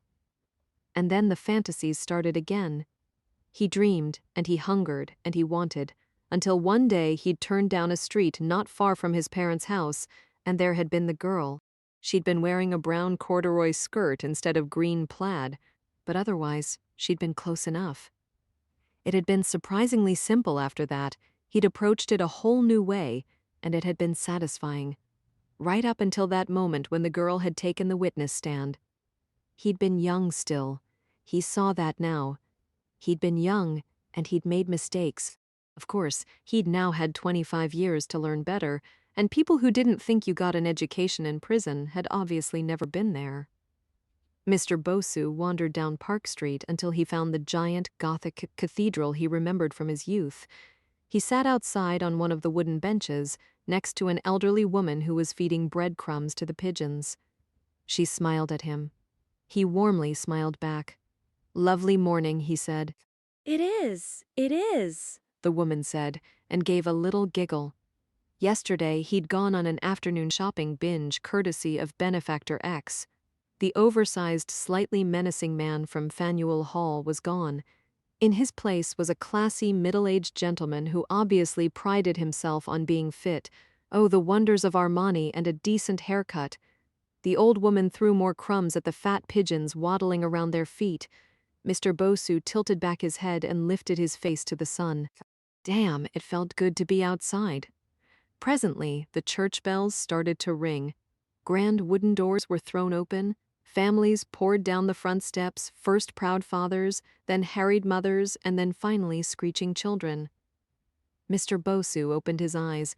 He admired dark-haired girls, their long, lustrous locks tied back in big white bows. He smiled at the teeming throngs of little blonde princesses, all flouncy white dresses and high-polished Mary Janes. In the vast city block yawning in front of the church, parents were already deep in conversation with other parents while their children ran wild. Here were 5 little girls playing tag. Here were 2 little girls swinging arms. Here was 1 little girl, already half unnoticed, chasing the scattering pigeons. "Beautiful, aren't they?" the elderly woman said. "Nothing so attractive on earth," he assured her. "Makes me remember my own youth. Funny, mine too." He smiled once more at the woman. She looked a little puzzled, but smiled back. He got off the bench and walked into the sea of young racing bodies, feeling the breeze of their quick passes like a tingle up his spine. He walked to the front steps of the church, ascended to the 2 large doors, then turned and surveyed his kingdom. People had a tendency to be wary in the city, but this was a particularly upscale area, a posh little island in the middle of an ocean of concrete. Besides, people grew lax in the comforting embrace of their church. They paid more attention to their earnest networking, or the contest over who was driving the right kind of car or drinking the right kind of coffee. They liked to believe they were keeping watch over little Johnny or little Jenny out of the corner of their eye, but they weren't. Children wandered away, particularly when their parents were talking to other adults. Sometimes they never wandered back. Mr. Bosu felt a surge, sudden and unexpected, a fierce, rushing appetite that leapt up from his gut and demanded, now, now. He leaned over the steps. He swept his gaze across the screeching, laughing, playing throngs. He was a hawk, circling in the sky. There, no, yes, 1 single child. A little girl, maybe 4 years old, toddling off in pursuit of a dried leaf scattering in the wind. No parental gaze followed her progress. No doting sibling gave chase. He could walk down the steps now, moving smooth but casual. Place his bulk between her and the crowd. Herd her a little more right and she'd be behind a tree. Then 1 last look, left, right, wait for that go feeling in his gut and scoop her up effortlessly. 1 blink of the eye and it would be over and done. Child disappears in broad daylight. The headlines would read, "Frantic parents desperately search for clues." They would never find any, not when it came to the incredible, powerful Mr. Bosu. He was halfway down the stairs before he caught himself. His hands found the wrought iron railing. With genuine effort, he forced himself to take 1 deep breath, then another, then another. Slowly, he relaxed his hands on the railing, his fingers opening up, his hands slowly returning to his sides. He forced himself to recall last night, the rusty scent of blood, the feel of the blade in his hands, the genuine look of surprise in another, lesser human being's face. It wasn't the same, of course. but it had been more satisfying than he'd expected. Like a pity date. Not his type, not his first choice of entertainment, but action just the same. Better yet, for the first time in his life, he'd been paid up front. In cash, $10,000. When Mr. Bosu had been released from prison yesterday, a driver had been waiting for him out front. Mr. Bosu had gotten into the car, a suitcase was waiting for him in the back. Inside was a note and plenty of cash. The note contained instructions, and with the note came a list. For each target, there was a dollar amount. Now, this was a decent system. Of course, Mr. Bosu wasn't as stupid as his mystery employer seemed to think. In the note, Benefactor X suggested that things would be easier in the future if Mr. Bosu opened a savings account. Money could be wired directly in, etc., etc. Benefactor X volunteered ways for Mr. Bosu to get ID. Benefactor X even supplied a list of banks. Benefactor X was an idiot. Banks were monitored. Money transfers were traced. Worse, banks weren't open on Sundays and Mr. Bosu wasn't doing anything for free. He would stick to cash, thank you very much. Nice thick bundles of dirty green he could strap to his stomach and spend to his heart's content. Mr. Bosu took the briefcase.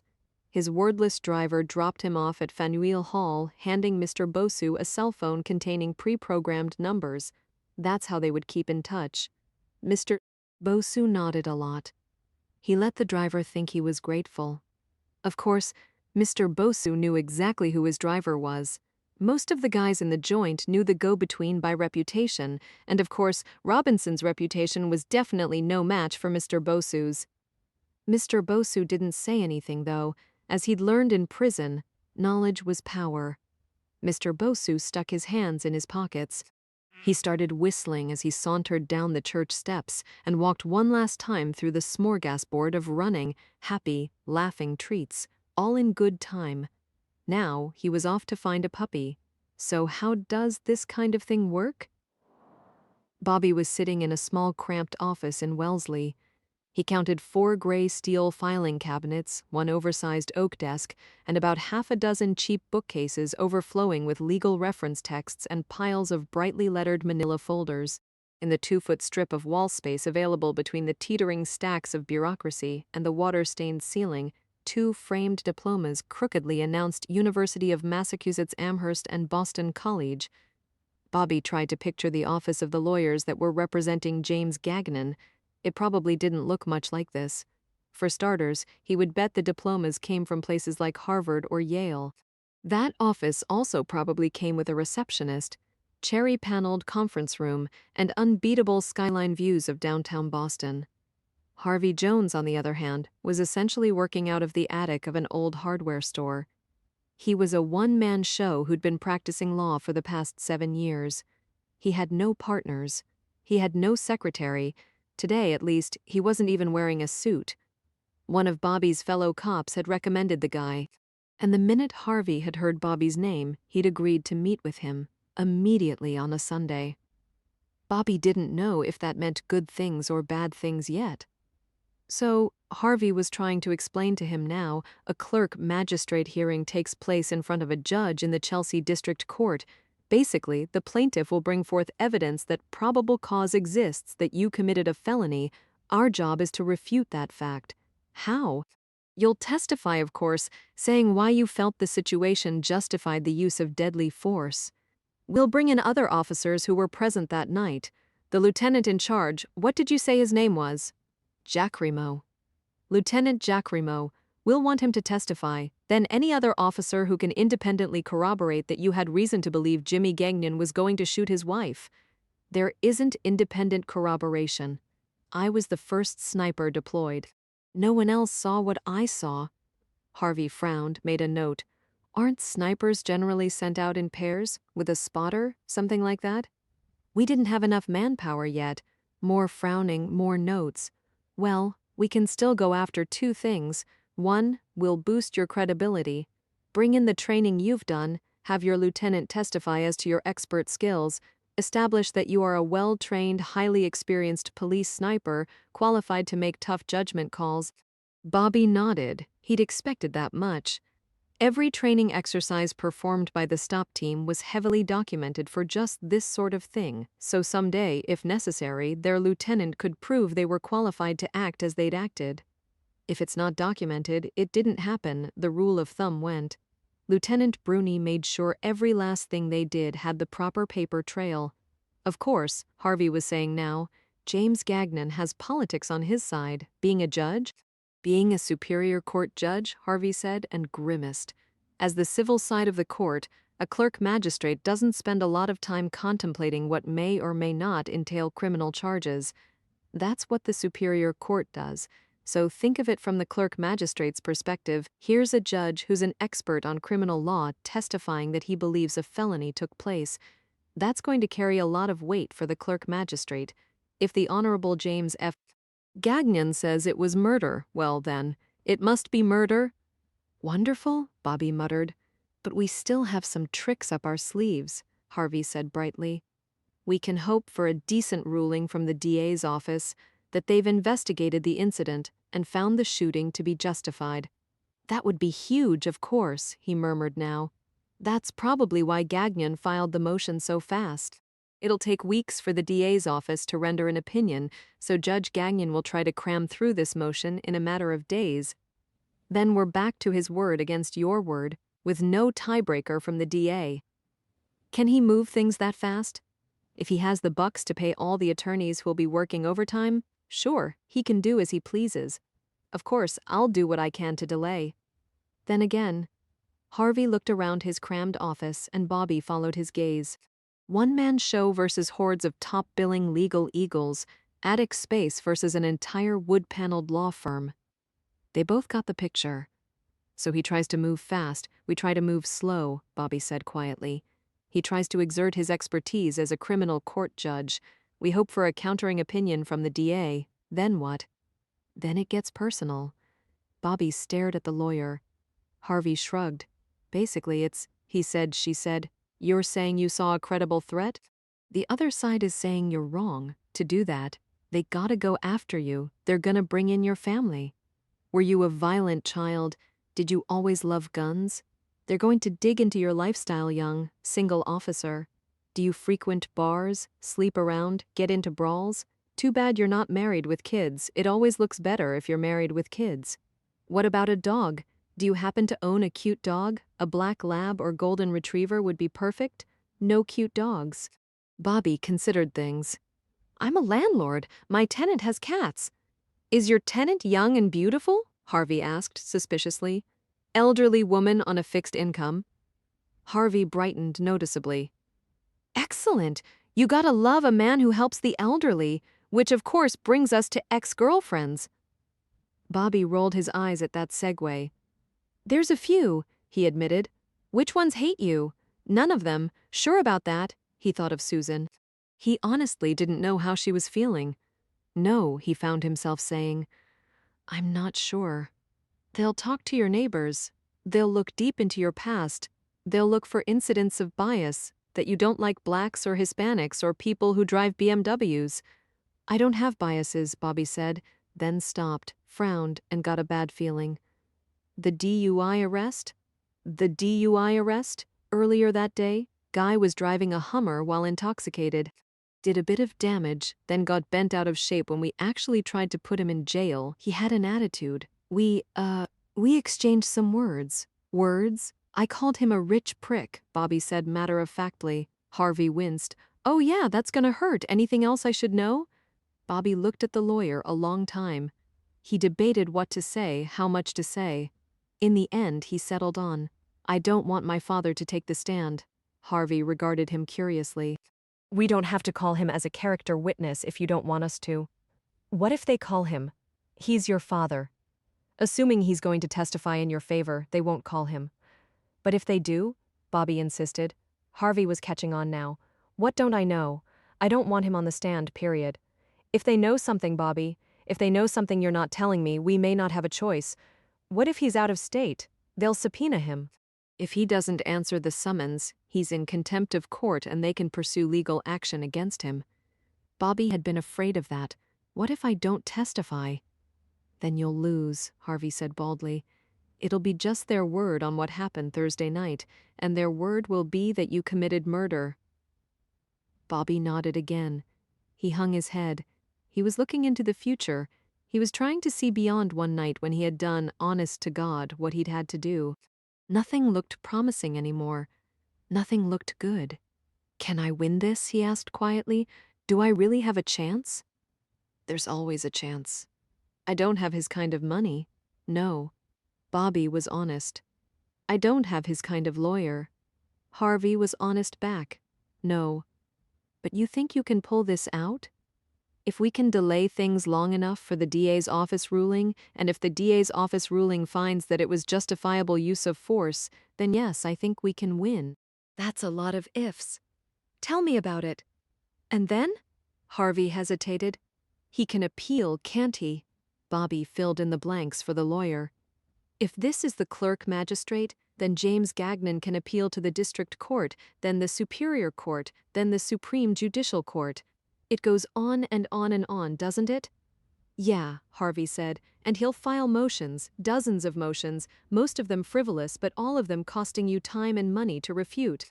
I'll do what I can. Call in some favors. I know some young lawyers who will help out for the experience and others who will do it for the exposure. But you're right. This is David and Goliath and, well, you're not Goliath." "All it takes is money and time," Bobby murmured. "He's old," Harvey threw out there. "You mean one day he'll die?" Bobby filled in bluntly. "That's my best case scenario, another death." Harvey didn't bother to lie. "Yeah, in a situation like this, that's pretty much it." Bobby rose to his feet. He got out his checkbook. He'd had this nest egg he'd been building, thinking of one day maybe buying more property, or maybe if things between him and Susan had gone differently, it would have helped with a wedding. Now he wrote a check for $5,000 and placed it on Harvey Jones's desk. According to the good lawyer, that might last a week. Of course, Bobby already knew something the lawyer didn't. If his father took the stand, he would lose. "Is this enough for a retainer?" Harvey nodded. "If I'm going to pursue things," Bobby said, "I'll call you tomorrow by 5 p.m. They shook hands. Then Bobby went home and got his guns.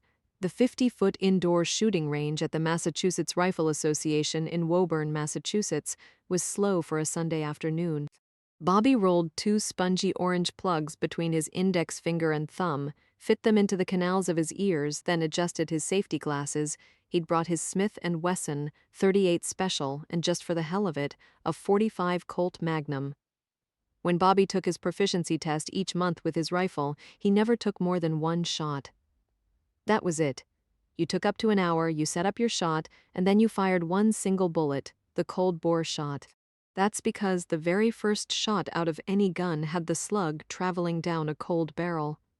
That slug heated the barrel, which led to slightly different ballistics for every other shot fired. As a sniper, the assumption was that he'd never fire any of those other rounds. 1 shot, 1 kill, so all that mattered, day after day, training exercise after training exercise, was that single cold-bore shot. Now Bobby plunked down 6 boxes of ammo. The brass casings jingled inside the containers. He opened the first box and loaded up. He began with the .38, starting at 10 feet to loosen up, then moving the target back to 21. Studies claim that the average police shooting occurred within 21 feet, making it a favorite distance for marksmen. Bobby always wondered who did these studies, and why they never bothered to mention if the police were winning or losing in these infamous shootouts. He started out horribly. Worst damn shooting of his life, and positively embarrassing for someone who'd earned the NRA classification of High Master. He wondered idly if some private investigator was already waiting in the wings to pluck this target for Bobby's upcoming trial. Guy could hold it up on the stand, with its wildly scattered spray of shots. "See this, Your Honor. And this is from a guy that state says is an expert. Maybe he couldn't shoot paper anymore. Maybe once you'd shot a real person, nothing else would do." That thought depressed him. His eyes stung. He was sad. He was mad. He didn't know what the hell to feel anymore. He set down the .38, picked up the .45, set it down, and for a long time simply stood there in the cavernous space, pinching the bridge of his nose and fighting for composure against an emotion he couldn't name. Down at the far end, the MRA's gun pro, J.T. Dillon, was firing away. After a moment, Bobby stepped away from the shooting line and, receding into the shadows, watched the older man work. This afternoon, Dillon was firing a .22 caliber target pistol that didn't even resemble a real gun. The handle was a huge wooden grip that appeared less like a handle and more like a rough-hewn slab of tree. The barrel was squared off and edged in silver. The capping scope was bright red. All in all, the piece looked like something out of a Star Wars movie. In fact, the custom-fit, super-light Italian-made target pistol cost upwards of $1,500. Only the big boys use these kinds of guns, and in the world of competitive shooting, Dillon was considered a very big boy. Dillon was an IPSC competitor, International Practical Shooting Confederation. These guys were considered the martial artists of combat shooting. They were ranked on time and accuracy as they performed various bizarre drills, say, for example, shooting from the saddle, or running through an urban landscape with a briefcase handcuffed to their dominant hand, or shooting their way out of a jungle with an ankle in a splint. The tougher and nastier the drill, the more the competitors liked it. IPS shooters always said that bullseye shooting, the kind of sniper drills Bobby performed, was like watching grass grow. Combat shooting was where the real action was. Now Bobby watched as J.T. Dillon loaded the clip of his custom pistol, placed it in his weaker left hand, and fired off a quick 6 rounds. Smooth, controlled, never blinking an eye. Bobby didn't have to look at the target to know all 6 shots were good. Dillon didn't have to look either. He was already reloading his piece. By now, Bobby had heard all the rumors that Dillon was a former Marine, dishonorably discharged. That once he used to live in Arizona, where he'd supposedly killed a man. Maybe it was the jagged scar sometimes glimpsed across his sternum, or the lean, rangy build the years did nothing to diminish, or the fact that nearing the age of 50 he could still cut down any man with his dark, forbidding stare. Bobby didn't know about those rumors, but being a Massachusetts state police officer, he knew something about J.T.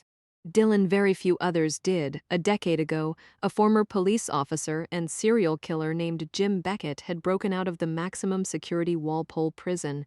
In his brief few months of freedom, Beckett had sliced a long, bloody swath through various law enforcement agencies, murdering a number of state policemen, including a sniper, as well as an FBI agent. Bobby didn't know all the details, but the way he heard it, the police weren't the ones who caught Jim Beckett in the end. Dillon did. After Beckett murdered his sister. Now Dillon looked up from his pistol. He met Bobby's gaze across the way. "That's the sloppiest damn display of shooting I've ever seen," Dillon said. "I'm thinking of burning the target." "That assumes you can hit it with a match." Bobby had to grin. "True." Dillon peered down his scope and Bobby wandered over. He'd never spoken much to Dillon, though both men knew each other by reputation. Dillon had pushed the target back to 50 feet. Still using his left hand, he sighted the target. He inhaled. He exhaled. He inhaled one more time, and Bobby could feel the man's focus as a sudden physical presence. Dillon's finger moved 6 times, the flexing of his index finger no greater than the whisper of a butterfly beating its wings against the air. Boom, boom, boom, boom, boom. The entire clip was unloaded in 3 seconds or less when Dillon pulled in the target. Bobby shook his head. This time, rather than annihilate the bull's eye, Dillon had formed a star. "Show off?" Bobby said. "Gives me something to bring home to my girls." "Your daughters?" "Yep, 2 of them. One's 16, one's 6. Do they shoot?" "Older one, Samantha, she's pretty good." Bobby read between the lines. If Dillon said his daughter was pretty good, that probably meant she could outgun Bobby. Considering what Bobby knew of teenage boys, that skill could come in handy. "And the younger?" "Lainey, takes after her mother." "Can't stand the sound of gunfire. But she has other skills. You should see her ride a horse." "Nice." Dillon was gathering up his spent casings. Bobby helped him out. The brass was the most expensive part of a bullet. Serious shooters like to reclaim the casings for reuse in their own custom-made ammo. "Married?" Bobby asked now. 10 years, Dillon said. 10 years with a 16-year-old daughter. Bobby did the math on that, then gave up. What does your wife do? Tess teaches kindergarten and chases our girls and tries to keep me out of trouble. Sounds like a good life, Bobby said. It is. Well, I should get back to practicing. But Bobby remained standing where he was. Dylan was watching him, his gaze expectant. Shooters had a bond others didn't have. They appreciated the art. They respected the technique. They understood that snipers didn't get drawn to the craft because they were budding dirty Harrys or lone gunmen anxious for another shootout at the OK Corral. Bobby did what he did because the skill challenged him, not because he'd ever wanted anyone to get hurt. Was it hard? Bobby asked quietly. Afterwards, I mean, after what? After I shot the man in Arizona or after I shot Jim Beckett? Either one, sorry to say, son, but I've never killed a man. Not even Jim Beckett? No. Dylan smiled ruefully, then flexed out his shoulder. Though it wasn't from lack of trying. Oh, Bobby said, though he hadn't meant to sound so disappointed. Dylan looked at him a while, contemplating. Finally, the man gestured around the empty space. 10 years ago, he announced, I would never have thought I'd be here, never thought I'd have a wife, never thought I'd have 2 daughters, never thought I'd be happy because of Beckett, Bobby asked. Because of a lot of things. Maybe I've never killed a man, but for a lot of my life, I came close enough. Dylan shrugged. I remember what it's like to sit and wait with your crosshairs sighted on a human head. I know what it's like to will yourself to pull the trigger. I didn't think much of it at the time. Of course not. At the time you were too busy. At the time you were doing your job. It's now in all the hours and days to come, in all the moments when life gets quiet, that you're going to find yourself remembering again, wondering for the 1100th time what you could have done differently, if you could have done something differently. I keep telling myself it doesn't matter. What's done is done. No use torturing myself with it now. Sound advice. So why aren't I taking it? You never will. You want to talk about regrets? I can talk about regrets, Officer Dodge. I can give you a whole laundry list of people I wished I had saved and people I wished I had killed. Give me 5 minutes and a bottle of tequila, and I can destroy my whole life. But you don't. You have to find something, Officer Dodge. Something that anchors you, something that keeps you looking forward even on the bad days when you're tempted to look back. Your family, Bobby guessed. My family, Dylan agreed evenly. Bobby looked him in the eye. So who really killed Jim Beckett? Tess did. Your wife? Yeah, that woman can sure wield a shotgun. And she's doing okay with that? Killing him? Honestly, she hasn't touched a gun since. Catherine arrived at the hospital just in time to find her in-laws standing by the nurse's desk. I'm the boy's grandfather, James was saying with his best you want to cooperate with me grin. Of course it's okay for me to take the boy home. Sir, Nathan's mother signed the admit papers. I can't do anything without consulting her. And it's wonderful that you're so diligent. I commend you. Unfortunately, my daughter-in-law is extremely busy with funeral preparations right now. Hence, we were sent to get Nathan. It's the least we could do during this very trying time. James tightened his arm around Marianne. On cue, she joined him in smiling at the nurse. Marianne was a shade paler than James, dark shadows bruising her eyes, but still with every hair and pearl in place. They made an impeccable united front, the powerful judge and his fragile, charming wife. Already the nurse seemed to be weakening. James leaned forward, pressing the advantage. Let's go see Nathan. He'll be very excited to go with us. You'll see that it's all right. I should at least consult his doctor, the nurse murmured, then glanced down at the admit papers and promptly frowned. Oh dear, what is it? Nathan's pediatrician, Dr. Rocco. I'm afraid. Oh dear, oh dear. The nurse's voice trailed off. She was clearly distressed by what had happened to Dr. Rocco and now becoming quickly overwhelmed. Catherine took that as her cue. She walked up to the desk, gaze going straight to the nurse's name tag. Nurse Brandy, so good to see you again. How is Nathan this morning? Feeling better, the nurse said brightly, then glanced nervously from Catherine to James and Marianne, then to Catherine again. Catherine decided to solve the dilemma for the woman. She put her hand on her father-in-law's arm. A first-class showman himself, he didn't flinch. "Thank you so much for helping out," she told James with a warm smile, then flashed the same grateful grin over at Marianne. "Fortunately, I finished up at the funeral parlor sooner than I expected, so I came to get Nathan myself." "Really, you shouldn't have," James said. "Marianne and I would be delighted to watch the boy for a while. You should rest." "Yes, dear," Marianne echoed. "You must be exhausted. Let us watch Nathan. We have this wonderful room at the Hotel LaRue. It will be a great treat for him after all this time in a hospital." "Oh no. I'm sure after everything Nathan has been through, it would be much nicer for him to go straight home." "To the house where his father died?" James asked dryly. "To the comfort of his own bedroom." James thinned his lips. He and Marianne exchanged glances. Catherine turned swiftly to Nurse Brandy. "I'd like to see Nathan now, of course. I'm sure someone must be filling in for Dr. Rocco." "Please find that doctor and have him sign the discharge papers so I can take Nathan home." Catherine held up the Louis Vuitton bag she was carrying. "I'll work on getting my son into his clothes." Marianne spoke up brightly. "Why don't we get him dressed, darling, while you deal with the paperwork? Surely that will be much faster for everyone." "Absolutely," James agreed enthusiastically. "Wonderful idea." Catherine was getting a pounding headache. She smiled anyway. "That is so kind of both of you, really. But I just miss Nathan terribly. I can't imagine not seeing him right away. We also can't wait to see our grandson." Marianne again, so gay. She sounded brittle. "You're entirely too kind, but Nathan's health is still very fragile.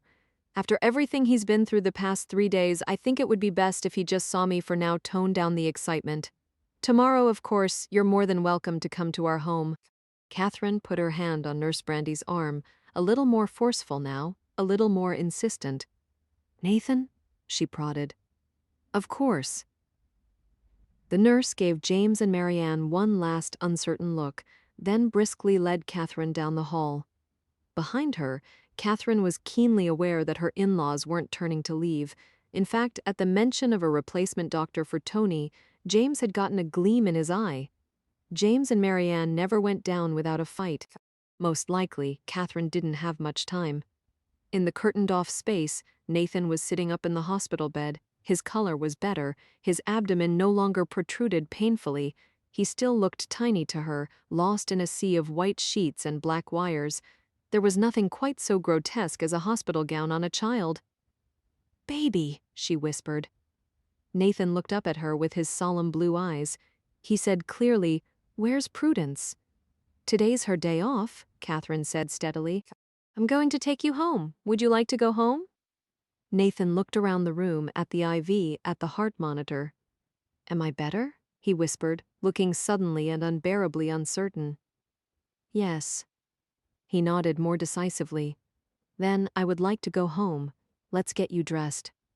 Nurse Brandy removed the IV needle, then pushed aside the heart monitor. "The discharge papers?" Catherine prompted, her gaze already flicking nervously behind her. "Of course." Brandy disappeared down the hallway. Catherine plastered a fresh smile on her face and turned back to her son. "I brought you your favorite outfit. Jeans, boots, the cowboy shirt." She briskly opened the bag, laying out the clothes on the edge of the bed. Nathan seemed subdued, but finally, he shrugged off his hospital gown. "Was it a dream?" he asked. Catherine knew instantly what he meant. "No," she said. "Daddy had a gun, yes. Is he dead? Yes." Nathan nodded and started to pull on his clothes. He had just finished buttoning his flannel cowboy shirt when James and Marianne appeared with a man in surgical scrubs in tow. "Nathan!" James boomed heartily. "It's my favorite cowboy. Ready to saddle up? Your grandmother and I would love to have you come join us at the Hotel LaRue. Room service, Nathan? All the hot fudge sundaes you can eat." Nathan regarded his grandfather as if he'd sprouted 2 heads. James rarely paid Nathan quite this much attention, and in fact, ice cream made Nathan unbelievably ill. Unperturbed, James turned to Catherine. The flush of triumph was unmistakable on his face. Catherine, meet Dr. Gerritsen, head of pediatrics. I think you two should have a talk. In the meantime, Marianne and I will stay here with Nathan. Marianne had already stepped forward, reaching out a hand toward Nathan. The yearning expression on her face was hard to bear. Did she look at her grandson and see her last link to Jimmy? Or did she merely see another kind of a weapon, a living, breathing tool that could be used to hurt Catherine? Dr. Gerritsen was trying to gesture Catherine out into the hallway. She refused to budge. All James and Marianne needed was 30 seconds, and Nathan would be gone. Possession, after all, was 9/10 of the law. Dr. Gerritsen finally gave up, stepping into the now crowded space and focusing his attention on Nathan. The pediatrician held a chart in his right hand. "How are you feeling, young man?" Dr. Gerritsen asked. "Okay." In fact, Nathan was regarding all 4 adults nervously. "According to your chart, everything looks good. Where's Dr. Tony?" Nathan asked. "Dr. Rocco couldn't be here today, Nathan, so I'm helping out. Is that okay?" The boy merely stared at Dr. Gerritsen. He didn't like doctors, particularly new doctors, and his gaze said he was already suspicious. "Would you like to go home?" Dr. Gerritsen asked. A somber nod. "Seems like a good idea to me, too. I'll tell you what, sport. Why don't you hang out here for just 1 more minute, while I talk with your grandparents and mother? Nurse Brandy want to show Nathan how a stethoscope works." Nathan already knew how a stethoscope worked. His gaze flew immediately to Catherine, and she could see his growing panic. She did her best to give him a bolstering smile, though the same panic was already rising in her chest. Nurse Brandy stepped into the space. Dr. Gerritsen, James, Marianne, and Catherine disappeared back behind the curtain. Dr. Gerritsen didn't waste any time. "Judge Gagnon tells me that there is a custody issue with Nathan," the doctor said, looking Catherine straight in the eye. "Judge Gagnon and his wife have filed for custody of Nathan," Catherine replied evenly.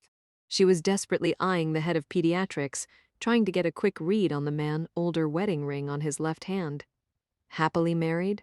Or bored, egotistical, ripe for the attentions of a young, beautiful widow? "He has concerns for the boy's safety," Dr. Gerritsen said. His tone was level, serious, very serious. Catherine abandoned all notions of flirtation. She went instead for the concerned daughter-in-law, respectful and caring. She turned her head slightly and said in a low voice, as if she didn't want to upset her in-laws, "Judge Gagnon and his wife have recently lost their son. They are wonderful grandparents, but they're not quite themselves right now, Dr. Gerritsen. Surely you understand how difficult this must be for them. We're sharp as tacks and you know it." James interjected harshly, "Don't play us for doddering fools." Dr. Gerritsen's gaze flickered to James and Marianne, then back to Catherine. His expression was plainly perturbed. "I don't like being put in the middle of these things. I never would have dreamed of getting you involved," Catherine assured him. "According to Dr. Rocco's records, Nathan falls ill a lot." Dr. Gerritsen added pointedly, and rather easily, "Dr. Rocco always took excellent care of Nathan." Dr. Gerritsen gave her a dubious look. He obviously knew of her relationship with Tony and wasn't fooled. "I don't think you should take the boy home," the head of pediatrics announced. Catherine's heart fell. She could feel the panic bubble up in her throat even as James began to smile. "Unfortunately," Dr. Gerritsen continued crisply, "I don't have any say in the matter." "What?" James this time, clearly stunned. "As of this moment, she's still Nathan's legal guardian." Dr. Gerritsen shrugged. "I'm sorry, Judge Gagnon, but my hands are tied." Marianne started shaking her head. A woman suddenly coming awake only to find herself in the middle of a very bad dream. "Exigent circumstances," James countered quickly. "You felt there was an immediate and compelling threat to the boy justifying sending him home with his grandparents. But I don't know that there's an immediate and compelling threat. The boy's health history, you yourself said it was suspicious." "He needs us," Marianne said plaintively. "We're all he has left." Dr. Gerritsen flashed Marianne a sympathetic look before returning his attention to James. "Suspicious, yes. Definitive, no." James was clearly furious now. "She is a threat to that child." "If I was a threat to Nathan," Catherine interjected levelly, Why would I keep bringing him to the hospital for medical care? Because it's what you do, James barked, using your own child to gain attention for yourself so you can play the role of the tragic mother. I tried to warn Jimmy. I tried to tell him what you're doing, harming your own son. It's disgusting. But I don't need to play the role of the tragic mother anymore to get attention, do I, James?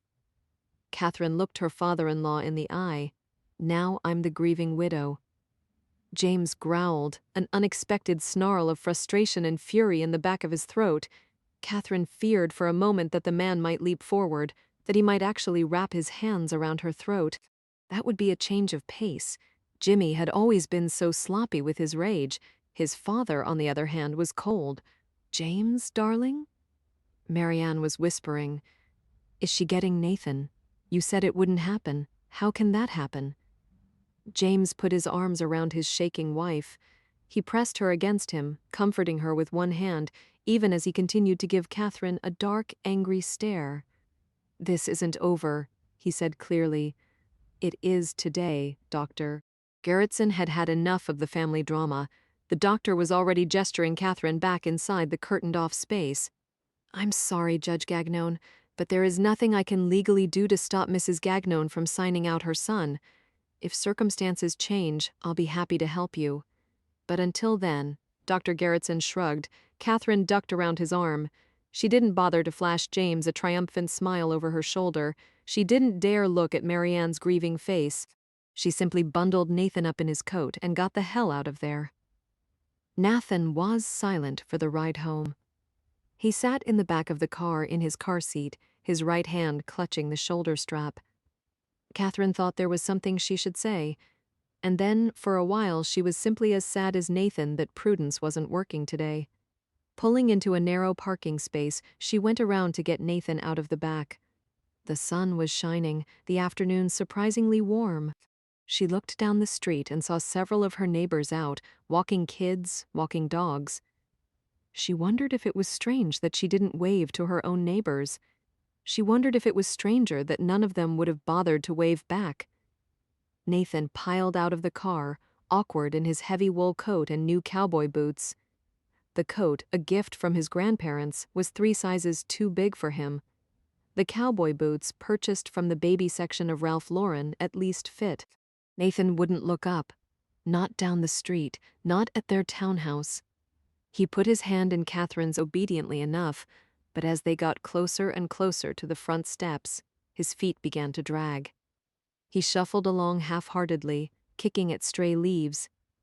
Catherine glanced up at their front door. She thought of the lobby behind it, then the stairs leading up to their unit.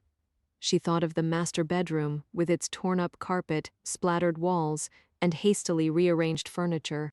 Suddenly, she didn't want to go up those stairs either. She wished for both of their sakes that they could simply run away.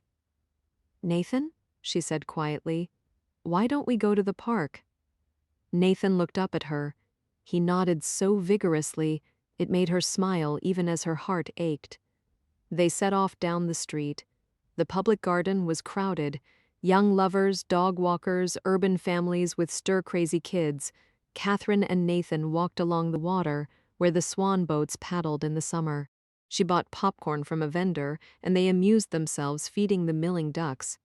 Finally, they found a park bench at the edge of a clearing, where children the same age as Nathan, but twice his size, ran and tumbled and laughed in the now waning sunlight. Nathan didn't even try to join them. At the age of 4, these were the lessons he'd already learned. Nathan?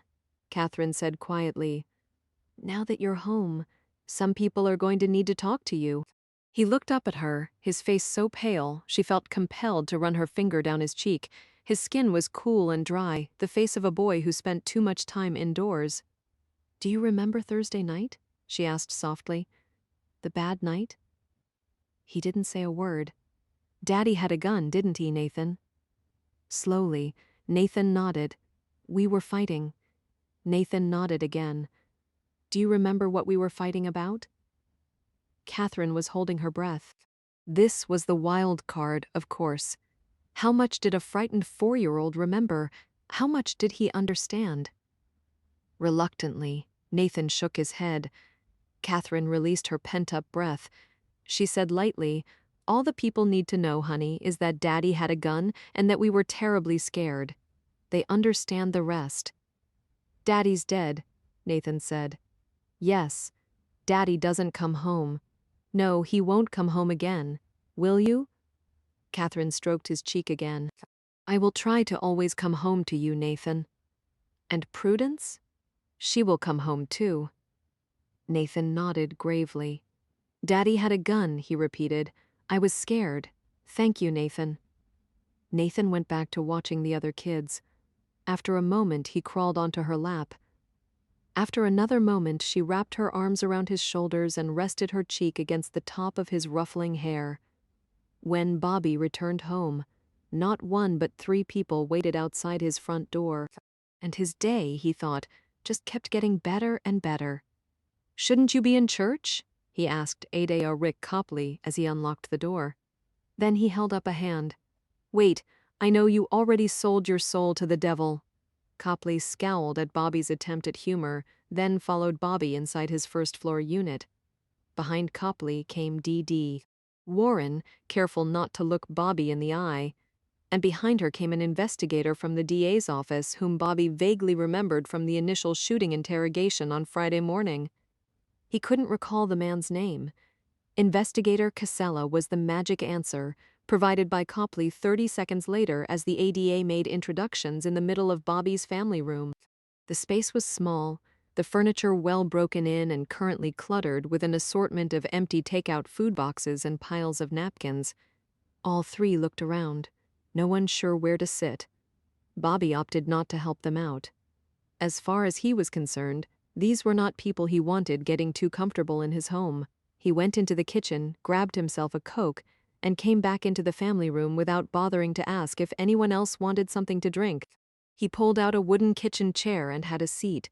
After a moment, Dee shot him a dry glance, then set about moving pizza boxes until the trio could plunk down on his ancient sofa. They promptly sank down 4 inches. Bobby used the Coke to cover his smile. "So?" Copley said, trying to sound very authoritative for a man who now had his chin propped up on his knees. "We need to follow up on some questions from Thursday night. By all means." Bobby waited for Copley to start from the very beginning, making Bobby retell his story yet again and seeing what kind of details they could ferret out to trip Bobby up. Copley's first question, then, surprised him. "Did you know that Catherine and Jimmy Gagnon were big supporters of the Boston Symphony?" Bobby tensed. His mind was already racing ahead, and what he saw he didn't like. "No," he said carefully. "They attended a lot of the concerts. Is that right? Fundraisers? Cocktail parties? The Gagnons were real active in those circles. Good for them. Good for your girlfriend," Copley corrected. Bobby didn't say anything. "Susan Abrams, that's her name, correct? Plays the cello with the orchestra. We've dated. We had a nice conversation with Susan this afternoon." Bobby decided to take a long sip of his Coke now.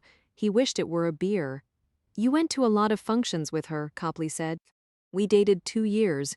Seems strange to think that in all that time, at all those functions, you never met Catherine or Jimmy Gagnon."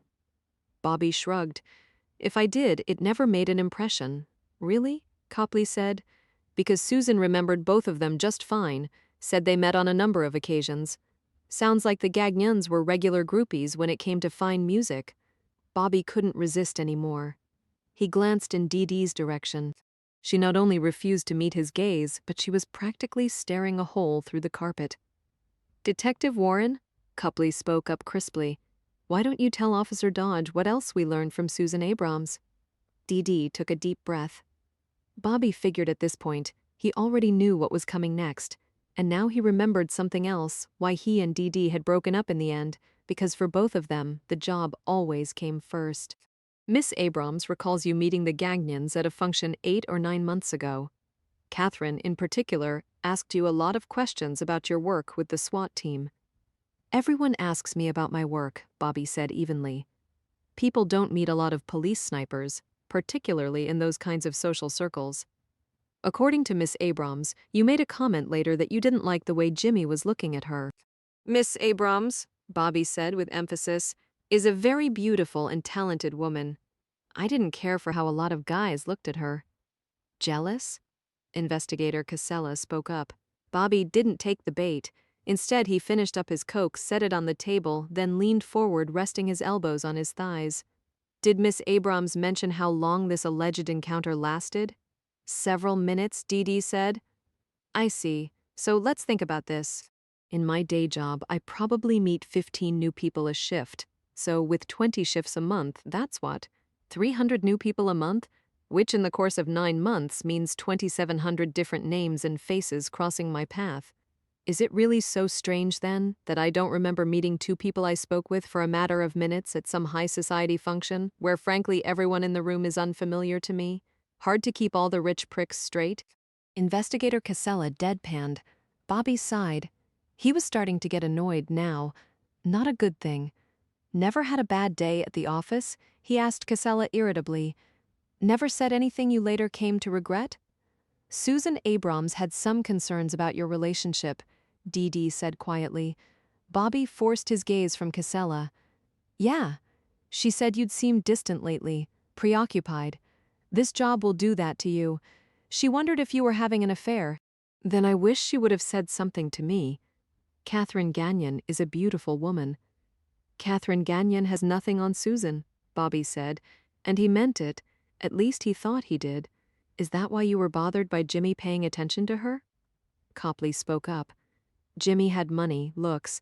Let's face it, he was much more her type. Come on, Copley.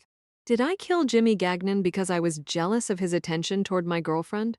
Or did I kill Jimmy Gagnon because I was fucking his wife? 3 days of questioning later, you can do better than this. Maybe it's both, Copley said crisply. Or maybe I honestly don't remember ever meeting either of the Gagnons. Maybe I went to those functions simply to support my girlfriend.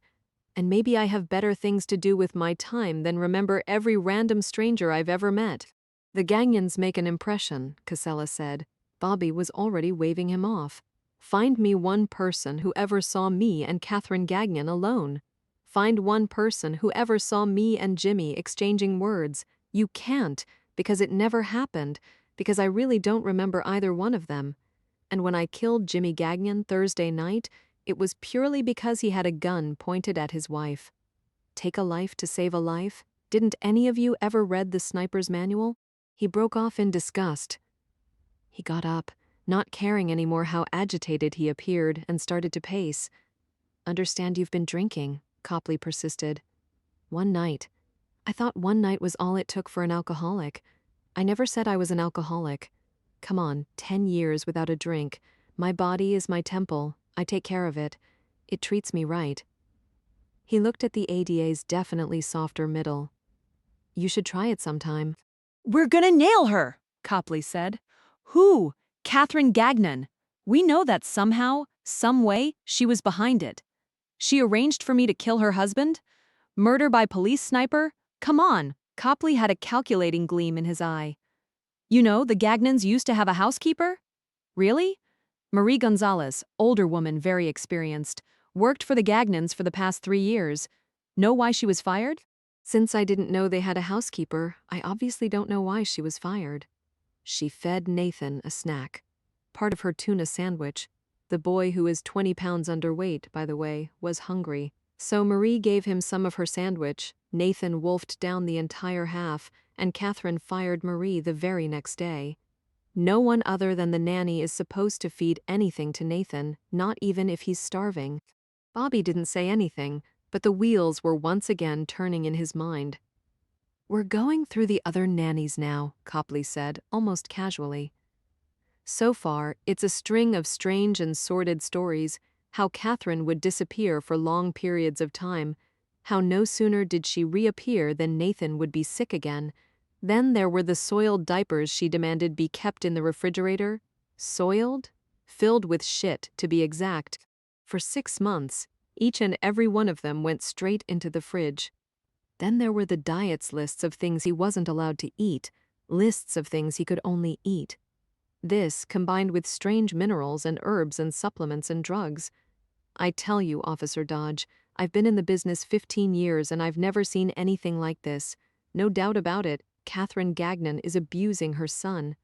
Do you have proof? Not yet, but we'll get it. The security camera was her first mistake. They were baiting him again. He still couldn't stop himself from asking. The security camera? For the master bedroom Dee Dee supplied? It was turned off Thursday night, except according to the security company, that's not possible. I don't get it, Bobby said honestly, finally standing in one place and rubbing the back of his neck. The security camera in the master bedroom was set to turn off at midnight. Instead, it magically shut down at 10 p.m. Catherine gave us some song and dance about the control panel messing up the time, but we talked to the security company. Tuesday, when Jimmy filed for divorce, he contacted the company directly.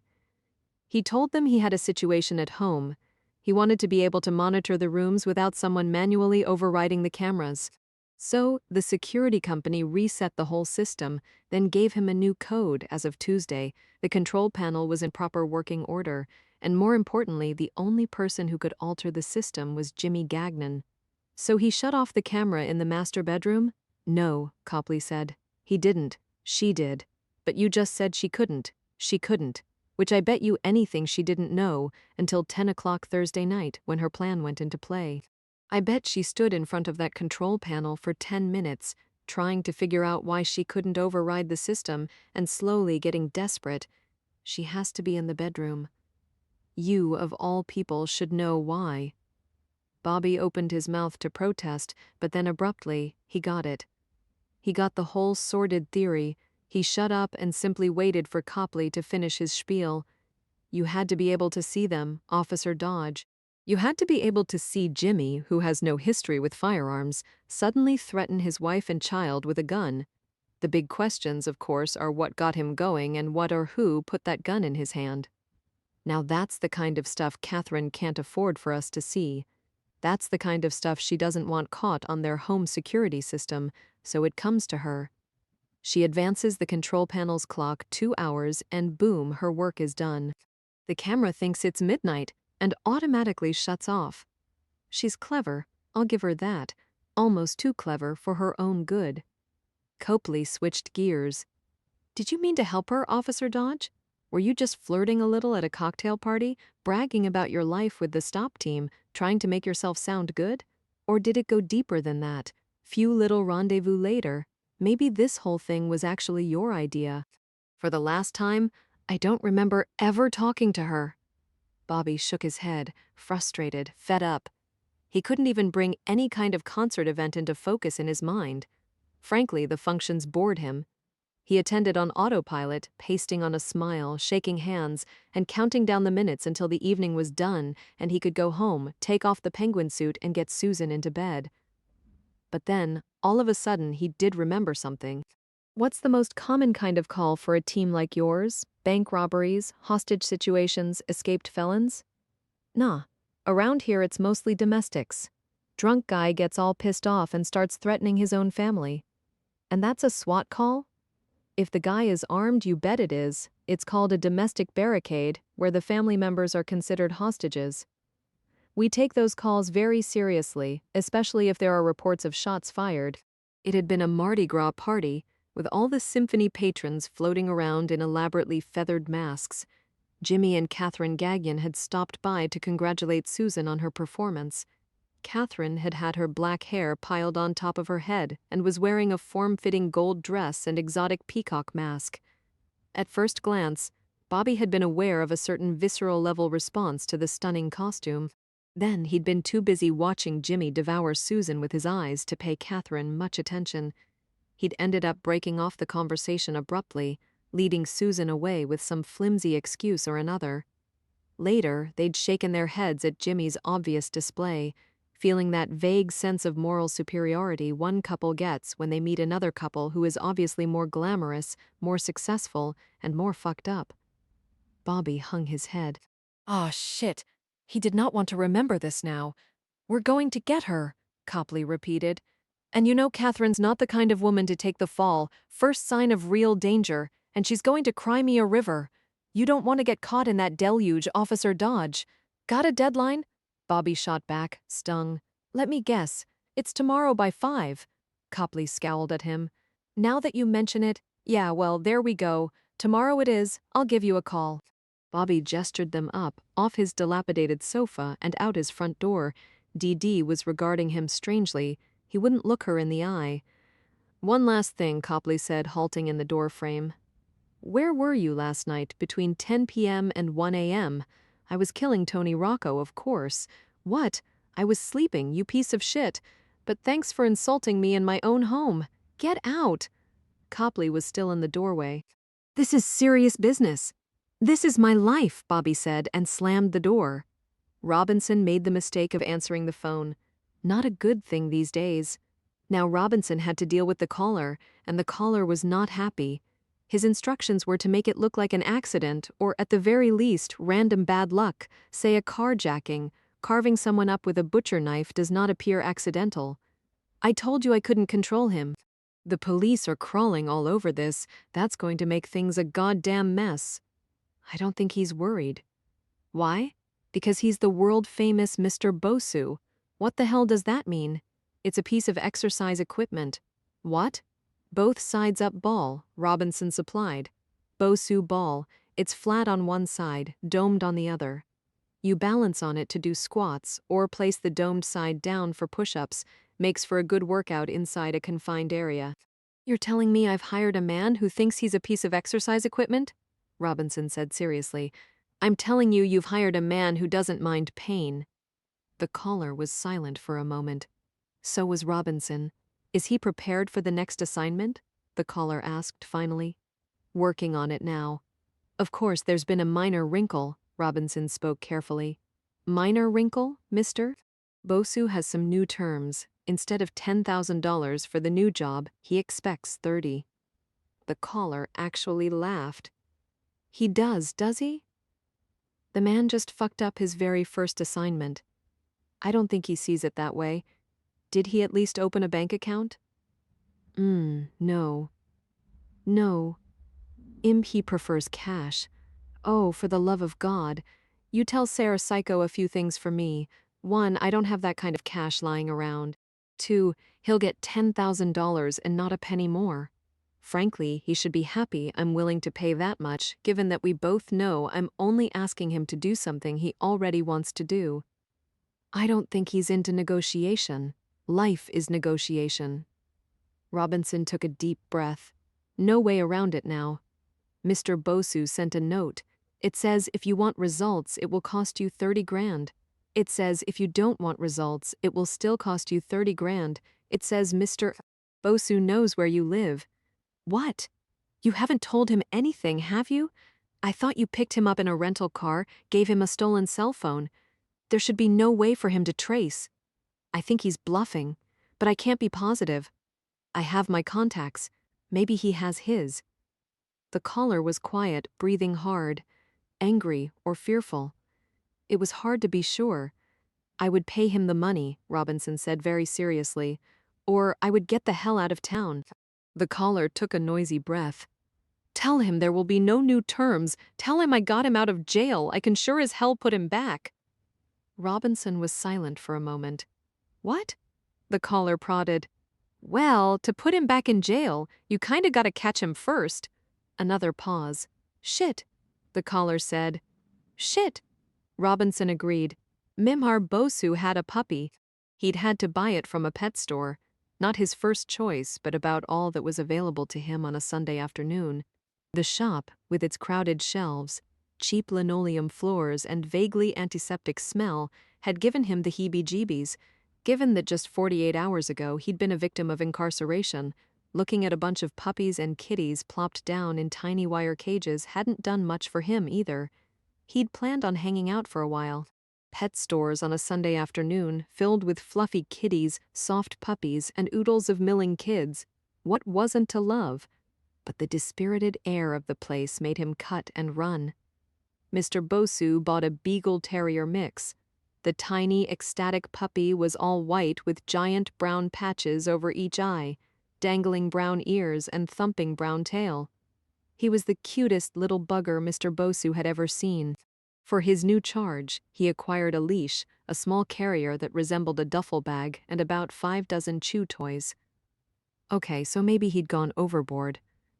But the puppy patches maybe had gnawed on his chin and nuzzled his neck so enthusiastically, Mr. Bosu pretty much bought anything and everything the puppy so much as sniffed.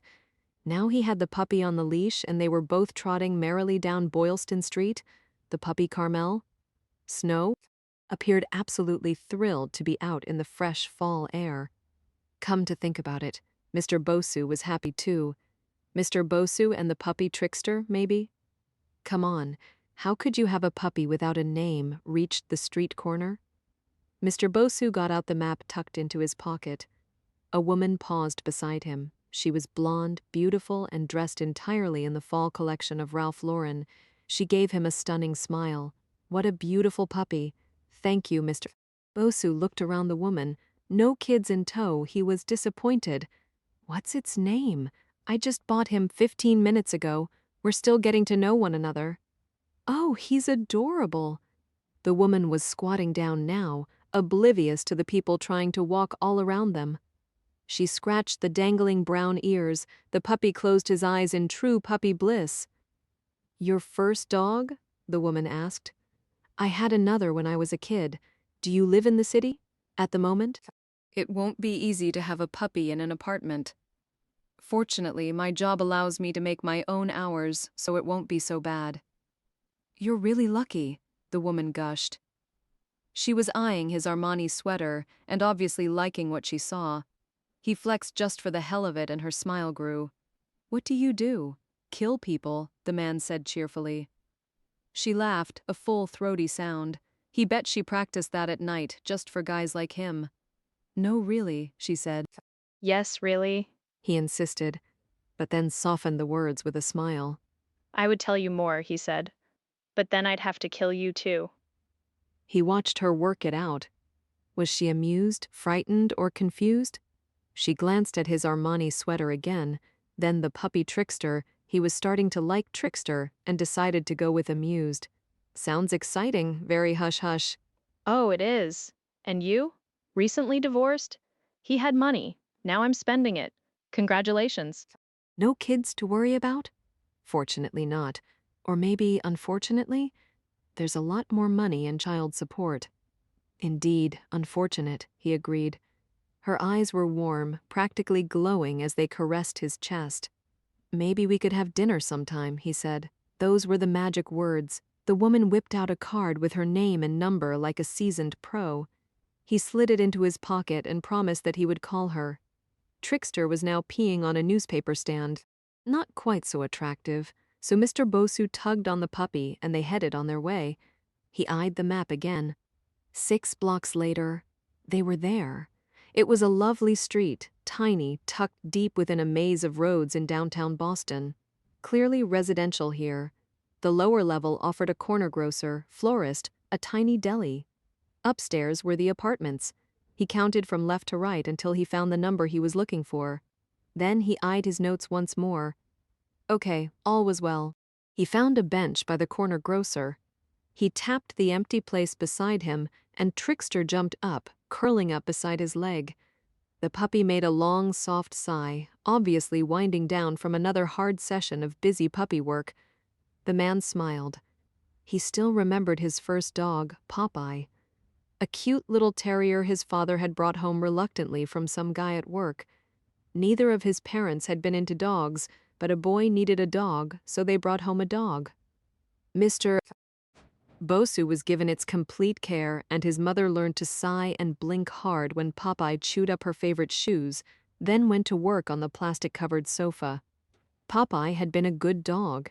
They'd run together through the neighborhood, playing endless games of fetch and diving through big piles of leaves.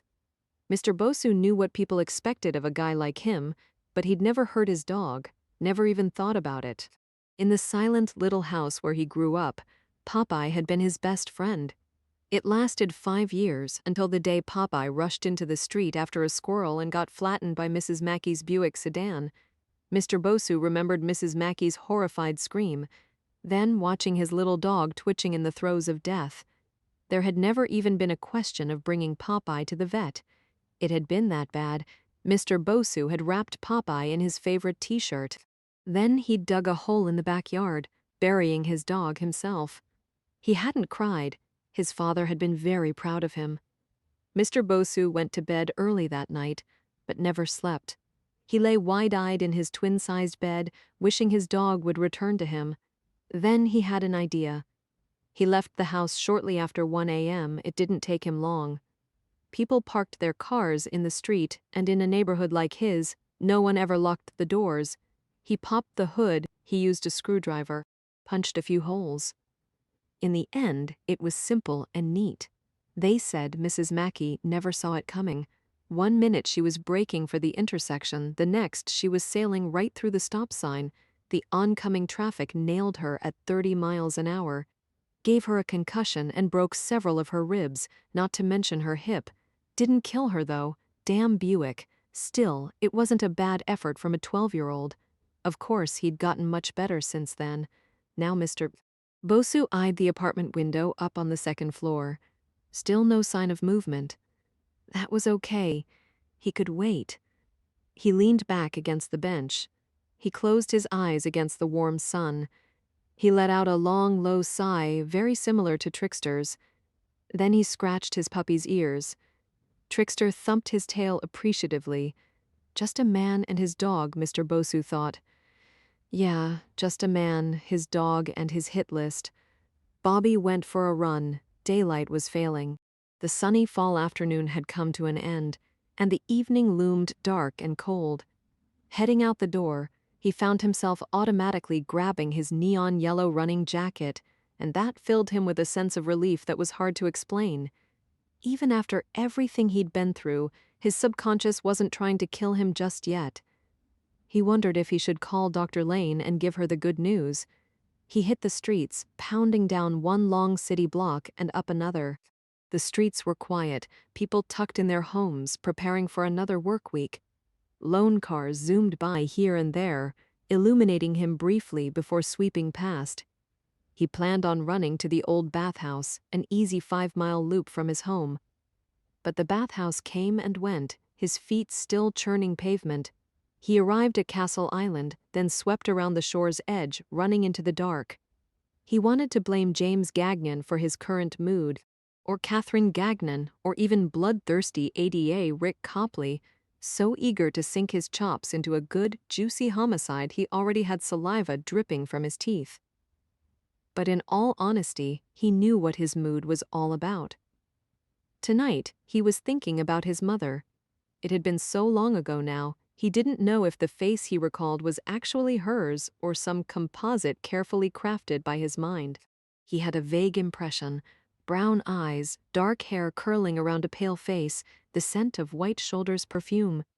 He thought he remembered her squatting before him, saying urgently, "I love you, Bobby," or maybe that was merely a product of mental fiction. Maybe she'd actually said, "Don't stick your hand in the light socket, son," or "Don't play with guns." He didn't honestly know he'd been 6 when she'd left. Old enough to hurt, young enough to not understand. Your mother's gone and she's not coming back. His father had announced it one morning over breakfast. Bobby and George had been chomping away on the sugar-coated Apple Jacks their mother always refused to buy, and as a kid, that had been Bobby's first thought. Wow, Apple Jacks every day. His father didn't seem upset. George was nodding solemnly, so Bobby went along. Later, he'd lie in bed at night, a crushing weight building upon his chest that would still be there when he woke up in the morning. Then there'd been the night he'd heard George yelling at their father. Then there had been the subsequent trip to the emergency room. After that, no one in their house had spoken of his mother again. For a long time, Bobby had hated his father. Like George, he'd blamed him for everything. His father who said too little and drank too much. His father who could be very quick with his fists. When George had turned 18, he'd hightailed it out of the state, and he wasn't ever coming back. Maybe that was their mother in him. Bobby would never ask. But for Bobby it was different. Time did change things. His father changed. Bobby changed, and so did Bobby's impressions of his mother. Now he thought less and less about all the good reasons she had to leave, and wondered more and more why she'd never tried to make any contact. Didn't she miss her 2 sons at all? Didn't she feel at least a little bit of ache, a little bit of emptiness where all that love for her children used to be? Bobby's side hurt. He felt a stitch growing rapidly as his breath heaved in painful gasps.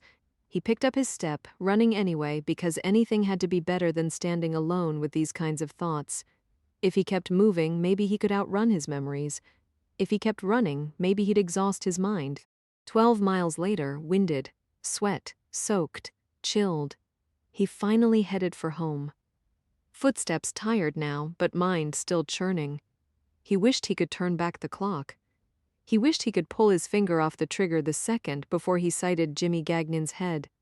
He wished, in fact, he'd never even heard of the Gagnons, because now, for the first time, he wasn't sure anymore what he'd seen or why he'd done what he'd done, and that was the most frightening thing of all. 3 days later, Bobby wasn't afraid that Catherine Gagnon was a murderer. He was afraid that he was. Bobby ran home. He called Susan. She wanted to meet at a coffee shop. They settled on a Starbucks downtown, neutral territory for them both. He spent too much time picking out his clothes. He ended up with jeans and a long-sleeved chambray shirt he remembered too late Susan had given him for Christmas. Finding his wallet, he ran into a photo of them hiking together, and that sent him into another emotional tailspin. He exchanged the chambray shirt for a dark green jersey and headed for the Prue. Business, he told himself. It was all about business. Susan was already there. She'd selected a small table tucked away behind a towering display of silver and green logo mugs. Her hair was pulled back in a clip at the nape of her neck. Long blonde strands had already escaped, curling around her face. The moment she saw him, she started tucking the loose tendrils behind her ears, the way she always did when she was nervous. He felt an immediate pang in his chest and did his best to ignore it. "Evening," he said. "Evening." They suffered an awkward moment. Should he bend down and kiss her on the cheek? Should she stand up and give him a friendly hug? Hell, maybe they could shake hands? Bobby expelled another pent-up breath, then jerked his head toward the counter. "Gonna get a coffee? Need anything?" She gestured to the giant foam-topped mug in front of her. "I'm fine." Bobby hated Starbucks. He stared at the menu with its dozen different espresso drinks, trying to figure out how you could make so much money off a coffee shop that offered hardly any plain old coffee. He finally settled on a French roast the perky cashier assured him was dark but smooth. Bobby took the oversized mug back with him to the table, noticed that his hands were shaking slightly, and frowned harder. "So, how have you been?" he asked at last, setting down the mug, taking a seat. "Busy, the concert and all. How's it going?" She shrugged. "The normal amount of panic. Good." He took a sip of his coffee, felt it sear a bitter trail all the way to his gut, and missed bogeys with a passion. "And you?" Susan asked. She still hadn't touched her drink, just kept turning it between her palms. "Bobby." He forced his gaze up. "I'm hanging in there. I thought you would call on Friday." "I know." "I read the paper, and I was so sad. I was sad about what happened and how that must feel for you. All evening on Friday I'd thought you'd call. Then Saturday morning I thought to check your drawer. Imagine my surprise, Bobby, when I discovered it empty." His gaze went to the tower of coffee mugs, her eyes bored into his face. "You've never been the most approachable man, Bobby. I used to tell myself that was part of your appeal. The strong, silent type, a regular macho man. Well, I'm not finding it very appealing anymore, Bobby. 2 years later, I deserve better than this shit." The unexpected curse startled Bobby into looking at her again. Slowly, she nodded. "Yes, I swear, sometimes I even break things when I get mad. In fact, in the past 2 days, I've broken quite a few things. It gave me something to do before the investigators came." Bobby raised his coffee mug. Christ, his hand was shaking. "Is that why you finally called, Bobby? Not out of concern for me, but because of curiosity over what the investigators said?" "Both. Fuck you." Her control disintegrated. She was nearly crying now, pushing at her eyes with the heels of her hands, trying desperately not to make a scene in public, but failing. "I was wrong to walk out on you on Friday," he offered awkwardly. No kidding. It wasn't something I planned. I woke up, I looked around, I panicked. Did you think I couldn't take it? Is that what this is about? I thought. He frowned, not sure how to put it in words. I thought you deserved better than this. What a crock of shit! Whatever he'd just said, it was the wrong thing because now she was shaking with rage. She let go of her coffee mug and stabbed a finger at him instead. Don't you put this on me? Don't you get all high and noble Neanderthal male just trying to protect his little woman? That's bullshit. You ran away, Bobby. You never even gave me a chance. The going got rough and you split, plain and simple. Bobby's own temper started to rise. Well, excuse me. Next time I've just shot a man, I'll be sure to put your feelings first. I cared about you. I cared about you too. Then why are we sitting here yelling at each other? Because it's all we have left. He regretted the words the moment he said them. She sat back, clearly stunned, deeply hurt, but then she started to nod, and that hurt him, so they were even. You've been waiting for it to end since the minute it started? She said, her voice soft, her hands back to rotating her coffee mug. We've never had much in common. We had enough to last 2 years. He shrugged, feeling even more awkward and hollow now, in a way he couldn't explain. He wished this scene were over. He wasn't so good with the leaving. He was better when the people were already gone. Ask me what you're going to ask me, Bobby, Susan said wearily. Quiz your ex-girlfriend on what she told the police? He had the good grace to flush. I honestly didn't remember meeting them, he said curtly. The Gagnons? She shrugged. Personally, I think they make quite an impression. Was it only that one time that we met? I've met them several times at a variety of functions, but the big shindigs, I think you only met them that once. Bobby felt it was important to say this. I didn't pay much attention to her. Susan rolled her eyes. Come on, Bobby. She's a gorgeous woman. And with that gold dress and the exotic mask, hell, even I thought about sleeping with her. I didn't pay much attention, Bobby repeated. I was too busy watching him watch you. That's what I remember. Some man ogling my girlfriend right in front of me and his wife. Susan didn't look convinced, but she finally nodded, cradling her mug. Does that bother you? What? You knew Jimmy Gagnon? You thought bad things about him, then later, you killed him. Come on, Bobby. That's gotta gnaw at your gut. But I didn't remember meeting him until after you mentioned it to the police. She was silent for a moment. If it helps any, from what I read in the paper, it sounds like you saved that little boy's life. Maybe, he said bleakly, and then, simply because he needed to say the words out loud, I think the family is going to get me. The family? Gagnon's parents filed a lawsuit against me. They're going after me for felony murder, as in, if I'm found guilty, I go to jail. Oh, Bobby. He frowned, surprised by how tight his throat had grown, then picked up his coffee and took another bitter sip. I think they're going to win. She closed her eyes. Oh, Bobby, it's funny, the whole time I've had this job, I've always been so certain of what I do, of what I see, even Thursday night. I never had a doubt. I sat there, lined up my shot, and pulled the trigger. Then I told myself I didn't have any other choice. What a load of horseshit, he expelled now, as if in 15 minutes or less I could really know or understand what was going on inside a family. Don't do this, Bobby. Do what? Give up. Blame yourself. Crap out. It's what you do. You're one of the smartest guys on the force, but you never became a detective. Why is that? I like being on stop. You gave up. You and me, a great 2 years together. But here we are doing an awkward farewell in the middle of a coffee shop. I don't think we don't have enough in common. I don't think this has to end, but I also know it's over. Because you gave up. That's not fair. You're a good guy, Bobby, one of the best I've ever known. But there's something dark in you, something angry. For every step forward, you take 2 steps back. It's as if half of you genuinely wants to be happy, but the other half won't let go.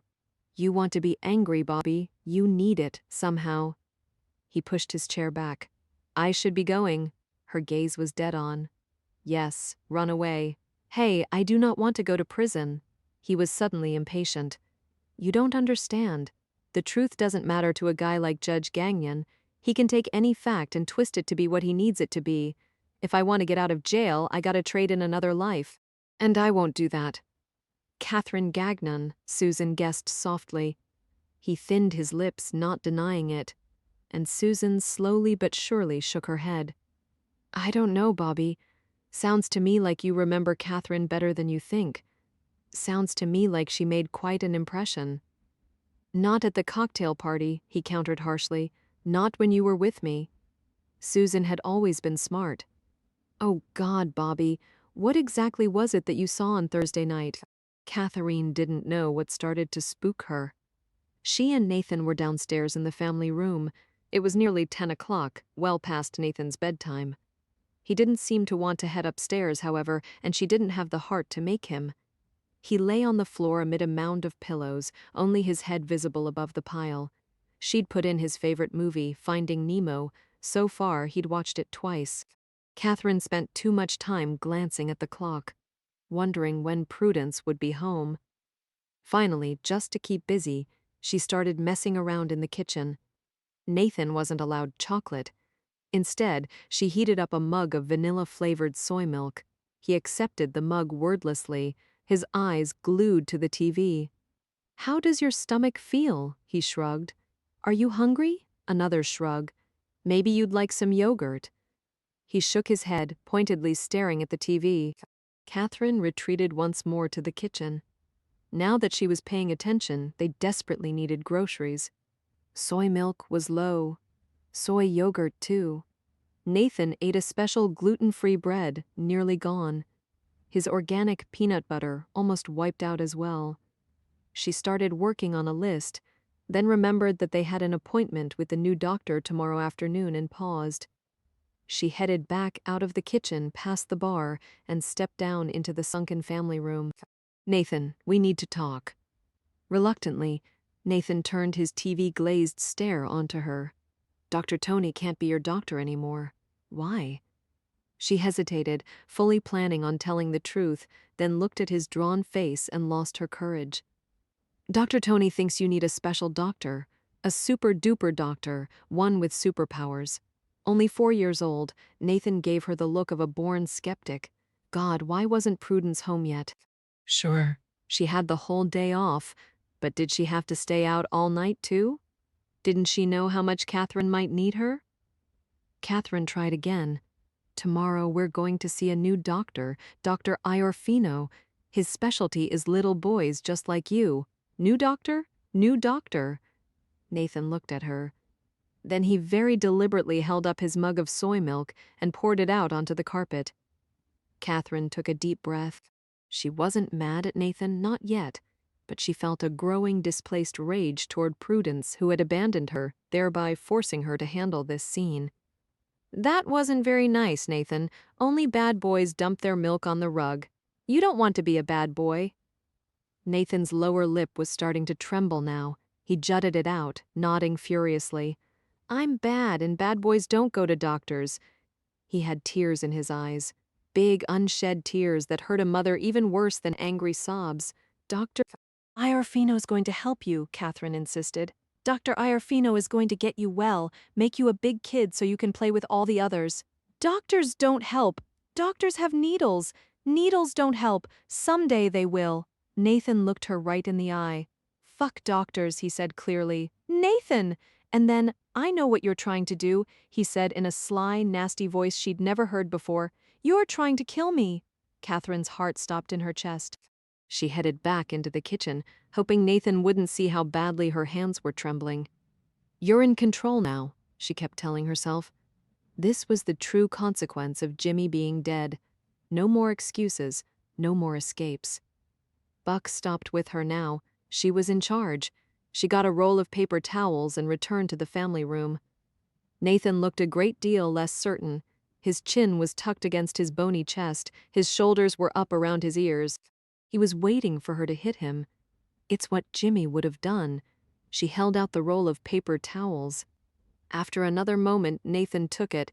Please, wipe up the milk, Nathan. He remained hunched.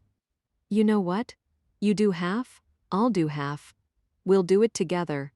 She took the roll back, briskly ripping off sheets. After another moment, he did the same. She got on her hands and knees. This intrigued him enough to emerge from his cocoon of pillows. She started blotting. See? It comes right up. Slowly but surely, he followed suit. When they were done, she took the pile of soggy paper into the kitchen and threw it away. In the family room, Nathan ejected the movie. He sat in the middle of the soy-stained rug, still looking small and forlorn. It was bedtime. Both of them stared at the dark shadows looming at the top of the stairs. "Mommy," he whispered, "if I go to so many doctors, why don't I ever get better? I don't know. But someday we're going to figure it out, and then you'll get to run around just like all the other kids. Come on, Nathan, it's time for bed." He reached up his arms. She gave in to his silent request. For a split second, he hugged her hard. For a split second, she hugged him back, and then at that moment she knew what was wrong. The draft of air. Very cold, very crisp, very outside air drifted down the stairwell. It ruffled Nathan's fine brown hair, and it carried with it the unmistakable odor of death. For a change, Bobby wasn't asleep. He'd given up on it. Fuck sleep. Fuck healthy foods. Fuck moderate exercise. He'd taken everything Dr. Lane had told him to do and tossed it out the window. Now he was pacing his family room on exhausted, rubbery legs, gnawing cold pizza, guzzling a liter of Coke, and working himself into a state. He had messages on his answering machine, a lot from reporters, a few from his team. Bruni invited him to dinner again. 2 guys from the EAU asked if he wanted to meet. Everyone calling to check up on the psycho shooter cop. He should be grateful, appreciative. Once on the team, always on the team, that's what they said. He was resentful. He didn't want their calls. He didn't want their attention.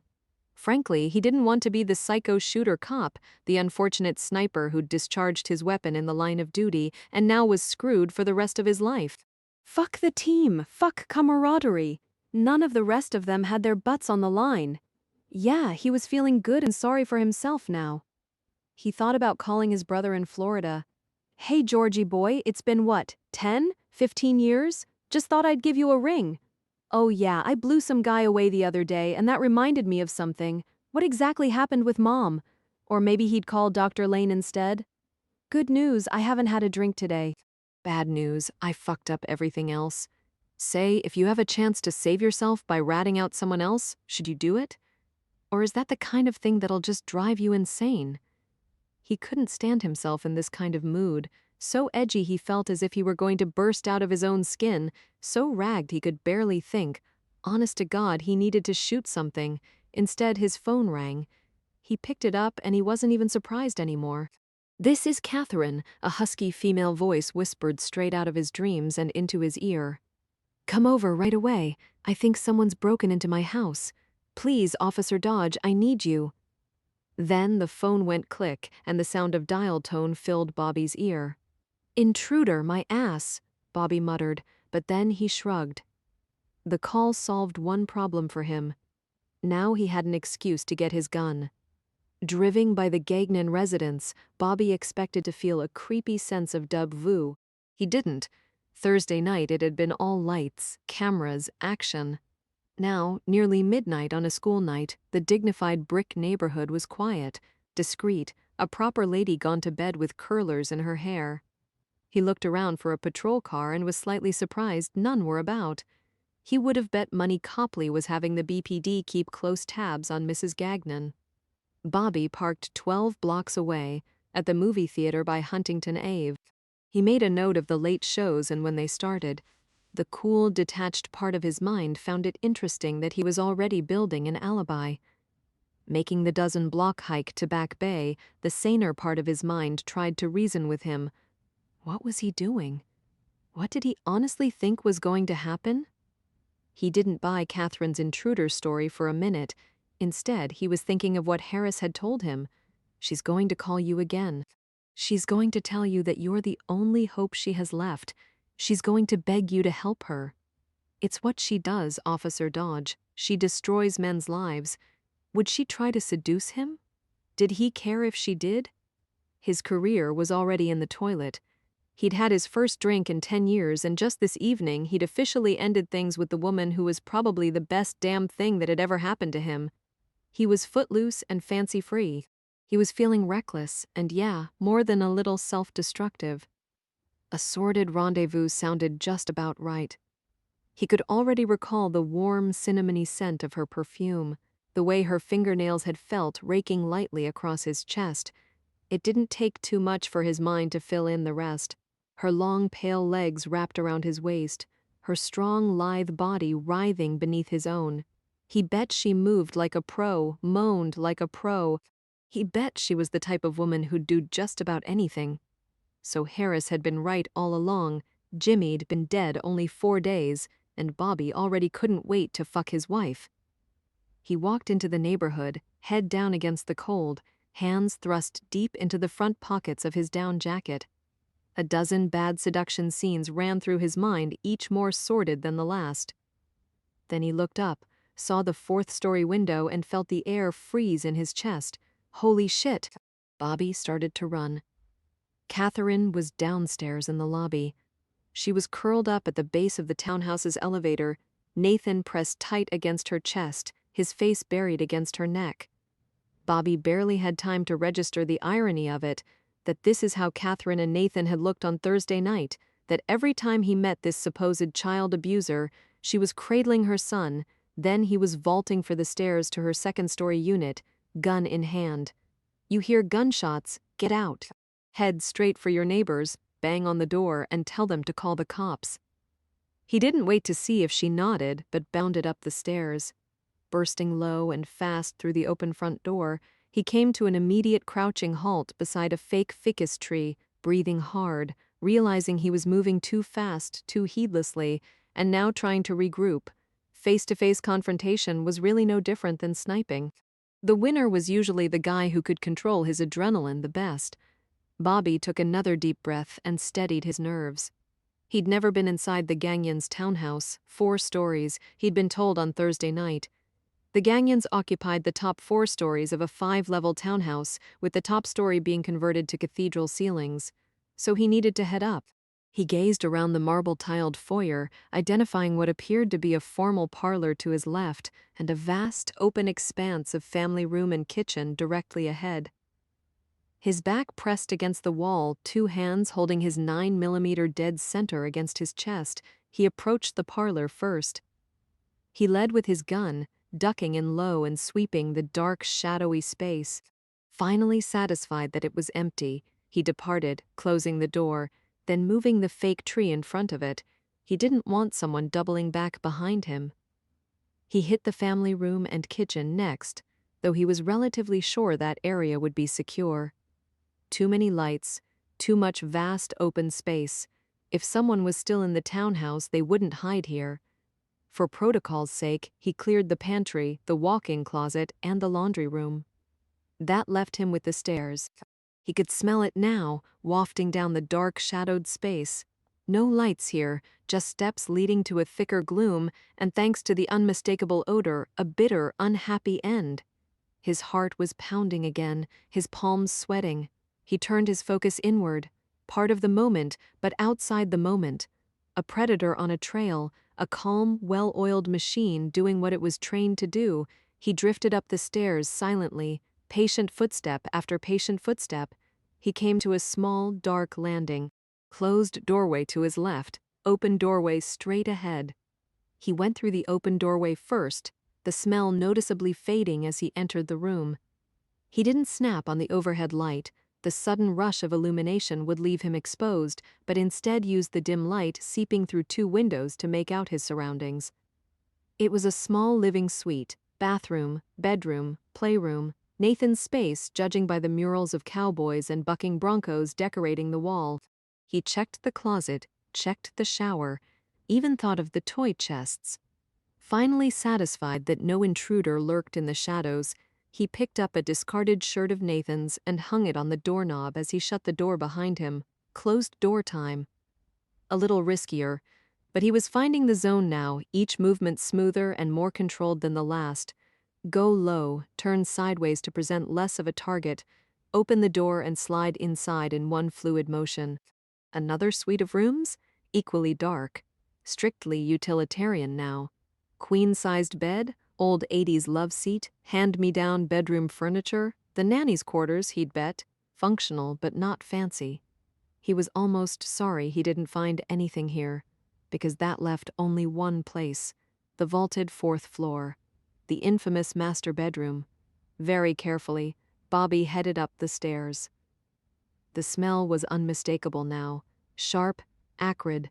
Bobby's gun had slipped lower. He wasn't holding it as tightly.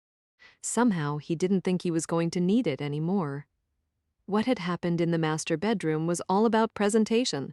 That's what he'd seen from the street. The door was wide open. No overhead lights, but candles. Dozens and dozens of flickering little candles, all framing the scene. The body hung from the rafters in front of where the glass sliders used to be. The plastic had been removed, letting in the breeze. The candles flickered, the body swayed creakily. Bobby walked around, and the pale, stricken face of Prudence Walker slowly twisted into view. I need to call it in. Bobby and Catherine were speaking in hushed tones in the parlor. Bobby had shut up the master bedroom. Then, after a second pass through the residence, he'd escorted Catherine and Nathan back inside. The BPD detectives were going to want to question them at the scene. Now, Nathan sat in the living room, staring slack-jawed at the TV as his eyelids slowly began to droop. The kid would be asleep in a matter of minutes. Better for him. Better for all of them. I don't understand. Prudence hanged herself? So it would appear. Catherine was still bewildered. Why would she do that? He hesitated. There was a note, he said at last. She claimed she was despondent over Jimmy's death. Oh, please. Prue didn't give a rat's ass about Jimmy, and he certainly didn't pay attention to her. Let's just say they weren't each other's type. Are you saying Prue was a lesbian? Catherine supplied impatiently. Why do you think I hired her? Anyone else, no matter how old, always ended up in Jimmy's bed, if only just for sport. Bobby sighed, ran a hand through his hair, sighed again. Shit. There's more in the note, isn't there? It says she couldn't go on living knowing who really killed Jimmy. He looked Catherine in the eye. Her note very clearly targets you. Catherine expelled her opinion of that in one simple word. James. You think your father-in-law killed your nanny? Not personally, of course, don't be stupid, but he hired someone, or hired someone to hire someone. That's the way he always works. You're accusing a judge of murder? Of course I am. You don't understand. This is perfect for him. The police come, they read the note, and they arrest me. Then James turns up just in time to take custody of Nathan. Bobby tried to sound reasonable. Mrs. Gagnon, Catherine, I am not my mother-in-law. Look, the judge has already started legal action against you. I think we both can agree that given his money and connections, it's only a matter of time before he wins. Why would he even bother to take a chance with murder? So he can have Nathan tonight. Mrs. Gagnon, Catherine, you don't know what he's like. James wants total, utter control of the money, of Nathan, of me. Who do you think told Jimmy I was abusing Nathan? Who did you think probably first suggested divorce? The judge has never liked me, Marianne has never liked me, and now they're going to take Nathan and they're going to get all the money and I'll have nothing. I'll be all alone. Catherine's gaze took on an unhealthy light. He had only a second's warning. Then she was across the room, striding toward him. Her touch was light. Yet the minute her thumb came to rest in the open V of his shirt, his body went hard and the air froze in his lungs. She reached down and very deliberately raked her nails across his thigh. I can do things, she murmured. Things you've only watched in cheap pornographic movies. Tell me the truth, Officer Dodge. Aren't you tired of the same old, same old? Haven't you always wondered what it would be like to meet a woman with whom you no longer had to pretend? Want to rip open my sweater and pinch my nipples? Do it. Want to bite my neck? Pull my hair? I don't mind. You don't even have to call me later or make fake proclamations of love. You can take me right here and now. We'll do it doggy style on the floor, or I can bend over on the couch. Or maybe you don't want to fuck at all. Maybe you're more oral. That's fine by me. Or maybe her throaty voice changed, grew more calculating. You'd prefer a fantasy. Her hand tightened suddenly on his crotch, squeezing his balls. He flinched like an uninitiated schoolboy, then, in the next instant, surged against her touch. She laughed huskily, her left hand stroking him hard while her right hand feathered back his hair. Would you like the sweet Catholic girl? I'll wear the plaid skirt and knee-high socks. You can have the ruler. Or do you like wild and wicked? Black leather, stiletto boots, cowhide whips? Ever done a 69? Ever gone round the world? Tell me, Officer Dodge, what do you secretly dream about? He said, Stop. She merely laughed and worked him harder. Ooh, it must be something very special. Bestiality, maybe? I can put on a horsetail, utter a few good neighs while you mount. Or is it worse than that? Homoerotic? Or maybe, some men like it when I reenact for them. Would you like that, Officer Dodge? I can act out for you every single thing he ever made me do. I'll be the little girl, and you can be the pedophile. He didn't get it at first. He was too lost in the moment. The darkness in her finding an unexpected match in the darkness in him. He did want to rip off her clothes. He wanted to throw her down. He wanted to possess her in a way that was violent and raw. He felt as if he'd been pretending his entire life, and only now, in this moment, did he finally feel an emotion that was real.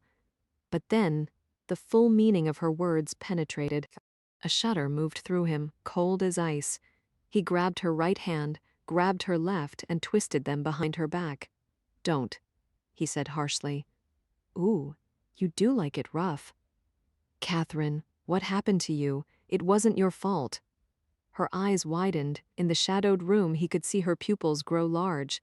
She jerked savagely out of his grip. Then she slapped him. Don't talk about things you know nothing about. Bobby didn't say anything. He was breathing hard. So was she. She spun away from him, walking haughtily across the space. Her gray sweater fell off her shoulder, exposing the black lace of her lingerie. She tugged at the fabric impatiently, still not meeting his eye. There was something he should say right now, but he couldn't get the words out. He was too rattled, seeing not the woman in front of him, but the little girl who'd been trapped down in the dark.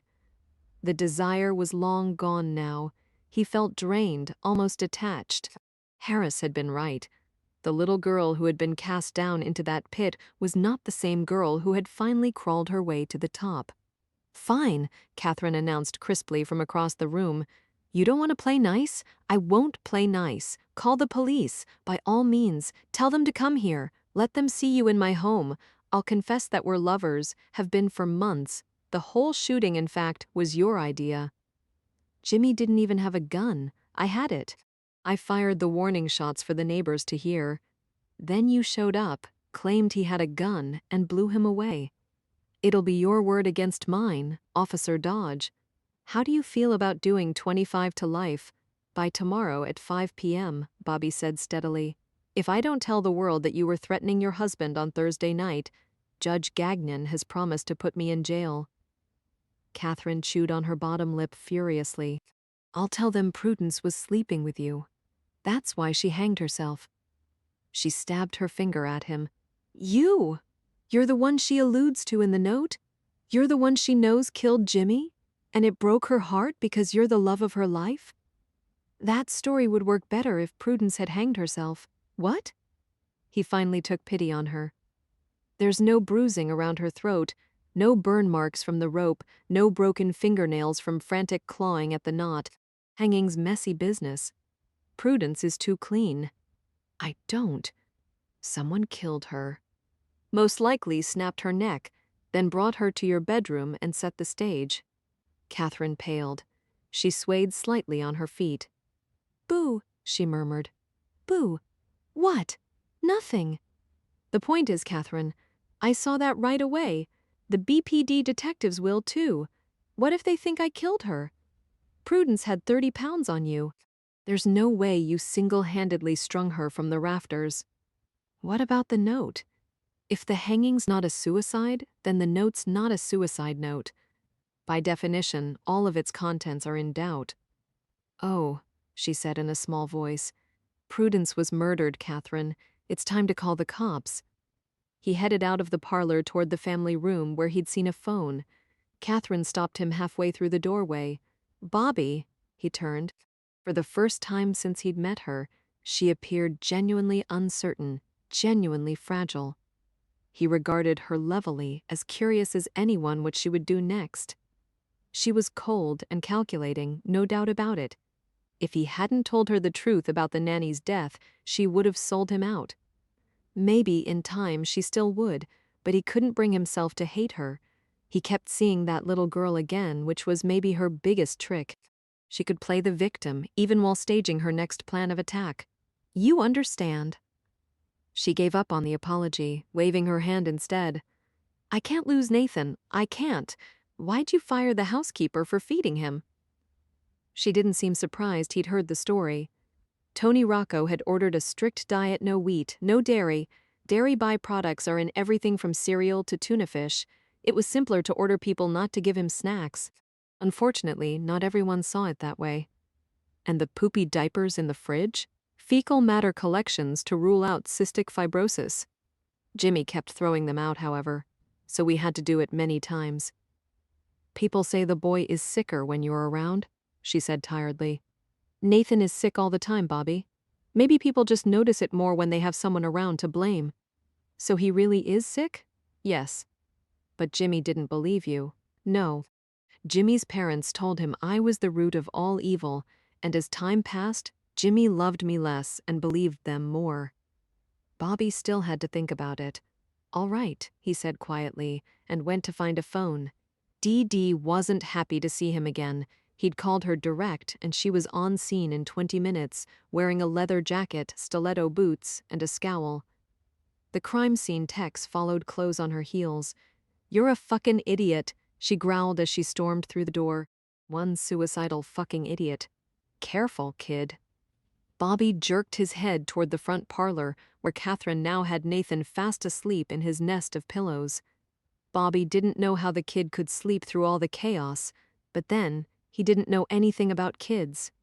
Dee Dee grimaced. She disappeared upstairs to view the scene for herself. He waited patiently in the foyer, leaning against the wall. More uniforms were coming in now. One fresh-faced kid set himself up discreetly in the entranceway, where he could watch Bobby standing in the foyer and Catherine sitting silently in the parlor. Periodically, Bobby would look over at the rookie and yawn mightily. It was fun to watch the rookie struggle not to yawn back. 15 minutes later, Dee Dee returned, jerking her head toward a quiet corner. He obediently followed her over for the sidebar. They both understood they had to talk sooner versus later. It was only a matter of time before Copley stalked onto the scene, drawn by the fresh scent of blood.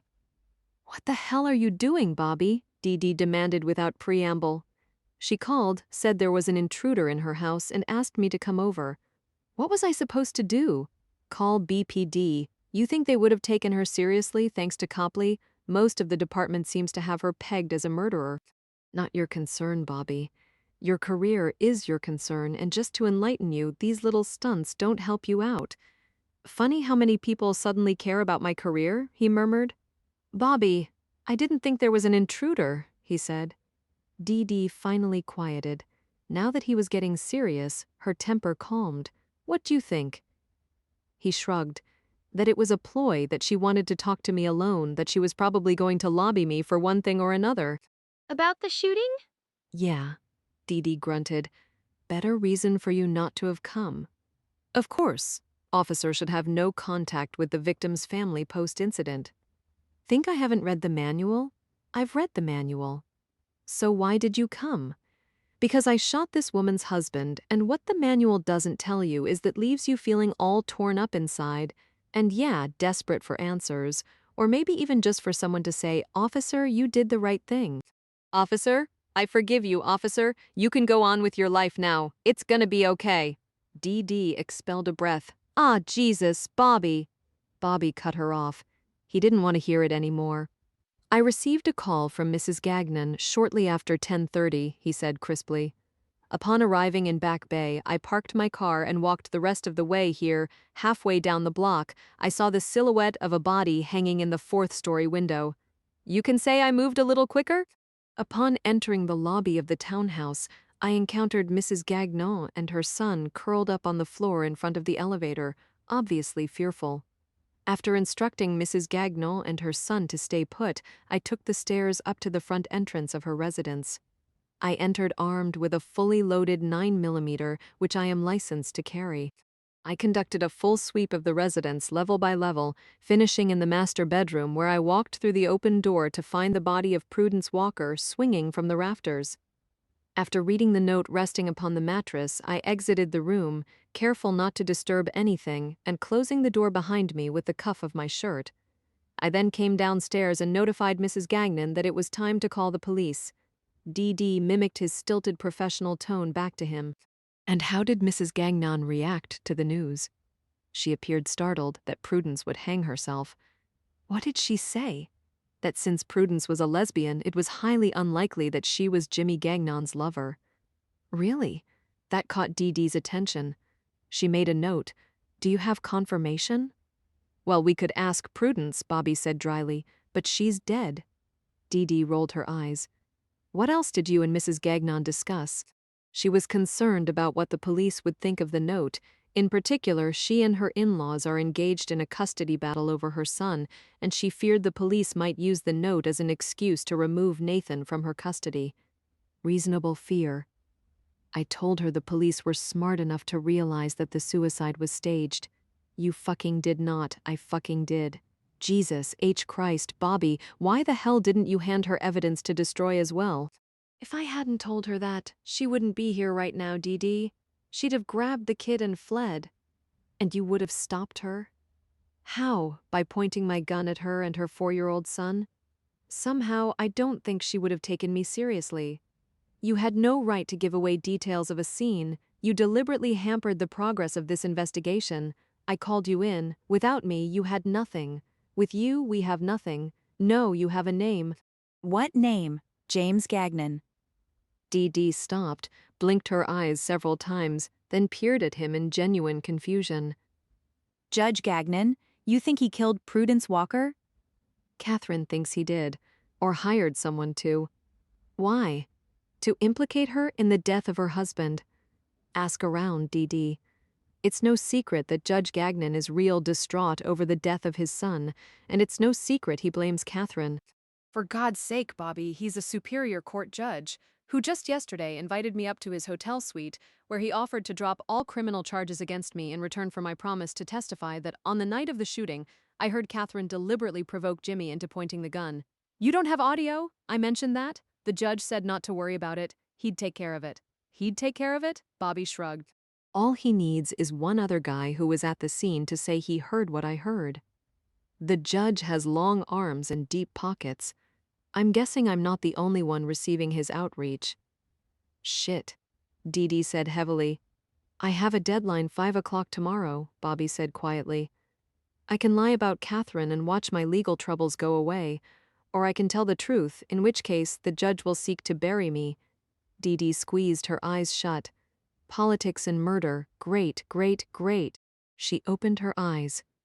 Okay, so what are you going to do? He was honestly offended. You shouldn't have to ask.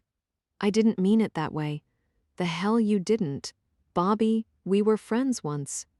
I still remember it, DD, do you? She didn't answer right away, which was answer enough. Bobby pushed away from the wall. Investigate how you need to investigate, DD, but if you want my 2 cents, Tony Rocco and Prudence Walker are both dead for the same reason. Because they knew Catherine Gagnon. Because they were allies of Catherine Gagnon. I spoke to Dr. Rocco the day he died. He fervently believed Catherine wasn't harming Nathan. Catherine trusted him as Nathan's doctor, just as she trusted Prudence to help with Nathan. Now she has no one. She has a father, DD pointed out. Really, I'd send a few patrol cars in his direction. Maybe he's next? To be attacked by a knife-wielding butcher, or to mysteriously hang himself? Come on, Bobby. The MOs don't even match. He's isolating her. He's a well-respected judge who doesn't need to resort to murder. By your own admission, he's got money, influence, and an intimate knowledge of the legal system. Face it, Bobby. If Judge Gagnon wants custody of his grandson, he's going to end up with custody of his grandson. He sure as hell doesn't need to resort to murder. 5 o'clock deadline, Bobby said. The judge wants me testifying tomorrow and he obviously prefers possession of his grandkid tonight. The judge is in a hurry. He grimaced. I wonder what's up. Dee interviewed Catherine next, sequestered in the front parlor. Bobby wasn't allowed in the room. He roamed the foyer, trying to catch Catherine's muffled replies through the closed parlor door, and wondering why Copley still hadn't shown his ugly mug. Catherine and Nathan had been out most of the day. Bobby caught that much of Catherine's report. The security system had been set when she'd left. It was still set when she returned. No, she hadn't seen Prudence all day. She assumed the girl had left before she'd gotten up that morning. No, she didn't know much about the girl's local associates or friends. Prudence had a cell phone, that's what Catherine used to reach her. No, she had not tried to contact Prudence all day. She hadn't had a reason. Catherine didn't know where the candles had come from. She didn't know where the rope had come from. A ladder had also been discovered. Maybe from their storage unit in the basement? She didn't know much about these things. The basement was Jimmy's domain. Last time she'd been in the master bedroom had been the night before. She'd been concerned about security, so she and Prudence had moved the dresser in front of the broken slider. She hadn't known that anyone had moved it away, and she doubted Prudence would have done so. The dresser had been too heavy for either of them to move it alone. At this point, Dee Dee asked dryly if the bedroom security camera was on, or did it still not know how to tell time? Catherine responded stiffly that she hadn't touched the security system at all, but she knew for a fact there would be no video footage from the master bedroom. The police had seized all the tapes. Having achieved conversational stalemate, Dee Dee switched to more neutral ground. Prudence had worked for her for 6 months, Catherine supplied. She'd been referred by an agency in England. Yes, Catherine had based part of her decision to hire her on the fact that Prudence was gay. Just because she'd come to terms with Jimmy's incessant infidelity didn't mean she was going to encourage him.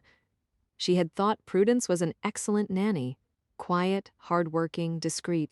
No, the girl had not seemed particularly upset about what happened to Jimmy. Did that seem odd to her? Well, the British were known for their reserve. Prudence had been more concerned about Nathan's health, as she should be. Had Prudence visited Nathan in the hospital? No, Nathan had been in the ICU where only family members were allowed. But Nathan had been in the hospital for the past 2 days. So what had Prudence been doing? Her employer was dead. Her charge was in the ICU. What was Prudence doing for the first time? Catherine hesitated. She didn't know. Had she seen Prudence? Not really. Catherine had been out a lot. She'd been with Nathan at the hospital. Had she talked to Prudence? Not much. So in fact, Prudence could have been quite upset about Jimmy's death. Prudence could have understandably been terrified about staying alone in a house where a man had been shot. Maybe she'd even harbored a secret crush on Jimmy. He'd been charismatic, charming, handsome, or maybe she'd overheard a few things. A girl that quiet, that discreet. Maybe she knew more than she was saying about Thursday night, and that had left the girl extremely upset. So upset, Catherine countered quietly, that she'd snapped her own neck. Bobby could pretty much hear Dee Dee's mental curse through the door. Dee Dee would be writing up a report this evening. His name would not be mentioned favorably. And with her would go the other few allies he had within the BPD. Isolation, he thought. Of himself. Of Catherine. He wanted to think it was due to choices of his own making. Or was Judge Gagnon really that good? The interview wound down. Little more Dee Dee could ask. Little more Catherine would tell. The door finally opened. Dee Dee stalked out, looking even angrier than when she'd stalked in. Bobby didn't bother to try to apologize. He slid up beside her, just as she was walking out the door. "Get the fuck out of my way, Bobby," she started. "I know how the murders are connected," he said. She wasn't going to ask, so he supplied on his own, overpowering a grown man and snapping a young girl's neck. Whoever did this is very big and very strong. Dee Dee whirled on him with surprising vehemence. "She's leading you around by the tail between your legs? She's turned you from a good cop into a fucking idiot." Well, you'd better be enjoying the sex, Bobby, because this is the end of your damn career. 2 a.m. The whole world was sleeping snug as bugs in their beds. Mr. Bosu thought he'd like to join them. Unfortunately, Trickster had other ideas. The puppy was currently whining in the bathroom, scratching at the door. A part of Mr. Bosu thought, fuck it.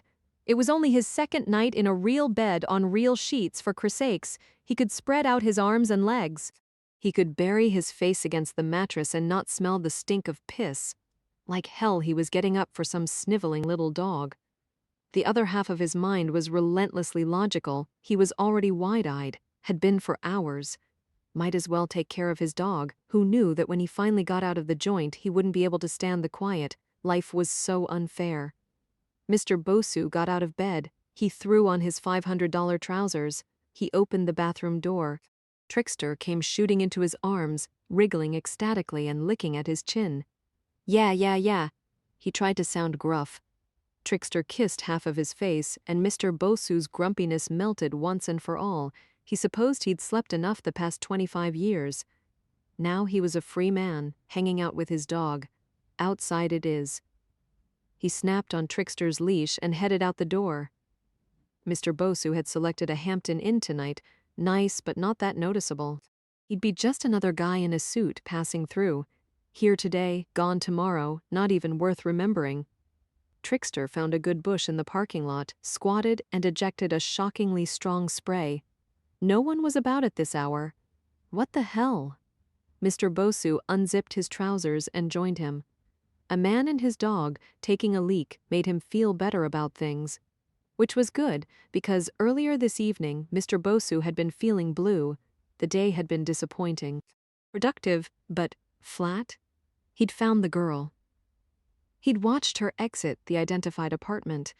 He'd fallen in step beside her and struck up a conversation using the dog. Everything had gone smooth as silk, except she hadn't been taken in by his new clothes, for one. He'd seen no spark in her eyes, no iota of interest. It had actually started to piss him off. He looked pretty damn good, you know? Good enough, at least, for some lady he'd never met to want to meet him for dinner. But here was this young girl and no beauty contestant at that, barely giving him a second glance. In fact, after a brief pat of Trickster's ears, she'd been on her way. Flustered, he'd had to do a quick two-step to catch up. Funny thing about spending 25 years in the slammer, you don't think so good on your feet. The stupid cow was walking away. He couldn't make a scene, but couldn't let her go. After all, she was never going to believe he just magically crossed her path again later. No, this was it. He'd selected his strategy, and now it had to work. It had come to him halfway across the street. What did he know and love? Kids. What did a nanny know and love? Children. He started spouting off about his 2.2 kids and the lack of good daycare. Boom, he got her attention back. Turned out Prudence Walker was looking for a change of employers. Interestingly enough, she found her current family kind of frightening. Apparently, when the father of the family is killed, pointing a gun at his wife and child, it doesn't make the childcare provider feel too good about things. Not that the father was sorely missed. Wandering hands when it came to the nanny, violent drunk when it came to the family. Guy sounded like a real loser, rich though, which would explain why he maintained a house in Back Bay while the other losers went to prison. Again, life was unfair, yada yada yada. Mr. Bosu grew tired of hearing about the father. He wanted to know about the mother. He wanted to know about Catherine. Real piece of work, said the nanny. Mrs. Gagnon pranced around in impossibly high heels, a woman her age, bloody well ridiculous. Mrs. Gagnon was beautiful, Mr. Bosu translated in his head, more beautiful than the young nanny, and twice as sexy. Too many rules, too. Boy can't eat this, boy must eat that. Poor bugger can't weigh more than a blade of grass, the nanny prattled on.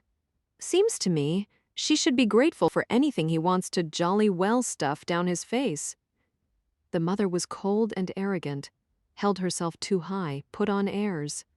The woman didn't work, didn't tend the house, didn't raise her own son, and yet she was never home. Probably kept too busy by all her various boyfriends. Mr. Bosu didn't have to talk anymore, just said, "Oh no," or "Oh yes," in an appropriately sympathetic voice. The girl had worked herself into a state, obviously having kept too much locked inside. He found now that, with just the slightest nudge, he could steer her back to Catherine, that dreadful woman who did such dreadful things to her poor, poor son. And then, briefly, he felt the old magic again. The sun was shining. Trickster was prancing. They were walking along, a regular bounce in their steps as his nerve endings prickled to life and the world took on a slow, surreal feel. This was Mr. Bosu prowling the urban jungle. This was Mr. Bosu closing in beautifully, magnificently on his prey. $30,000, he was thinking. Wow, who had ever known he could get paid for this shit? Corner bus stop now. The nanny came to a halt, suddenly seeming to realize how long she'd been talking and that he was still with her. For the first time, she appeared uneasy. He thought he should make his move then. Invite her home to meet the wife and kids, just around the corner. Make some kind of excuse to get her all alone. He looked into her eyes, and in that moment the fantasy left, the colors bled out of the world, and his adrenaline rush came to a crashing halt. She wasn't buying it.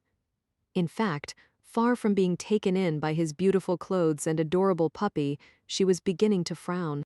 He wavered on a precipice. Let her go. Walk away. No one would be the wiser. But then he understood it was too late.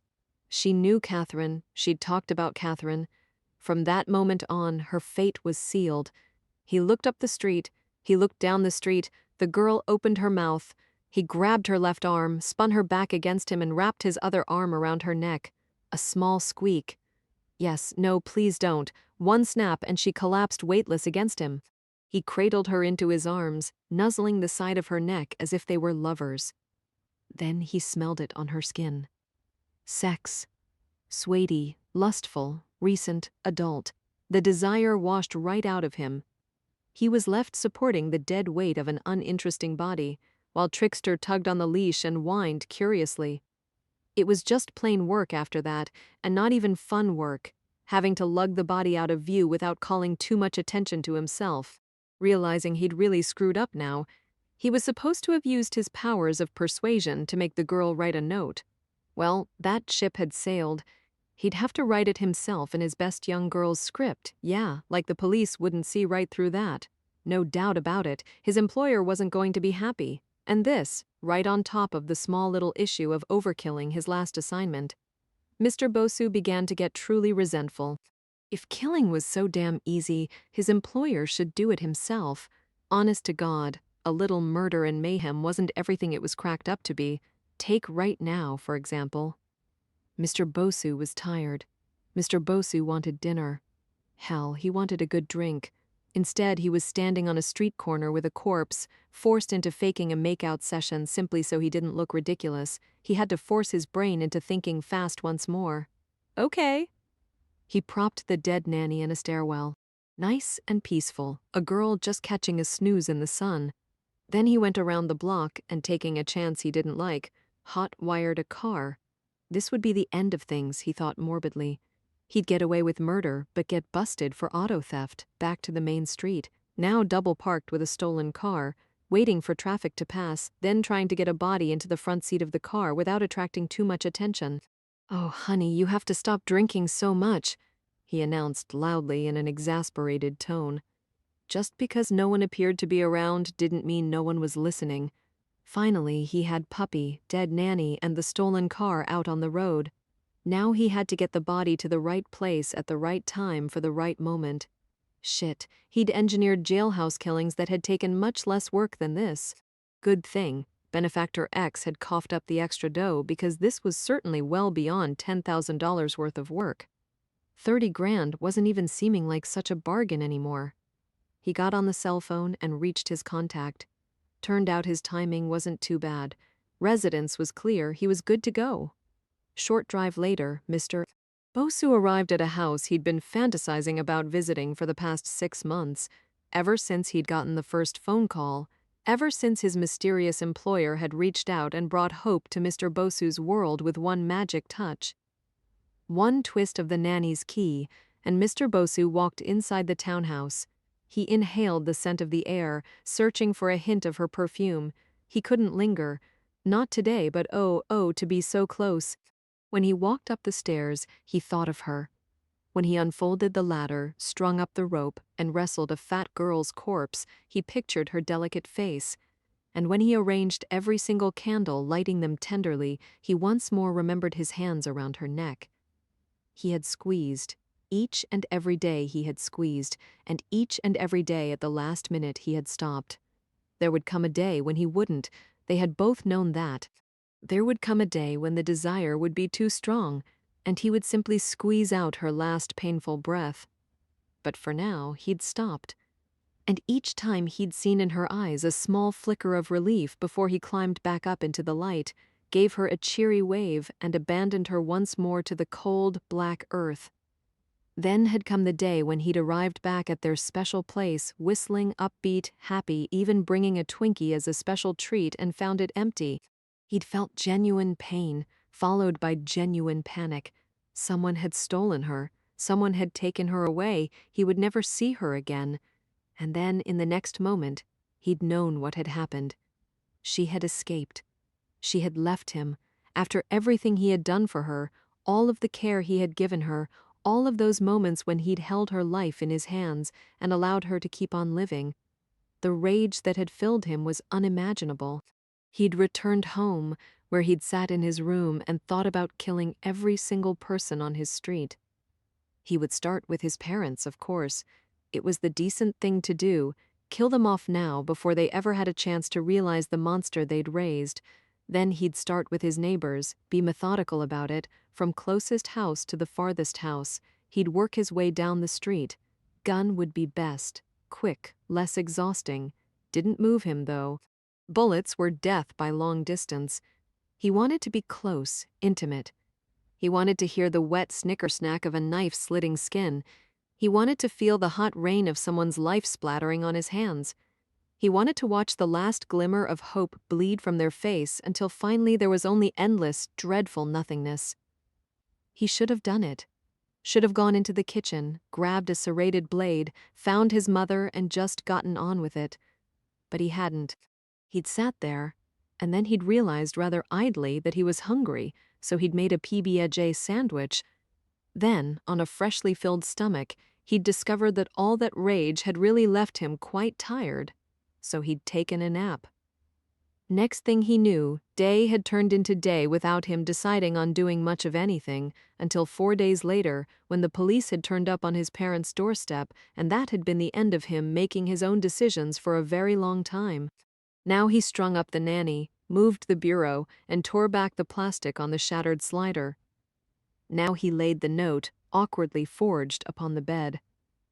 The cell phone rang at his waist. Catherine and Nathan were on the move, said his contact. Time to go. He remained in the doorway, his hand fingering the knob, his nose searching for any whiff of her perfume. Did she dream about him? Did she miss him? They say a girl never forgets her first time. And then, in the next instant, he was seized by divine inspiration. Moving quickly now to the boys' room. 4 minutes, that's all he needed. A quick move here, a quick move there. The excitement was back. That elusive thrill he hadn't felt since wrapping his arm around the fat girl's neck. Now he had it as he moved swiftly through the boys' room, already picturing the look on Catherine's face. 3 minutes later, he bounded down the stairs, a whistle on his lips. He reset the security, closed and locked the front door, then headed for the lobby. He picked up Trickster, who was waiting for him by the outer doors. They hit the street. He was briefly aware of a young boy's voice behind him. "Mommy, look at the puppy." Then Mr. Bosu faded into dusk. Back in the Hampton Inn parking lot now, Mr. Bosu gave up on sleep altogether. He was too restless, too keyed up from remembering past events. Might as well do something useful, he decided. Hey, Trickster, he said softly. Road trip. He said, "I haven't slept in 2 days. I'm wired, I'm edgy, and I'm thinking of having a drink. I know it's late, but can I come over?" She said, "I think you'd better." He arrived 15 minutes later. She met him at the door. Elizabeth Lane had last seen Bobby 24 hours ago. The sight of him now filled her with both shock and dismay. His face was drawn, his eyes sunken.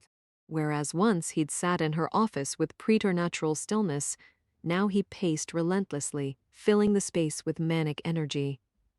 He was a man on the brink, one wrong step and he'd go over. She was thinking strongly of prescription medication. For now, however, she started with, "Would you like a glass of water?" he said in a rush.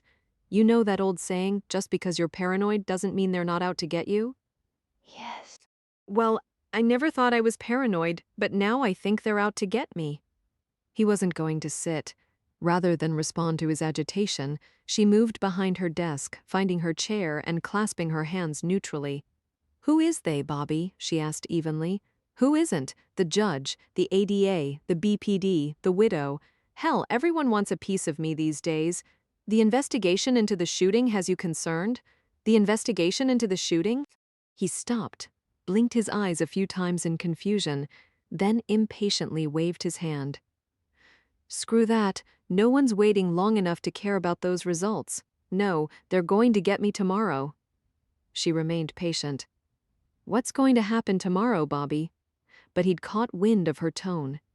He stopped pacing long enough to square off against her and plant his hands on her desk. Bobby Dodge stared her straight in the eye, and Elizabeth was a bit disconcerted to discover that in his current state he frightened her.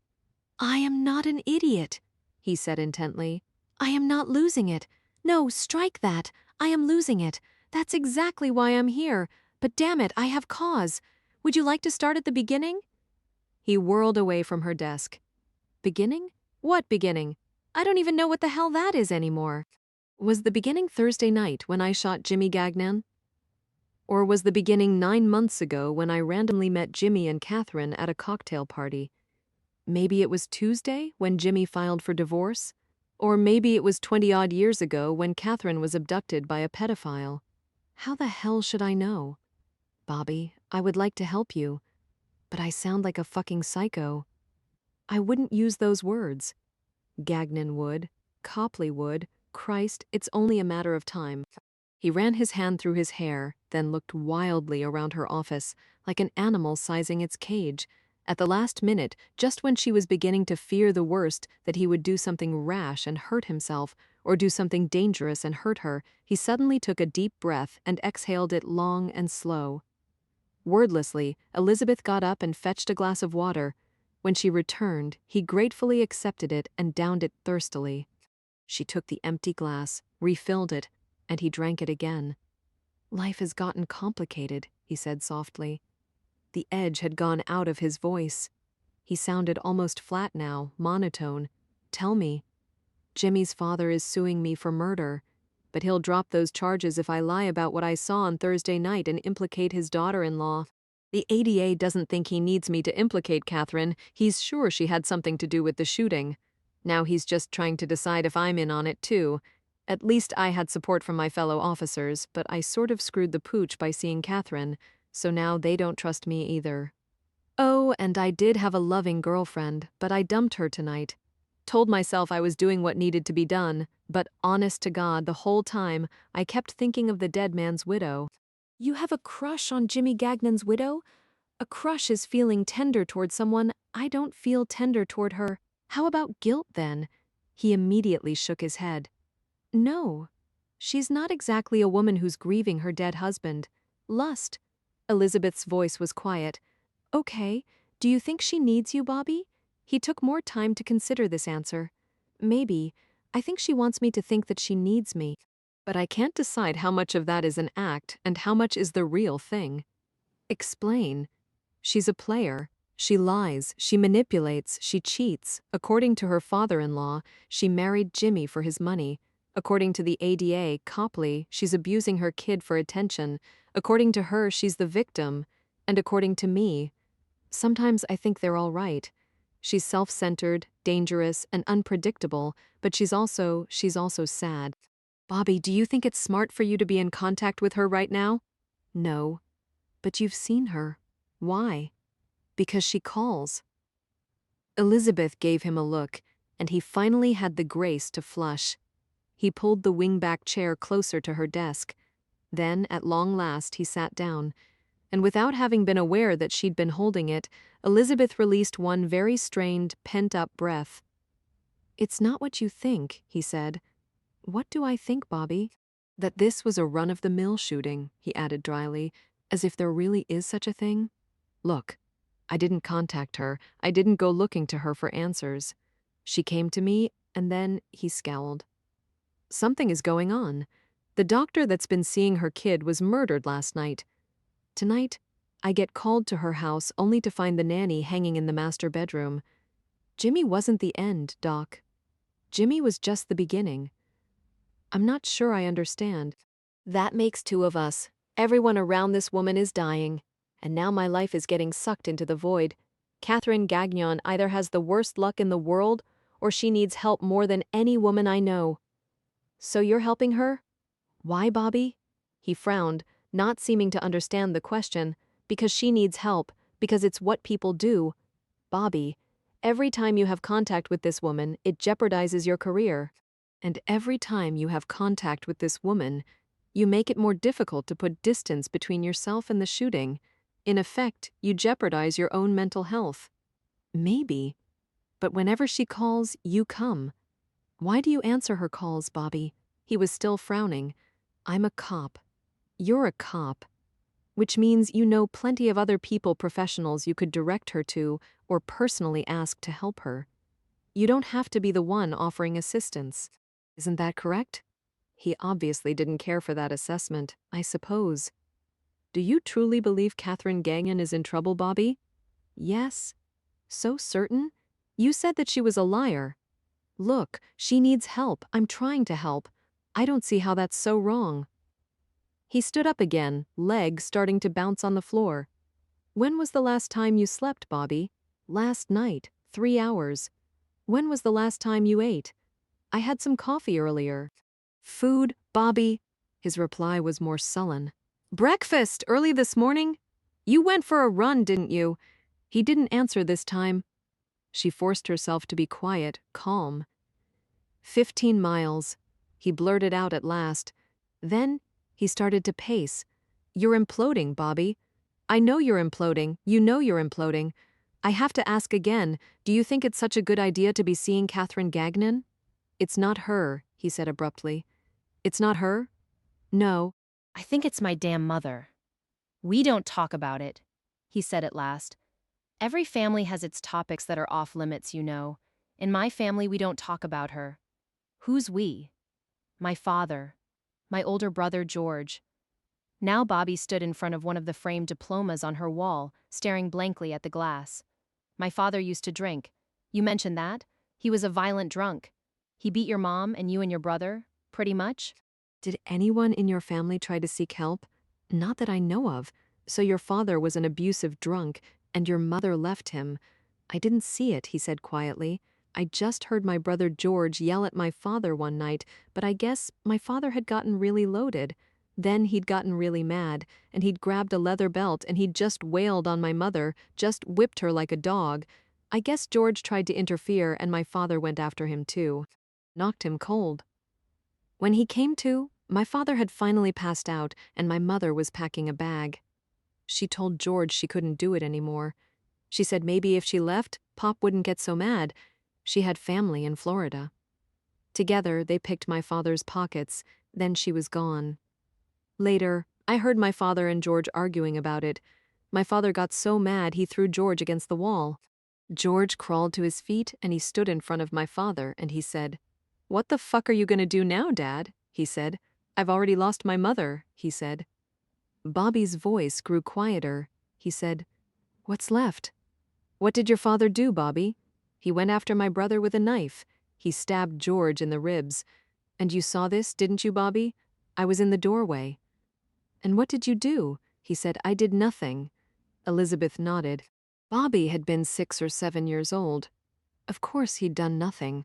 "George went to the hospital," Bobby said. "My father swore that if George would lie, say he was mugged, then he swore he would never drink again. So George lied, my father went to rehab, and none of us ever mentioned my mother again. Did that work? Eventually, there were some relapses, some hard times. But my father, he really worked to make it work. I don't know, maybe my mother's leaving scared him. Or maybe attacking George scared him. But he started to get his act together. He did his best. Have you ever heard from your mother, Bobby? No. Are you angry at her? Yeah. Your father was the one who beat you? Bobby finally turned, looked her in the eye. We were just kids.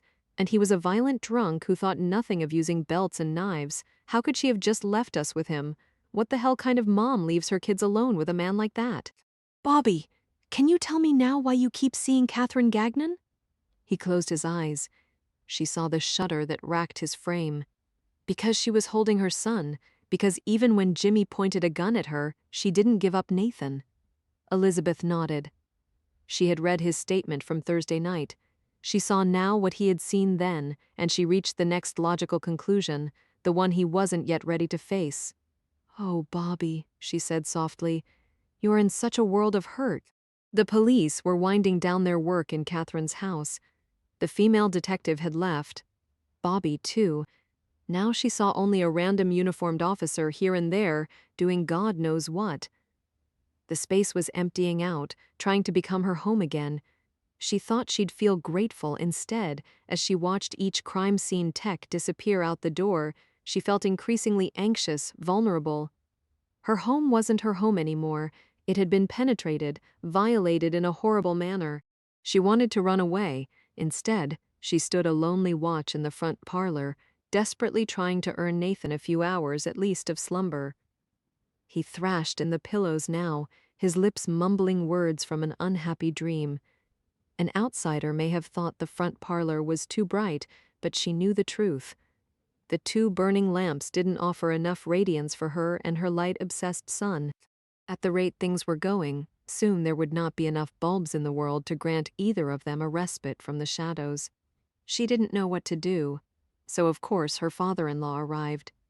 James Gagnon strode into the foyer with his $1,000 cashmere coat and impeccably polished shoes. 3 in the morning, for God's sake, and he looked like he'd just stepped out of his courtroom. The young uniformed officer standing in the foyer took one look at him and snapped to attention. Stand strong, Catherine told herself. Oh God, she was tired. Catherine, her father-in-law boomed. I came the moment I heard. Catherine moved into the foyer, purposely putting distance between him and Nathan. James rested his hands on her shoulders, the picture of fatherly concern. He kissed both of her cheeks, his gaze already moving hungrily past her, searching for his grandson. Of course you and Nathan must come with me immediately. Marianne and I wouldn't have it any other way. We're fine, thank you. Nonsense. Surely you can't want to spend another night at the scene of a hanging. Catherine was very aware of the uniformed officer standing 15 feet away and listening openly. Funny, I don't remember calling you with the news. No need. One of my colleagues let me know. Dreadful business, of course.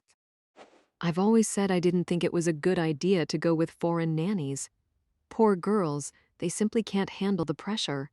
Nathan must be horribly distraught. Let me talk to him.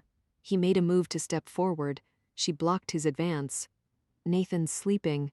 Amid all this chaos, he's very tired. All the better reason to let him come with me. We have a positively gargantuan suite at the LaRue. Nathan can have his own bed. He'll get plenty of rest. Marianne will be delighted. I appreciate the offer. However, given that Nathan's already asleep, I think it would be a shame to disturb him. Catherine, James's voice remained kind, patient. He said, as if speaking to a very small child, surely you're not considering letting your son spend the night at a homicide scene. No, I'm considering letting my son spend the night in the comfort of his own room. For heaven's sake, there is fingerprint powder everywhere. How are you going to explain that to a 4-year-old boy, let alone the smell? I know what's right for my son. Really? James gave her a smile, just as you knew what was right for Prudence. Catherine thinned her lips. There was nothing she could say to that, and they both knew it. I hate to state the obvious, James said now, but perhaps you don't know what's going on in your own household as well as you think. Prudence was obviously deeply upset about what happened to Jimmy. God only knows how Nathan is feeling. Get out. Now, Catherine? Get out. James still wore that horribly paternal smile upon his face. He tried to clasp her shoulder. She whirled on the policeman still in attendance. I want this man gone. Catherine, you heard me?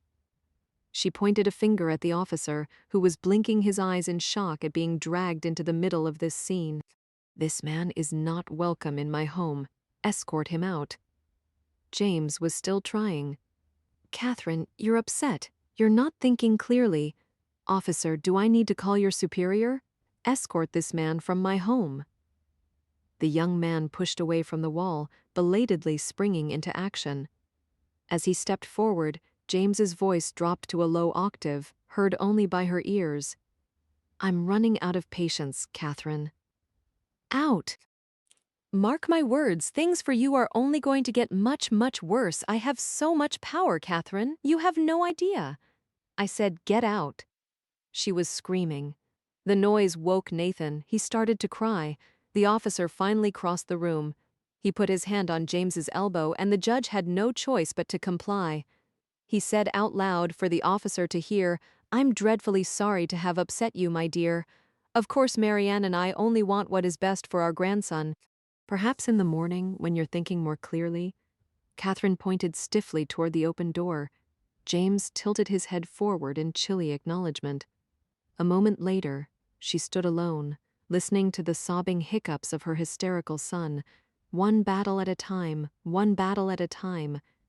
She entered the parlor and picked Nathan up from the pile of pillows. He flung his thin arms around her neck, gripping hard. Light, light, light, he sobbed. Light, light, light, light. Shh. The foyer wasn't going to work anymore. Too dark, too strange. Her son needed deep, undisturbed sleep in an overly bright room where all the lamps could chase the demons away.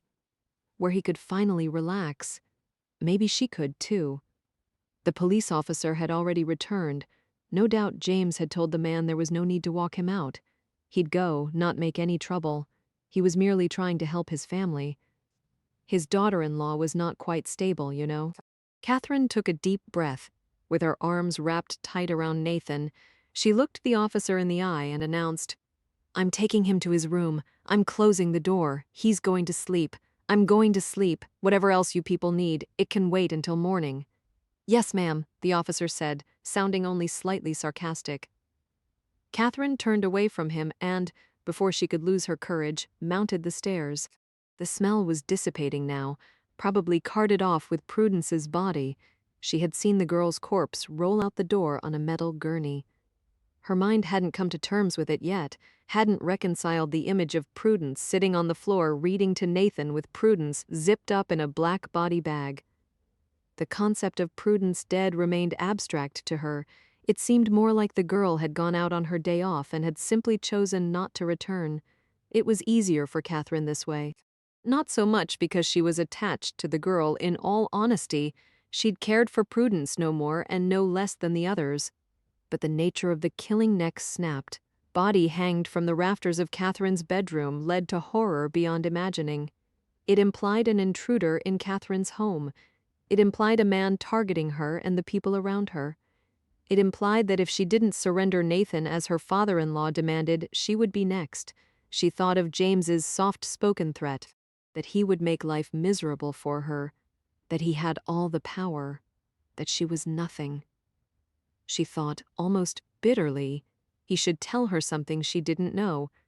Right before she'd met Jimmy, she'd sunk so low. Her mother was dead, her life empty.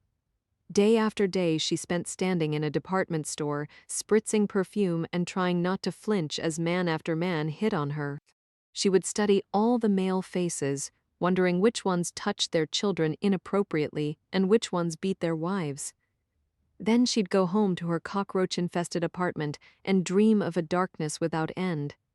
There came a morning when she just couldn't do it anymore, couldn't stand the thought of spending one more day in a state of such perpetual fear. She'd crawled into the tub. She'd gotten out a razor, she'd started to slice her paper-thin skin, and the phone rang. Without giving it a second thought, she'd crawled out of the tub to answer it. Ironically enough, it had been a telemarketer. Someone asking her if she wanted to buy life insurance, which had made her laugh, and that had made her cry. and while she'd stood there, sobbing hysterically into the ear of a very flustered salesperson, she'd seen the ad flash across her TV screen. Feeling alone? Feeling like there is no way out? Feeling like no one cares? A suicide hotline number had scrolled across the screen and, driven by a survival instinct she didn't even know she had, she'd slammed the phone down on the telemarketer, then dialed the number. 30 seconds later, she was listening to the calmest male voice she'd ever heard. Deep, soothing, funny. She had curled up on the floor and listened to him talk for an hour.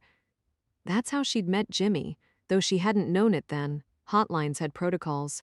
Handlers were not to give out too much personal information, but they could ask questions, encourage their troubled callers to talk. So he did, and so she did, about her dead-end job, her apartment, her mother.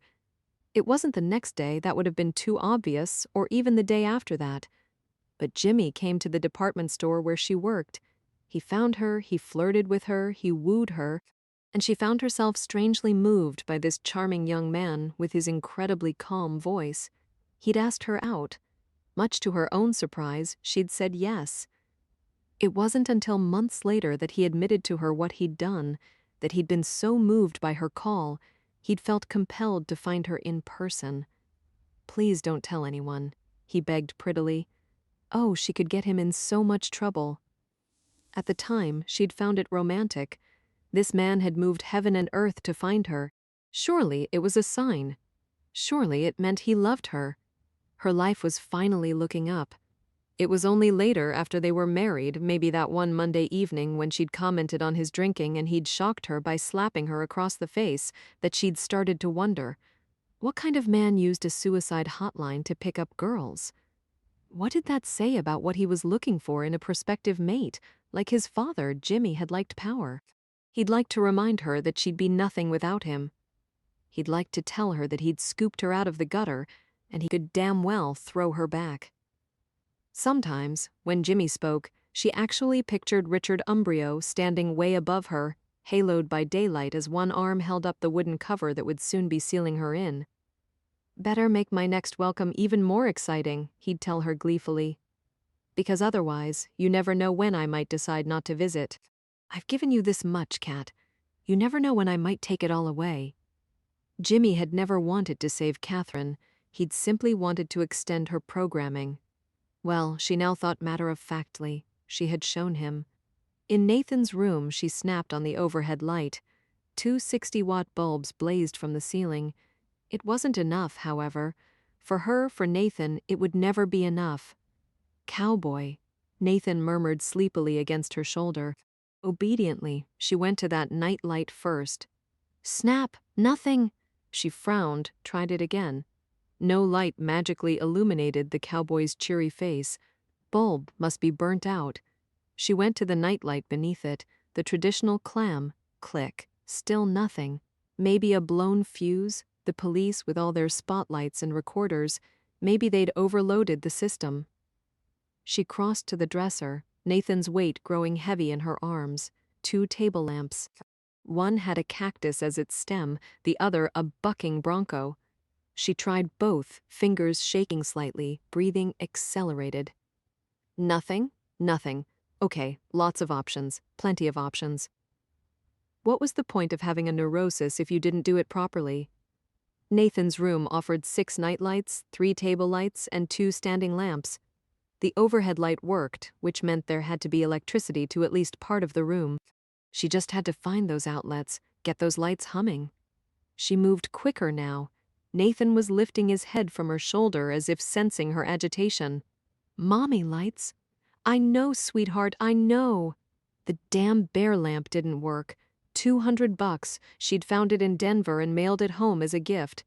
The antique brass desk light, $500 from a tiny little shop on Charles Street, also out of commission.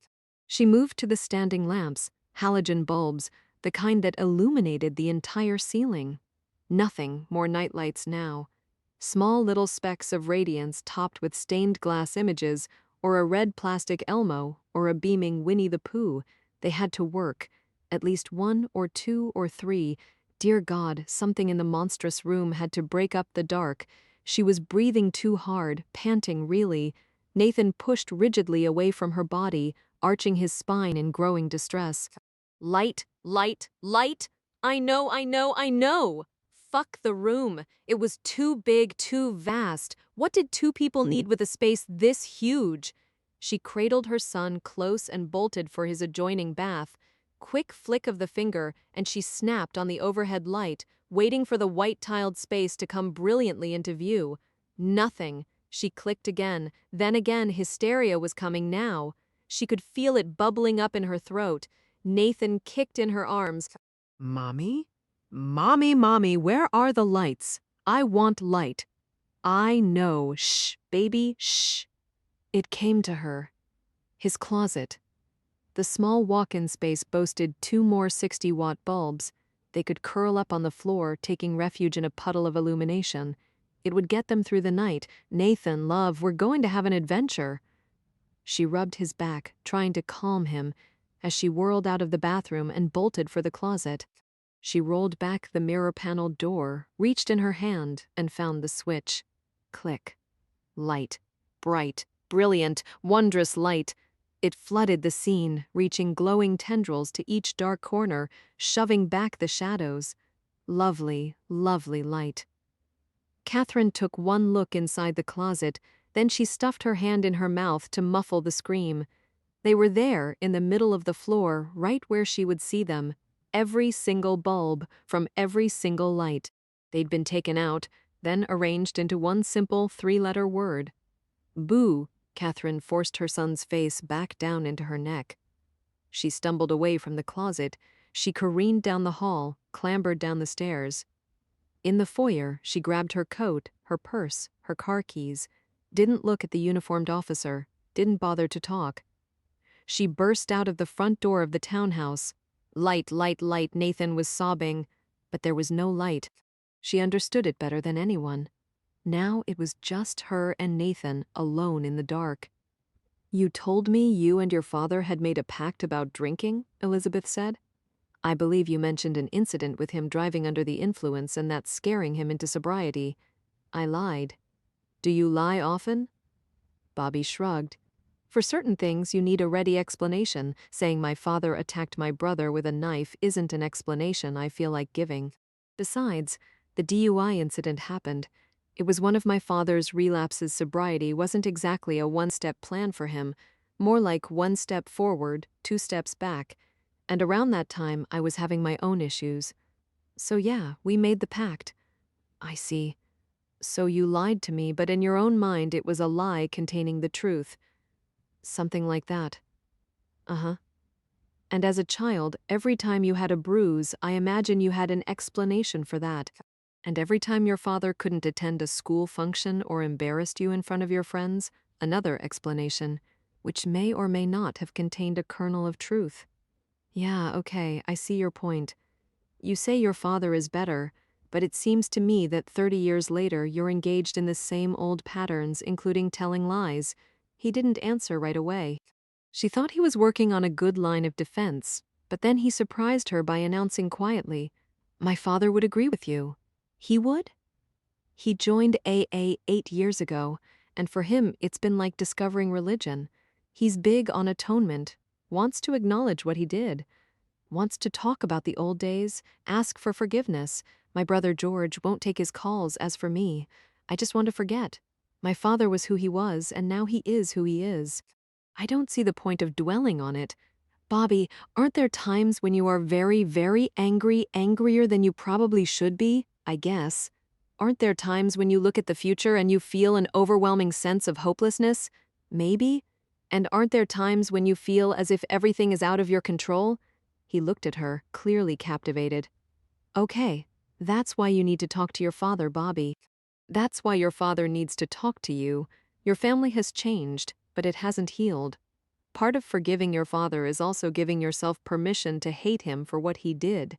Until you do that, you're not going to move forward, and you're not honestly going to love him for who he is now. Bobby smiled, a wan expression in his tired face. I hate my mom. Isn't that enough? Your mom's the easy target, Bobby. Once she left, you had to love your father. He was the only caretaker you had. but you also feared and loathed him for how he treated you.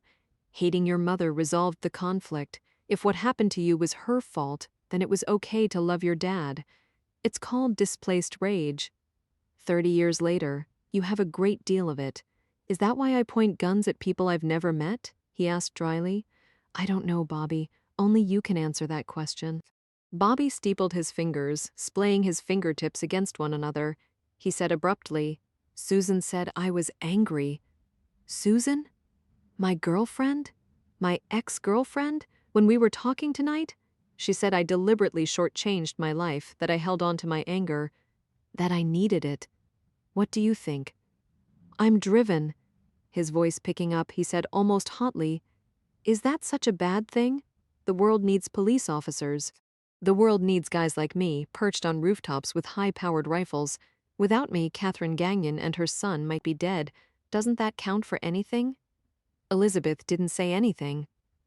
The rest of the world expects us to be all-knowing, but I'm just a guy, okay? I'm doing the best I can. I got called out to a scene. No, I didn't remember the Gagnons, and even if I did, what the hell do I know about them and their marriage? All I could do was react to what I saw, and what I saw was a man pointing a gun at his wife and child. I'm not a murderer, damn it. I had to kill him. Elizabeth still didn't say anything. What if I'd delayed? What if I'd watched it and done nothing? He could have shot his wife. He could have shot his son, and that would have been my fault too, you know. If you shoot, you're screwed. If you don't shoot, you're also screwed. How am I supposed to win? How the hell am I supposed to know what to do? He was pointing his gun. He had his wife in point-blank range. And then he got that look on his face. I've seen that look.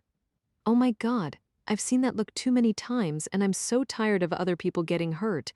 You can't believe the blood. You can't believe. Bobby's voice broke. His shoulders were moving, giant, dry sobs, and then he was twisting away from her, mortified by his own outburst, seeking the back of the chair with his hand, clinging to it for support. Elizabeth didn't move. She didn't go to him. She sat there and let emotion heave through him in raw, violent waves. He needed this. After 36 years, a little emotional outburst was long overdue. He wiped at his face now, hastily drying his cheeks with the back of his hands. I'm tired. He said roughly, half apology, half excuse. I know. I need to get some sleep. You do. I got a big day tomorrow, She said bluntly. This is not a good time in your life to be making major decisions. He laughed. You think Judge Gagnon cares about that? Can you get away from the situation, Bobby? Take a little break? Not with the DA's office conducting a formal investigation. Besides, there's too much going on. All right, Bobby. Then sit down again, because there's one more topic we need to cover before you go. We need to talk honestly about Catherine Gagnon. Catherine and Nathan were in the lobby at the Ritz. She knew they must look odd. A woman, a small child, no bags, checking into a hotel at this hour. She didn't care. Nathan was literally shaking in her arms, his distress apparent in his pale, wide-eyed face. Pancreatitis? She was already thinking again. Or an infection, or chest pains, or God knows what. His health always deteriorated when he was under stress. She fumbled with her purse, trying to get it on the counter while still holding Nathan in her arms. A hotel clerk finally appeared, looking surprised to see someone at this hour. Ma'am? I'd like a room, please, non-smoking. Anything you've got. The man raised a brow but didn't comment.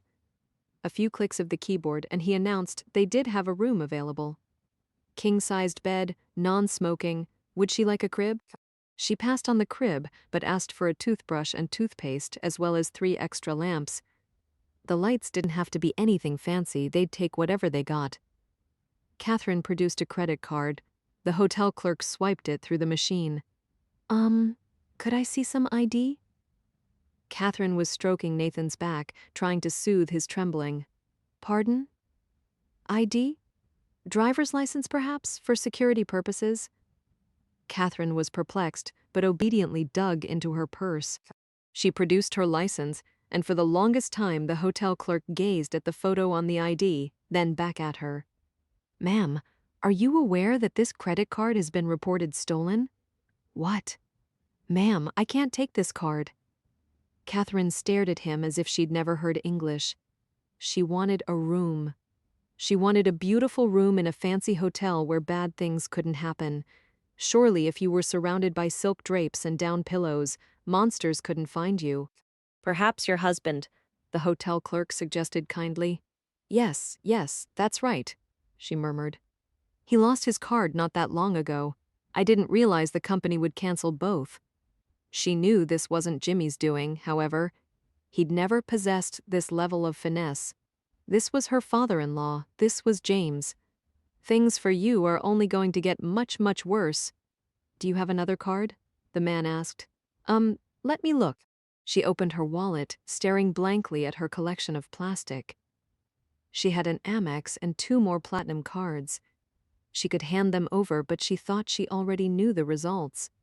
James was thorough, and the more cards that were rejected, the more reason the hotel clerk would have to be suspicious. She checked her cash instead, $150, not enough for the Ritz. She gave it one last try, hoping her voice didn't sound as desperate as she felt. As you can see from the address on my driver's license, I live just around the corner.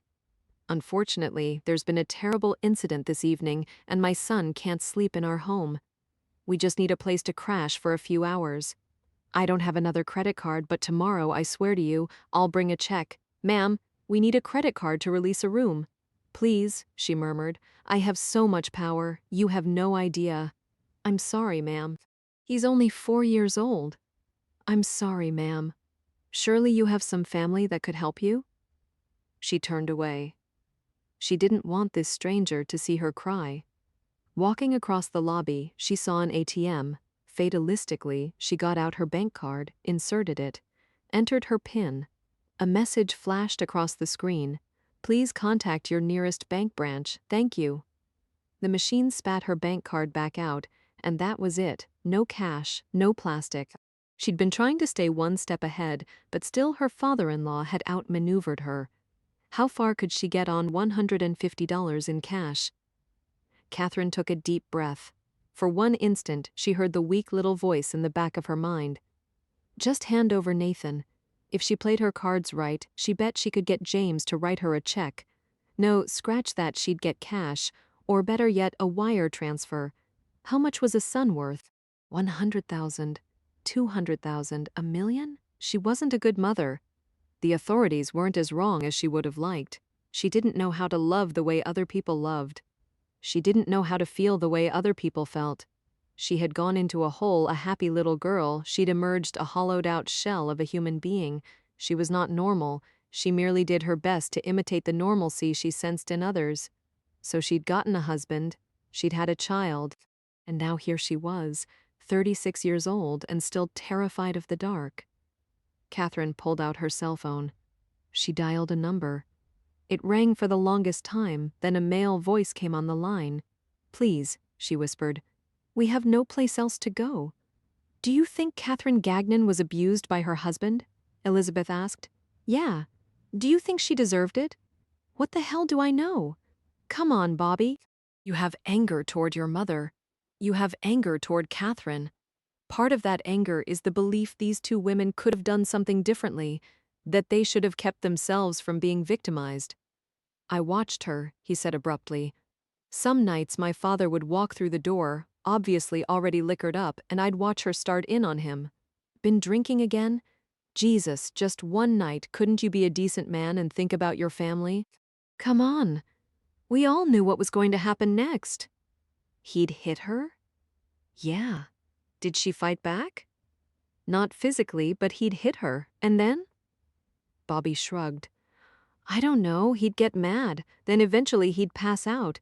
So if he started out by getting mad at your mother, as you say, he'd take his aggression out on her, then pass out, I guess. So he wouldn't hit you or your brother? Not if we stayed out of the way? Do you think your mother knew this? He paused, appeared troubled. I don't know. A woman's love for her husband is a very complicated thing, Bobby. So is her love for her children. Yeah, she loves us so goddamn much she just can't wait to call. I can't comment on that, Bobby. I've never met your mother. For some women, however, some women might feel too ashamed. I thought we were talking about Catherine, Bobby said. All right, do you think Catherine provoked her husband? She's capable of it. And Thursday night? He resumed pacing again. Maybe. It doesn't make sense. But then again, He looked at Elizabeth. It's the fact that we had met before, that we had spoken, that bothers me. Sure, I didn't remember her, I'm confident of that. But she asked me questions about the job, questions about how and when a tactical team would be deployed. Why those questions? What was she thinking? You said she's manipulative. Exactly. But at the same time, could she have pulled it off? I sure as hell wouldn't have gone anywhere near the trigger if Jimmy hadn't been holding a gun, so she'd have to engineer a scenario that would make him get a pistol, and then she'd have to risk herself and her son in a standoff with an armed drunk. Dangerous, Elizabeth observed. Ballsy. Bobby shook his head. If it was just her in that room, I could see it, but I don't think she'd risk her son. You don't believe Catherine is abusing Nathan? No. Elizabeth arched a brow. You sound very certain of that. I am.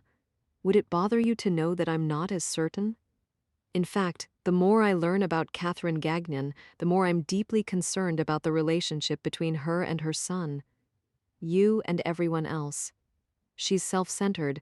You've said that yourself, and she's a victim of abuse, and we know these things tend to have patterns. I'm a victim of abuse too, Bobby said stiffly. He added almost defiantly, and we just established that I like to lie too. Bobby, look me in the eye. If Catherine Gagnon felt herself at risk, if Catherine Gagnon felt herself or her lifestyle seriously in jeopardy, do you honestly believe there's a line she wouldn't cross? A person she wouldn't sacrifice to save herself? He stared at her mutinously. But Elizabeth wouldn't drop it. For his sake, she couldn't drop it. You don't believe it, Bobby. That's another reason you can't let Thursday night go, because deep in your heart, you believe Catherine is capable of engineering the shooting of her husband. You're just not sure how she did it. He was an abusive asshole. How do you know? She said. She lies. Dr. Rocco saw the bruises. Who is Dr. Rocco? He flushed, chagrined, her ex-lover. Elizabeth let that sink in. Then, abruptly, she switched gears. Why did you see Susan tonight? Bobby was clearly startled. Because I felt like I owed it to her. After 2 years together. I should at least say goodbye in person. What did she say? He shrugged. Not much. I mean, we'd already broken up. What was left to say? Did that disappoint you? I don't understand. When you went to meet her tonight, did you really want to finalize the end of the relationship, Bobby? Or did you secretly wish for something else? Did you wish that she would fight for you? Did you wish that she would beg you to stay? Did you wish deep down inside that she would love you so much she would not let you go? I would never. But he couldn't continue the protest. Caught off guard, stripped of his own defenses, he finally couldn't tell a lie. He whispered, How did you know? Someone you loved once left you and never looked back. Now, all these years later, you're still waiting for people to leave, Bobby. In fact, the longer a woman stays, the more anxious it makes you. So you engineer little scenarios, little tests. The woman will either fight for you or she'll leave you. Either one eases your anxiety, at least temporarily. Jesus, he said quietly. When Catherine calls, you tell her to leave you alone, don't you? Yeah. But she doesn't go away. She fights to see you. She tells you she needs you.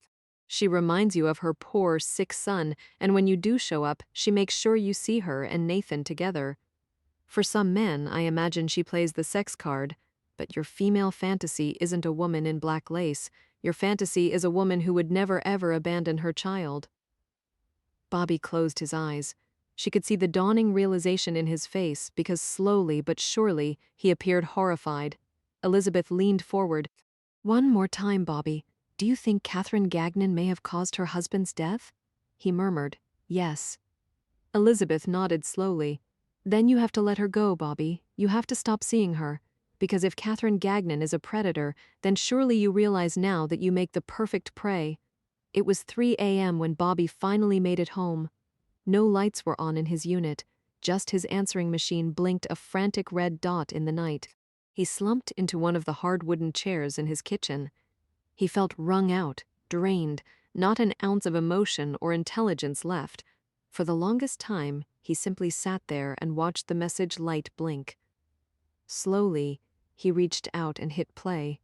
His lieutenant, a guy from the EAU, a hang-up. His father, 2 more hang-ups. Silence. Bobby leaned forward onto the kitchen table and used his hands to pillow his head. 3 hang-ups on the message tape. Catherine, he thought.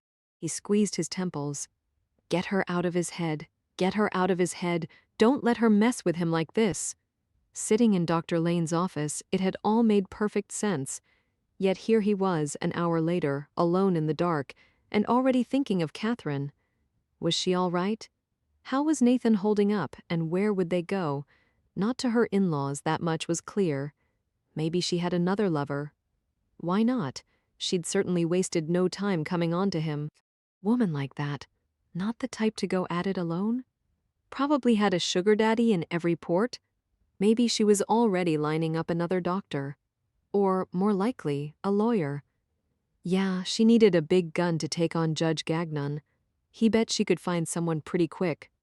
Right clothes, right time, right twitch of the hip. He wished he could hate her. But he didn't. Catherine was doing what she needed to do to survive, and he understood that too well. If someone else had taken the call on Thursday night, a sniper whose father had never smacked his mother, a sniper who'd never grown up watching that look of hopelessness bloom on another person's face, would Jimmy Gagnon still be alive? Would Catherine Gagnon now be dead? None of them would ever know. Bobby buried his head deeper into his arms. His breath exhaled as a broken, exhausted sigh. He did his best not to dream. Mr. Bosu was trying hard to be a better employee.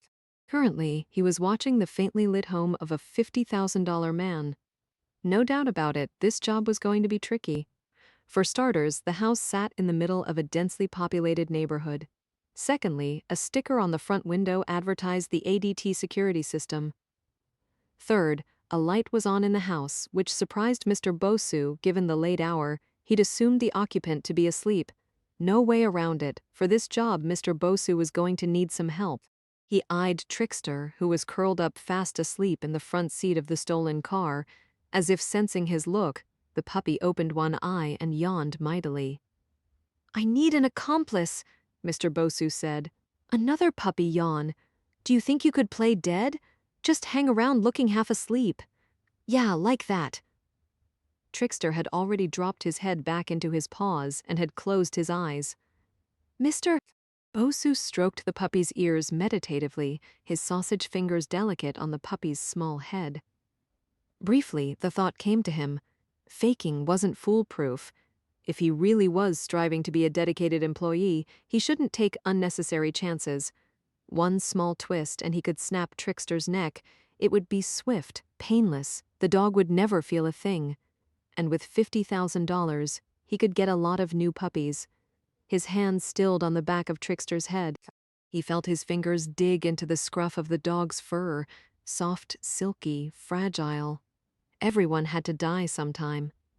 He pulled his hand away. He slid the knife from the strap at his ankle.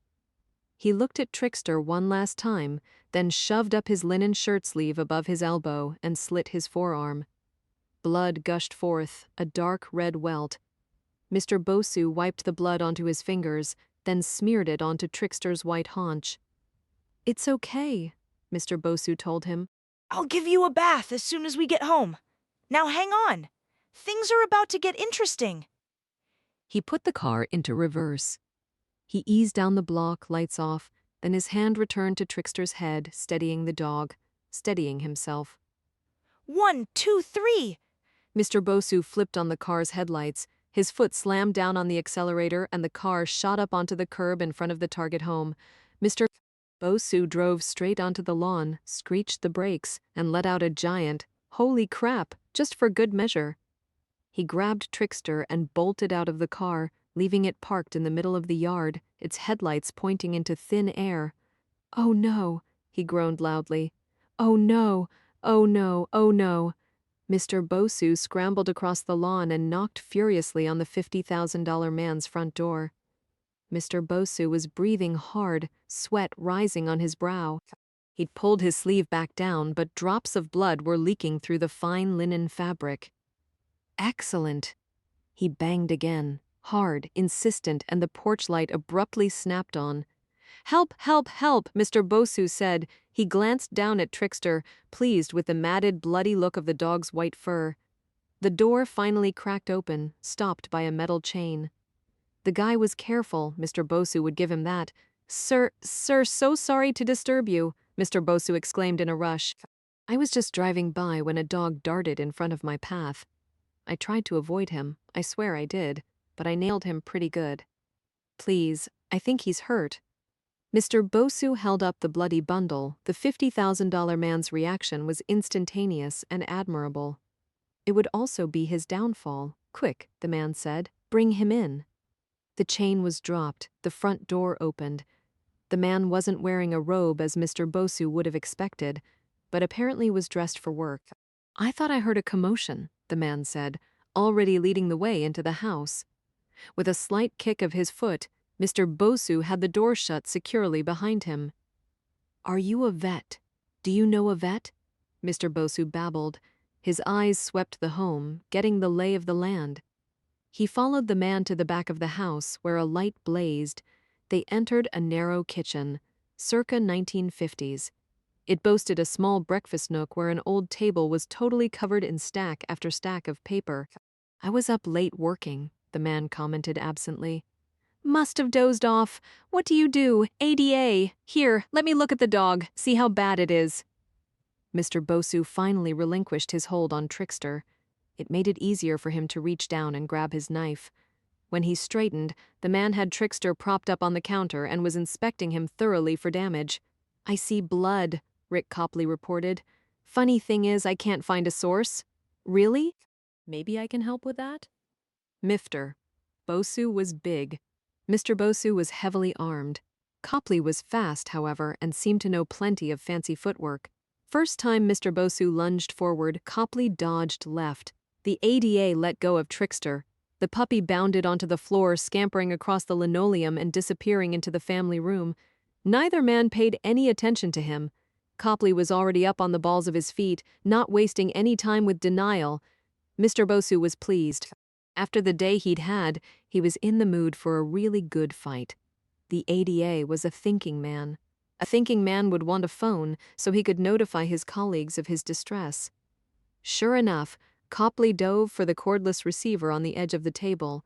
Mr. Bosu flashed forward and had the satisfaction of drawing first blood. Copley danced back, now holding his sliced forearm. The ADA was starting to sweat. What do you want? He demanded. Peace on earth. You need money? I have $300 in my wallet. Please, you're worth 100 times that, dead. What? The ADA was taken aback by the news. He lost focus. Mr. Bosu lunged again. Copley whirled at the last minute, but was a hair too late. Mr. Bosu nicked his ribs. The ADA ran for the family room, and Mr. Bosu gave chase. It was a small house. Not many places to run, not many places to hide. Copley found a lamp, a bookend, a sofa cushion. He danced, he whirled, he dodged. Mr. Bosu had 50 pounds on him and a much longer reach. For him, the end was never in doubt. Copley hit and tossed and ran, and Mr. Bosu kept coming, herding the man away from the front door, forcing him deeper into his own home, where he slowly but surely became trapped by the very walls that were supposed to protect him. A man's home was his castle.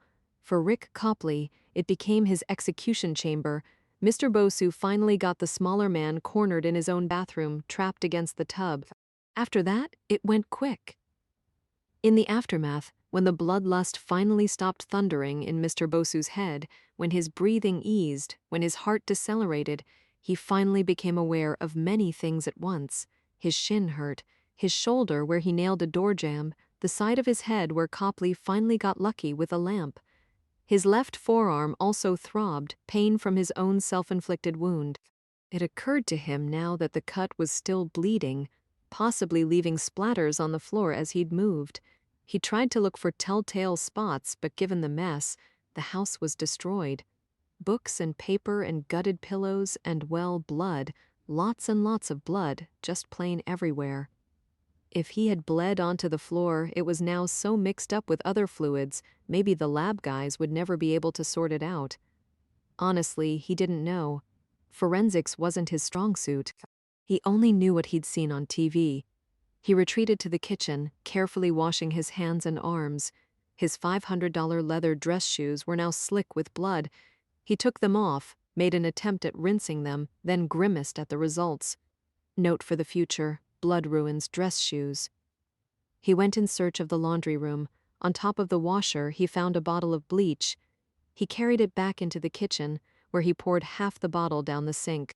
He'd seen an episode once where blood had gotten trapped in the drain pipes, then been traced by the savvy crime tech. Mr. Bosu was a registered sex offender. That meant his prints, his blood, and his DNA were all on file. He applied the rest of the bleach to a dish towel, then went to work on the blood trail winding through the house. He couldn't get all the blood up, so he worked on smearing it instead, obliterating tread patterns and, in some cases, paw prints. In hindsight, he should have grabbed more surgical scrubs from the hospital. Those had been handy. Mr. Bosu finished up in the bathroom. Helluva mess there. He threw the towel in the bathtub on top of Copley's body. 4:30 in the morning, Mr. Bosu was officially tired, and come to think of it, hungry. He went in search of Trickster, finding the puppy huddled beneath the bed. "It's okay," he told the quaking dog. "All done now, all done." He held out his hand. The puppy obediently crawled forward, then nuzzled Mr. Bosu's fingertips. Mr. Bosu picked up his dog and patted him comfortingly on the head. Trickster had peed on the rug. Oh well, couldn't be helped. Besides, he'd never seen a show where the crime scene tech had traced dog piss. "You're a good boy," Mr. Bosu told his bloody dog. "Tomorrow for dinner, I promise you steak." Mr. Bosu was just plotting his exit when the phone rang. He stopped, wondering who'd call at this hour, then listening mesmerized as the machine picked up. "Copley, it's Dee Dee.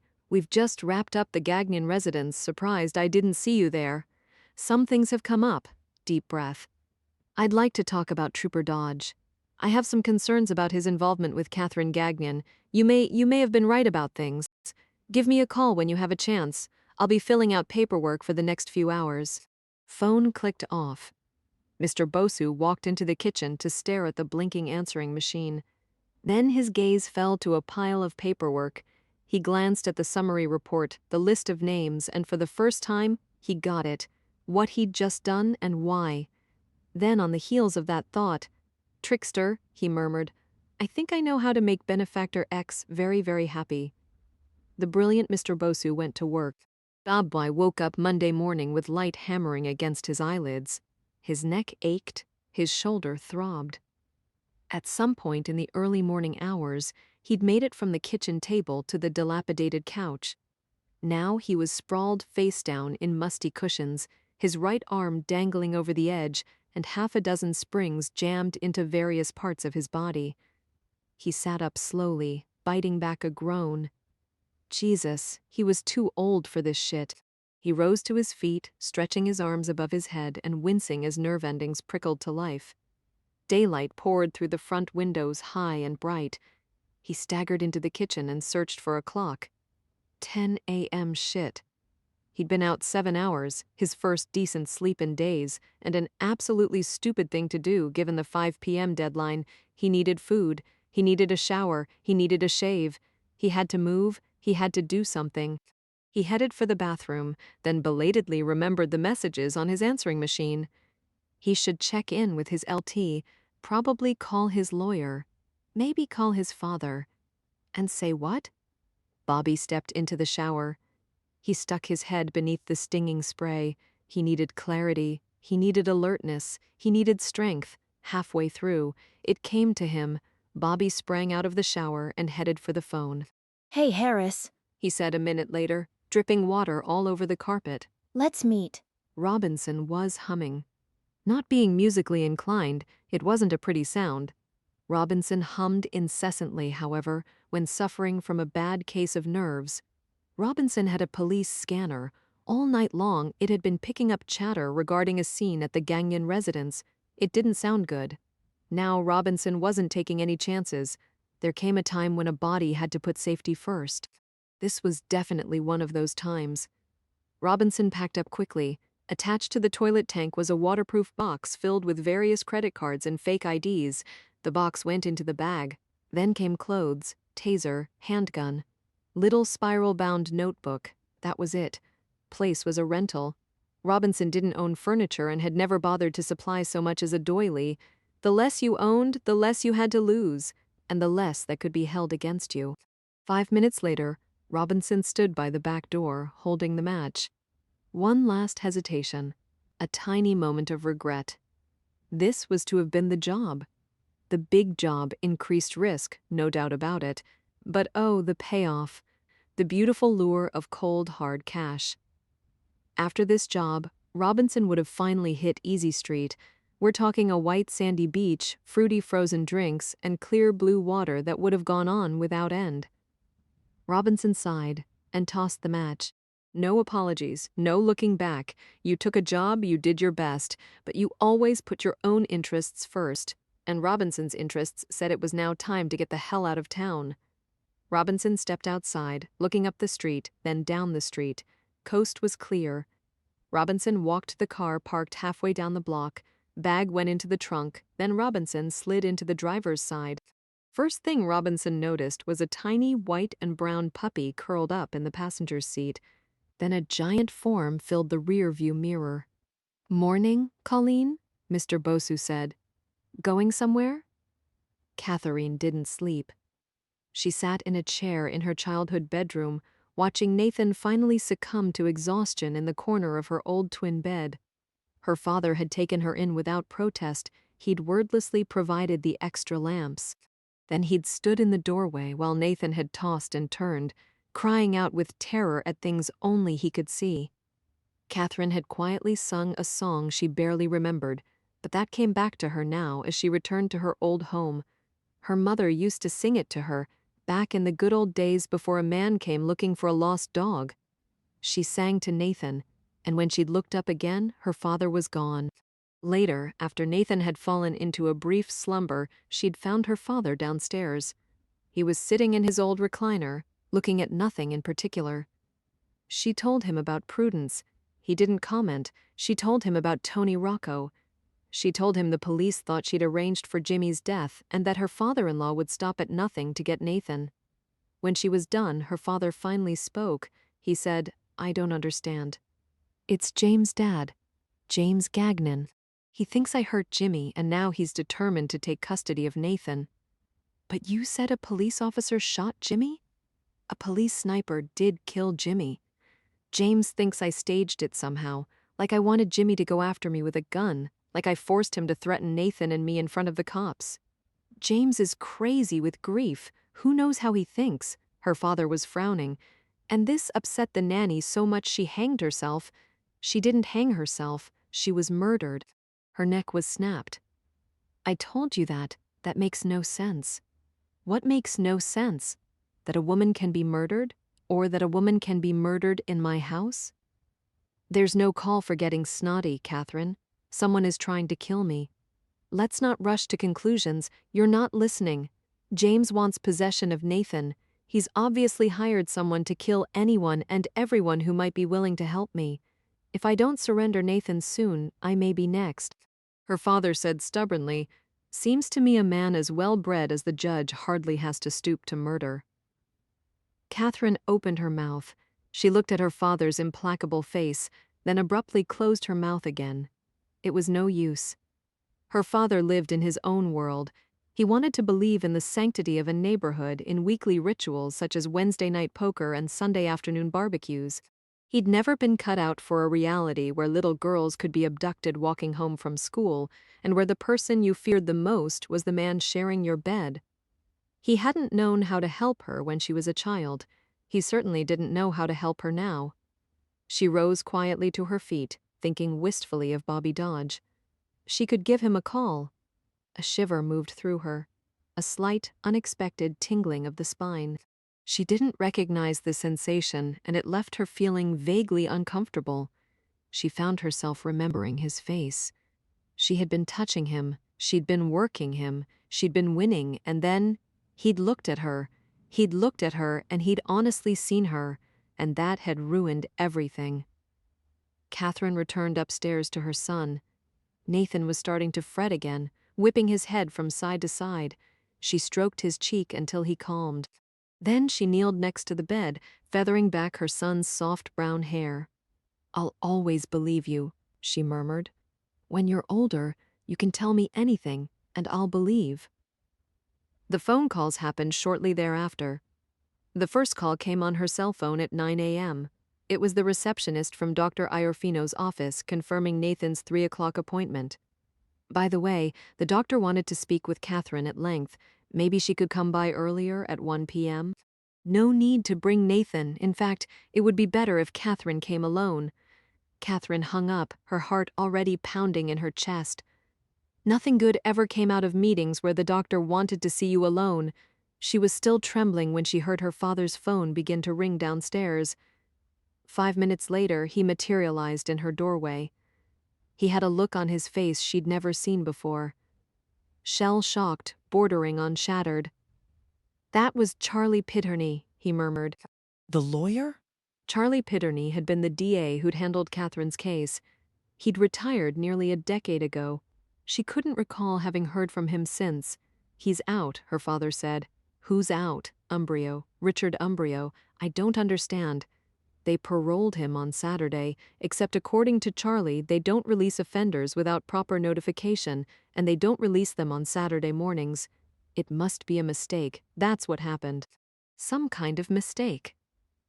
Catherine was still staring at her father. Then realization hit, hard and visceral.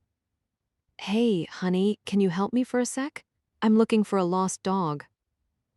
Catherine bolted from the bedroom. She made it to the toilet just in time. Nathan, she thought. Oh God, Nathan. Catherine threw up until she dry heaved as the tears poured down her face. Bobby met Harris Reed at Bogey's. Even a high-priced private investigator could appreciate a good diner. Harris went for the double cheeseburger, extra onion, extra mushrooms. Bobby ordered a sausage and cheese omelet. Harris was in a good mood, taking big bites of his dripping burger and chewing enthusiastically. No doubt he thought Bobby had arranged this meeting to announce his submission. He'd surrender to Judge Gagnon's master plan and do whatever was required. Bobby let the investigator get halfway through his burger before dropping the bomb. "So, quite a scene in Back Bay yesterday," he said casually. Harris's jaw slowed, his teeth taking a momentary pause from grinding beef. "Yeah. I hear the nanny hanged herself. What's the word from your contacts?" Harris swallowed. "My contacts say you were at the scene, so you'd probably know better than them. Maybe I do." Bobby waited a moment. "Are you curious? Should I be? I think you should." Harris shrugged. He was doing his best to retain his casual demeanor, but he'd set down his burger now and was wiping his hands with the oversized paper napkin. "So the nanny hanged herself. These girls are young, doing a tough job a long ways from home. Given everything else, maybe it's not surprising." "Come on," Bobby goaded softly. "You can do better than that. I don't know what you mean." Bobby leaned forward. "Did Judge Gagnon ask you for a name? Someone capable of doing odd jobs? Or maybe someone who knew someone who could take care of things? Or did you get personally involved? I'd like to think you're too smart for that. But then again, I don't know what you mean. Come on, you knew about the Rocco scene before the blood hit the pavement. You were listening, you were waiting. Why? Because you thought something like that might happen. How good is the judge's money, Harris? How far were you willing to go?" "I think I'm done eating." Harris moved to stand. Bobby grabbed the man's hand and slammed it against the table. "I'm not wired," he said intently. "I'm not looking to nail you. I just want a little exchange of information, man to man. You could use a new friend, Harris. Your old ones are putting you in a tough place. Nothing personal, Dodge, but at the rate things are going, associating with you hardly does me any favors." Her neck was snapped, Harris. Someone broke Prudence Walker in half, as if she were nothing but a toothpick. Can you really sleep at night with that on your conscience? Can you really look me in the eye and tell me you don't feel a thing? Harris was starting to sweat. His gaze dropped to Bobby's hand, still pinning his wrist in place. The cops are going to start putting 2 and 2 together, Bobby said. Why did a doctor end up butchered in a parking garage? Why did a nanny go out on her day off and wind up dead? 2 murders is too many, that's why it was so important that Prudence's death looked like suicide. Is there an end point to this game, Harris? Because you and I both know once you start killing, it's hard to stop. I didn't give the judge any information, Harris said abruptly. As a matter of fact, he's the one who came to me with a name. What name? Colleen Robinson asked me to check her out. I didn't understand at first, but then I got her background report. According to several sources, she has a reputation for getting things done. A female assassin?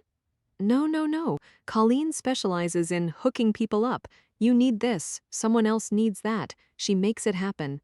She was a small-time player, spent time in prison for grand theft auto, built a network while she was in there, and has been moving on up ever since. Harris shrugged. I ran the report. I gave it to the judge. He seemed satisfied. I want her name and address. I have a cell phone number. Knock yourself out.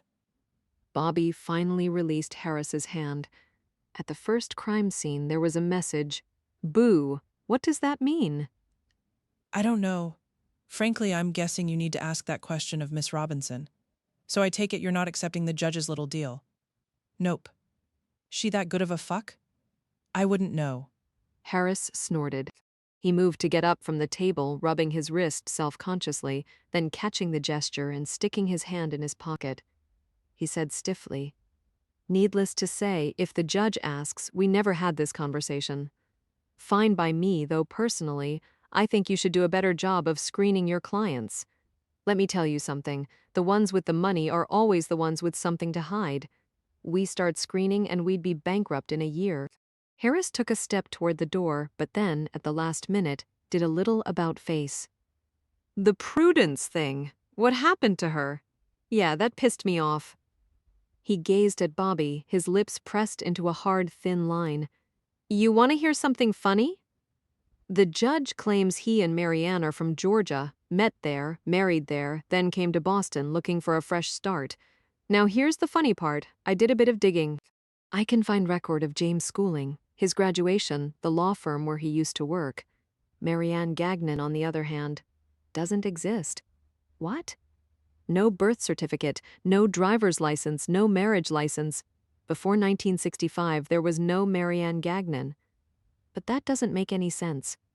Harris merely smiled. Like I said, Dodge, it's the ones with money who are always fucked up. 12:30 p.m., Bobby left the diner. He flipped open his cell phone. 1.5 million reasons he shouldn't call her. He dialed the number anyway. I know who the judge used to hire the killer, he said. I know who the killer is, Catherine replied. Richard Umbrio. It took him a moment to place the name. Then, he was genuinely startled. Are you sure? How?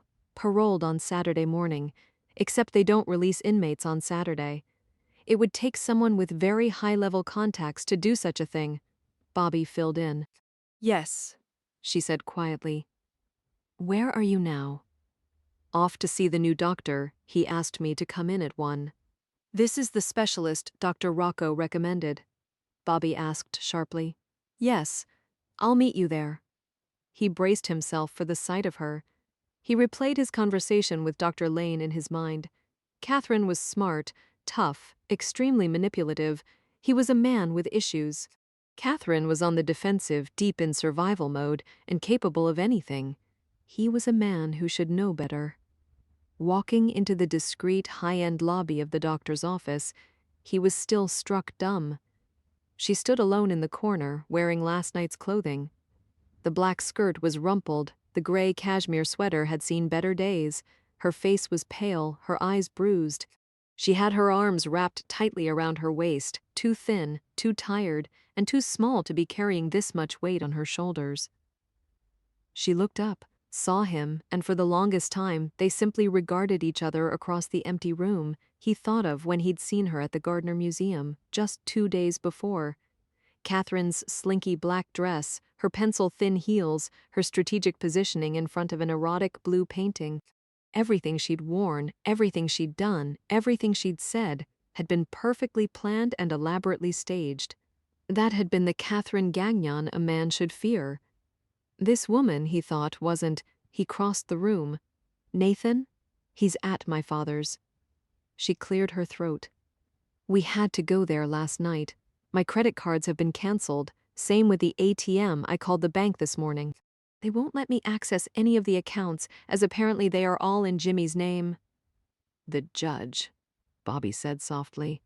Umbrio has been in my home, she whispered. I went to put Nathan to bed and none of the night lights worked. We were so scared. I went to the closet, and there on the floor, all the little bulbs, Boo, Catherine, he killed Tony. He killed Prudence. Soon he'll kill me too. It's what he promised to do. It's what he's always wanted, day after day. You don't understand. Her hand had come up. It was compulsively rubbing her throat. Catherine, I've been alone too long in the dark, she whispered. I can no longer find the light. He took her in his arms, and she collapsed, her hands grabbing the folds of his shirt, her body trembling uncontrollably. She was small, tiny really, of no significant weight against his chest, and he could feel her exhaustion now, rolling off her in waves night after sleepless night of doubt, terror, fear. He wanted to tell her it would be all right. He wanted to tell her he was here now, he would take care of everything. She would never have to be frightened again. Too many other men had made the same silly promises. He knew better, so did she. He reached up a hand and stroked her hair. And for just one moment, she pressed herself hard against his chest. The door opened. A receptionist appeared. The doctor will see you now, Mrs. Gagnon. Catherine straightened, pushing away. Bobby's hand dropped back to his side. She turned toward the hallway first. He fell in step behind her. Right before they passed through the door, however, she paused one last time. I never said I didn't harm Jimmy, she said, and then they walked into the doctor's office. Mr. Bosu was exhausted. He remembered now, the glorious nerve-zinging euphoria that always accompanied a good plan.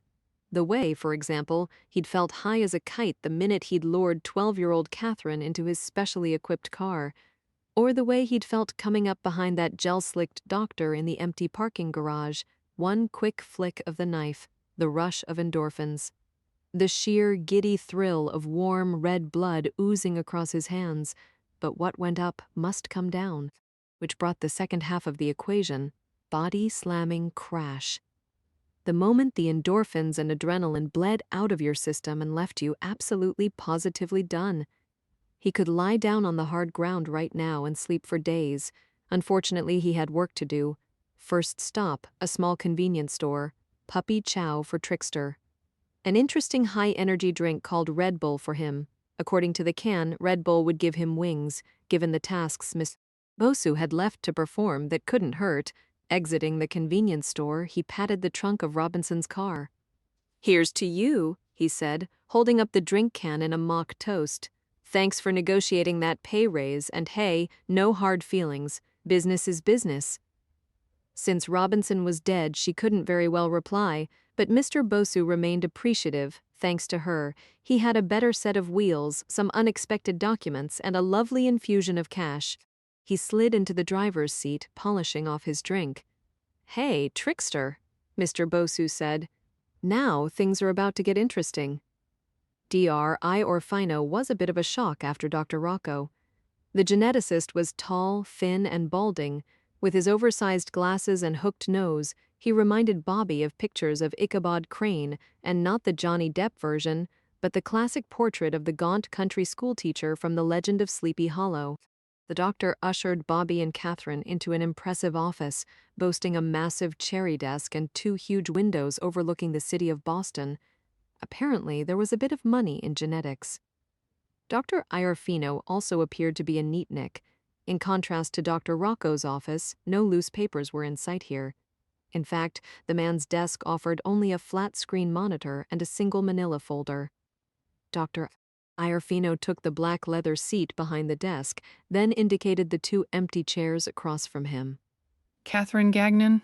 Catherine introduced herself, holding out her hand. Ah, yes. The doctor shook her hand belatedly, then turned to Bobby curiously. Bobby Dodge. Bobby provided, friend of the family? Interesting. The doctor murmured. Bobby shrugged.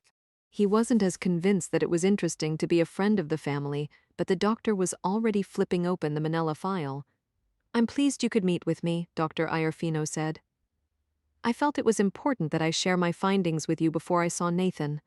Findings? Catherine looked confused. How can there be any findings?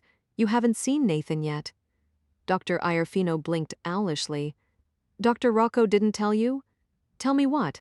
When he approached me about Nathan's case, he sent me the boy's whole medical history, as well as blood and urine samples. So I could begin testing our theory. Theory? What theory? Now Catherine sounded nearly panicked. Bobby leaned forward. Mrs. Gagnon's been through a lot the past few days. Doctor, maybe you should start at the beginning. Well, yes, I suppose. That horrible business with Dr. Rocco, of course. Oh well, and yes, Mrs. Gagnon's own husband. Quite right, Doctor. Iorfino shuffled the papers inside the file, cleared his throat. Dr. Rocco contacted me several months ago regarding Nathan. Did he mention that, Mrs. Gagnon? No. I see. Well, given Nathan's symptoms first, the fever, vomiting, growth failure, retarded development of motor skills, now the obvious hepatic glyconeogenesis, galactose intolerance, and medically resistant hypophosphatemia, he began to suspect a particular syndrome. So he asked me to perform an in-depth analysis of Nathan's chromosomes. Glyconeogenesis, Catherine repeated awkwardly.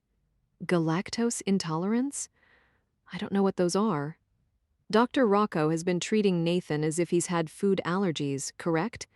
Asking you to substitute soy products for dairy, following a diabetes mellitus-like diet of small meals with low sugar carbohydrate intake? He thought Nathan might be allergic to milk, and his blood sugar levels are too high, so he's been on a low-carb, high-protein diet. Correct. That's what the records indicate. However, as you can attest, even after a year of this regimen, Nathan has failed to make significant progress. Tests show increased levels of glucose in the body, which in turn is leading to the accumulation of glycogen in the liver, pancreas, and kidneys. He's not improving, Catherine agreed. Mrs. Gagnon, Nathan doesn't have food allergies. He does, however, have a mutation in the GUD2 gene. In short, he suffers from a rare but well-defined clinical entity known as Fanconi-Bickel syndrome. Catherine expelled a short breath. You know what's wrong with him? You know what's wrong with my son? Yes. Basically, due to a genetic defect, your son does not correctly metabolize glucose and galactose. Galactose? The sugars in milk? Pulling Nathan off dairy products certainly helped, but the fact remains too much sugar is being built up in the filters of his kidneys, leading to a host of problems, including, if we don't start proper treatment, kidney disease. There's a proper treatment? You can fix it, this Fanconi-Bickel? Catherine's eyes were growing bright, nearly feverish. There is no cure for Fanconi-Bickel, Mrs. Gagnon, Dr. Iorfino said patiently. But now that we have a diagnosis, we can start an appropriate regimen that will mitigate many of the complications Nathan is experiencing. And with proper treatment and diet, your son can lead a fairly normal life. Oh my God, Catherine said. Oh my God. She put a hand over her mouth. She eyed the doctor wildly, then stared at Bobby, and then in a rush of emotions burst into tears. He's going to be okay. Finally, after all these years. Thank you, she sobbed to Dr. Iorfino, after all the tests, all the wondering and doubt, you have no idea how good it is to finally know what's going on. Dr. Iorfino actually blushed. Well, you don't have to thank me, per se. It's Dr. Rocco who put the pieces together. Fine bit of analysis, I must say. Fanconi-Bickel is very rare and hardly ever seen around these parts. A genetic disorder, Catherine murmured, belatedly wiping at her eyes. Random bad luck, who would have thought? But Dr. Iorfino was frowning now. Fanconi Bickel isn't exactly random, Mrs. Gagnon. It's an inherited defect, mostly seen in males. Matter-of-factly, he stated, it's what you find in families with a history of incest. For a moment, Catherine didn't speak. She appeared too stunned to react to the news. In contrast, for Bobby, the pieces were finally coming together. But Jimmy and I weren't related, Catherine protested. My family is from Massachusetts. His family is from Georgia. We knew our parents. There is no way. It's not you, Bobby said. She turned to him, still confused. But who? The Gagnons, the judge and his wife. It's why they left Georgia. It's why she doesn't exist, because of course they had to give her a new name. And probably why there is no marriage license. They never would have passed the blood test. He turned to Dr. Iorfino. Can genetic defects skip a generation? Absolutely. And can two interrelated parties still have a healthy child? Or would the children have to have the defect? No, there could be healthy offspring. Think of the royal families of Europe in centuries past. Many of them married first cousins and still had relatively healthy offspring. But inbreeding weakens the gene pool sooner or later. So James and Marianne get together, say they're first cousins. Bobby frowned, glanced at Catherine. Harris said Marianne's family died before the wedding. What about James's family? Have you ever heard talk of other relatives? Grandparents, aunts, uncles, anyone? No, Jimmy said. His parents came from small families. There was no one left alive. So James and Marianne meet. God knows her family couldn't have been wild about the idea, but then they died. Problem solved. James and Marianne move up here, start fresh with a new name for Marianne, new past for both of them, have a son. Jimmy's older brother, Catherine whispered. The one who died young. Maybe Nathan isn't the first Gagnon male to show signs of Fanconi Bickel, Harris said. James Jr. was a sickly baby? Fanconi Bickel varies in its severity, Dr. Iorfino provided, in a very severe case. But Jimmy didn't have signs of any disorders, Catherine protested. Again, inbreeding doesn't guarantee genetic disaster, Mrs. Gagnon. It just makes it more probable. A ticking time bomb, Bobby said quietly. Oh my God, poor Nathan. And then Bobby could tell she had reached the same conclusion he had because her eyes suddenly widened with a fresh look of horror. She turned toward him. But if Nathan has this syndrome, if others find out that Nathan has this syndrome, then... He nodded grimly. Yeah, this is why the judge is so determined to get custody. Whoever has Nathan has the key to unlocking the Gagnon's deepest, darkest secret, and that's something worth killing for. As he walked out of Dr. Iorfino's office to the lobby, Bobby's cell rang. He grimaced, but Catherine merely pushed him toward one corner of the lobby. I need to call my father anyway, she said. I'll tell him we're ready for him to bring Nathan. Bobby nodded, giving Catherine some space as he flipped open his phone. It was DD. She sounded strange. Where are you? I've been trying to reach you all morning. I had things to do. What's up? Are you with her? Dee Dee asked. Bobby didn't have to ask who Dee Dee meant. It was implicit in her tone. Dee Dee, what do you want? Where are you? You answer my question, then I'll answer yours. There was silence. Bobby frowned, trying hard to interpret that silence. He didn't get very far. Got ballistics back on Jimmy Gagnon's gun, Dee Dee said. The 9mm was fully loaded, not a single cartridge missing from the clip. No GSR on the barrel, handle, anything. It was never fired. But I thought. Bobby paused, struggling to get his bearings. He could feel the danger, but he still couldn't see it coming. But what about the reports of shots fired? DD filled in. Yeah, fascinating development. Last night, when we were at the Gagnon residence cutting down the nanny's body, one of the crime scene techs bumped the bureau. Guess what had been taped to the underside of the top inside a drawer? Guess what then fell down? He got it now. He closed his eyes. He turned away from Catherine completely because he couldn't look at her and hear this news. A second gun. Also 9mm? Recently fired, 2 bullets missing from the clip. Prints? Her prints, Bobby?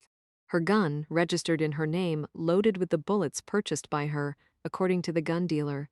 Jimmy Gagnon never fired a shot Thursday night. She did. Bobby tried to make the words sink in, then tried to tell himself it didn't matter. Jimmy abused her, she had cause. Or maybe Jimmy abused her and she was just looking out for her son. He didn't know. He tried on the thought as many ways as he knew how. He was still left cold and empty. Did you tell her how to do it, Bobby? Dee asked now. Is that how it played out? You met her at the cocktail party, decided to trade in your current blonde for a more exotic model? Catherine's a big step up, I gotta give you credit for that. Did she promise you money, or was it all for love? It didn't happen like that. No? So it was just sex? She used your body, and you shot your mouth off in the postcoital glow? I only met Catherine for one brief moment at that party. I never saw her again until Thursday night. Catherine framed you, Bobby. She fired the gun, she set the stage. If we did have audio, I bet it would be filled with all sorts of venomous things she yelled at Jimmy to keep his anger high, to keep him waving that pistol. After that, it was only a matter of time. He didn't protest anymore. He had squeezed his eyes shut. It still didn't stop him from seeing what he didn't want to see. Jimmy Gagnon's head in his sights, his finger squeezing the trigger. I just don't get it, Bobby, Dee said quietly. So maybe she could get you to take out Jimmy. Maybe you even thought it had to be done. But what in the world could she have said to make you turn on Copley? Jesus, Bobby, he was one of our own. What? We both know he was on to you. It was only a matter of time. But still, you could have pled down, Bobby. You're a law enforcement officer with a distinguished career. So you made a mistake. You still had options. You didn't have to do. God, Bobby, a knife? I wouldn't have even thought you had it in you. Dee, I have no idea what you're talking about. One more time, Bobby, where are you? But he already knew better than to answer. Something had happened to Copley. A knife. Umbrio, probably. Except they thought he did it. And if his fellow law enforcement officers thought he did it, you didn't go after an expert-ranked police sniper with a pair of handcuffs. Jesus Christ, he was in a world of hurt. Dee, he said urgently. Listen to me. Saturday morning a man was released from prison. His name is Richard Umbrio. Look him up. You'll find he was the same man who kidnapped and raped Catherine Gagnon 25 years ago. You'll also discover that he wasn't due for parole. Judge Gagnon arranged it. He set it up. He's using Umbrio to kill the people close to her. Copley wasn't close to her? I don't know why he killed Copley. Honest to God. You said knife? Umbrio used a knife at the Rocco crime scene. Umbrio's the one who killed Tony Rocco, as well as Prudence Walker. Copley wasn't dead, Bobby. He used to be a boxer in college. Did it surprise you how much he put up a fight? Did you think it would get that messy? Well, he still had the last laugh. As he lay in the bathtub, bleeding out, he left us one last clue. He wrote your name, Bobby, in his own blood. Shit, Bobby thought. Colleen Robinson, he said quickly, trying to get out as much as he could. She's a middleman, hired by Judge Gagnon to hire Richard Umbrio. Pull the judge's financial records, track down Robinson. You'll find corroboration of what I'm saying. The judge did it, DD. He's desperate to cover up evidence of his and Marianne's incest. Contact Dr. Iorfino. He'll tell you all about it. Turn yourself in, Bobby. I can't. For the last time? If I'm behind bars, he said simply, there's no one left to protect Catherine. God damn it, Bobby. He flipped the phone shut. He turned away. Then he was crossing the room, powered by grief and rage. Catherine was still on the phone, face pale, eyes wide. He grabbed her shoulders and, before he could stop himself, shook her hard. What the hell did you do? Bobby, did you think I wouldn't care? Did you think I wouldn't mind being used as a tool for murder? It doesn't matter. It doesn't matter. The hell it doesn't? You used me. You lied to me. You set me up to kill another human being. I didn't have any other choice. Bobby, please listen to me. Shut up, he roared. And then she slapped him. Across the face, hard. His ears rang. His eyes blinked. The shock rocketed through him, and for an instant he found his own arm pulling back. He could see himself in his mind's eye, swinging forward, smacking her back. She would fall, cut down by the blow, and he'd, what? Lord it over her? Feel triumphant in his physical superiority? Watch her cower as his mother used to cower alone on the kitchen floor. His arm came down. The roaring subsided in his brain. He came back to himself. Saw that he was still gripping Catherine's shoulder with one hand, and that his fingers were squeezing mercilessly while the tears poured down her face. He let her go so abruptly. She stumbled. He was going to take Nathan away from me, she said. He was going to leave me with nothing simply because he could. You don't know what it's like, Bobby, to have nothing. You had no right. It never would have worked if he hadn't hated me. That's the real trick to manipulation, you know. You can never make someone do something they really don't want to do. You can only make them do what was already in their heart. You don't know that. I saw his face Thursday night. I looked into Jimmy's eyes, and in that one instant I knew I was dead. Liar. Bobby, I didn't thank you for killing him, she said steadily. I thanked you because you saved my life. He couldn't talk anymore. He was too heartsick. Bobby. Her hand came up. Tentatively, she stroked his arm. He flinched at her touch. I need you. You have to help me. He laughed hollowly. What? Already got in mind someone else to kill? Just now, when I called, my father didn't answer his phone, Bobby. So what? Richard Umbrio did. Mester. Bosu had no problem finding the neighborhood. This had been his first request when initially contacted by Robinson. He wanted to know everything about Catherine, her home, her family, her husband, her son. He got a list of every job she'd ever had. He demanded photos and driver's license information and details down to her grocery shopping list and her favorite restaurant.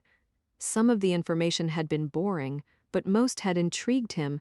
The fact that her parents had never moved, that had genuinely fascinated him. Mostly because he was willing to bet the last penny he would soon be making that his own parents were sitting in the same old house, on the same old sofa, staring at the same old living room from all those years before. They were two peas in a pod, he and Catherine. He had not expected that in the beginning, when he had randomly plucked her off the street with an abbreviated scream and scattering of schoolbooks. It had come to him slowly, day after day, as he continued to let her live. She was the only person in the world who could truly meet his needs. She was the only person in the world who knew the real him. The day he'd arrived to find her gone was the worst day of his life. But that was okay. He was going to correct all that real soon. Mr. Bosu was whistling when he pulled into the driveway. He was still whistling when he got out of his car. Stay put, he told Trickster. This time around, I'm flying solo. He mounted the steps, banged on the door. He heard the voice from the other side, wary and cautious. Who is it? Mr. Bosu smiled. He flipped open the ID he'd found on Colleen and waved it briefly in front of the peephole, enough to give the impression of possessing an official ID without giving away the actual photo. Detective Bosu, he announced. I'm afraid, Mr. Miller, I have some bad news about an old case. We should talk right away. Is it Richard Umbrio? Frank Miller asked. Yes, sir. Catherine's father unlocked the door, and Mr. Bosu walked right in. It turned out that Frank Miller was no dummy. Mr. Bosu wasn't sure what he'd expected. Maybe someone smaller, more shrunken, more beaten by the lousy blow delivered to his family earlier in life. Someone more like his own dad. Instead, Frank Miller was tall, erect, trim, active for his age, no doubt prided himself on living alone. He took one look at Mr. Bosu's hulking build, older, fleshed-out face, and promptly paused. Don't I know you? He started.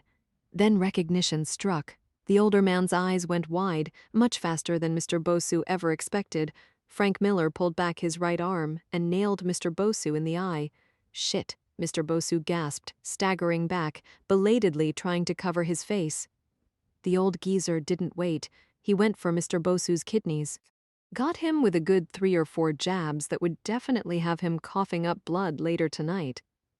Miller launched his right hook again. Enough was enough. Mr. Bosu held up his meaty hand. He caught Miller's blow in his palm. Then he wrapped his fingers around the older man's hand and bore down hard.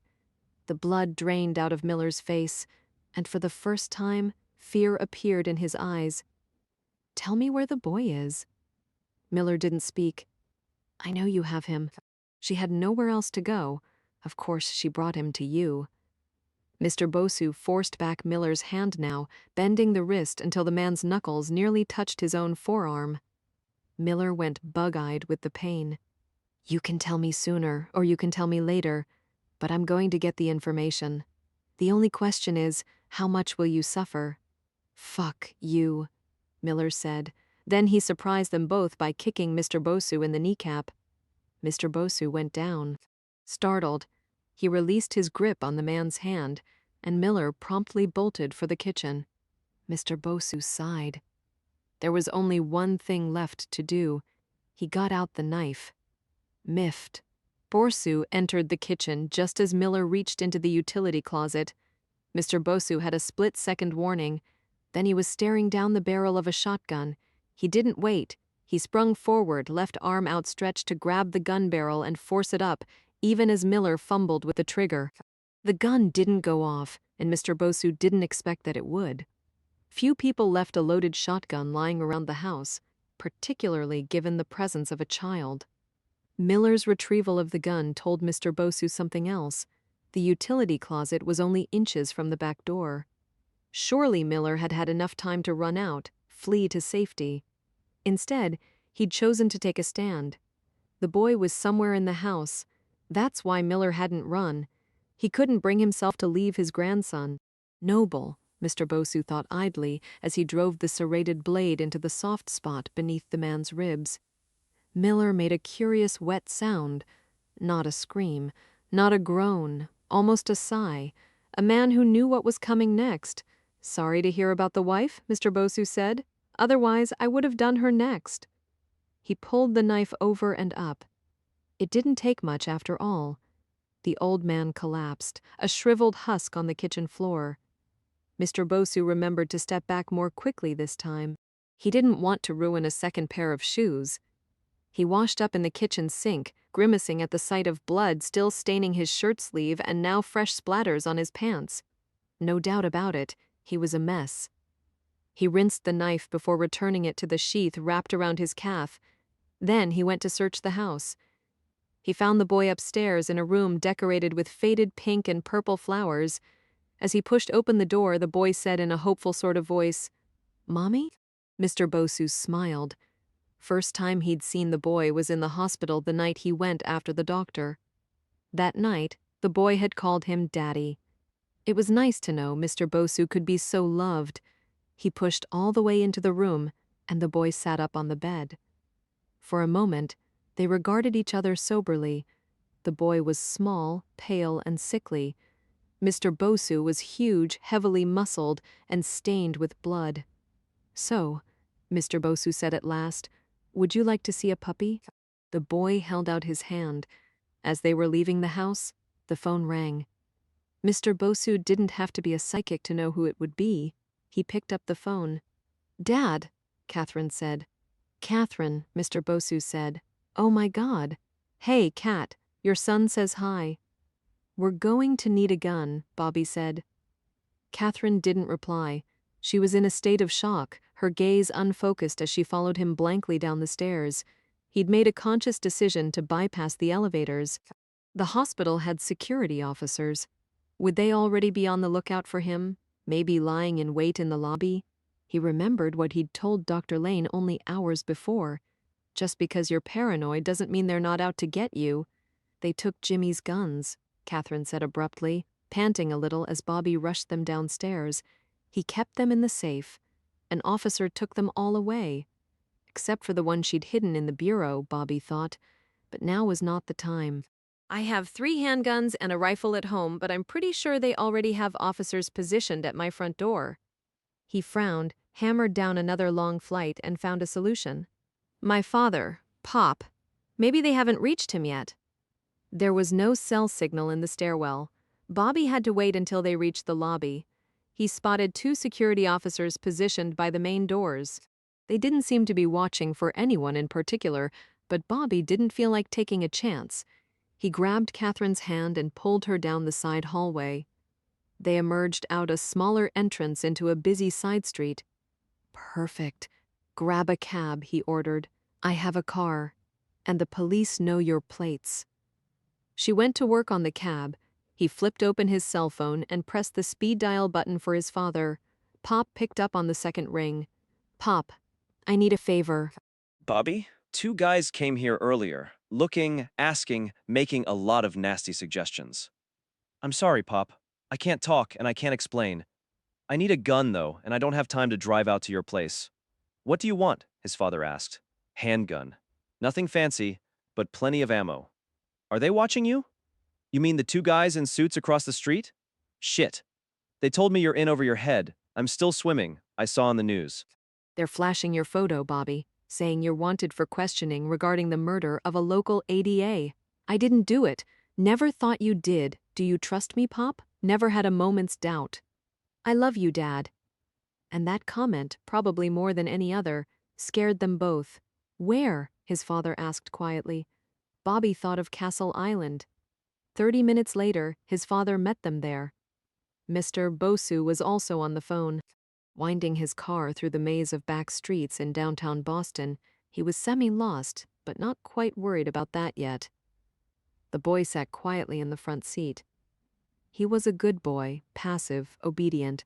He already reminded Mr. Bosu of his mother. Trickster was on the boy's lap. Nathan was stroking Trickster's ears. Trickster was nuzzling Nathan's hand. Mr. Bosu smiled at them both indulgently as his call was finally picked up. Good afternoon, he boomed into Robinson's cell phone. Who is this? The man asked. Mr. Bosu, of course. And this is Judge Gagnon, I presume? The good judge, aka Benefactor X, was obviously flustered. Who? What? Do you prefer me to use the name Richard Umbrio?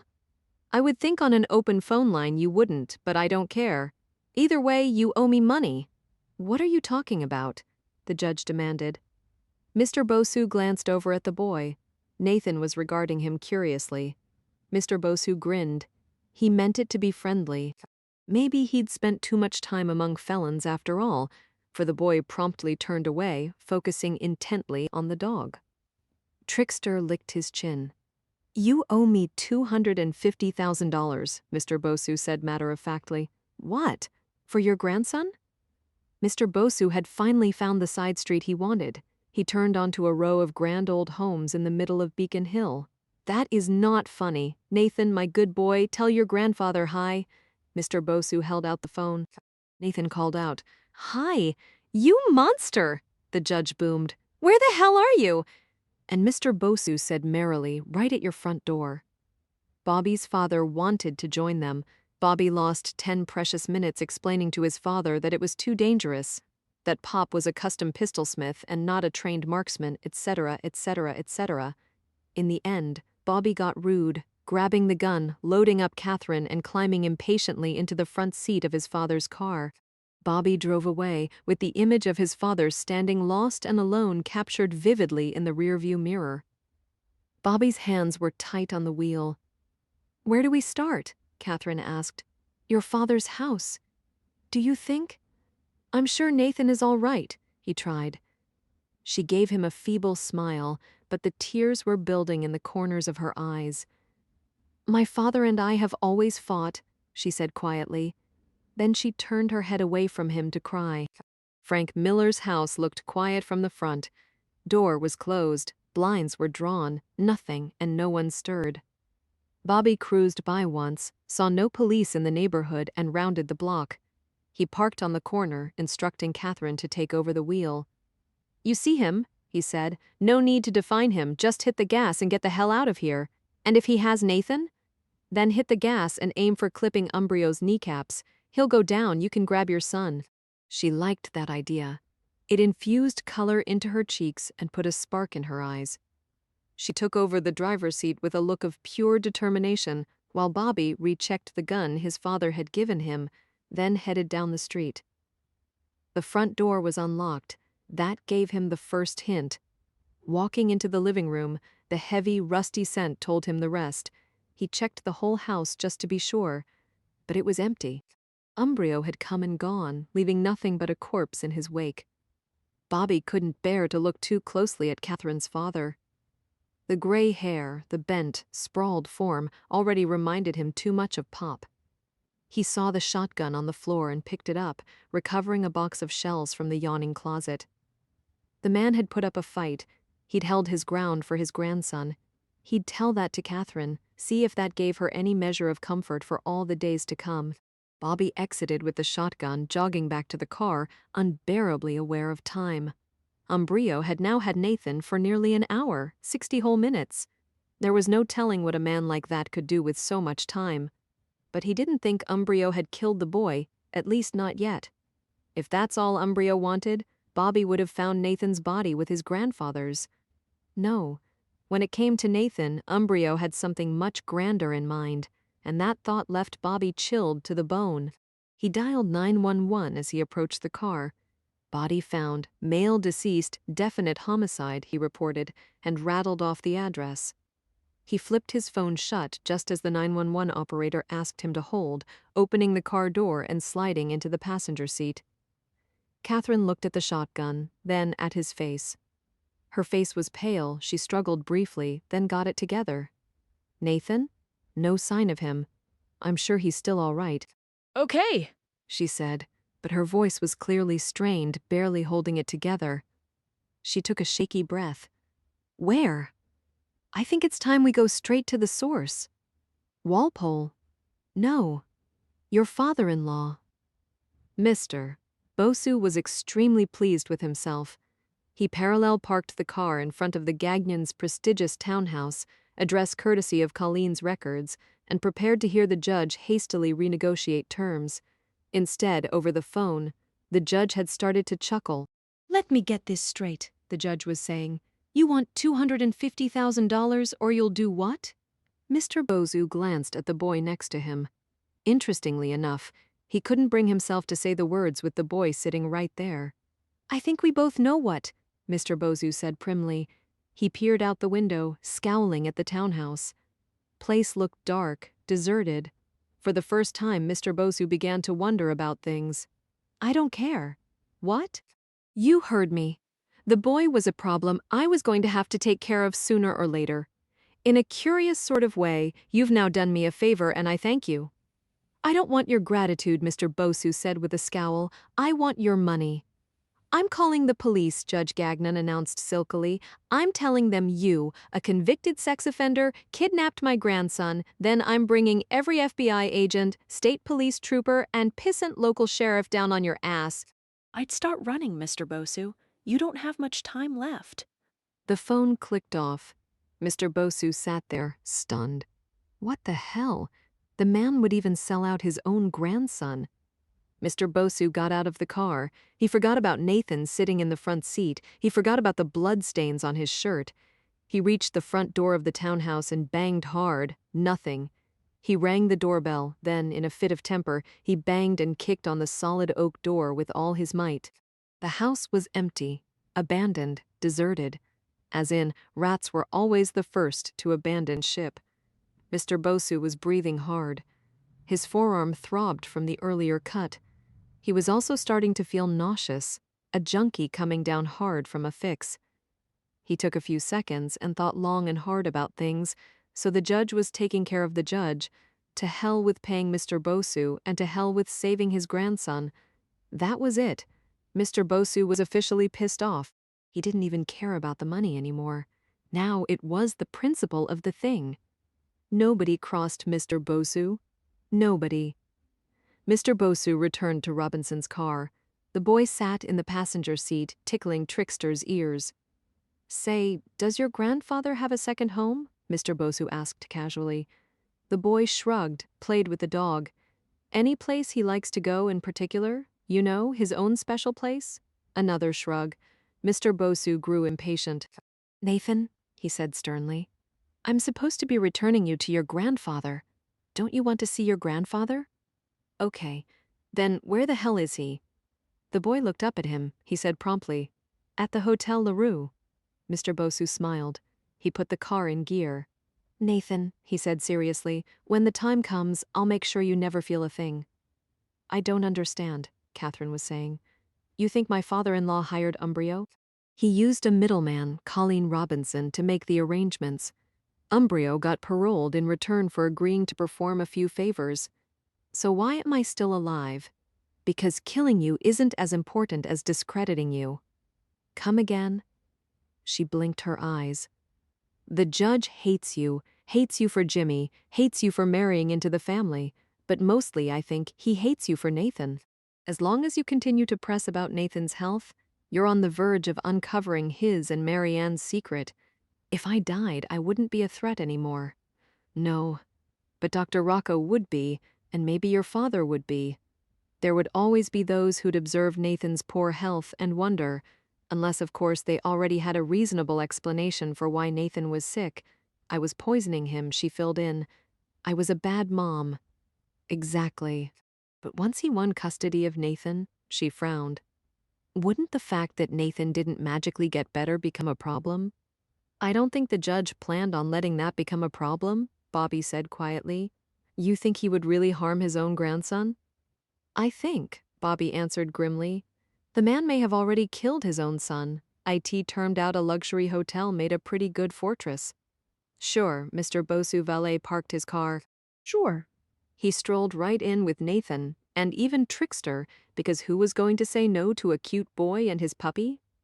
That didn't solve his problem.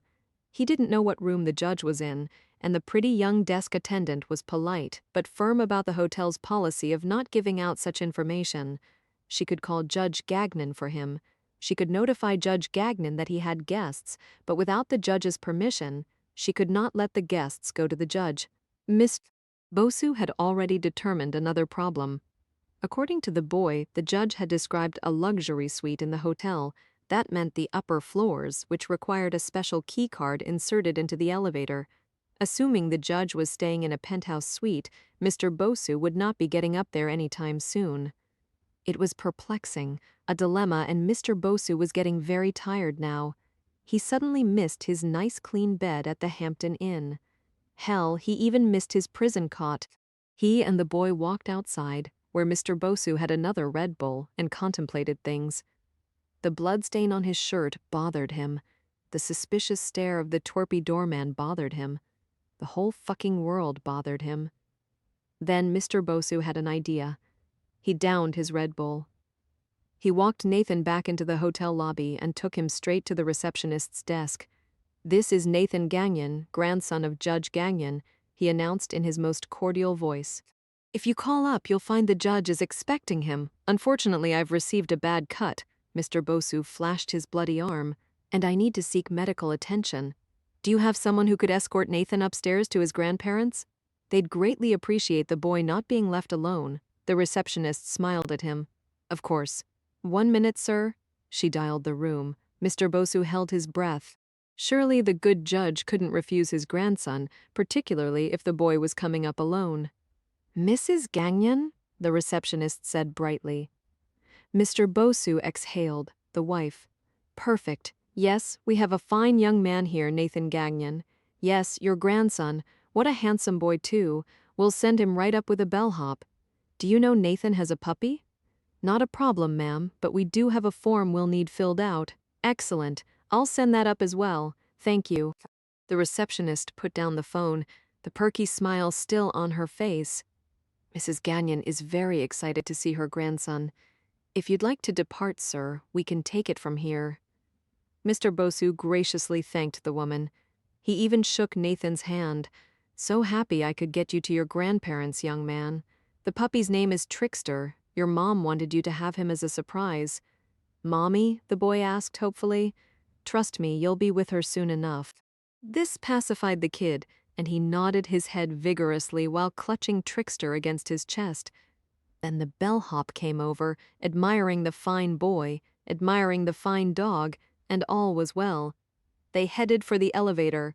The penthouse suite, the bellhop was telling Nathan. That sucker's bigger than my house. You're gonna love it up there. The elevator doors opened.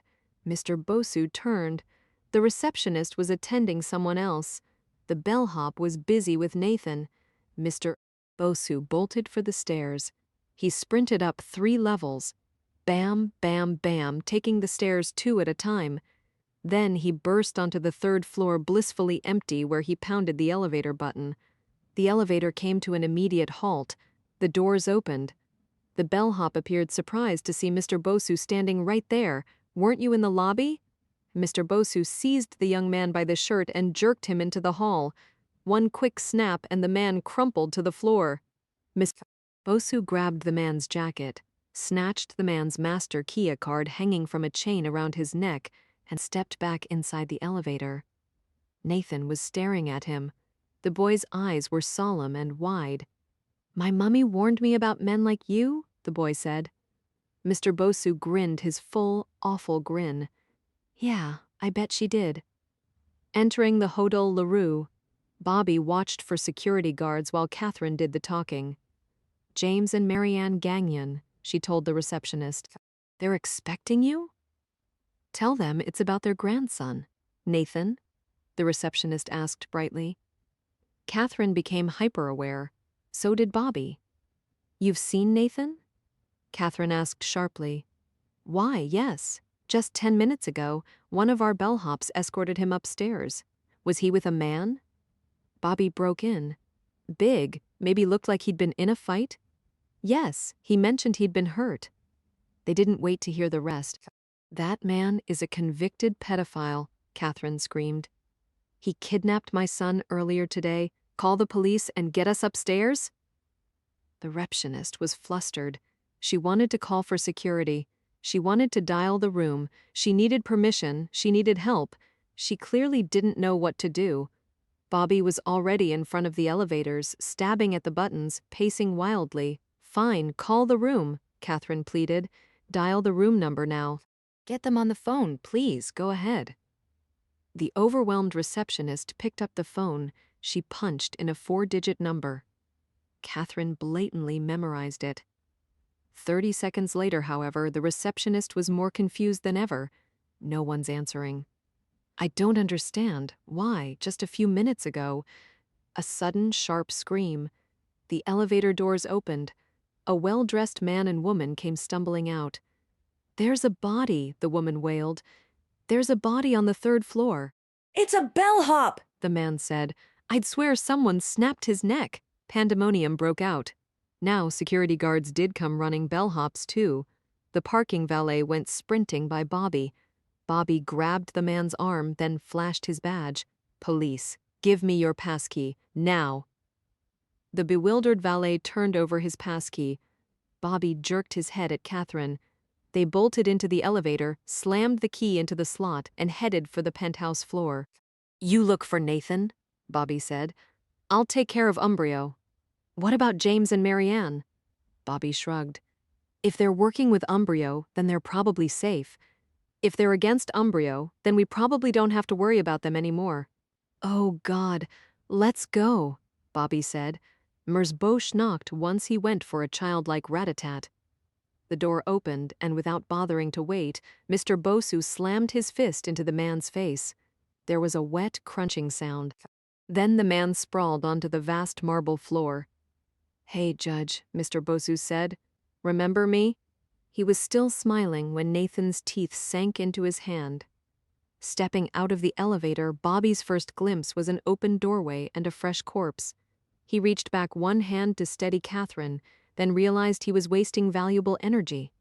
With Umbrio on the premises, one body was the least of their concerns. "Shh," he ordered in a low voice. "Let's not announce ourselves before we have to. We need whatever advantage we can get." The place was quiet, eerily quiet. Bobby didn't like it. He expected screams or scrambling footsteps or a child's excited yells. There was nothing. Absolutely nothing. It made the fine hairs rise up on the back of his neck. They stepped into the marble foyer, and Catherine's heels promptly rang out like shots. They both drew up short, Catherine's dark eyes wide with distress. "Off!" She removed her heels. Bobby stepped forward and inspected Harris. The investigator's nose had been shattered, bone fragments driven up into his brain. It had happened so fast, the man had never even unbuttoned his jacket or reached for his gun. 1 minute he'd answered the door, the next he was dead. Bobby shook his head. In his own way, he'd started to like Harris. Bobby reached inside the investigator's jacket and removed the man's 9mm from the shoulder holster. He flipped off the safety, then gave the piece to Catherine. Still no other sounds in the suite. "Something's wrong," she whispered. "No kidding." And then musical chimes. The notes were haunting, distant, a slow lullaby drifting from the back of the suite, a music box, maybe a child's toy. Bobby didn't know, but the high, tinny notes strained the heavy air. He looked at Catherine, whose face had gone white. "What is that?" Her tone was getting strident again. He motioned, easy with his hand. "I don't know. Hold it together, Cat. Nathan needs you." She nodded, taking a deep, shuddering breath. After another moment, Bobby motioned to the wall, and Catherine fell in step behind him. Time gave Umbrio the advantage, Bobby realized now, to separate them, to ambush them. The suite was too big for Bobby to control, and Catherine was too inexperienced to help. Whatever happened next would need to happen fast. Cautiously, he led them from the foyer into the empty sitting room. Given the force of Umbrio's entry, anyone in this room had probably run for cover. A hallway loomed through an arched expanse on the left. Another loomed on the right. Apparently, the sitting room acted as the central area for the two wings of the suite. Bobby hesitated. Catherine tapped his hand and pointed to the left. "The music?" she mouthed. He nodded, understanding. It was difficult to pinpoint the tinny notes, but they appeared to still be coming from the left. He took her hand. They edged, single file, down the hall. Then they heard a scream. Shrill, high-pitched, distinctly feminine. "Marianne!" Catherine gasped. They bolted down the hall. Bobby processed everything at once. 3 open doorways, 3 bedrooms. He ran by the first, then the second, and came sprinting into the third just in time to see Marianne staggering back. James, James, James. The woman was sobbing. Oh God, James. Bobby looked down, registered a bloody body, and in the next minute sensed more than heard the movement behind him. Look out! Catherine's cry farther down the hall. He tried to turn, tried to get the gun up. Umbrio caught him in the shoulder. Bobby felt a stunning blow. The force whirled him around, knocked him off balance. He fought desperately to retain his footing. He had an image out of the corner of his eye, something silver and red. Knife, he managed to think. Knife coming for him. Then he heard a gunshot. A split second later, plaster exploded beside his head. Bobby fell down. Umbrio, however, stopped and turned. "Why, Catherine?" the large man said. "What a pleasant surprise to see you here." Umbrio grinned. There were flecks of red all over his face. Blood, maybe from James, maybe from Bobby. It gave the murderer a feral look. Catherine brought up the 9mm again. She was using 2 hands, trying to take a stand. Her arms shook so badly, however, she couldn't aim. She pulled the trigger wildly, and the bullet nailed the wall an inch from Umbrio's shoulder. Umbrio smiled again. He took a step forward. "Oh, Catherine, Catherine, Catherine!" Blood poured down from Bobby's shoulder, mixing with the sweat on his palm. His right arm didn't want to move. His fingers didn't want to contract. He shifted the gun to his left hand and squeezed the trigger. The gun exploded, the shot sailing wildly by Umbrio's knee. The surprise attack from the rear drew the big man up short. He took in Catherine, still trembling in front of him, and Bobby badly wounded behind him. Bobby was already taking aim again. The floor was an awkward position, but he could make it work. He hadn't spent years practicing weak hand drills for nothing. Umbrio seemed to realize that Bobby was down, but not out at the same time. Bobby centered his second shot on the big man's chest. His finger tightened on the trigger, just as Umbrio sprang through the doorway, vaulting down the wide, arched hall. Catherine belatedly fired a dozen times behind him, hitting 2 pictures, an antique sofa table, and about 9 inches of plaster. Umbrio disappeared into another room. "Shit!" she cried. She arrived in the bedroom, still shaking uncontrollably and now reeking of gunpowder. Her eyes were dark saucers in her pale face, her hair a disheveled mess. But she was still standing, still bearing her pistol, and Bobby thought she looked gorgeous as hell. Now she saw the blood pouring down Bobby's shoulder. Oh no. Who is that man? Marianne cried. And where is Nathan? Catherine got Bobby into a sitting position. Good news, Umbrio had missed a major vein. Bad news, he'd injured the joint and now Bobby's right arm dangled uselessly at his side. I don't understand. Marianne was babbling. The receptionist called. Nathan was coming up. And I was so excited, I wanted to get the door, to be the first to greet Nathan, but James said no, let Mr. Harris get it. Then the door opened, and I heard an awful noise, like a crunch. James yelled at me to run, so I ran. Then James pushed me into this bedroom, told me to get into the closet and not come out no matter what happened. So I hid. Then came the sound of footsteps. I thought it would be Mr. Harris or maybe James. Instead, the closet door opened and that hideous man was staring at me. He was smiling. He was holding a knife and smiling. What kind of man does such a thing? Bobby and Catherine didn't answer. Catherine had pulled a pillowcase from the bed and was now tying it awkwardly around Bobby's shoulder. James suddenly appeared. He hit the man over the head with a bookend. Really hard. I've never seen such a thing. But that horrible man, he didn't even blink. He just turned around and he looked at James. Oh my God, James knew. Marianne sobbed. You could see it on his face. He knew what was going to happen next. Run, Marianne, he said. So I did, and I heard noises. I heard the most awful noises. I tried so hard not to hear those sounds. Except then it became quiet, and that was so much worse. I couldn't take it anymore. I had to see James. Oh, my poor, poor, darling James. She crumpled to the floor beside the body. She clutched her husband's limp hand, and his fingers very slowly curled around hers. James. Marianne wept. James. He's breathing. Oh, my darling, you're still alive. Shh, Bobby and Catherine said instantly. He's going to come back. Who's coming back? Richard Umbrio? Isn't that the man who kidnapped you, Catherine? Marianne was bewildered. That was years ago. What would he possibly want with us? Marianne, Catherine said steadily, where's Nathan? The closet was dark, but not totally dark. Nathan couldn't stand totally dark, especially now when he was already really scared. He'd let the puppy go. He wished he hadn't done that now. He missed its warm little body, its sandpaper tongue licking reassuringly at his hand. Now he was very much alone. He'd seen the bad man do bad things. Then he'd heard his grandfather holler, "Run!" So he'd run, the other way. Far from everyone because he didn't like his grandfather who kept demanding Nathan go home with him, even when it was clear his mommy didn't want him to. So Nathan dropped the puppy and ran in the other direction, away from everyone, including the bad man. Then he'd seen this closet, with the shuttered door. It was small, filled with blankets and pillows and piles of bedding. He wished he were bigger. He wished he were stronger. He wished he were a normal, healthy boy because a normal, healthy boy could probably climb all the way to the top of the closet where he could hide above the bad man's head. But Nathan couldn't do that, so he simply dug his way to the back of the tiny space. He closed the door. He covered himself with down pillows and did his best not to sneeze. Now he waited, all alone in the dark.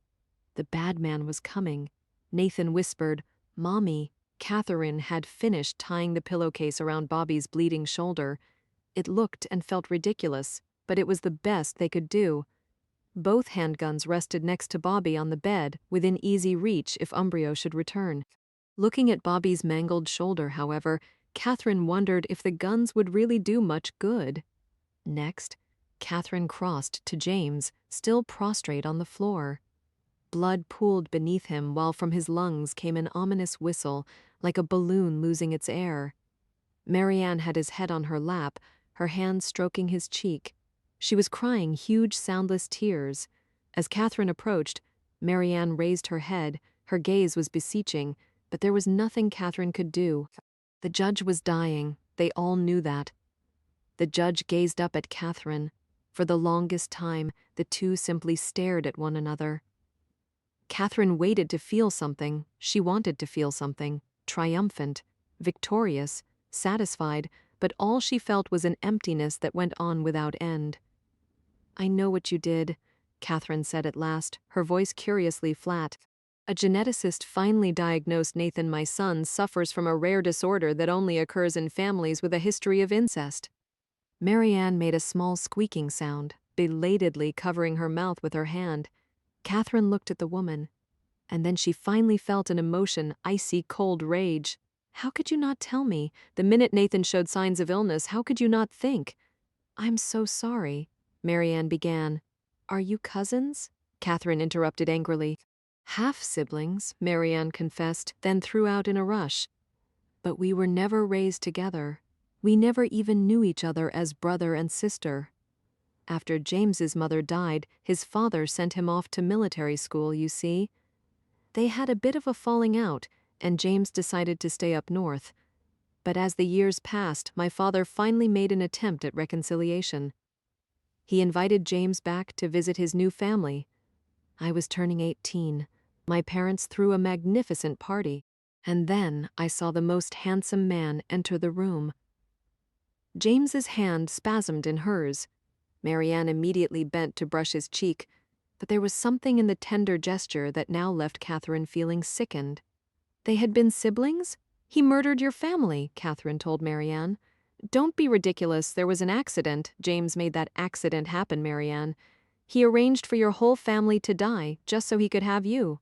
Like he killed your firstborn so the doctors would never discover your little secret. Like he released a convicted pedophile to murder Nathan and me. Why do you think everyone around you dies, Marianne? Can you really be so naive?" Catherine's voice had risen dangerously. Marianne shook her head against the onslaught, while on the floor James moaned feebly. "I loved her," the man rasped out. "Love?" Catherine spat. "You murdered innocent people? Was it easy the first time? Tamper with your father's brakes. Tell yourself accidents happen. You don't understand. After that, you were free to come up to Boston, make a fresh start where no one would ever know your dirty little secret, except then you had a child. And genetics found you out. Did your first son have Fanconi Bickel as well? Maybe a very severe case. Always sickly, always suffering." "I don't understand," Marianne whispered brokenly. "Junior died of SIDS. Or because someone pressed a pillow over his face." "James?" Marianne whimpered. "I love you," the judge said again, but there was something pleading in his tone now. Something even more damning than guilt. Marianne started to cry again. "Oh no, oh no, oh no, oh no." Catherine, however, wasn't done. "You turned Jimmy against me. You filled his head with awful ideas and forced me to do unspeakable things. How dare you? We could have worked together to help Nathan. Maybe we could have been happy." "My son," James said clearly, "was always too good for you." "James," Marianne gasped. "You idiot," Catherine said coldly. "You released Umbrio and now he will kill us all. Police will come," the judge murmured. But then from down the hall, they all heard Umbrio's voice. "Nathan, Nathan, Nathan, come out wherever you are." Bobby said quietly to all of them, "Not soon enough." Mr. Bosu was tired of this game. Coming to the judge's hotel had seemed a good idea. Threaten the judge in person and get a little money, or, hey, kill the judge in person and get a little satisfaction. That had been the plan. Mr. Bosu was flexible, but nothing had turned out that way. Yes, he'd gotten to exercise a little vengeance, but that hadn't felt as good as he'd expected. Maybe even murder got boring after a while. He didn't know. But the wife was still running around, and the kid was running around, and now Catherine was here, and with her, another man. Mr. Bosu wanted to feel excited, but mostly he just felt tired. Screw killing all of them. He'd settle for one last target, the one that would inflict the most damage of all. He wanted the boy. Just the boy. Then he was out of here. Mr. Bosu had already completed a search of the left side of the palatial suite. He'd found the master bedroom, raided the wife's jewelry box, and found a wad of cash. Now, he turned his attention to the right-hand side of the suite. If he were a 4-year-old boy, where would he hide? Someplace cozy, someplace dark. No, wait. The boy had all those dozens of nightlights. The kid was scared of the dark. Mr. Bosu's eyes fell upon the louvered door of the hall closet. Of course. Mr. Bosu began to smile. "We need a plan," Catherine said. Her gaze fell to Bobby. He nodded, struggling to sit up straighter on the bed. "What are we going to do?" Marianne whimpered forlornly from the floor. "James is injured. You're injured. What are we going to do?"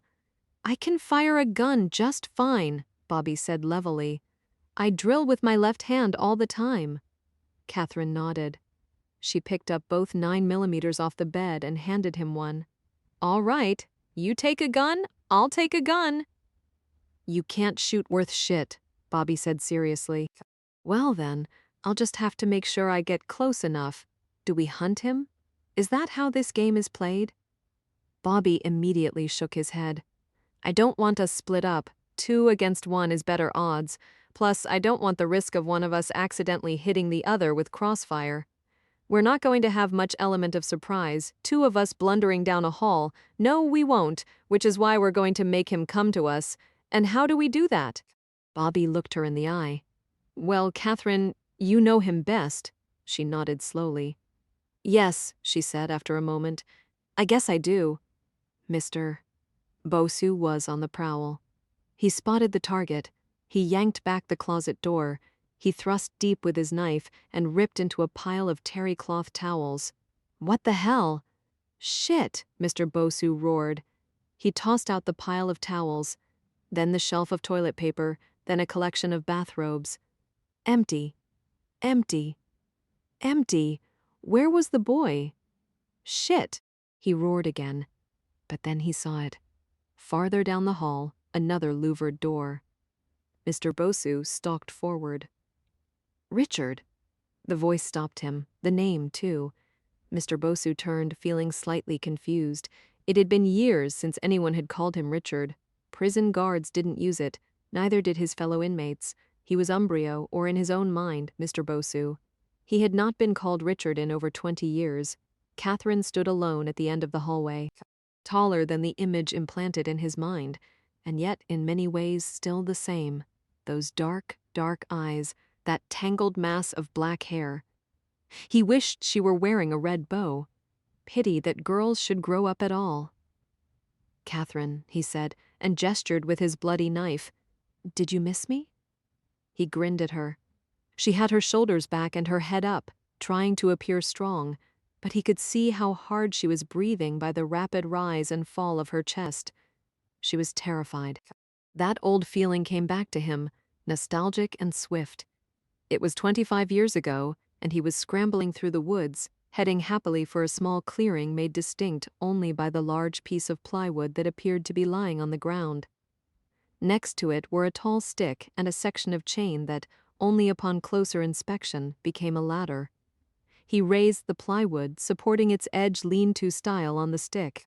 Then he was leaning over the gaping hole, preparing to drop down the chain. Her face appeared below in the gloom. Small, pale, dirt-streaked, desperate. "Are you happy to see me?" he called down. "Tell me you're happy to see me. Please," she said. He flew down the ladder, grabbing her into his arms. "What shall we do today?"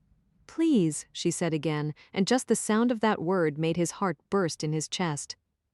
"Are you going to beg?" Umbrio asked now, genuinely excited. "You know what I like to hear." "No." "You should. I'm going to kill you and your son." "No. Come now, Catherine. You of all people know how powerful I am. You put me in a hole for 28 days, Richard. I put you in prison for 25 years. Mr. Bosu scowled. He didn't like that thought. In fact, he didn't care for this whole conversation. He took a step forward. Catherine held her ground. He took another step, then came to a sudden halt. "Wait a minute." "Show me your hands," he ordered. She obediently lifted them up. "Where's the gun?" he asked suspiciously. "I gave it to Marianne. I already tried it, and you and I both know I can't shoot." He frowned, still not liking this. "So you're just going to attack me with your bare hands?" "No. What then? Why'd you come out?" Why'd you leave the room? To buy time for my son. The police are going to come, Richard. They're going to be here any minute. And frankly, I don't care if you hack apart every inch of my body, just as long as you don't touch a hair on Nathan's head. Oh, he considered it. You know what? It's a deal. He sprang forward and Catherine bolted down the hall. Catherine ran. Not too fast. That was the hard part. Her heart was pounding, her nerve endings screaming. Adrenaline pumped through her veins and commanded that she run, run, run, but she had a role to play. They all had a role to play, and this was suddenly the biggest stage of her life. She could hear him thundering down the hall behind her. In all of her nightmares, Umbrio rarely had a face. He was a giant black shadow, an impenetrable force that always mowed her down. She was tiny and insignificant. He loomed like a dark, vengeful god. She had tried telling herself over the years that it was a child's perspective on things, a young girl versus a grown man, a child versus an adult. But seeing him now, she realized she'd been wrong. Umbrio was huge, a muscled mountain of a man. He had terrified her then, and he terrified her now. So much of her life he'd taken from her, so many pieces of herself, which had gone into that hole and never emerged again. Now she ran from him. She ran and she cried, out of fear, out of sadness, out of rage. She hated Richard Umbrio, and she missed the woman she might have become if they'd never met that one horrible day. He was closing in. She picked up her pace, letting her control slip, letting the panic kick in. He was upon her. He was reaching for her. He was going to grab her by the neck and throw her to the ground, and then… She burst into the sitting room. Her gaze flew to the coffee table. Bobby was lying behind it, his 9mm propped up on the edge as a makeshift rifle stand, his left hand on the trigger. Now, he ordered. She dropped like a rock. Behind her, Umbrio came to a screeching halt. He waved his arms wildly, trying to slow his own momentum. Bobby pulled the trigger. Pop, pop, pop, 1, 2, 3, and Umbrio fell like an oak, crashing to the ground. His hand twitched, then he was still. Catherine pulled herself up shakily, flat on his back on the floor. Umbrio was staring at her. Blood creased the corners of his mouth. He smiled. Now what? He whispered. She didn't understand. Then he grabbed the corner of her skirt. Catherine screamed. Beside her, she heard Bobby pull the trigger but receive only an empty metal click. The guns, Catherine realized. She had swapped them when handing them out, with Bobby receiving the one she'd already fired a dozen times. Bobby swore violently just as Umbrio heaved forward and grabbed Catherine's knee with his big, meaty fist. Then Catherine simply stopped thinking. Umbrio was going to get her. His hands would wrap around her throat. He would squeeze and she would die, just as she was supposed to have died 25 years ago. She was in the hole. She was in the ground. She was all alone. Vaguely, she was aware of movement. Bobby was on his feet, yelling something. She couldn't hear. The room had lost sound. The moment had lost crispness. Umbrio now had his hand on her hip. He was crawling his way up her body, leering at her with a mouth of blood-stained teeth as his right hand reached for her throat. She fumbled frantically, and then she found what she'd been looking for, stashed beneath the sofa. Umbrio's fingers were closing around her neck.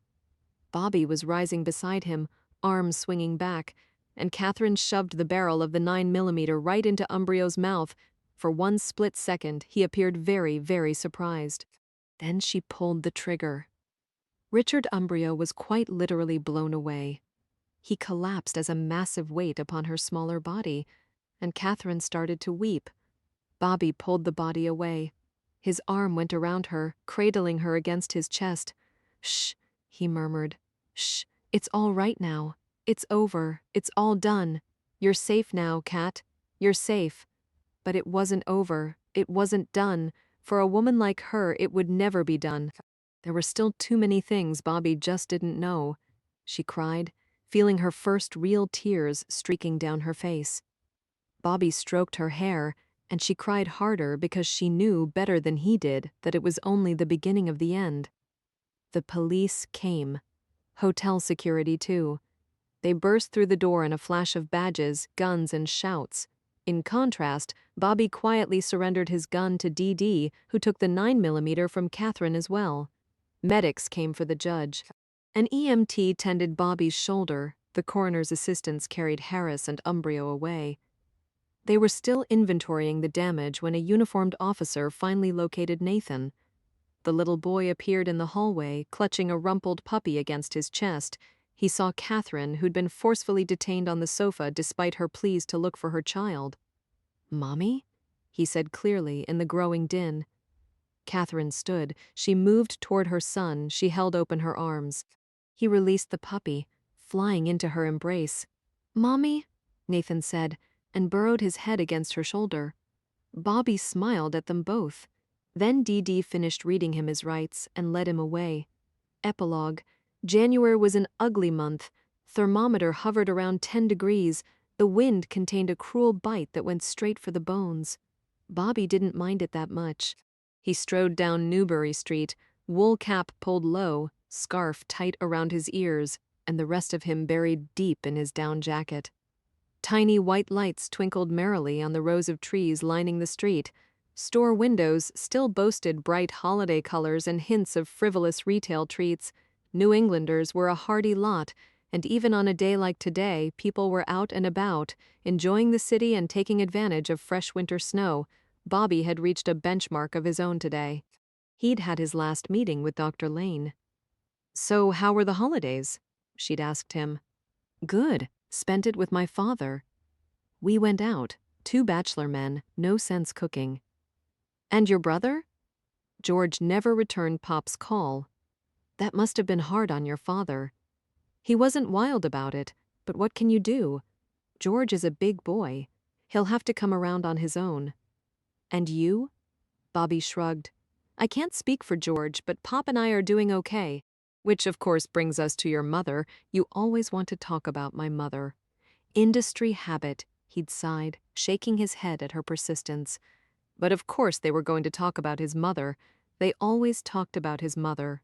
"Okay, so I asked my father some questions about her, like you and I discussed. Pop did his best to answer. We actually had a conversation about that night. Was that difficult?" He spread his hands. "More like awkward. You know the truth? That one big apocalyptic night? Neither one of us remembers it too well. Seriously, I was too young. Pop was too drunk. And maybe I'm guessing here, but maybe that's why we can move on and George can't. He still sees what happened. Honest to God, even when we try, Pop and I can't. Has your father tried contacting your mother?" "He said he did years ago as part of his program. He reached her sister in Florida. She said she'd give my mom the message. He never heard anything again." "So you have an aunt?" "I have an aunt," Bobby said matter-of-factly, "and 2 living grandparents." Dr. Lane blinked. "That's news." "Yeah. How does that make you feel?" "Oh boy." He rolled his eyes, laughing a little at the trite phrase, but it was a strained laugh. "Yeah," he admitted finally with a sigh. "Yeah, that's a tough one. To know you got family out there and they've never even tried to reach out. It hurts. How can it not hurt? I tell myself it's their loss. I tell myself a lot of things, but okay, it sucks.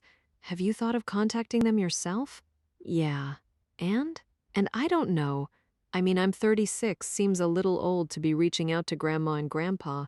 Maybe if they don't want to reach me, I should take the hint." "You don't really believe that, Bobby," another shrug.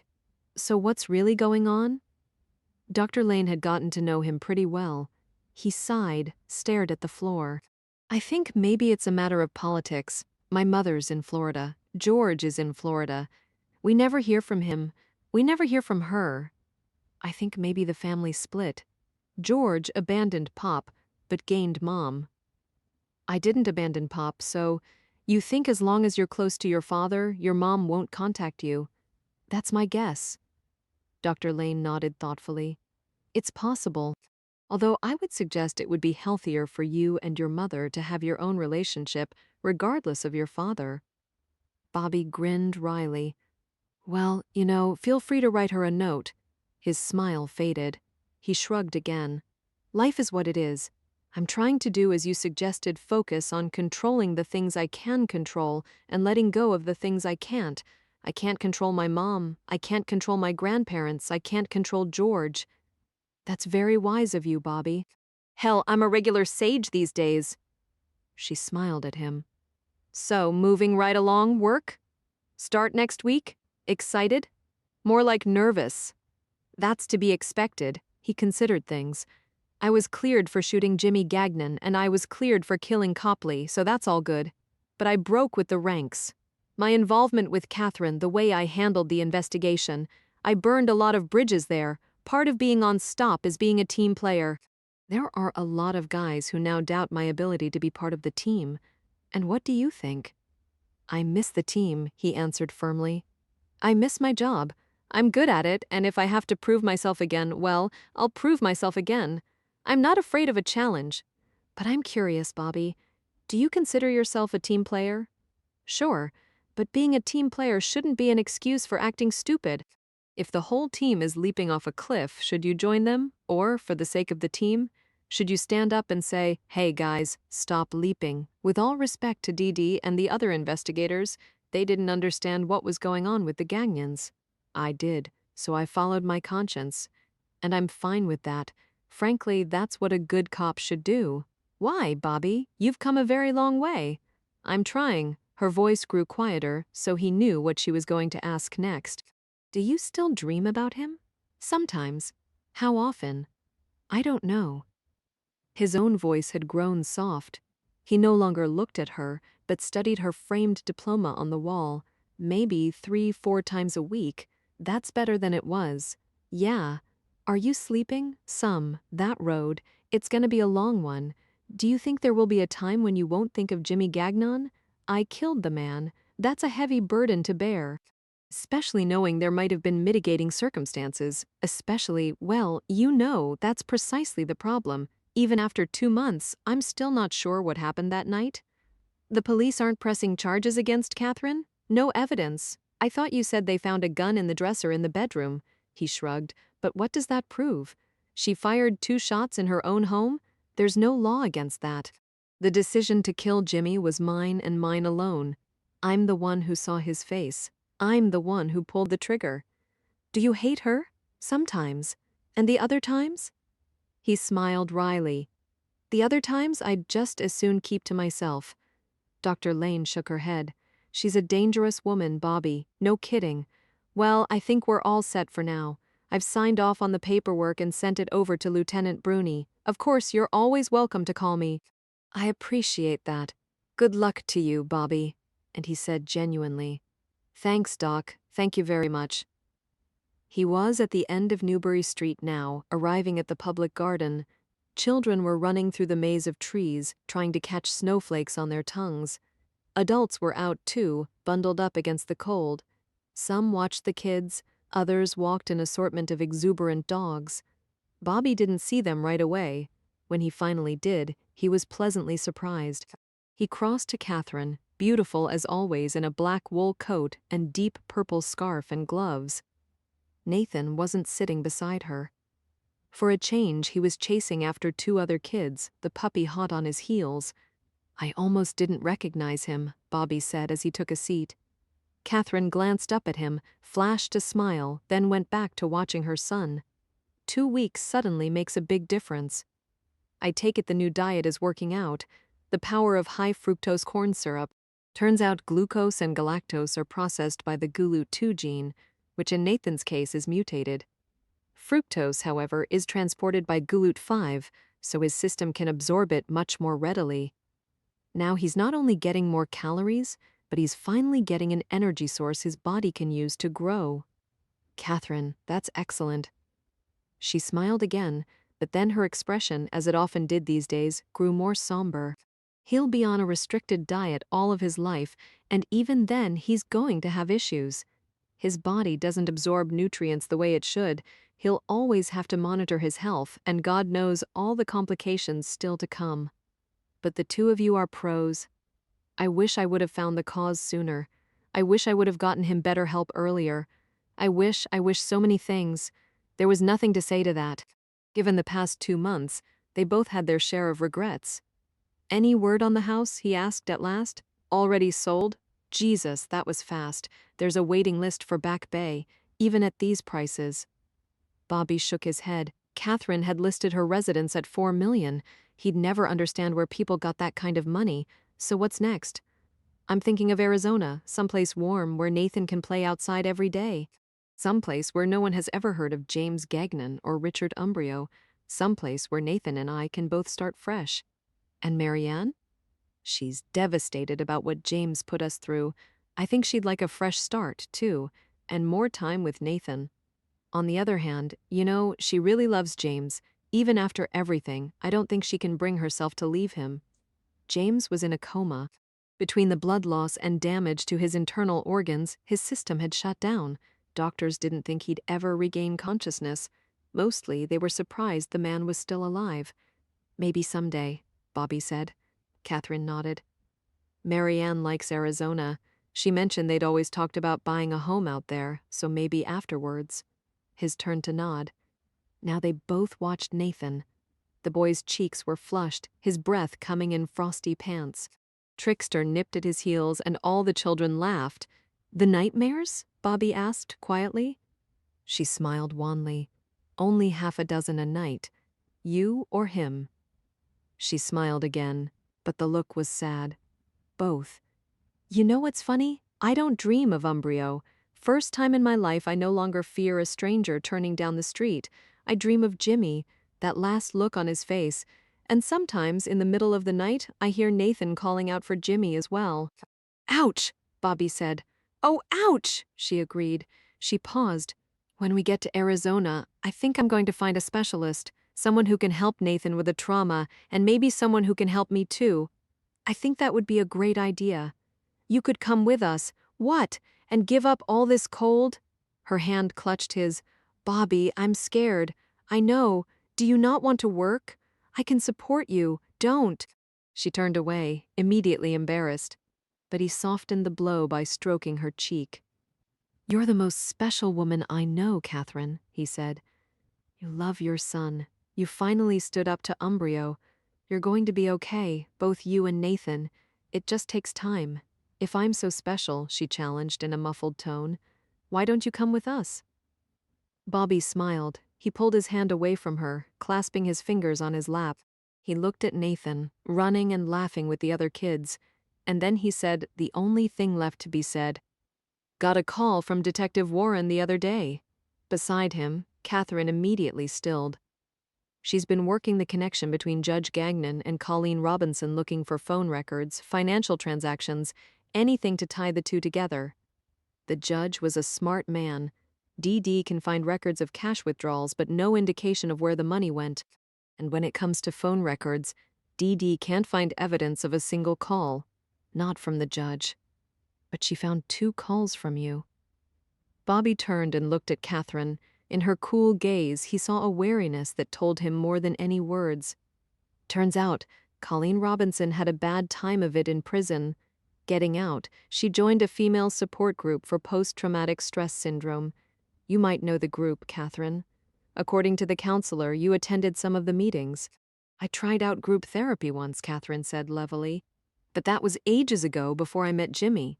Surely you don't expect me to remember one woman from so many years ago. Maybe you didn't, but maybe she remembered you. Bobby shook his head, bouncing his fingertips off one another. I've been turning over the pieces in my mind all week. On the one hand, I don't think you had the connections to get Umbrio out of prison. But once you knew he was out, that the judge had pulled those strings? Did Colleen give you a call? Is that how it worked? Maybe she wanted some sort of payoff, or maybe she was just trying to be helpful. Give you a warning? Of course, a warning wouldn't help you, would it? Umbrio was legally paroled, and the police were too busy suspecting you of murder to be interested in offering you protection. No, you were all alone, backed into a corner. Is that when the idea came to you, Catherine? That you could use the judge's own weapon against him? Richard Umbrio murdered my father, Catherine said steadily. How dare you suggest I had anything to do with him? For heaven's sake, he killed Tony and Prudence. What incentive did I have to engineer such a thing? You didn't. Not for Tony and Prudence. I suspect Judge Gagnon was the one who paid Umbrio for those targets, but Rick Copley, on the other hand, the ADA was going after you, Catherine. If he had his way, you would have lost Nathan? Catherine thinned her lips mutinously. She said nothing. And then there's the judge himself, Bobby continued quietly. A man so cautious, so clever, he left behind no phone or financial records that tie him to Colleen or Umbrio. And yet Umbrio headed straight for him. How did he know to go after Judge Gagnon, Catherine? Who gave him the judge's name? You would have to ask Umbrio? I can't, Catherine. You killed him. She didn't say anything more. Because she had no defense, or because she didn't think he'd believe her if she did. He doubted he would ever know the answer to that. When it came to Catherine, he doubted he would ever know the answer to a lot of things. Dr. Lane told me something early on, he murmured. She said that, for a woman like you, when it came down to protecting your world, there wasn't any line you wouldn't cross.